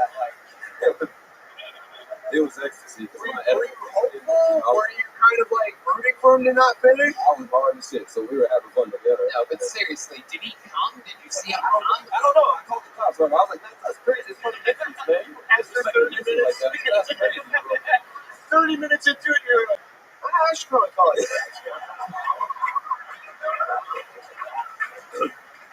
It wasn't 30 minutes. It was like 25. But after that, it was like, yeah. That's enough, bro. Wow. You got this, big bro. I was like, you call it a dick? I was like, let me show you a real dick. Come on, I'm black. Checked in at the 10-minute mark. He's like, come on, dude, finish. And he was still gone. The cops came before he did. He stopped for the cops. He saw the cops coming. He was like, oh, let me put it away. I was like, oh, I'm missing him. Wow. I miss him. He's incredible. And if you had to describe this guy, what exactly did he look like? The guy It was. He didn't have that hat on, but he had that tattoo right there. He definitely had that tattoo. That's him. All right. You want to do the secret show? Like, yeah, keep going right there.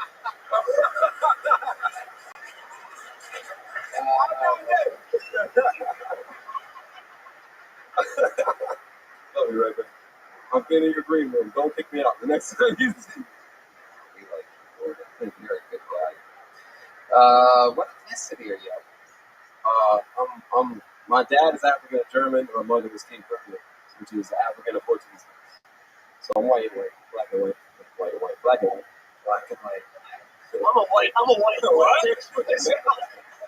I'm happy you and we're in this. If you two fuck, I'll come out. That's what happens. What do you think is the whitest thing about you? My name, Gordon. That is the whitest thing about me. What do you think is the blackest thing about you? Definitely my credit score. It is 69. So wow. I will fuck my credit score. Here you go, Gordon. Thanks for swinging by. There you go. Oh, Jesus. That's the whitest thing about. That's the whitest part about you. The catching ability of Gordon Dixon. We're having fun here tonight. We are blasting through this episode. Everything is running very smoothly. Your next fucking hold goes by the name of Patrick Christopher, everyone. Here we go. We still having fun out there? Austin, what is up? How you doing? Hell yeah, man. I've been married for 12 years. So I'm ready to start dating again. I want to know what love is. You know. No, my wife's my best friend. There's nothing sad about that. But she makes jokes too. She has jokes of her own too. You know, like anytime she's feeling her age, feeling old, she's like, "Oh, just trade me in already." You know, just trade me in for a newer model, like she's a car, right? But I love my wife. I would never trade her in. Yeah. I do want to get a rental though. You know, something fun, something new to me. Maybe something new.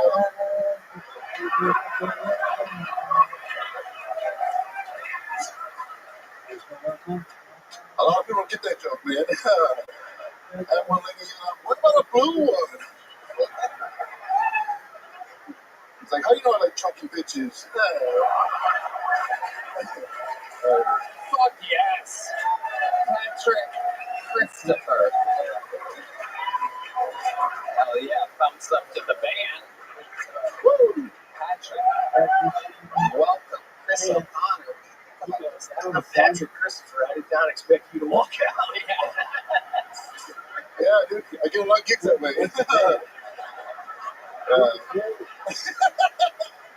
Sometimes I think they're going to be a black guy. I was like, well, I say it. All right. I love it. You're funny. How long have you been with stand-up? 7 years. 7 years. San Antonio. Okay. Yeah. Actually, y'all remember I did the show tour like 7 years ago. No, I don't remember. Yeah. Red Band knows. We had a moment. And, you guys remember each other? Would you guys eat food together? Just eat food together? Roast God, Tony. And what did you guys eat? Writer of 13 Comedy Central roasts. What did you eat? All right. Patrick, what do you do for work? I work for a medical clinic. I do insurance. Yeah. That's a lie. No, it's actually was very sad because I was doing comedy full time and then I had to get a real job. So Okay, that makes sense. yeah. Makes sense. Your wife is also Latino? Yes, Latino, yes. What does she do? She's a server. Okay, yep, she's with me. All right. You have kids? No kids. No kids. Let me ask you something, because this is a fucking anomaly. Like, how do two married for 12 years Latinos not have kids? I got it fixed after I got married. Oh, okay. You got her fixed, or you got fixed? No, I got her fixed. Oh my goodness gracious! What? She had cancer. We had to deal with it. Really? Don't fucking back up now, bitch. No. 12 years in remission.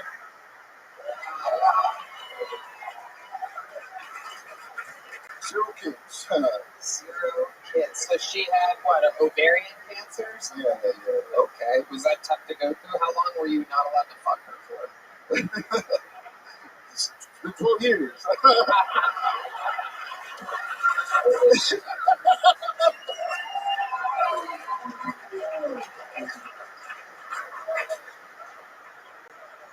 You're a funny guy. Thank you, man. Yeah. Oh my goodness gracious. What do you like to do for fun? When I'm not doing comedy, I play drums. No fucking way. No way. A Mexican that plays drums and is funny? This is a Mexican drum. You guys know how this works. Patrick does about a 20 to 30 or so second or so solo. If the audience decides that his solo is better than Michael Gonzalez's solo, then my friends, Patrick Christopher will have to move from San Antonio to Austin to be the full-time drummer of Kill Tony. If Michael Gonzalez loses, he will have to move to San Antonio and fuck the barren vagina of Patrick Christopher's wife. Anything can happen. This is Kill Tony, and this is a Mexican drum off, and this is Patrick Christopher.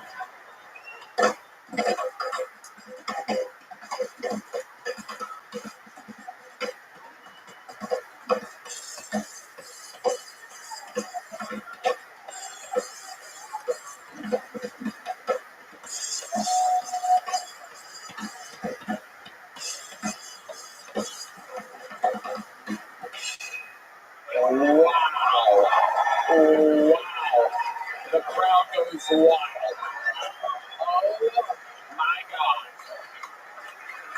Oh my God, Chris, what do you think? All that not fucking really paid off. Yeah. That guy's got absolute heavy on the drums. Yeah. A lot of pent up fucking energy and testosterone. Patrick, get back out here. John D said, come out here and watch this ass. The band all fucking backs each other up. We get to hear a lot of fun stuff that you guys don't always get to hear. They defend each other. Patrick, that was a fantastic drum solo. But now, the all-time undefeated, all-time Mexican drum-off, reigning, defending champion of Kill Tony. This is Michael Gonzalez.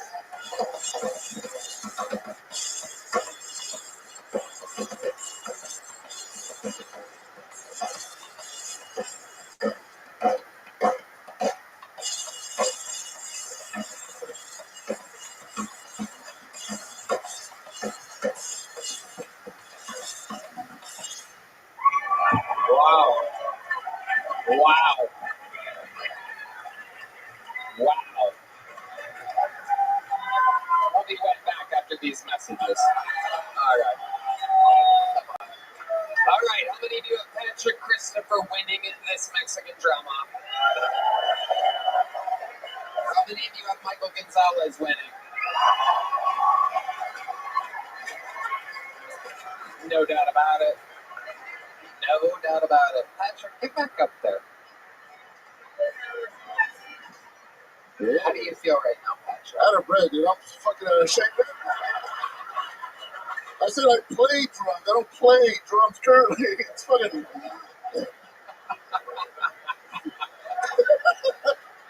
You're a funny guy, Patrick. You know, I've never done this. I've never done this twice in one night, but I 7 years of comedy. Everything you've done has been funny. I'm going to send you up to have Adam get look at you as well. Well, you're going straight up to do a spot in front of the booker of the mothership right now. Right now. And I'd love to have you on the secret show next week. And here's the big joke about Patrick Christopher, ladies and gentlemen. Oh my God. What a fucking episode this is. Also, can you put in a good word with Adam for me when you get up there?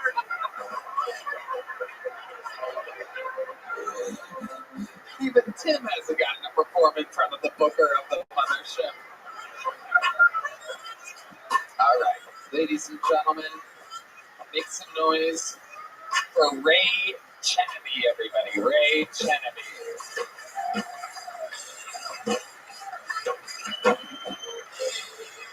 Hello. I had sex with my first goth girl recently. That was pretty cool. I could tell she was goth because when she took a shit on my chest, the shit had a piercing. She told me she didn't think cum was good for your skin. Can you believe her? I told her, no, I know that cum is good for your skin. Because my belly button is glowing. Look at this shit, bitch! Take a look, fucking idiot! I do mass shootings. But it's with a t-shirt gun. I'm the mascot for Texas State. I do it up there. But when you open the t-shirt, it says, "Don't come to school tomorrow." All right. I like how Michael Jackson said it didn't matter if you're black or white, and then decided. Wow. Ray Cheneby. Oh my God. Unbelievable. Fantastic. You've been on this show before, right, Ray? Yeah, it's been a couple years. Yeah, you're much better now. Yeah, thank you. You've been working hard. Yeah. How long have you been doing stand-up? Almost 4 years. 4 years. All of it here in Texas? All of it in Texas. Yeah. What's this where you're born and raised? I was actually born in New York. That makes sense. Wow, says a absolutely retarded woman in the middle of the crowd. Her mind is completely blown at the fact that you could be from one of the most populous places in the United States of America. He doesn't even look that gay.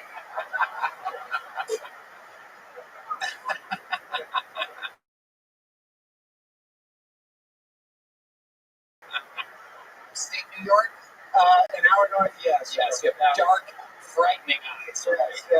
Yeah. Beautiful belly button, but frightening eyes. What do you do for work, Greg? Sorry? What do you do for work? I work at the Central Strip. Okay. Wow.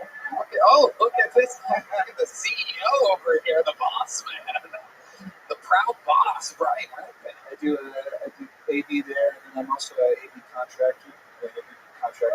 I work at hotels and stuff. It's got to be hard to do AD on a company with the high ceilings.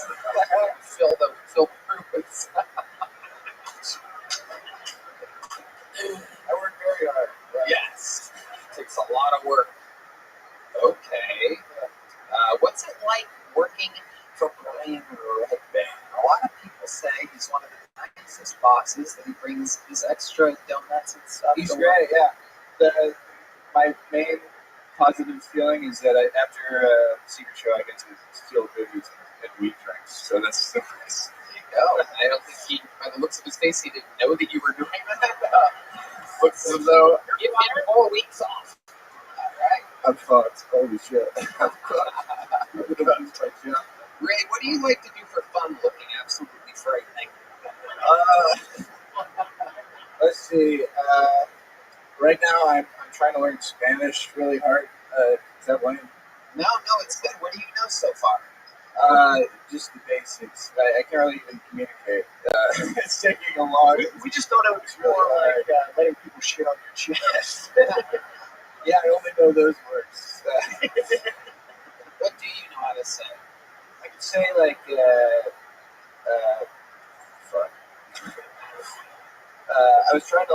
to people in the fucking lair over there about just like Shakespeare's. Yeah, Doesn't know English that well. I was just trying to talk to them about like I was in Cuba for a couple of weeks a long time ago, and that's like the one phrase that I know how to talk about. It's like, oh, I was in Cuba a long time ago, and then they're like, yeah, really, and then they start speaking to me in Spanish, and then all I do is like I just Oh, I do the Chinese eyes or whatever. So absolutely nothing. You know how to say nothing in Spanish. Yeah, That's the answer to the question from 2.5 minutes ago. You know what's funny? I never been a Duolingo dropout before. I do Duolingo obsessively, but also like I'm pretty good at listening to it because I listen to I like listening to I listen to like Tom Segura and Espanol over and over again, the same episodes just to like learn, and that's mainly what I do. So I can't really speak, but I can like understand when they're talking shit about being online at the food truck. You know? Right. Yeah. Right. Anyways, How do you say the guy with creepy eyes ordered multiple tacos? Nothing. What's your love life like, Ray? What do you stare at? nothing right now. Working on finding someone to stare at. It's been a couple months, yeah. Yeah. Like a date. Like when's the last date you went on? How does that go down? Are you on the apps? I am on the apps. I'm a Hinge. I'm a big hit on the. What does your bio say? Does your bio say that you work with Sunset Strip? No, I try to pretend I'm not a comedian because I mostly hook up with liberal chicks that think they think I'm a white supremacist. If I'm in a bio with it, I'm even remotely close to explicit. So I lie the whole time. I talk about Palestine and art. I really know to con them into fucking me, and then I go back to I lie about shit. You do the goofy cheat codes. I talk about communism. I talk about the Berlin Wall. I do all that shit. Because every picture on each profile is eyes closed. Yeah, for a long time, my profile was really scary. I didn't adjust it the correct way. I didn't smile on any of my photos, and I showed my friend, and they're like, "What the fuck is wrong with you?" So like, what is so frightening in this photo? What did that look like? What does you not smiling look like? Show us the. That is scary as hell. Yeah. Have any of the liberal girls that you've hung out with found out that you have common sense? Have you ever been like caught? Well, it's like I'll always go on dates, and I'll go into it and really I'll try and talk about how I like speaking my mind. Use certain language like that, and I test the waters, and sometimes they'll be like, "Oh no, that's not good." I'll just be like, just fuck me, please, fuck me. I'm gonna shoot up the school if you don't fuck me, right? Please help me. I have to like I get into that too. Wow. Do this for the people of insert.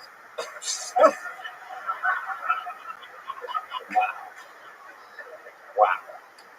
Compelling. Yeah. Can't imagine how terrified I'd be on a first date if someone's like, "I really like to speak like mine."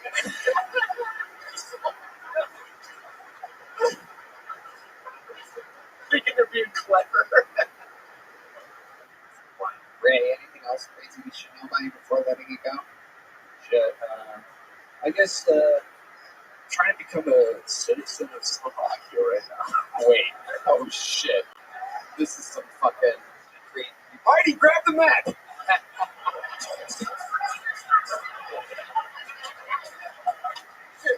There's a beautiful castle I want to be a vampire.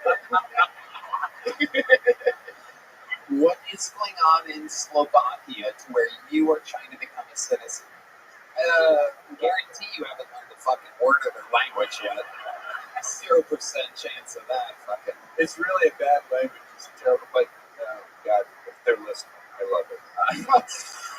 Let me in, please. What is it about Slovakia that you want so? I have like my ancestors are from there, and I want to be able to get citizenship there so I can like own property and then also be able to like work there. So it's like convenient. It's like just a good idea. How close you go? But not just in Slovakia, to be anywhere in the EU, you get full citizenship. God, I'm not going to get in there because of this shit. You want to own property in Slovakia? You can own it anywhere in the EU. So where would you buy property? Like Spain or somewhere that's. Is that what you would do? This doesn't make any sense. I'm just trying to figure it out. So you live in America, you're an American citizen. I would keep the dual citizenship. Sure, I got that. But instead of buying property in the greatest country in the world, you would buy property in, I don't know, anywhere in Europe. You like don't even have an exact. Spread my wings, maybe. Just keep the options open. It takes like 2 years to get citizenship. It takes many, many years for you to learn Spanish. God, I'm fucked. I have no chance. When you start getting booked in Slovakia, could you put in a good word for me, please? I'd love to have you on the secret show next week. Thank you so much. There you go, right? That's a big jump, buddy. All right, one last bucket full. One last bucket full. Make some noise for Mike. Ayo, bebebe. Mike, ayo, bebe. Oh, yeah, here he is. Mike, ayo, bebe. Woo! Yeah, that's the black dance right there, the Dougie. No matter what beat is going on, man. Man, this is a nice spot. This is not about the mic, for sure. I'm looking for myself. Ayo, baby. That's a crazy non-American last name right there. Born and raised in Nigeria. Don't get scared. When I tell people that, they want to put their phones away, man. I think I'm going to send them an email. So, let's chill. It's not coming. No, being born and raised in Nigeria, man, make you appreciate things that y'all in America take for granted. Clean air, clean water. You got nice water here, man. The one in Nigeria, you can see germs and demons in that thing break dancing. You can see Chris Brown in your cup. I'm trying to tell you, man. You take a sip, you don't know what you're going to catch. You might catch a demon or a disease. You might need a doctor or priest, to relieve you of your pain. Okay, that's my time. Mike, ayo, baby? Yeah. How do you say that? Ayo, baby. Ayo, baby.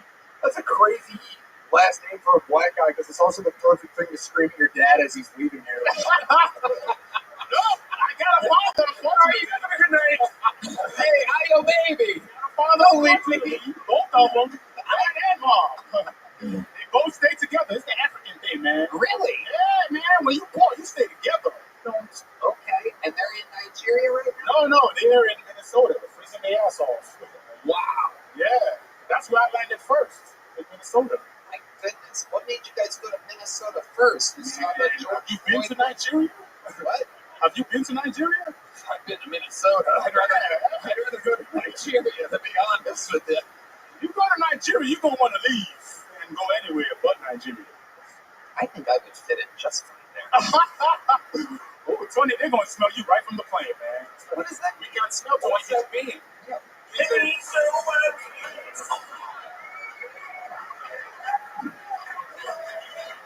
How old were you when you moved from Nigeria to the United States? I was about 13 years old.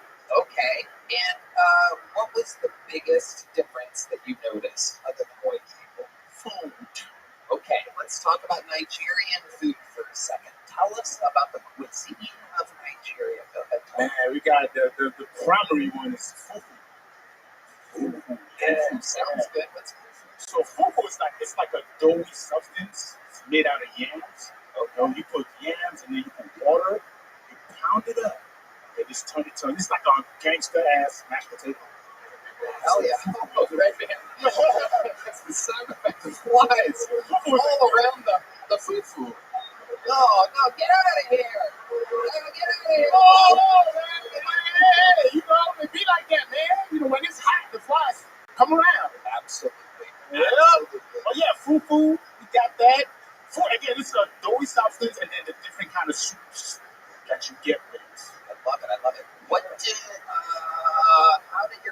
get American citizenship? Am I part of a special program or something? Lottery visa. Yeah. Lottery visa. Yep. That must George have been Bush okay. got me here, Republican, man. George W. Bush, a Republican. Yeah, he signed that, man. No doubt about it. We know him very well. So, you went from the bush because of a bush. I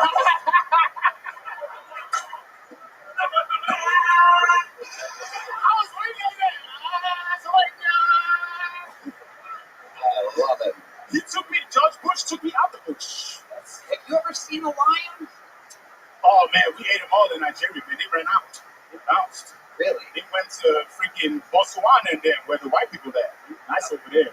Wow. He was grilling them. A lot of whites in Botswana. That's right. Hell yeah. What did your dad do for work in Nigeria? Oh, my God. Crazy. He worked at a Foot Locker. I imagine there's a lot of them out there. No, ain't no Foot Locker in Nigeria. Hell no. We'll eat that too. He was a photographer in Nigeria, which did get him a lot of money. That's why we left. Like of animals and stuff. Of hungry people. You know, the kids with fat bellies and the goddamn flies in their eyes. What does he do for work in Minnesota? Oh man, you know, nursing home. That's what Africans come here to do. Get right in the nursing home. They're like nurses. Well, nursing homes, so nursing assistants. Right. Yeah. Okay. That makes sense. Bringing up easy W's on the patients. I don't think that's see the videos. Yeah, no doubt about it. We're the ones looking after the white grandparents. That's what they doing. Slapping them around. Yep, that's right. Sign your with this contract. Yep. Adding the shut up and take your bill, Mr. Jefferson. Shut up your mouth. Take your bill. Bastards. Bring up the next one. Just serving food for all day. Oh man! What is this that my grandma's eating? Why is there flies all over it? She using her hands too. That's one thing you got to do before you got to use your hands. I eat it. Okay. What do you do for work here? Oh man, I did a lot of things. I used to sell cars. I used to work at a factory. Now in Austin, I drive for Amazon. So, I mean, I do on the side. Again, you went from the Amazon to the Amazon. Absolutely. Man, it's just something about that pushing Amazon. Push to push, Amazon to Amazon. This is the American dream. What was that? It was a little jungle bird. That's actually the name of that sound effect. Jungle bird. Man, yeah, yes sir. I love it. What do you do for fun? Man, I bless the rains.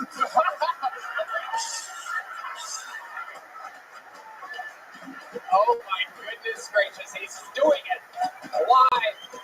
We're getting word it just started raining outside. It is a downpour here in Austin. Right now, yeah. Hope y'all got your goddamn umbrellas. Absolutely. I just summoned them motherfuckers. Absolutely incredible. Man, I don't know. I try to stay away from the police. That's why it's fun. You know? Yep, that's a full-time job. Stay out of them, man. You know, so regular things. What are our thoughts about fat eating white bitches? Man, it's very good. I like it. You like it? I saw a lot of big booty black women in Nigeria. You know? What do you prefer, black or white? Man, I don't. Man, my dick don't discriminate, man. I said, any pussy I get right now.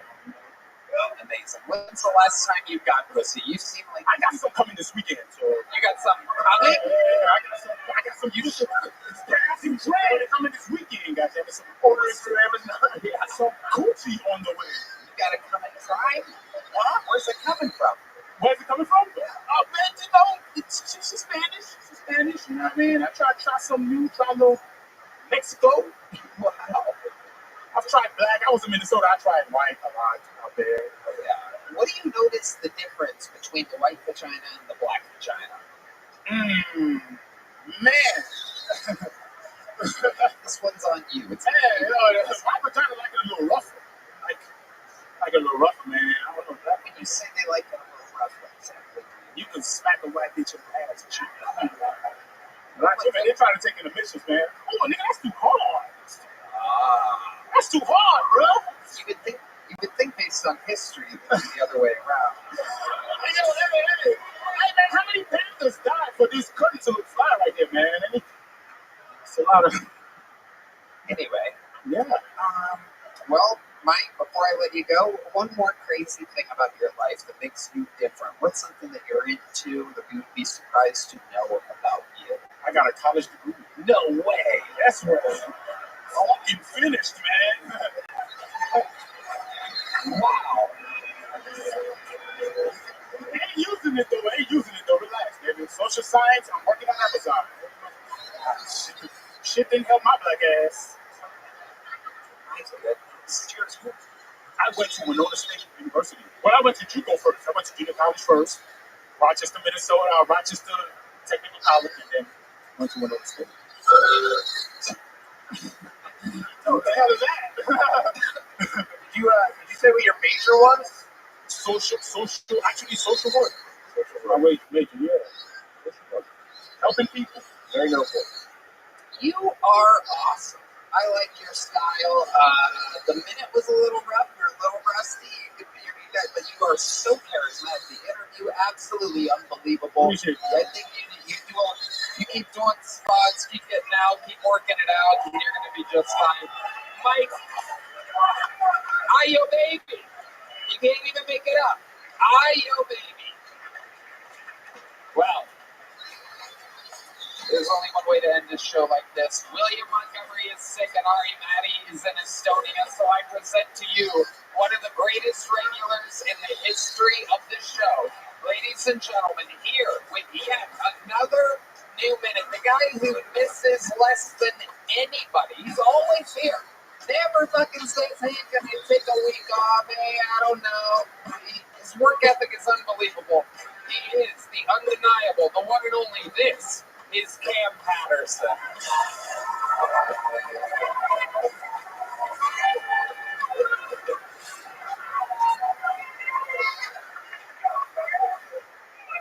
Without slavery, I could have been that nigga. Yikes. I be going to clubs and shit. I go to clubs a lot. And I went to a club recently down in Florida. And one of the bouncers had one of the wand things. And he wanded the bottom of my feet. And I left that line immediately, dog. Because I don't want to go nowhere they get foot pistols in. That's crazy. That's psychopathic. And I also have a theory about bouncers. Not the bouncers here because they are regular people. But I think like bouncers anywhere else are all gay. That's what I think. They big gay niggas. That's what I think. Big undercover gay niggas. So every time I go to a club and pat it down, they always touch me. They get touched. Every single time. And if the club is full, they probably touch 200 dicks. So the dick is touching a straight man. Yes, nigga, that's crazy. It's gay. And if I was a bouncer, and I'm not gay, but if I was a bouncer, and I patted you down, you got a bigger dick than me, I would not let you in the club. No, my girlfriend's in there. No, bucko. There's gonna be a bunch of little dick niggas doing little dick dance and shit like that. You know what I'm saying? I can't appreciate the time. That is how it's done. Yet another new minute and some change for Cam motherfucking Patterson. Oh, man. Absolute anomaly. Yeah, how are you, Cam? I'm good, man. How you feel? Great. Yeah. Such a fucking fun episode tonight, right? Yeah. Shit been cool to see. That one Mexican nigga that came out and said immediately was crazy. Yeah. And that was crazy as shit, dog. And then it all went downhill from there. He tried to get out 23 seconds into his set. No, I'm gonna appreciate that. Thank you. Good night. That was incredible. That nigga retarded, man. It's all good. It may have been one of the wildest, he started with pure heat and then he left with a barrage of booze and double birds. And he meant that shit too. Oh, yeah. Oh, man. He turned on this crowd. Cam, my God, you have been a relentless regular on this show. Appreciate it. You did it again. What's going on in your life? Yeah, I got a new car. I got 2 cars. Oh, you have 2 cars. Okay. Well, that's not the way you were hoping. You don't know where they are, though. You don't know where they are. Oh, well, I'm sure when I find out what they are. Yeah, you'll be more excited. One is a Chevy Impala. Yeah. I know that. Yeah, I bought it.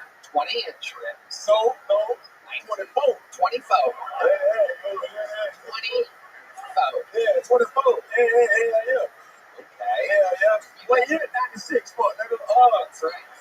It is an unbelievable car. He insisted that I go to the parking lot and check it out when he got it. And I gotta tell you, I was really proud of him. It was incredible. The wheels are shiny, the inside is classy as hell, a lot of space. Hell yeah. So fuck it. Yep. I'm fucking that car. I'm fucking that car for sure. That's the fucking car. Have you done it yet? No, but I'm going to. I'm telling you, I'm fucking that car. All right. And I got South and two to the seats right so it's get wet. It's like a vibrator like that. All right. Yeah, nigga. Okay. I'm fucking that car. Okay. And you have a new car. Yeah. Okay. Yep. What is this? I'm on Facebook Marketplace too much. It's a 2014 Infiniti. Okay. What made you get an Infiniti? I don't know. Genetics. What did he say?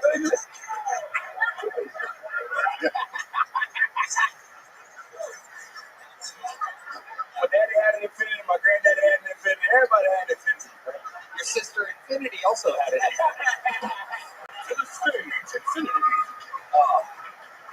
Oh my God. Cam, why would you get a second car? I don't know. Have you thought about buying property? Yes. But you I thought about it. That's all I did. I thought about it. I'm getting out. We're doing shit. Okay. But how do you feel about Slovakia?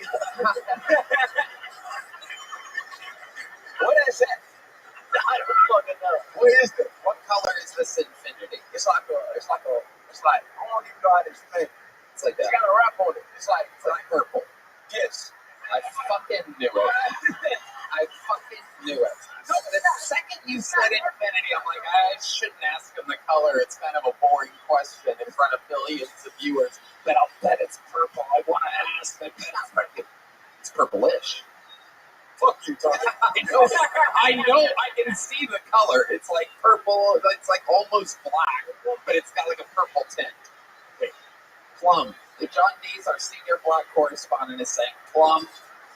And we know that it's plum. I know you well enough to know the look on your face. I could show you on a fucking. I will have Redman bring up the fucking color thing, and I will show you the color, and you're gonna drop the mic because I'm gonna fucking nail it. How do you think it's plum? What do you think it's plum? What? What do you think it's plum? What makes you think it's plum? What makes you believe it's plum color? I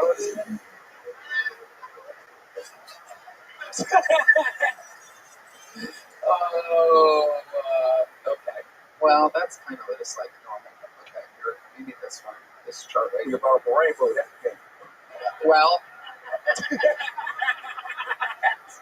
Dude with a pink car. Fucking rainbow's new. Super gay. Purple is cool. It's not purple though. It's not purple. But if it was purple, it'd be fucking cool. It's not plum. You fucking. I mean, I don't know.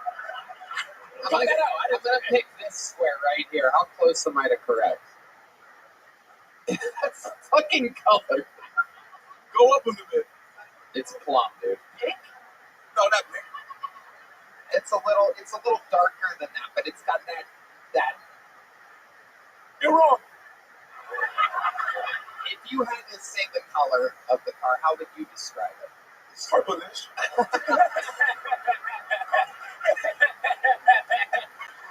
Oh my God, so much fun. What else, Cam? Anything else we should know about? That's it, really. Oh no! Uh-oh. Oh no, that is no. So I was going to Canada. We went to Canada this year. It was in Toronto, and my dad been to Canada a couple times, like a lot.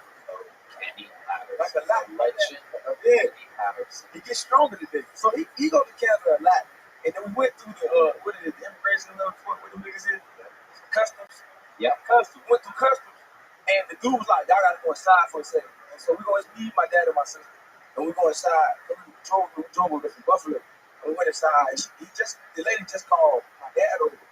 And then she was like, yeah, you got like the domestic abuse charge from 99. Oh my God. And I was born in 99. So, Oh, my God. he just went, oh, see, I'm in Buffalo, nigga. I don't know what to tell you. He made his wife purple.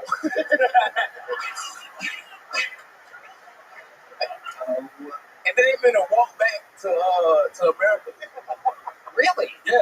You can't go to Canada if you have any kind of charge like that. He got in 3 times. He told her like that. He's like, I got in 3 times. She's like, she the first couple times. He's like, you're a dumb bitch. And I was like, wait a minute.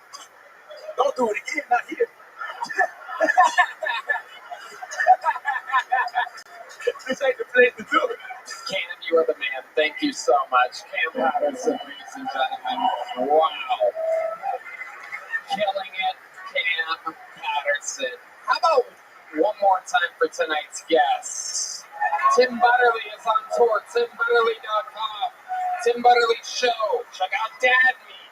One more time for Chris O'Connor, everybody. Tires Season 2, June 4th.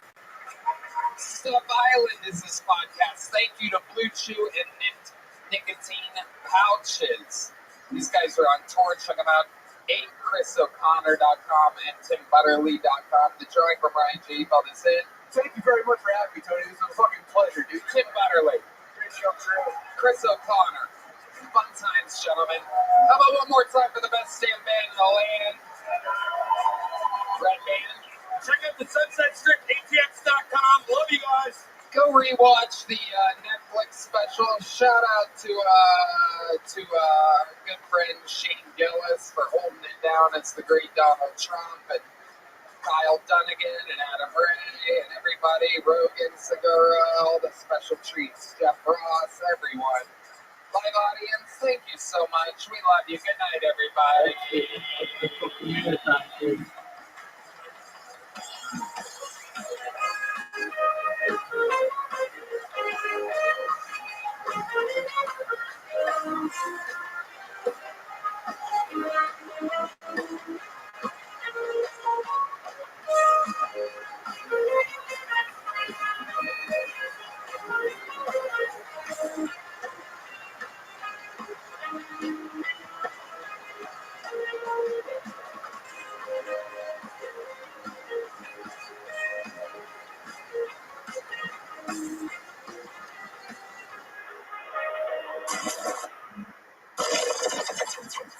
The Sunset Strip Comedy Club in Austin, Texas is now open. Check out Red Bad's secret show every Thursday. Go to sunsetstripatx.com for tickets.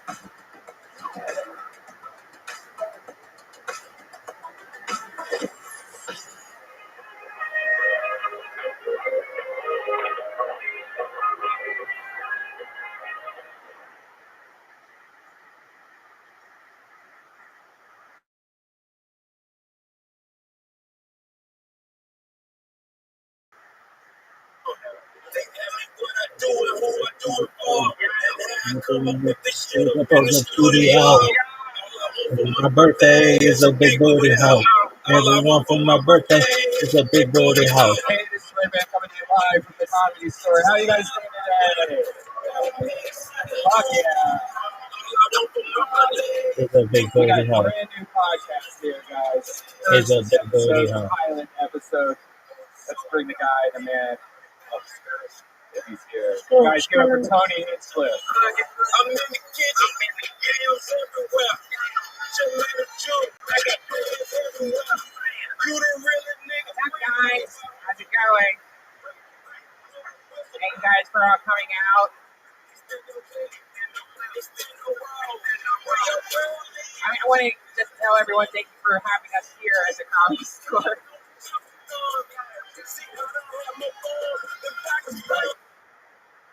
All I want for my birthday is a big booty house. All I want for my birthday is a big booty house. Come on, you shitbag. This is the worst. Just the worst. Absolute garbage. All I want for my birthday is a big booty house. Playlist. It's called the playlist. It's like this thing. That's yours. It's done. All I want for my birthday is a big booty house. Oh, it's Friedman. All right, well, whatevs, dog. Okay. So, yeah, this one. Beautiful podcast. 461 episodes. Taik! But do it from the beginning, son. And don't S the D. Everybody knows about the S and the D. And it sucks. Oh, fuck yeah. Oh, no, for my birthday, you got to go to hell.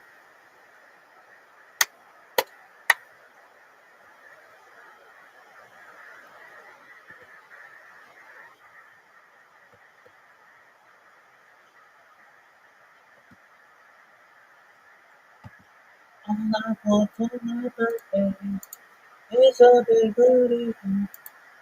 All I want for my birthday is a big booty. All I want for my birthday is a all I want for my birthday is a big booty. All I want for my birthday is a big booty. All I want for my birthday is a big booty. The following is a conversation with Jeffrey Wasserstrom, a historian of modern China. How about the West Side? Let's Begin podcast supported All I want for my birthday is a big our booty. sponsors in the All I description. want for my birthday. And now, dear friends, Bing, Jeffrey bing, bing. Wasserstrom. Jing, jing, jing. You compared Xi All I Jinping want and Mao Zedong in the Xi past. Jinping kissed What are his the parallels ass. between the two leaders, and where do they differ? Xi Jinping, of course, is the current leader of China. Oh, that's what I'm For talking years, about. and Mao When it's like, Zedong bang, was the bang, communist bang. leader of China from 1949 to 1976. So, what are the commonalities? Motherfucker around 1976, son. So the biggest commonality of them is that they're both the subject of personality cults, and that Mao was the center of a very intensely felt one from 1949 to 1976, and when he died, there was tremendous outpouring of grief, even among people who had objectively suffered enormously because of his policies. Xi Jinping is the first leader in China since him who has had a sustained personality cult of the kind where that shit is if you so walk into a dark. bookstore in China, the first thing you see are books by him, collections. Why don't they have my book in there? Rabbi ROTHSCHILD at blogspot.com. B. That's sort of what happened. Everybody know it, and everybody After show it. Mao's death, there was such an effort to not have that kind of personality cult that there was a tendency to not publish the speeches of the leader until they were done being in power. I was first in China in 1986. Oh, yeah, I was first in China even before then, for son. days without being intensely Oh, aware look at of you with who your was smart in water, charge. looking like a bitch. No, but space wasn't everywhere. This face is newspaper everywhere. wasn't dominated with stories about him. Look at all that And ching chong quotations writing. from his words and things like that. So with Xi Jinping, you had a throwback to that. I'm a period in throwback Communist Party rule. back to the days when Seems pimps as though were it might pimps be and a bitches were bitches. So that's For a key Rizzy, commonality.